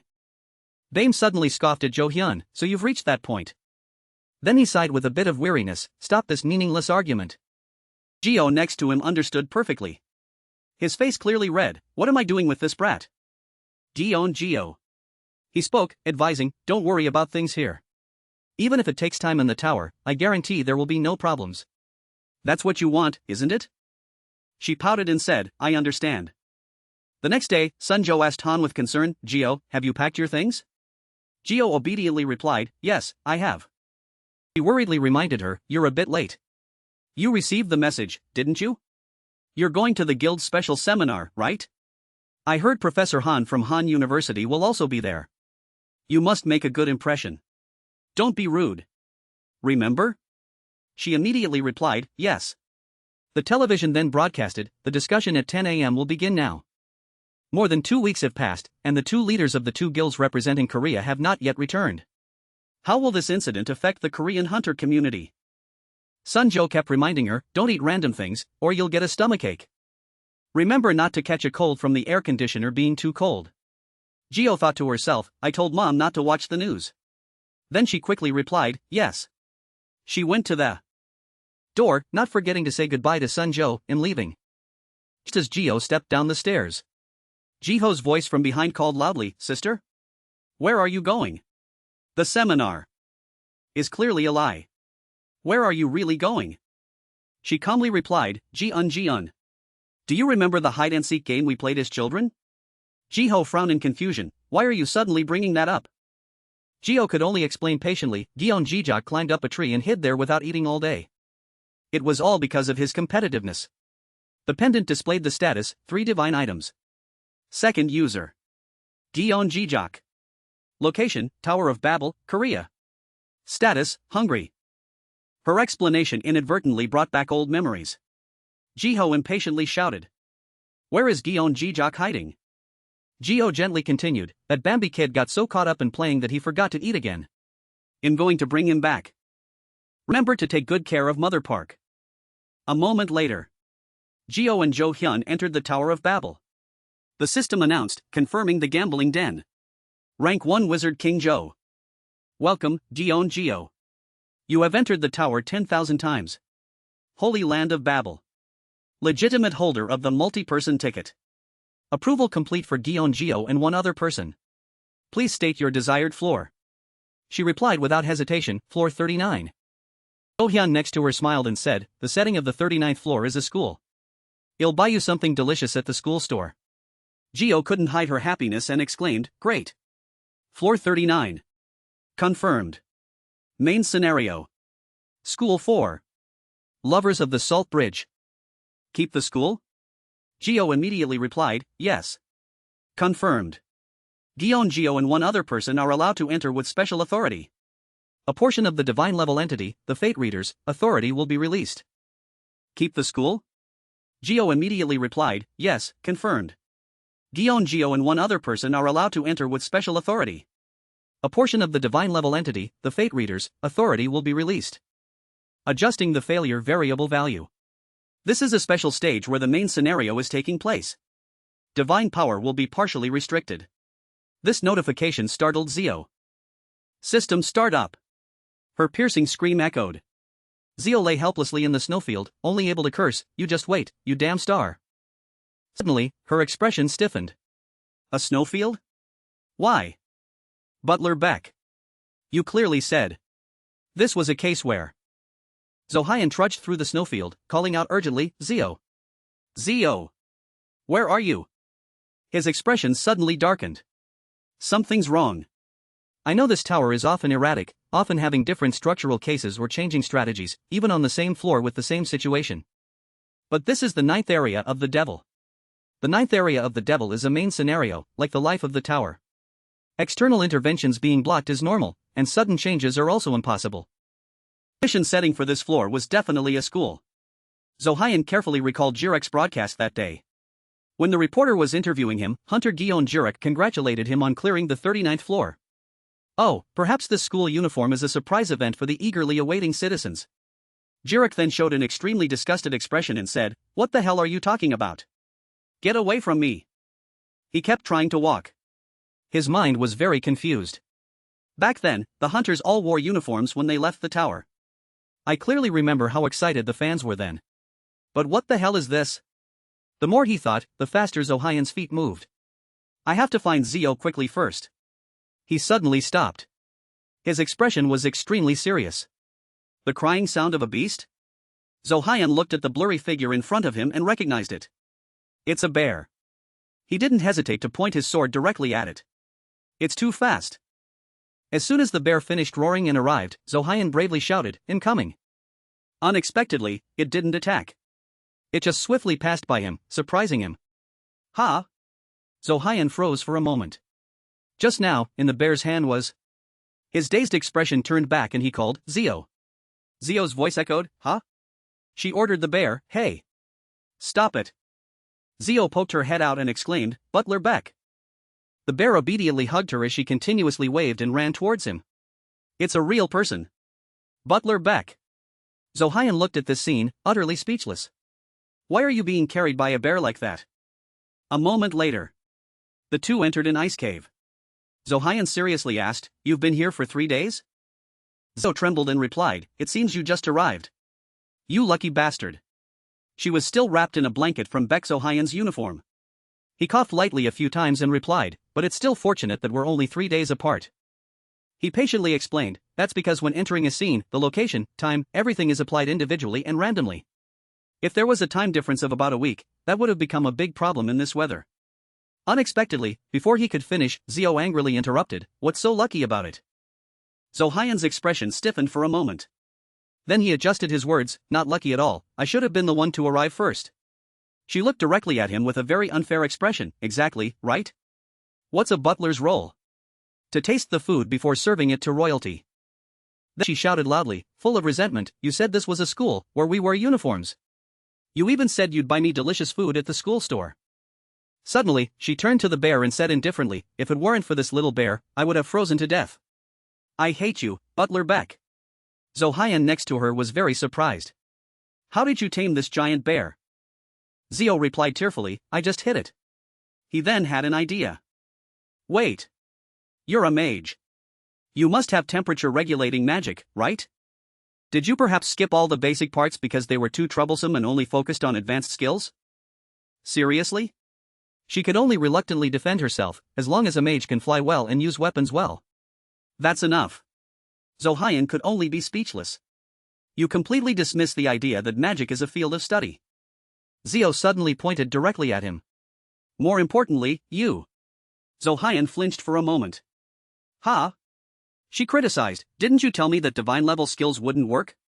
Do you want to die? He argued defensively, What? You misunderstood. I did tell you. Zio still stubbornly scolded, When did you say that? Zohyan immediately repeated, Yusin, during the phone call yesterday. She shouted loudly, I didn't hear anything. A memo. A memory appeared. Zohyan had carefully instructed, however, orientation is impossible in the 9th area of the devil that Jurek entered. Isn't that a floor where Babel's influence is extremely strong? It's like the final stage of that floor. So even the power of a divine level is restricted. That's why. Ah, Zio thought of this and suddenly stopped. I did hear you say that. He again continued to remind her, even messages don't work. So divine level skills are even less possible. It's not for nothing that it's called the 9th area of the devil. This made her stiffen for a moment. Ha? Even messages don't work? 3 days ago. From Zio's perspective, the system announced, adjusting the failure variable value. This is a special stage where the main scenario is taking place. Divine power will be partially restricted. As soon as she finished reading, she cursed, "You just wait, you damn star." Fate reader immediately appeared and grabbed Zio's head. "You called me a damn constellation? At least I should let you use your voice, shouldn't I?" Babel Network. Confirming request. Request accepted. He spoke dotingly, "Good girl." Zio hesitated for a few seconds, thinking of this. "Ah, yes." Zohyan was a little puzzled. "What do you want to say?" She quickly avoided his gaze and replied, "I guess I just realized the tower's popularity. So in the 9th area of the devil. The only useful thing is this little bear." Just then, the fate reader reappeared and spoke, "What about me?" She thought shyly, "What can you do?" His tone was a little mischievous. "Did you forget the lullaby I whispered in your ear every night? Have you forgotten the one who worked so hard to put you to sleep for the past 3 days? When she was worried. Who told you Bambi was safe? Should I call you cute or be disappointed?" Zio replied awkwardly, "Stay put." The fate reader gently pinched her cheek, "My little cat." Zohyan, facing them, didn't understand what was happening and softly called, "Zio." Zio flinched, "Huh?" He immediately replied, "Nothing." Suddenly, he saw her smile. She feigned ignorance. "Did I smile?" Zohyan felt a little complicated. "Did I miss-see?" But he calmly said, "If not, then fine. Besides, the blizzard has subsided. We should go out when the sun is high, shouldn't we?" Zio heard this and immediately panicked. "Already going out? It's cold." Zohyan gently advised, "We must quickly meet someone and find out about this place. Since this is a main scenario, and considering its scale and circumstances, there must be a storyline. If we follow it, we will surely find Zio." Having said that, the three immediately set off. He anxiously turned and asked, "We've been walking for a while and still haven't seen anything. Should we find a place to rest before dark?" Unexpectedly, when he turned back, he saw Zio fast asleep. She was even mumbling, "My hands are numb." Zohyan hastily shook her awake. "Zio, wake up." Zio yawned widely. "What is it?" He patiently coaxed, "We have to go." Suddenly, Zohyan's expression became serious. Even Zio opened her eyes wide, vigilant. The two immediately looked towards the mountain peak above them. The blurry figures made both of them implicitly understand, killing intent. He immediately drew his sword in defense. She suddenly asked curiously, "Are you a poison tester? Just scout ahead and not come back?" Zohyan softly replied, "I know." He immediately turned, and his eyes suddenly darkened. Seeing the phantom attack directly at Zio, Zohyan was extremely urgent, "Zio." On the contrary. She excitedly reassured him, "I'm fine. Don't worry." Unexpectedly, as soon as she finished speaking, Zio's entire body was hit by a huge shock. She instantly fell face down into the ice and snow, making Zohyan gasp, "Zio. That damn bear." Facing the departing bear, Zio lay buried in the snow. And the phantoms rushed forward. He could only stand in front of her. Zohyan hastily shouted, "Zio. Wake up. They're too fast." As soon as he finished speaking, he suddenly heard a strange sound. A horse's neigh? Zio's arrogant voice echoed, "Oh light." Zohyan was overwhelmed by this sight. An exorcism spell? No way. She quickly urged her horse, "Hurry." Now Zohyan appeared just in time. "Are you two all right?" He was immediately surprised. "Now Zohyan." Zohyan stood silently, looking at the person in front of him. "I already knew about her. Although we've never been on the same battlefield. As well as the great healers in history. Korea's Serene Knight is known to be able to drive away demons with just a word. Now Zohyan, Korea's only AA rank healer." She quickly urged her horse and asked, "Han, are you alright?" She also had the alias Serene Knight. Even more famous than that alias was another nickname. Zohyan exclaimed in surprise, "Oh, Zohyan? What are you doing here? And what's buried in the snow?" Just then, he suddenly flinched. "Oh no." She next to him couldn't help but be vigilant. "Have you finally revealed your true nature and gone to bury someone?" Zohyan immediately retorted, "That's not it." Zohyan suddenly switched to scanning mode. "Wait." She quickly dug into the ground. Tiny feet. And these familiar shoes. Zohyan suddenly cried out in a daze, "Sister Zio." Zohyan and her faith. Then she immediately kicked Zohyan aside, "Get out of the way." The nickname more famous than Serene Knight was Zio's devotee. Frightened, she quickly pulled Zio up. No way. What is this? Oh no. You must be so cold. Zio Zion quickly used divine power to warm Zio, making Zohyun next to her constantly exclaim, pouring out divine power like crazy. The three arrived at Zio Zion's sanctuary. The fate. Reader kept grumbling, didn't I tell you to learn the basics? You didn't listen. Now you're tasting it yourself. It's truly hopeless. Zio sat still, annoyed, it's fine. Zio Zion shyly approached her, Zio Zion. Sister, try this. I don't know if you'll like it. Zohyun next to her said with concern, wait. She can't eat hot food. Give it to me. She suddenly flared up and scolded, why is it you again? Don't tell me you're trying to steal my food. This is precious. He hastily explained, of course not. I just want to blow on it to cool it down and then feed it to her. Zio Zion became even more furious, what? Are you crazy? Trying to steal my credit? Zohyun then showed an extremely disdainful expression, things like this should be done by family. Do I have to explain such a basic thing? She was so angry that she breathed fire, you bastard. How dare you insult me? He spoke softly, but loud enough for Zio Zion to hear, it's a bit harsh, but I'm not insulting you. Zio next to them angrily cursed, everyone shut up. Zohyun then friendly asked, you are not Zio Zion, aren't you? I heard you came under Jilgun's command. But I didn't expect you to actually be inside the tower. Zio looked at her, overjoyed. If she hadn't come to save Bambi, perhaps she herself wouldn't have been able to return. We almost lost a precious person. He firmly said, the discussion is over. Zio Zion immediately replied, Zohyun, don't you dare change your mind. Then the two of them. One diligently blew on the warm porridge. The other gently hugged Zio. Zohyun softly said, it's cool now. Eat. Even the fate reader couldn't help but exclaim, you are no different from a 21st century monarch. The dramatic compromise between Baek Zohyun and Na Zio Zion. A moment later, Zohyun seriously asked, so you've been here for a week, Zio Zion? Honestly replied, yes. I haven't met anyone until now. How did you two get here? He also didn't hide it, saying, we entered midway. Zio Zion exclaimed in surprise, what? Using a free ticket?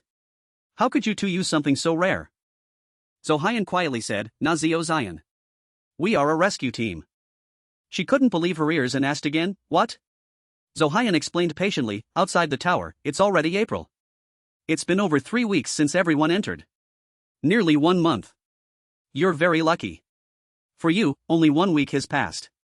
But the others who entered with you have probably been in here for a very long time. Zio Zion's eyes suddenly became dazed. No. No way. He replied without hesitation, the 39th floor raid team has 20 members.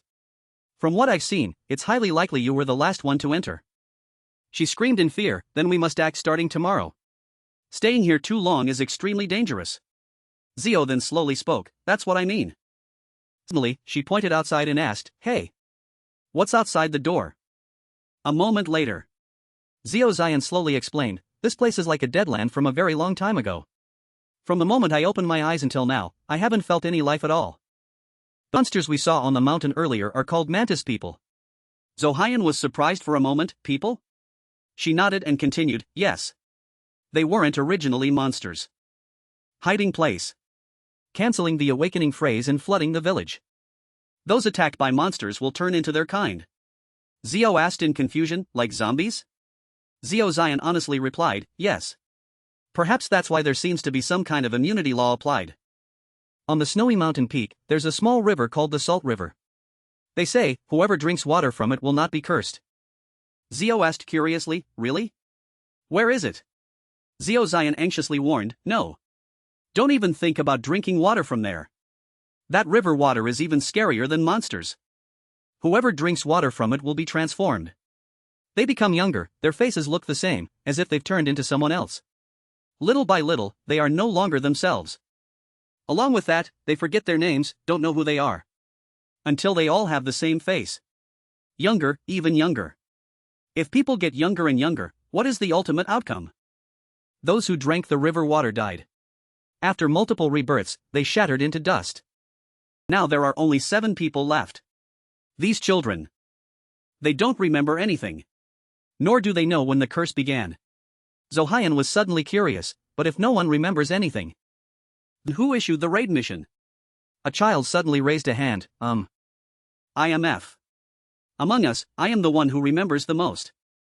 We have forgotten our names. So we use letters from F to L as replacements. The other letters are all dead. We didn't come from the same village. We gathered by the Salt River. The river is quite shallow and branches into many streams. My memory is very vague.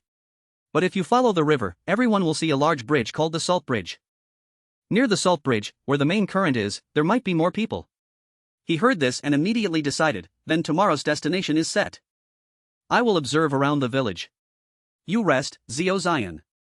Zio Zion shyly said, we'll take you to your room, Zio Zio. Then she led Zio to a room and said, this is the biggest room. You'll be alone. Zio was a little puzzled. What about the children, Bexo Hyan, and you? Zio Zion smiled vaguely and said, since this is a church, there's plenty of space. Zio sat on the bed and said reassuringly, that's good. If you said we all had to squeeze in and sleep together, everyone would be forced to sleep outside. Unexpectedly, Zio Zion replied enthusiastically, but if we sleep together, of course I'll follow. Even if I have to sacrifice my life. Zio softly called, Dobby. Zio Zion obediently replied, yes. She couldn't help but be curious, why are you here? The Salt Bridge. Everyone wants it to be the main stage. The scenario is even called Chapter 4, Lovers of the Salt Bridge.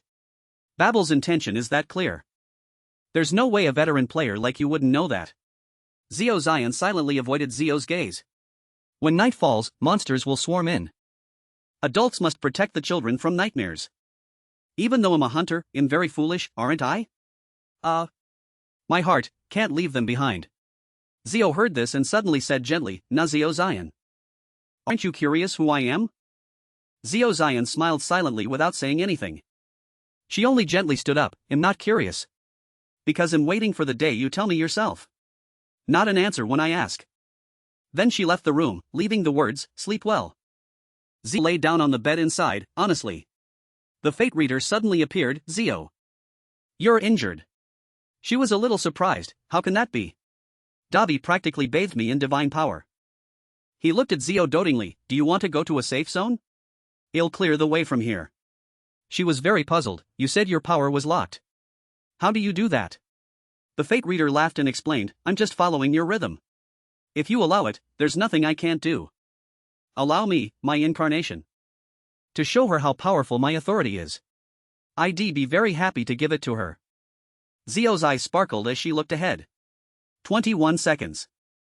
Time needed to turn this building into a pile of dust. That's just an unconscious calculation. No need for advanced skills or magic.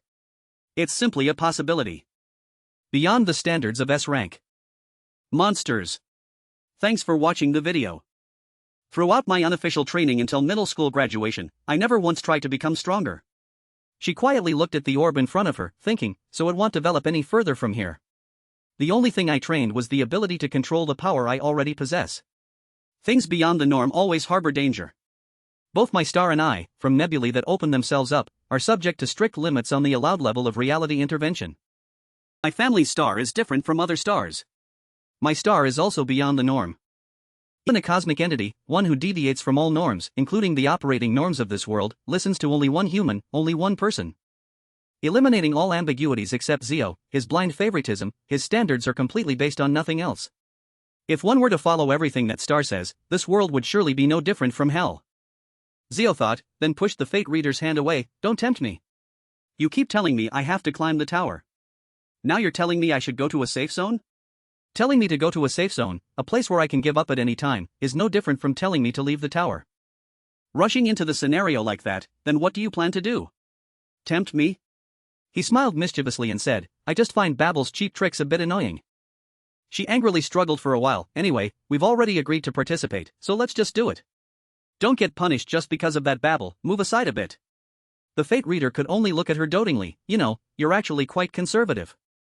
Zio stubbornly retorted, being at the top means being conservative everywhere. That's how the system maintains stability. Besides, fundamentally, it's not a big deal. Just take Bambi with you, and Dobby too, if it's convenient. If the star interferes, things will only get more troublesome. Let humans handle human affairs. The fate reader teased, you talk about humans with such an indifferent attitude. Zio just replied nonchalantly, whatever, just consider it the Queen's effort to maintain world peace or something. But it seems you really don't like this scenario much. Right? He could only give a wry smile. In this boring and mundane world, besides you, what else is there for me to like? She lay down irritably and gradually drifted off to sleep. Fine, I allow it. The fake reader was a little confused. Allow what? Zio said arrogantly, that silly act of singing a lullaby to Queen Zio. I allow it. He just smiled lightly. Isn't that a bit much? She opened her eyes and frowned. What? The fake reader gently replied, even in this entire universe, there's no one as adorable as you, even when talking nonsense. Zio replied directly without hesitation, if there were terrorists out there on my level, this world would be over. He just quietly looked at her face, his hand gently patting Zio. Even in this entire universe, there's no one else like you. That's why I crossed galaxies and star systems to be with you again. Next day, Zio Zion anxiously asked, a cold? Seriously? Zio angrily shouted, being a leader, yet. Achoo! Zohyan turned to look at her with concern, anyone can catch a cold. Zio Zion suddenly burst into tears, it's my fault. It's because I'm incompetent. Useless. He helplessly advised, you don't need to despair that much. She cried even louder. She even turned to scold Zohyan, shut up. It's because of your incompetence that our beloved Zio ended up like this. He argued defensively, not at all. It's Teddy's fault, that bears, not mine. Zio then suddenly spoke, enough. Stop arguing. I want to be alone. So please everyone, leave the tower. Zohyan heard this and cried even louder, why do I find that stuffy voice cute? I'm truly trash. Zohyan glanced at her and reminded, I can hear all your thoughts, Zohyan. Zio suddenly pondered for a moment, why did I catch a cold? It's already absurd that Dobby's divine power has no effect. But why isn't even my magic working? Even if it's not a divine type like fatal healing or breath of rebirth.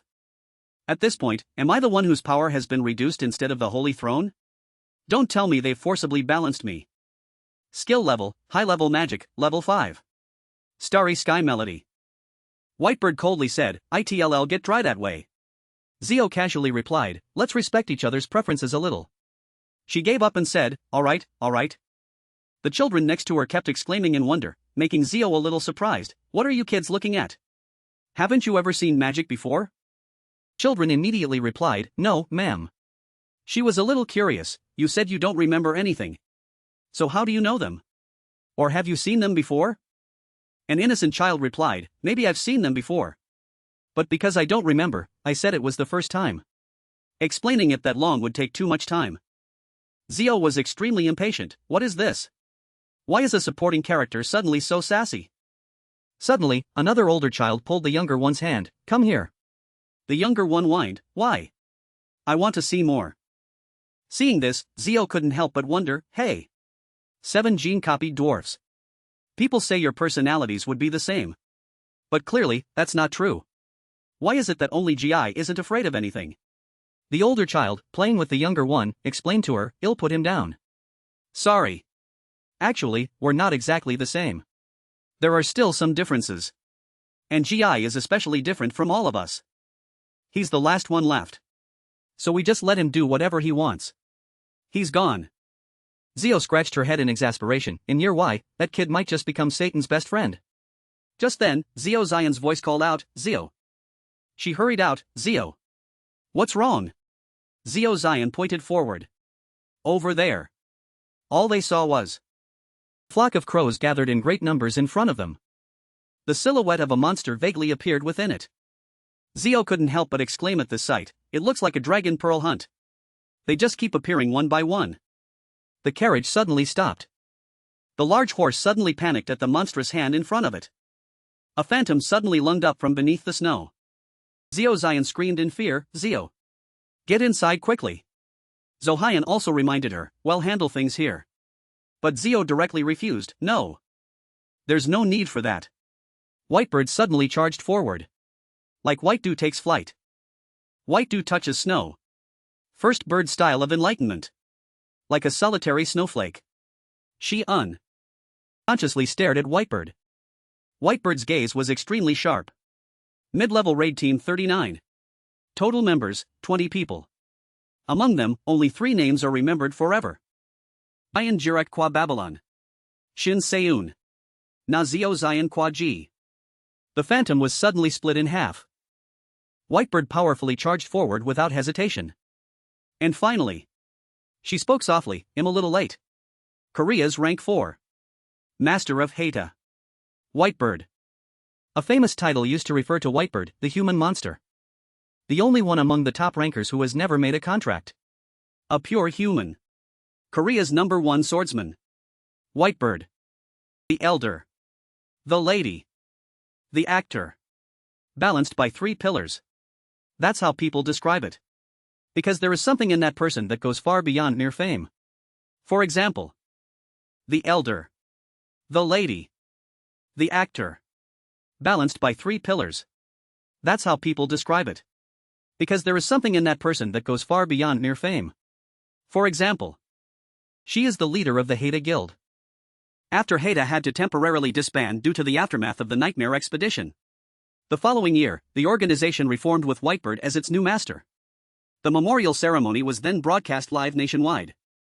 After reading the eulogy, the new master of Hata, Whitebird, solemnly swore, Hata and I, standing before an extremely proud stance, for the stability of the nation and its people, we solemnly swear to dedicate both body and spirit to loyalty to the country. Whitebird was not the strongest hunter. Nor was she the most famous hunter. However, if one had to name the most reliable hunter in Korea, it would be none other than Whitebird. Whitebird led everyone to a city wall and shouted, I'm here. Open the gate, Watson. A scolding voice echoed from inside, wait a minute. Let me clean up a bit first. And my name is Huyet though, not Watson. She paid no mind and casually replied, oh. Sorry. Web A. The fate reader next to them was also speechless, even the national swordsman master can't be that stupid, right? Zio crossed her arms and still tried to justify, of course. She's the hope of the nation. Zio Zion couldn't help but ask, you seem close to the people here. How long have you been here, swordsman master? Whitebird immediately replied, about 100 years, I guess. This made everyone freeze, what? The fate reader, however, looked very calm, it's been quite a while. Whitebird saw this and merely sighed, oh my. I'm just kidding. You guys really have no sense of humor. Zio angrily tried to lunge forward, huh? Luckily, Zohyun stopped her in time to calm her down, Ms. Zio. Try to hold it in. The two argued for a while, let me go. Hope of the nation, my foot. I understand how you feel. But a boy inside the city angrily opened the gate and criticized, Whitebird.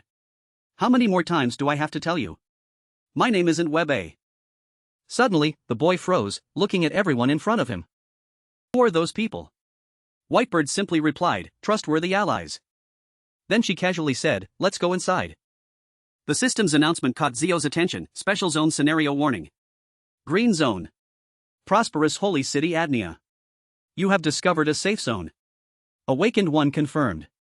Safe zone activated. Time. Remaining until deactivation, 3 hours 59 minutes 58 seconds. Zio was utterly astonished, what? Why is it a safe zone? Whitebird, on the other side, kindly asked Huyet though, is everything alright? Huyet though replied, I'm fine. She then reminded everyone, first, let's eat our fill. Within 4 hours, the monster wave will begin again. Zio asked with a bit of curiosity, what did you put in it? Whitebird honestly replied, sweet potatoes. Zio couldn't help but praise in her heart, this person knows how to eat too. Then she specifically instructed, then roast my portion well. Whitebird said coldly, it will dry out like that. Zio replied indifferently, let's respect each other's preferences a little. She gave up and said, alright. Zohyun cautiously inquired, swordsman master. Those weapons. Are we in the middle of a war? They're prepared as if they could rush out at any moment. Whitebird frankly stated, about 700 to 1,000. That's the daily number. It's nothing short of war. Was Babylon Supernova originally a member of the raid team? I remember Zio was support. He quickly explained, oh.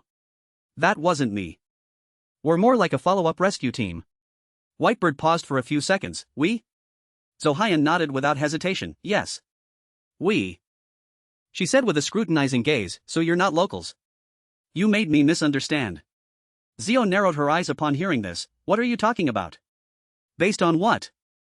Whitebird was a little surprised, it seems quite a bit of time has passed outside. To the point where even a rescue team has arrived here. Here you go. Take it. Zio reached out her hand, But before she could finish, she tossed the sweet potato back and forth, screaming, hot. Oh. I'm gonna die. Zio Zion next to her panicked, Sister Zio. Let me peel it for you. Yes, swordsman master. That's why we want to quickly find the others and finish this raid. If someone accidentally drinks the river water, it could turn into a disaster. Whitebird indifferently replied without pity, it's because your hands are too soft that you can't hold hot things. Then she questioned Zio's statement, but what about the river water? The salt river is full? Zio angrily yelled, what's wrong with my hands? What's wrong with my hands? Zohyan comforted her while replying, it's okay. I like your hands very much, Ms. Zio. Yes, swordsman master. They say that even a single sip will turn you into a child. Huyet though next to them grew increasingly annoyed and thought, just stick to one topic. Please. Whitebird calmly held the sweet potato and replied, you've misunderstood. The river is not the cause. Contact only speeds up the process. Staying here for too long will eventually transform you just like her. Because the curse covers this entire land. Zohyan repeated, confused, her? She then turned to the side and said, Huyet though. Why don't you explain? Among the people in Adnia, you remember the most. The boy irritably replied, it's Huyet though. Then he stood up and bowed respectfully, allow me to properly reintroduce myself. I am Huyet though. I was born into a humble class. But somehow, I became the representative of Adnia's survivors. It's hard to imagine in this blizzard. But originally, the prosperous holy city of Adnia was a summer resort. But because a pair of lovers secretly met on the salt bridge, everything changed. My beloved, Joja. Joja, daughter of Adnia's lord. And the knight who swore eternal vows to her, the Millennium Duke of the capital. To be with her forever. I must beg the king for permission. I don't want to leave her for even a moment. I will return soon. So please wait for me a little longer. Unexpectedly, upon his return, the knight's voice was filled with panic, Joja. What happened? The servant reported, Duke. The bandits attacked, overturning the carriage. And then, the knight's face suddenly darkened. He stood frozen, imagining the tragic scene his beloved had endured. The knight dragged his heavy steps towards Joja. He finally couldn't hold back and knelt to the ground. A sudden, sky-shattering thunderbolt struck, making everyone extremely panicked. The ground is? The knight cried in agony, Joja. I swear eternal vows to you. So you will no longer be alone. I will dedicate eternity to your shrine. An endless apocalypse. That man of glorious appearance. Revered and admired as if he possessed dragon blood. Yet, the Millennium Duke, neither dragon nor human, was, in the end, a great demon. And so, in the prosperous summer holy city of Adnia, eternal winter began. Along with endless blizzards came the curse of leprosy. People collapsed for no apparent reason. Died of leprosy at dusk. Then, those fallen corpses stood up again. As if the curse had been sown throughout the city. The people, for unknown reasons, began blindly offering all kinds of sacrifices to beg for forgiveness. Among them was a girl who looked exactly like Joja, the lord's daughter. A citizen respectfully said to the knight, Duke. This is the offering presented to you. Please appease your anger. He merely smiled wickedly. Looking at the offering before him, he said, very well. If you wish to remember her this way, I will give you the opportunity. When she died, Joja was only 17. All the survivors in Adnia began to resemble her at 17. Then they grew younger and younger. They didn't die from monsters. But that's how it ended up. The curse of a slow, more painful death had begun. And it continues to this day. Whitebird asked curiously, how long have you all been here? Zohyan quickly replied, Ms. Zio, 4 days. Dabi, 2 days. Ms. Nazio Zion, 8 days. After hearing that, she felt relieved, good. I heard outsiders start to transform after 7 days here. Zohyan was a little horrified, what? I've been here for over a week. And the sword master also. Whitebird just calmly replied, it's a demon's curse. Perhaps you resisted it thanks to holy power. As for me, it's thanks to dark magic.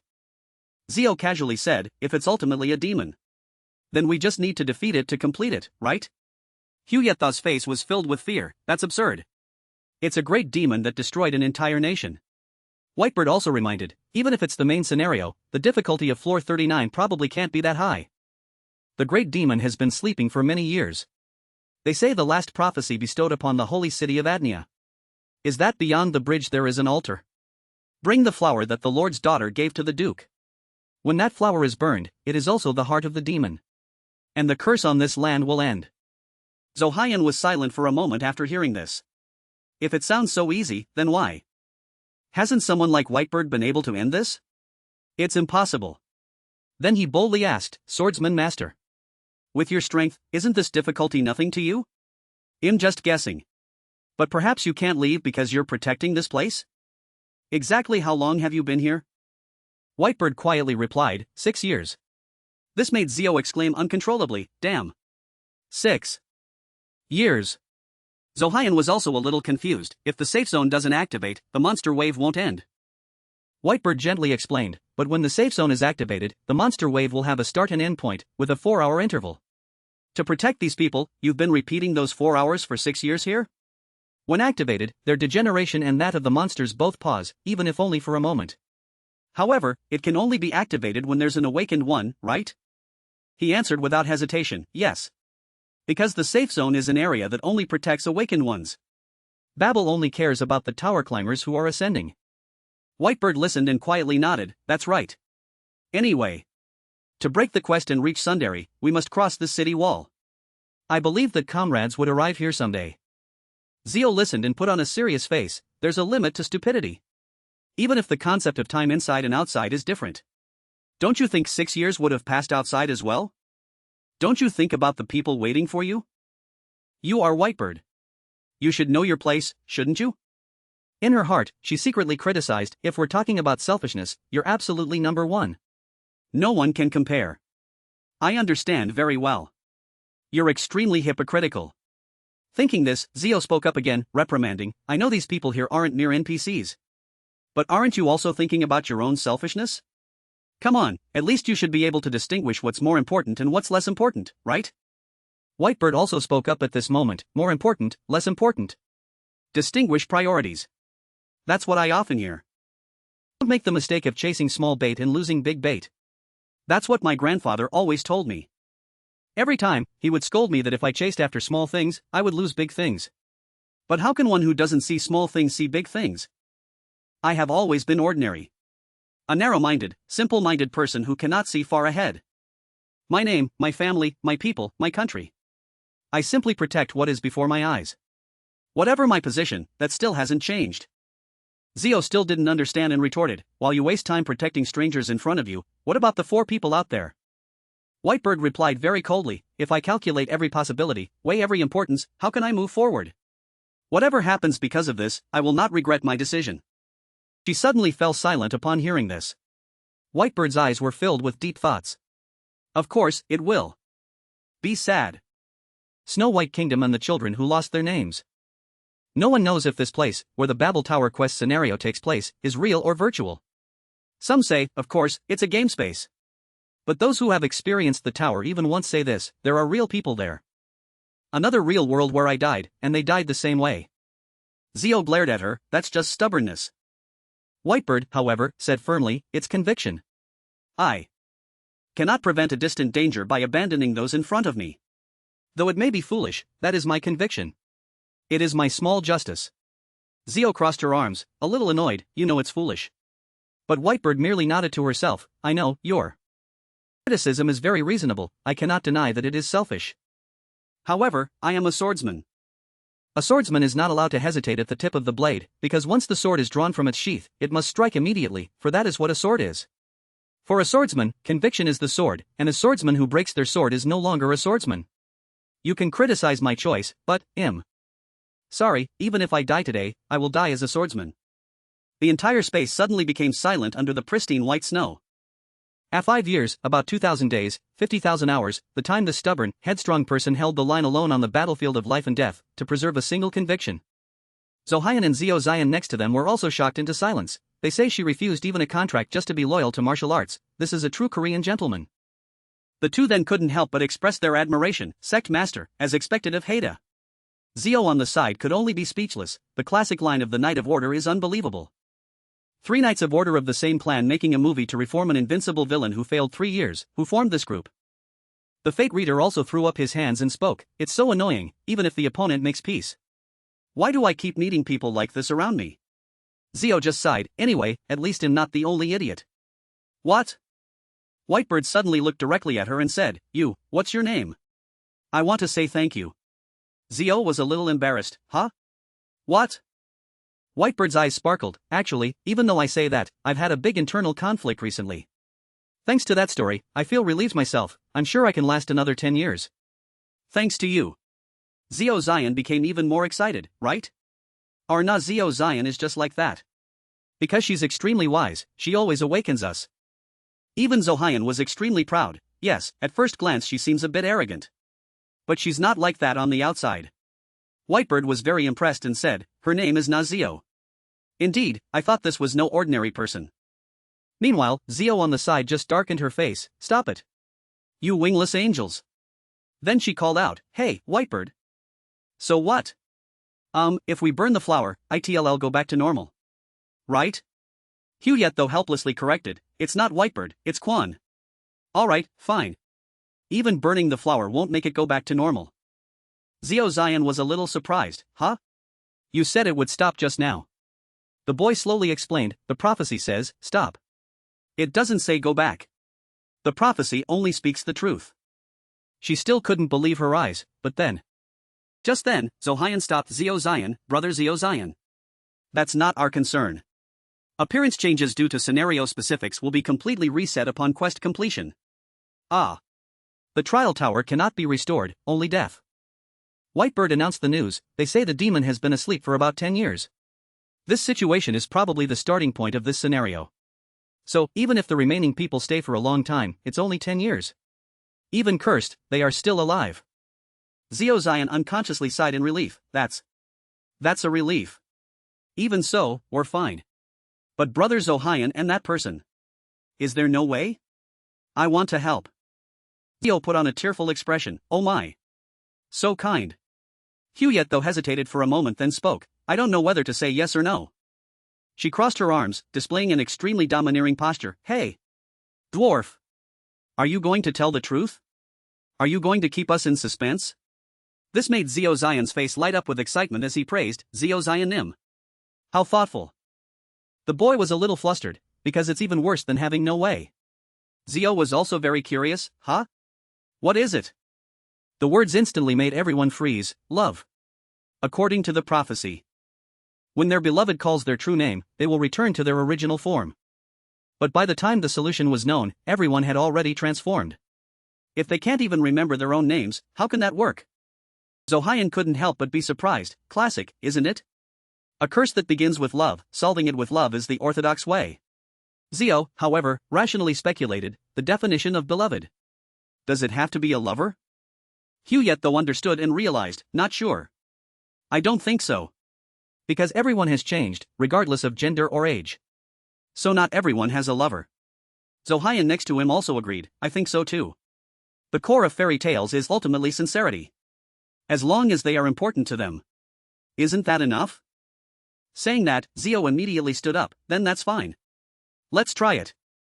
He was a little flustered, "Huh? Try what?" She slowly walked towards the carriage. Then she spoke to the boy in the carriage, "Hey. Idiot. Did you hear that?" Zio gently stroked the boy's ear. "Stop and go back, Jirik. Let's go home." The boy was stunned for a moment. She gently touched her forehead to the boy's, "Kienji Jirik. My beloved younger brother. January 1st. The day white snow fell like rain from the sky. Kienji Jirik was born. And that winter.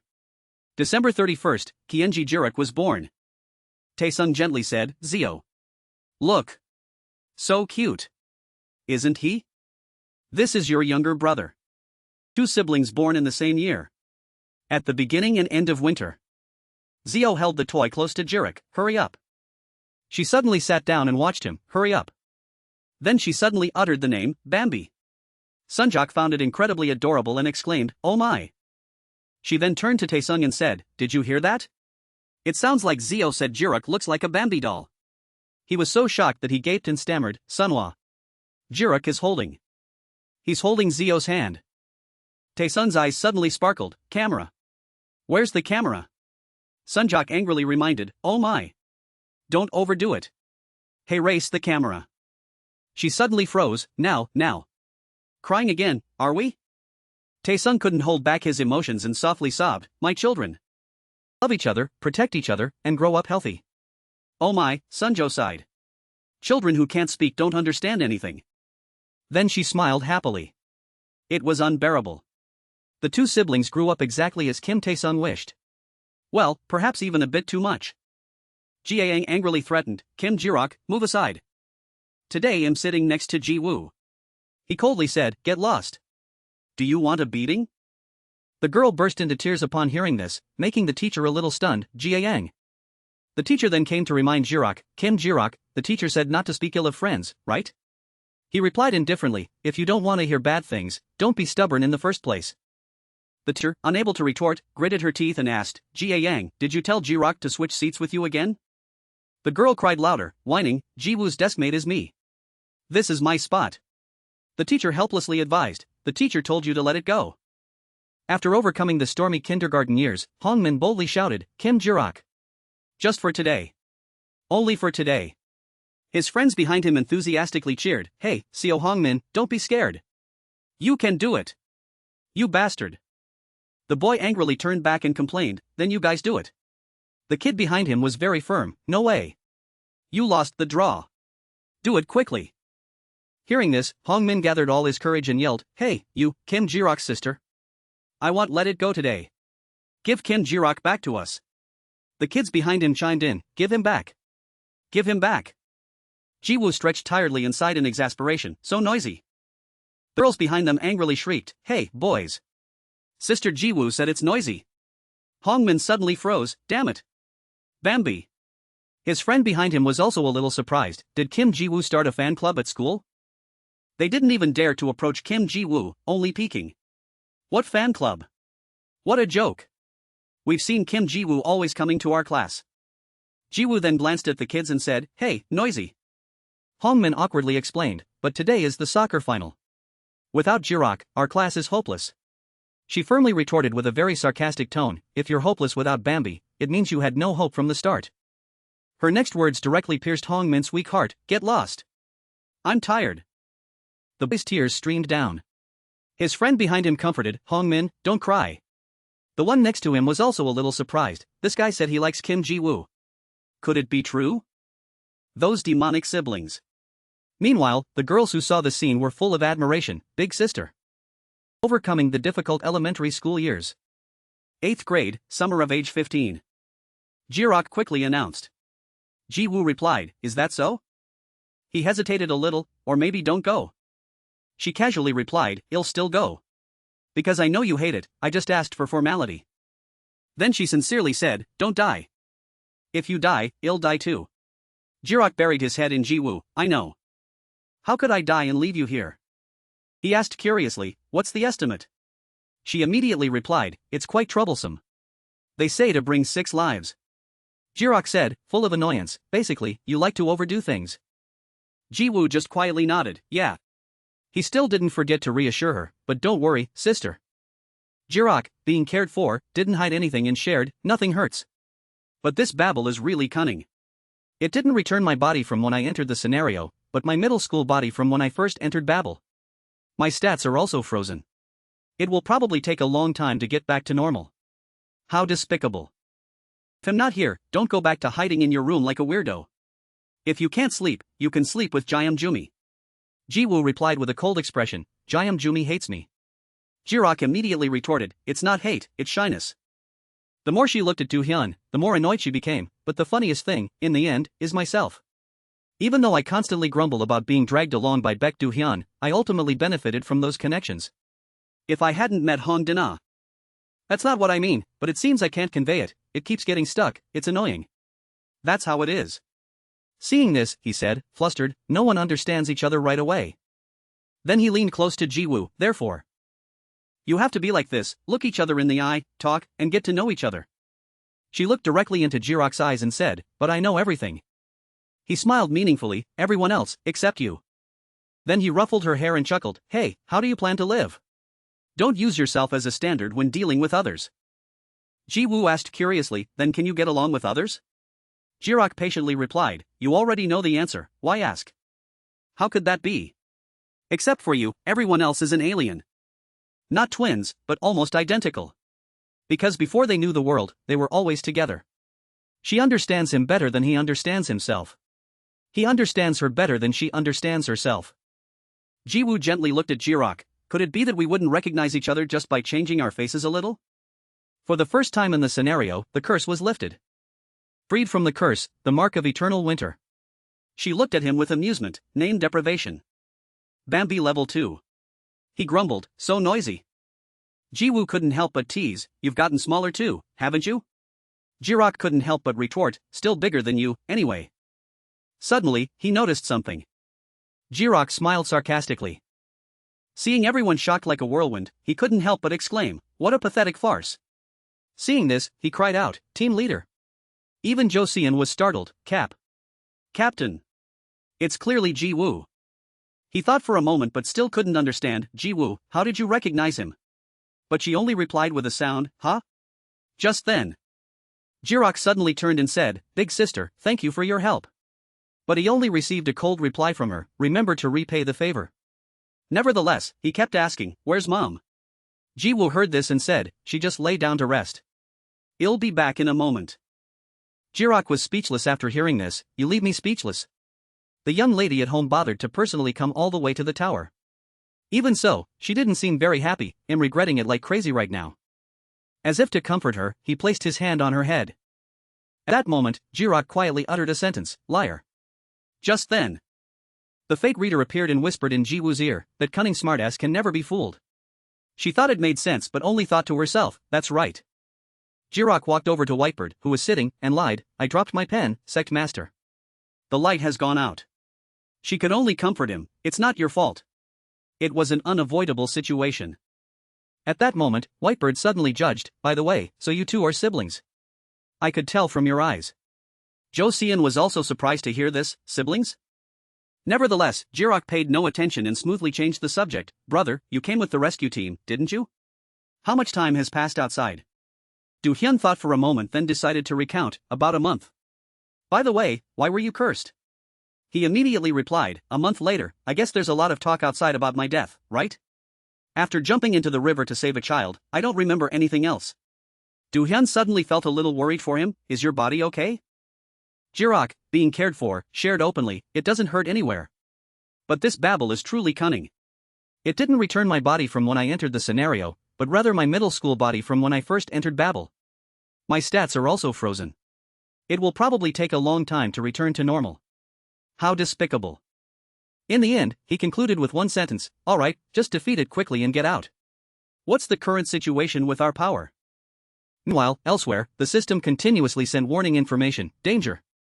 Due to the influence of the imprisoned curse, the icy ground is shaking. The system is constantly updating information. Special warning. The great demon is preparing to awaken from its hibernation. Unknown demonic power is invading the city. Safe zone deactivation is being forced to accelerate. Time remaining before safe zone deactivation, 00:00:14:59. Jirok looked at the data and could only say, does it look good, does it? Above everyone's heads floated the text, time remaining before safe zone deactivation, 00:00:11:37. Along with it were his words, thank you for the explanation. I understand the situation. There's only one strategy, destroy the flower beyond the salt bridge before the great demon fully awakens. Whitebird thought more and more that things seemed illogical, that's right. The problem is, the great demon should have remained asleep. But because the curse on you was lifted, it was affected by the scenario's anomaly and has become an unpredictable danger that could awaken at any moment. Jirok immediately continued her words, and when the monster wave arrives, if the entire raid team advances to the salt bridge, this city will be undefended. So there are two problems. At that moment, he only received the reply, that's right. Whitebird thought for a moment then stated her analysis, the path to the salt bridge isn't as difficult as I thought. Hey, exiting the city's back gate connects directly to the salt bridge. But then a new problem arose. The problem is, as soon as the safe zone is deactivated and the monster wave begins, monsters will pour down from the snow mountain beyond the salt bridge. Because she understood a truth, since the demonic beasts will cross the river and run along the snowy plains instead of climbing over the city walls, the salt bridge won't be utterly destroyed. But we definitely need to be prepared for some battles. Jirok was a little curious and turned to ask, "So how have you managed until now?" Whitebird looked directly into his eyes while continuously recalling her skills. "We completely blockaded the back gate. Whistle and the others handled the defense. Fortunately, there has never been any direct conflict at the back gate." According to what she remembered about the past, there was one time I wondered if the demonic beasts attacking the main gate were because I was there. So I tried going out through the back gate. That was also when Whitebird realized the anomaly. As soon as I stepped out of the city gate, the safe zone was deactivated and the monster wave began. The demonic beasts broke through the main gate and infiltrated the city.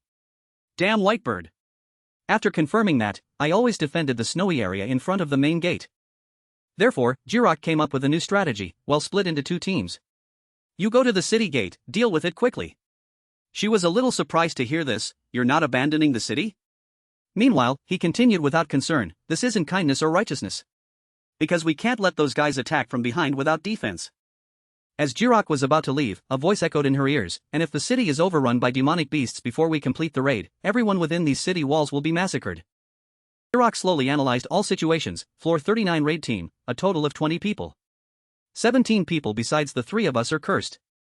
Most likely disguised as children.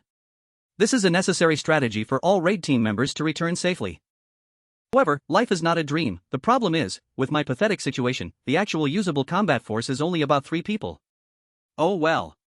But Du Hyun thought, not counting Ji Woo. Whitebird heard this and immediately protested, "Isn't it 4? To which he replied, "Ji Woo is a member of Babylon's support team." At the same time, Jirok had a different thought about Ji Woo. "Since she returned me to my original state, she thinks her job is done." It's easy to guess. She listened for a while and finally understood. "I see, it's not that important. If there are 4, only one person needs to guard the city gate. I'll stay alone." Just then, someone shouted, "No."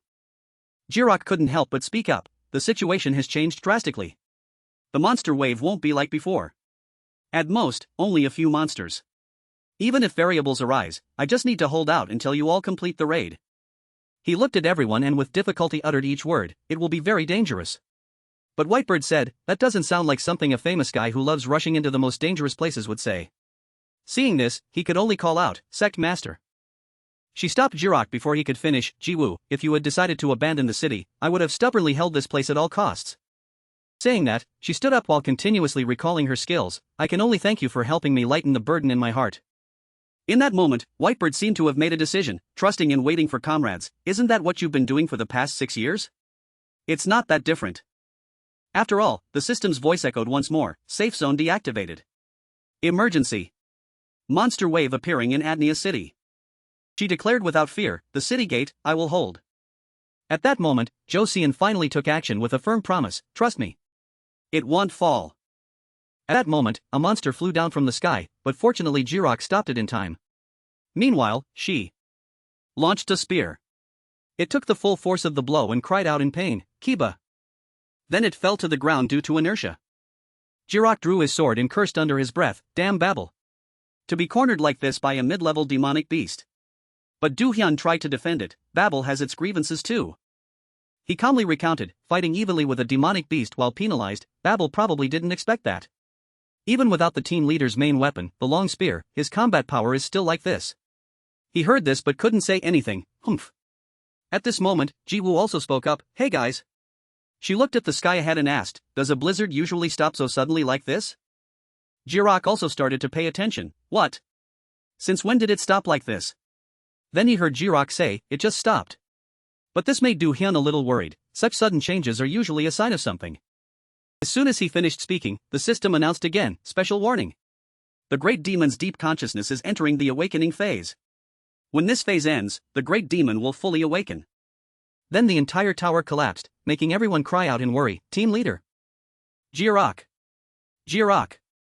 Are you okay?" Now she cried out, "Ow. I'm hurt." Meanwhile, Jirok was furious. "Damn it.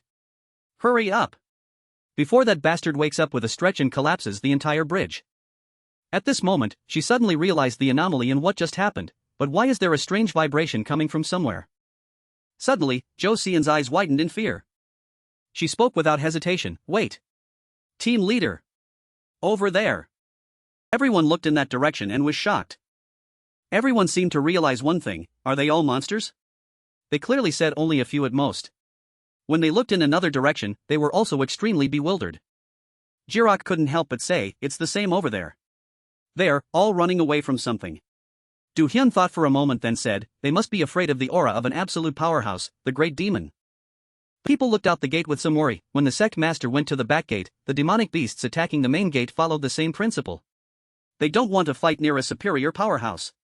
That instinct of demonic beasts is much sharper than humans. It seemed Jo Seon had realized, then, at the end of the path the demonic beasts are heading towards. Her next words caught everyone's attention, "is where the sect master is."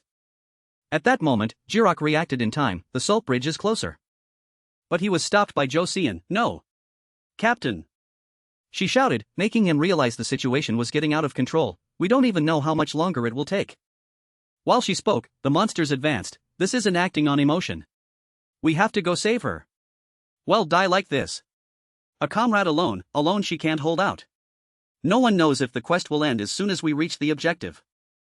Fortunately, they reacted in time and thrust a spear into its throat. Jirok stood by the door, looking into the distance with the words, "In the current situation, there are no good options. To protect everyone," he decided, "let's go." Meanwhile, Jirok had a different thought. Damn. That whitebird? Why worry about a monster with no achievements that still made it to Korea's top 4?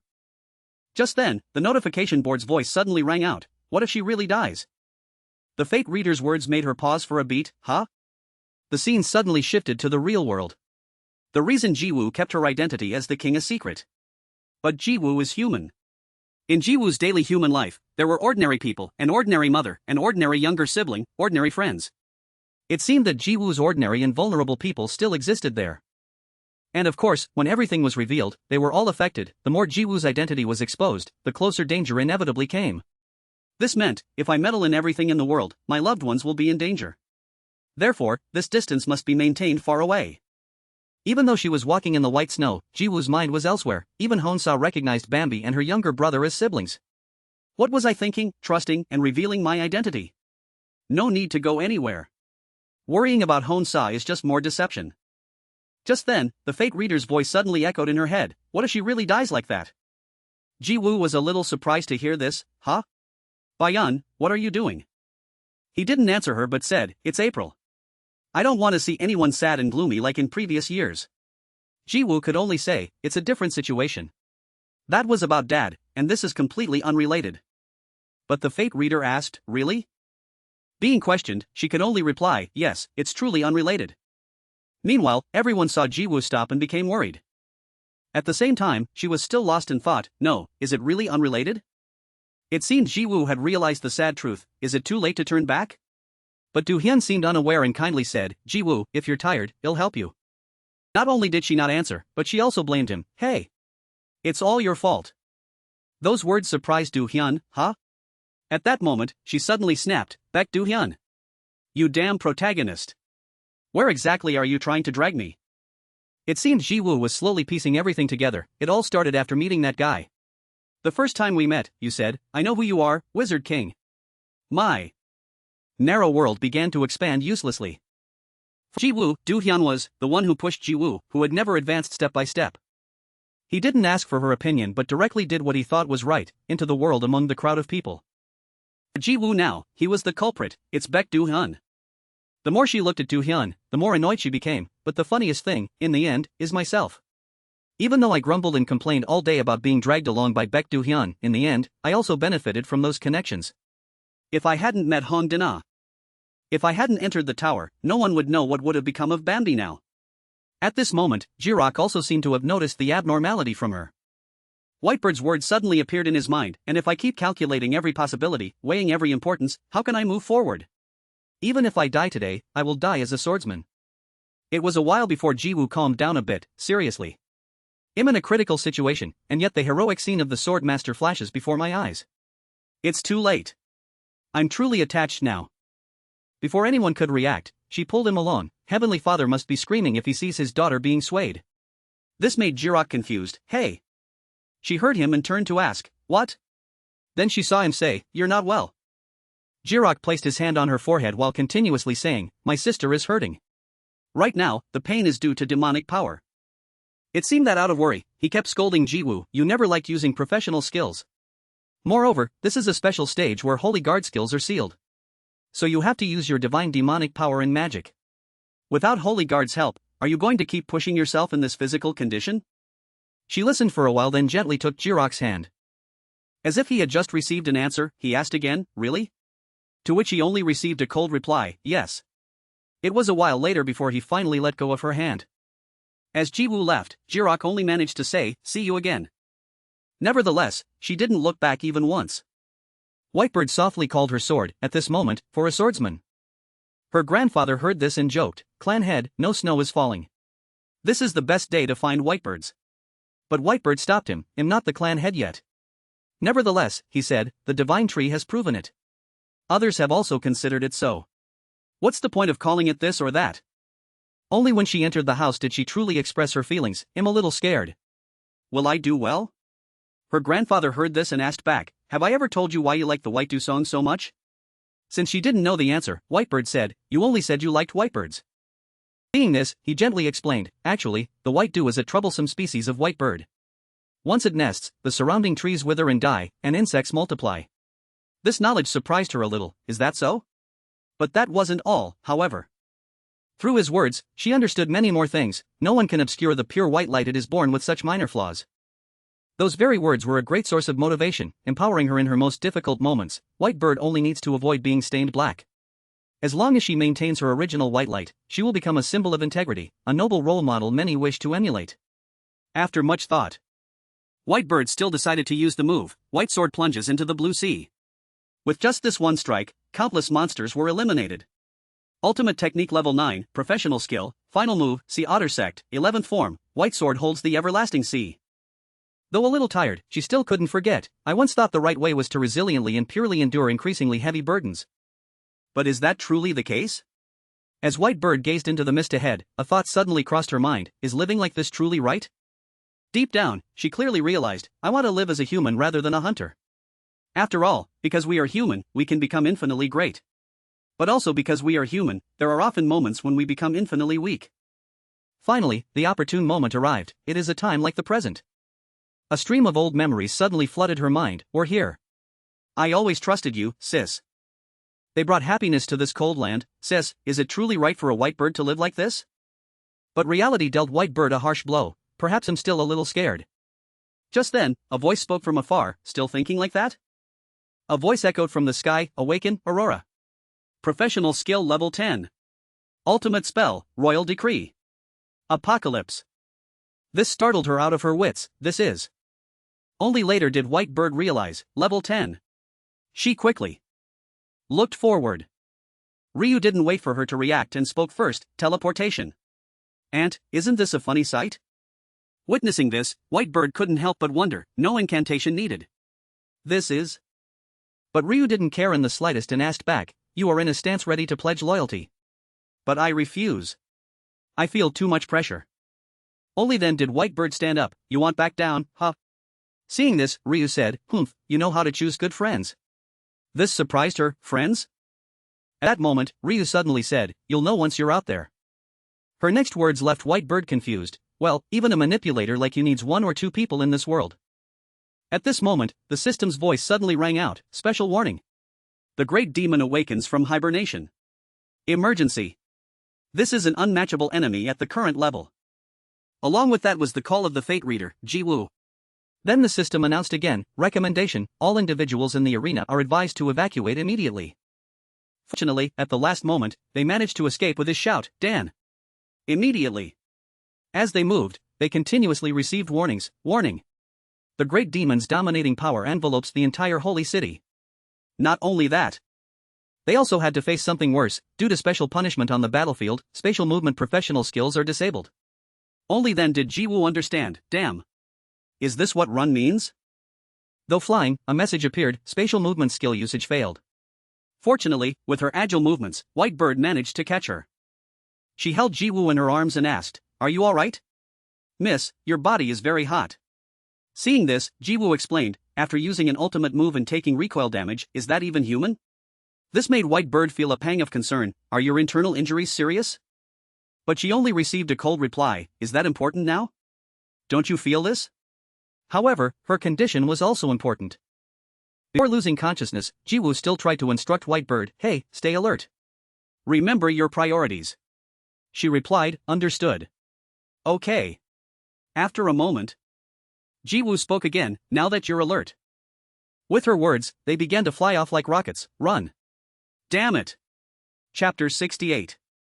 Merlin on television was diligently explaining, the official rank of a specialized skill that an awakened mage can use is a total of 9 levels. The higher the level, the more distinct the computational power required to activate the skill. Therefore, in our world of magic, it is defined that 3 high-level mages are needed to cast a level 9 spell once.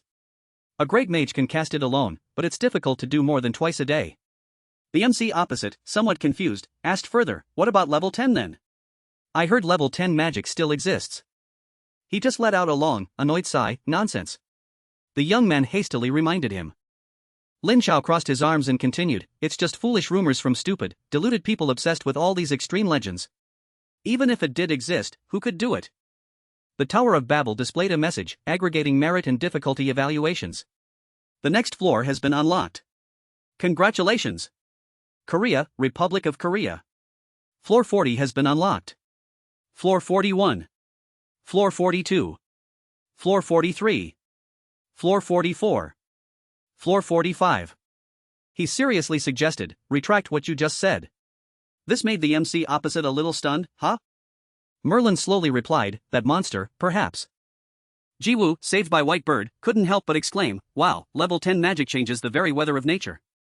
Truly deadly. Babel's original intention was probably to set a time limit with a curse and envision the attack team members with magic resistance crossing Sogandari Bridge. The difficulty was only about that much. The problem is the surprise element. That surprise element was a bit too much. A noble gentleman suddenly got stuck in the city. And the great demon's curse was released. It wasn't meant to be faked, but then some Bradcom guy would just intercept and dispel it. Because it was like sending a team to the lion's den and then returning. Yet that foolish team went and challenged the sleeping lion. The more she thought, the more she couldn't help but complain, oh, heavenly gods, why are you doing this here? Please be more considerate. It feels like Babel is saying that. Just then, Jiwoo and Whitebird heard Josian's call again, Jirak. Du Hyun also urgently called out, sect leader. She saw the two and cursed, what the hell are you doing? You idiots. Whitebird hurriedly carried Jiwoo and ran off. Jiwoo angrily yelled, run. Josian startled and replied, yes, yes. Jirak awkwardly called back, hey, we're doomed, aren't we? Jiwoo loudly scolded, can't you tell? What are you doing? You. Whitebird helplessly reminded, I don't want you yelling in my ear. It's distracting. Unexpectedly, Jiwoo even scolded her, shut up, white sweet potato. This is all because of that digger at the city gate. Josian anxiously said, Jiwoo, it's better to hurry. The great demon is about to appear. Jirak vigilantly looked ahead, huh? My dear bastard Babel. Josian exclaimed in surprise, remaining. Humph. What is that? The victory bell ahead emitted a surging wave of demonic energy. Jiwoo was a little wary, Whitebird, can it be broken? Whitebird quietly smiled. Then she carried her and soared through the air. Whitebird softly called her sword. At this moment, for a swordsman. Then she took hold of the extremely sharp sword. Whitebird asked with a cold expression, I'm asking if you can see it, mage? Then she delivered a kick into the air, aiming straight for the glass coffin. After that, she didn't hesitate and slashed with a single stroke. The rose inside immediately shattered. Josian cried out emotionally, all right. Du Hyun hastily urged, let's run quickly. Jiwoo then struggled free from Whitebird. She tried to hold Jiwoo tightly but couldn't. Are you serious? Jiwoo loudly said, can't you see that black thing? There's no time for this. Leave it and get out. Jirak angrily yelled, Jiwoo. You're crazy. Jiwoo then frankly said, no, I'm still lucid. The bell hasn't rung, which means the scenario isn't over yet. He stubbornly argued back, but no matter who it is, the great demon still. Seeing this, she furiously yelled, so we just ignore it? Besides me, who can stop that thing? Whitebird understood and nodded, all right. If that is your will, step on my hand. Her hand transformed into a foothold for Jiwoo to step on, but in return, you absolutely must be safe. The system announced, area has been sealed. Skill usage failed. This is a sealed area restricting the use of magic power. Skill usage failed. Jiwoo furiously screamed, "Stop talking nonsense." The Witch King. Born in magic power, grew up and struggled with magic power, and ultimately the one who successfully subdued magic power. The name that Babel and the Holy Realm respectfully bestowed. Jiwoo looked ahead with immense determination. "If you've given me such a magnificent name, then follow my will right now," Jiwoo said, then created a barrier and charged straight at the demon. Move. Limit release. The awakened Jiwoo's magic power restriction is released to level 3. She secretly marveled, still too strong. But if you endure. Jiwoo's entire body suddenly glowed. Her eyes were filled with excitement, a loophole. After that, she didn't hesitate and clapped her hands together. Space collapse. Jiwoo twisted her hands backward. Then opened them. Before her were the demon's staring eyes. Adios. Collapse the space where that guy is standing, and I'll ring the victory bell myself, then it's done. Who am I fighting that this keeps going on? Jiwoo arrogantly approached the bell rope. Sorry, but I have absolutely no competitive spirit here. The demon fearfully reached out its hand. Immediately, it grabbed Jiwoo's hand. She looked at the demon in utter shock. Jiwoo looked at the knight in utter bewilderment. A demon? He, with tears streaming down, said, "Don't go." The hand gripping hers was full of pleading. "Please. I didn't recognize you. If I had known, how would I have dared to act like that?" Jiwoo suddenly froze. This is called a demon. It's a desolate winter. The knight was extremely flustered, again. "You keep looking at me." Jiwoo thought, somewhat confused, "Who is this?" Then she frankly said, "You've mistaken me for someone else." A familiar feeling. Contrary to the moon. This strangely familiar feeling. The knight gently rested his head on Jiwoo's forehead. "Impossible. Even if I forget myself, I would never forget you." His call made Jiwoo's eyes widen. "Jio." Seeing this, the fate reader angrily appeared and hugged her. "What are you playing at?" The system announced, "Warning. Intervention exceeding authority detected." The knight's face immediately darkened. "You." The system continuously warned, "Error occurred. Cannot be heard. This is a forbidden area." The fate reader incessantly cursed, "You scoundrel. You grave robber. How dare you?" The scene before her made Jiwoo a little dazed. What are they saying? The system announced, "According to rules, a custom filter will be applied with admin privileges." The knight suddenly caressed her ear. "Jio, right now, only look at me." The fate reader angrily pushed him away, causing the system to continuously report, "Holy rank fate reader, first warning. If violations continue, Astral Bureau access may be restricted according to the Holy Realm's celestial crime laws." He left, only leaving a message, "Don't be exploited by Babel's lowly tricks. Take this." Jiwoo was slowly falling when she was suddenly startled. Forced spatial teleportation. She looked at the knight before her. "I'm coming right after you." He suddenly grabbed Jiwoo's hand. He leaned close to her and gently said, "If you absolutely must go." Jiwoo unexpectedly opened her eyes wide in surprise. The knight took her sword in both hands and plunged it straight into himself. "Then by your own hand." "But." "Thanks for watching the video." The knight only gently pressed her hand to his cheek. "My name in this life is Winter. Though the name is long and meaningless, I have discarded everything, keeping only what you bestowed. The eternal promise, you couldn't keep." Saying this, he transformed into flower petals and vanished in an instant. The victory bell rang, floor 39 successfully conquered. Blessings from the stars upon the victor. Jiwoo remained frozen, dazed in place. Her vacant eyes glanced at the sword below, unprecedented achievement. Destruction of the scenario prevented. Her hand suddenly reached for the sword, impossible achievement. Enemy beyond level defeated. You are the first conqueror to slay a high-level entity. Some holy ranks in the Astral Bureau are beginning to fear you. Single-handedly annihilated the Millennium Duke Great Demon. Acquired the Demon Slayer, near mythical, trait. Unlocked the unique title, Reversal Rebel King. Jiwoo fearfully asked the fate reader, "Oh star, am I?" He just smiled and put a finger to his lips, signaling, "Shoo." The system continued to announce, Scenario Chapter 4, The Lovers of Sojindori has ended. The star suddenly covered Jiwoo's eyes and whispered, "It will be alright." The system continuously transferred, teleporting to the plaza. Other hunters screamed in astonishment, "Babel Plaza. It's over. Why am I back here? I remember only being there for about 7 days." Josian looked at the dazed Jiwoo and cried out, "Jiwoonim! Blood!" Jirok beside him was utterly astonished, "Ah." Then he hastily grabbed her hand and urgently asked, Are you injured?" Ji-woo awkwardly replied, "This blood isn't mine. Though I don't remember much." The system announced repeatedly, completing reward summary. Completed hidden main scenario quest on floor 39, assassination of the great demon. Achieved a feat beyond the current level of the area tower. She honestly explained, according to the situation, there are traces of demon blood. The young man beside her was a little nervous. Wait.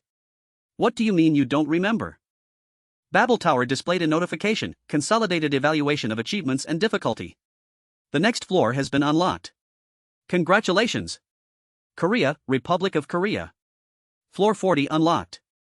Floor 41. Floor 42. Floor 43. Floor 44. Floor 45. Has been unlocked. 1. Un Si Hayak.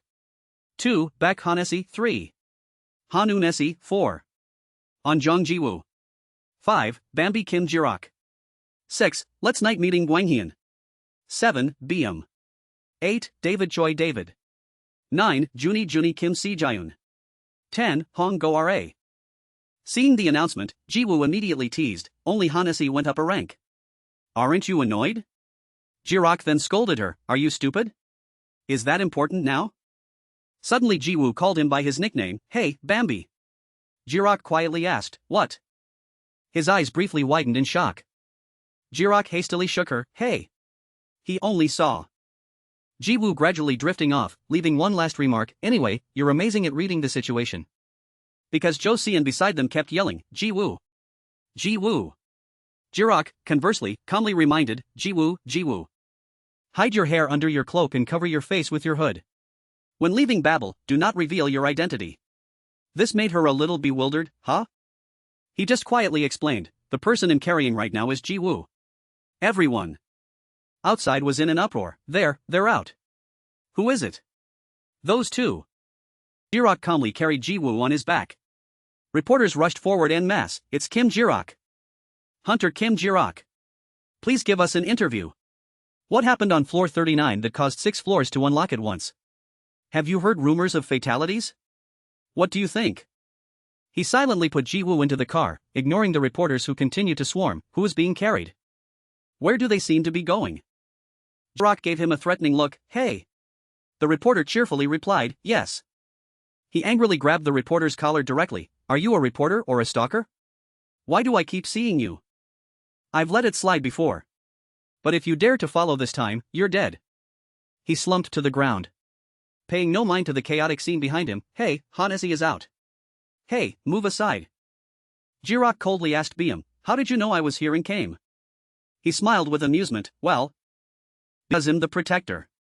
Subscribe to La La School for more exciting videos.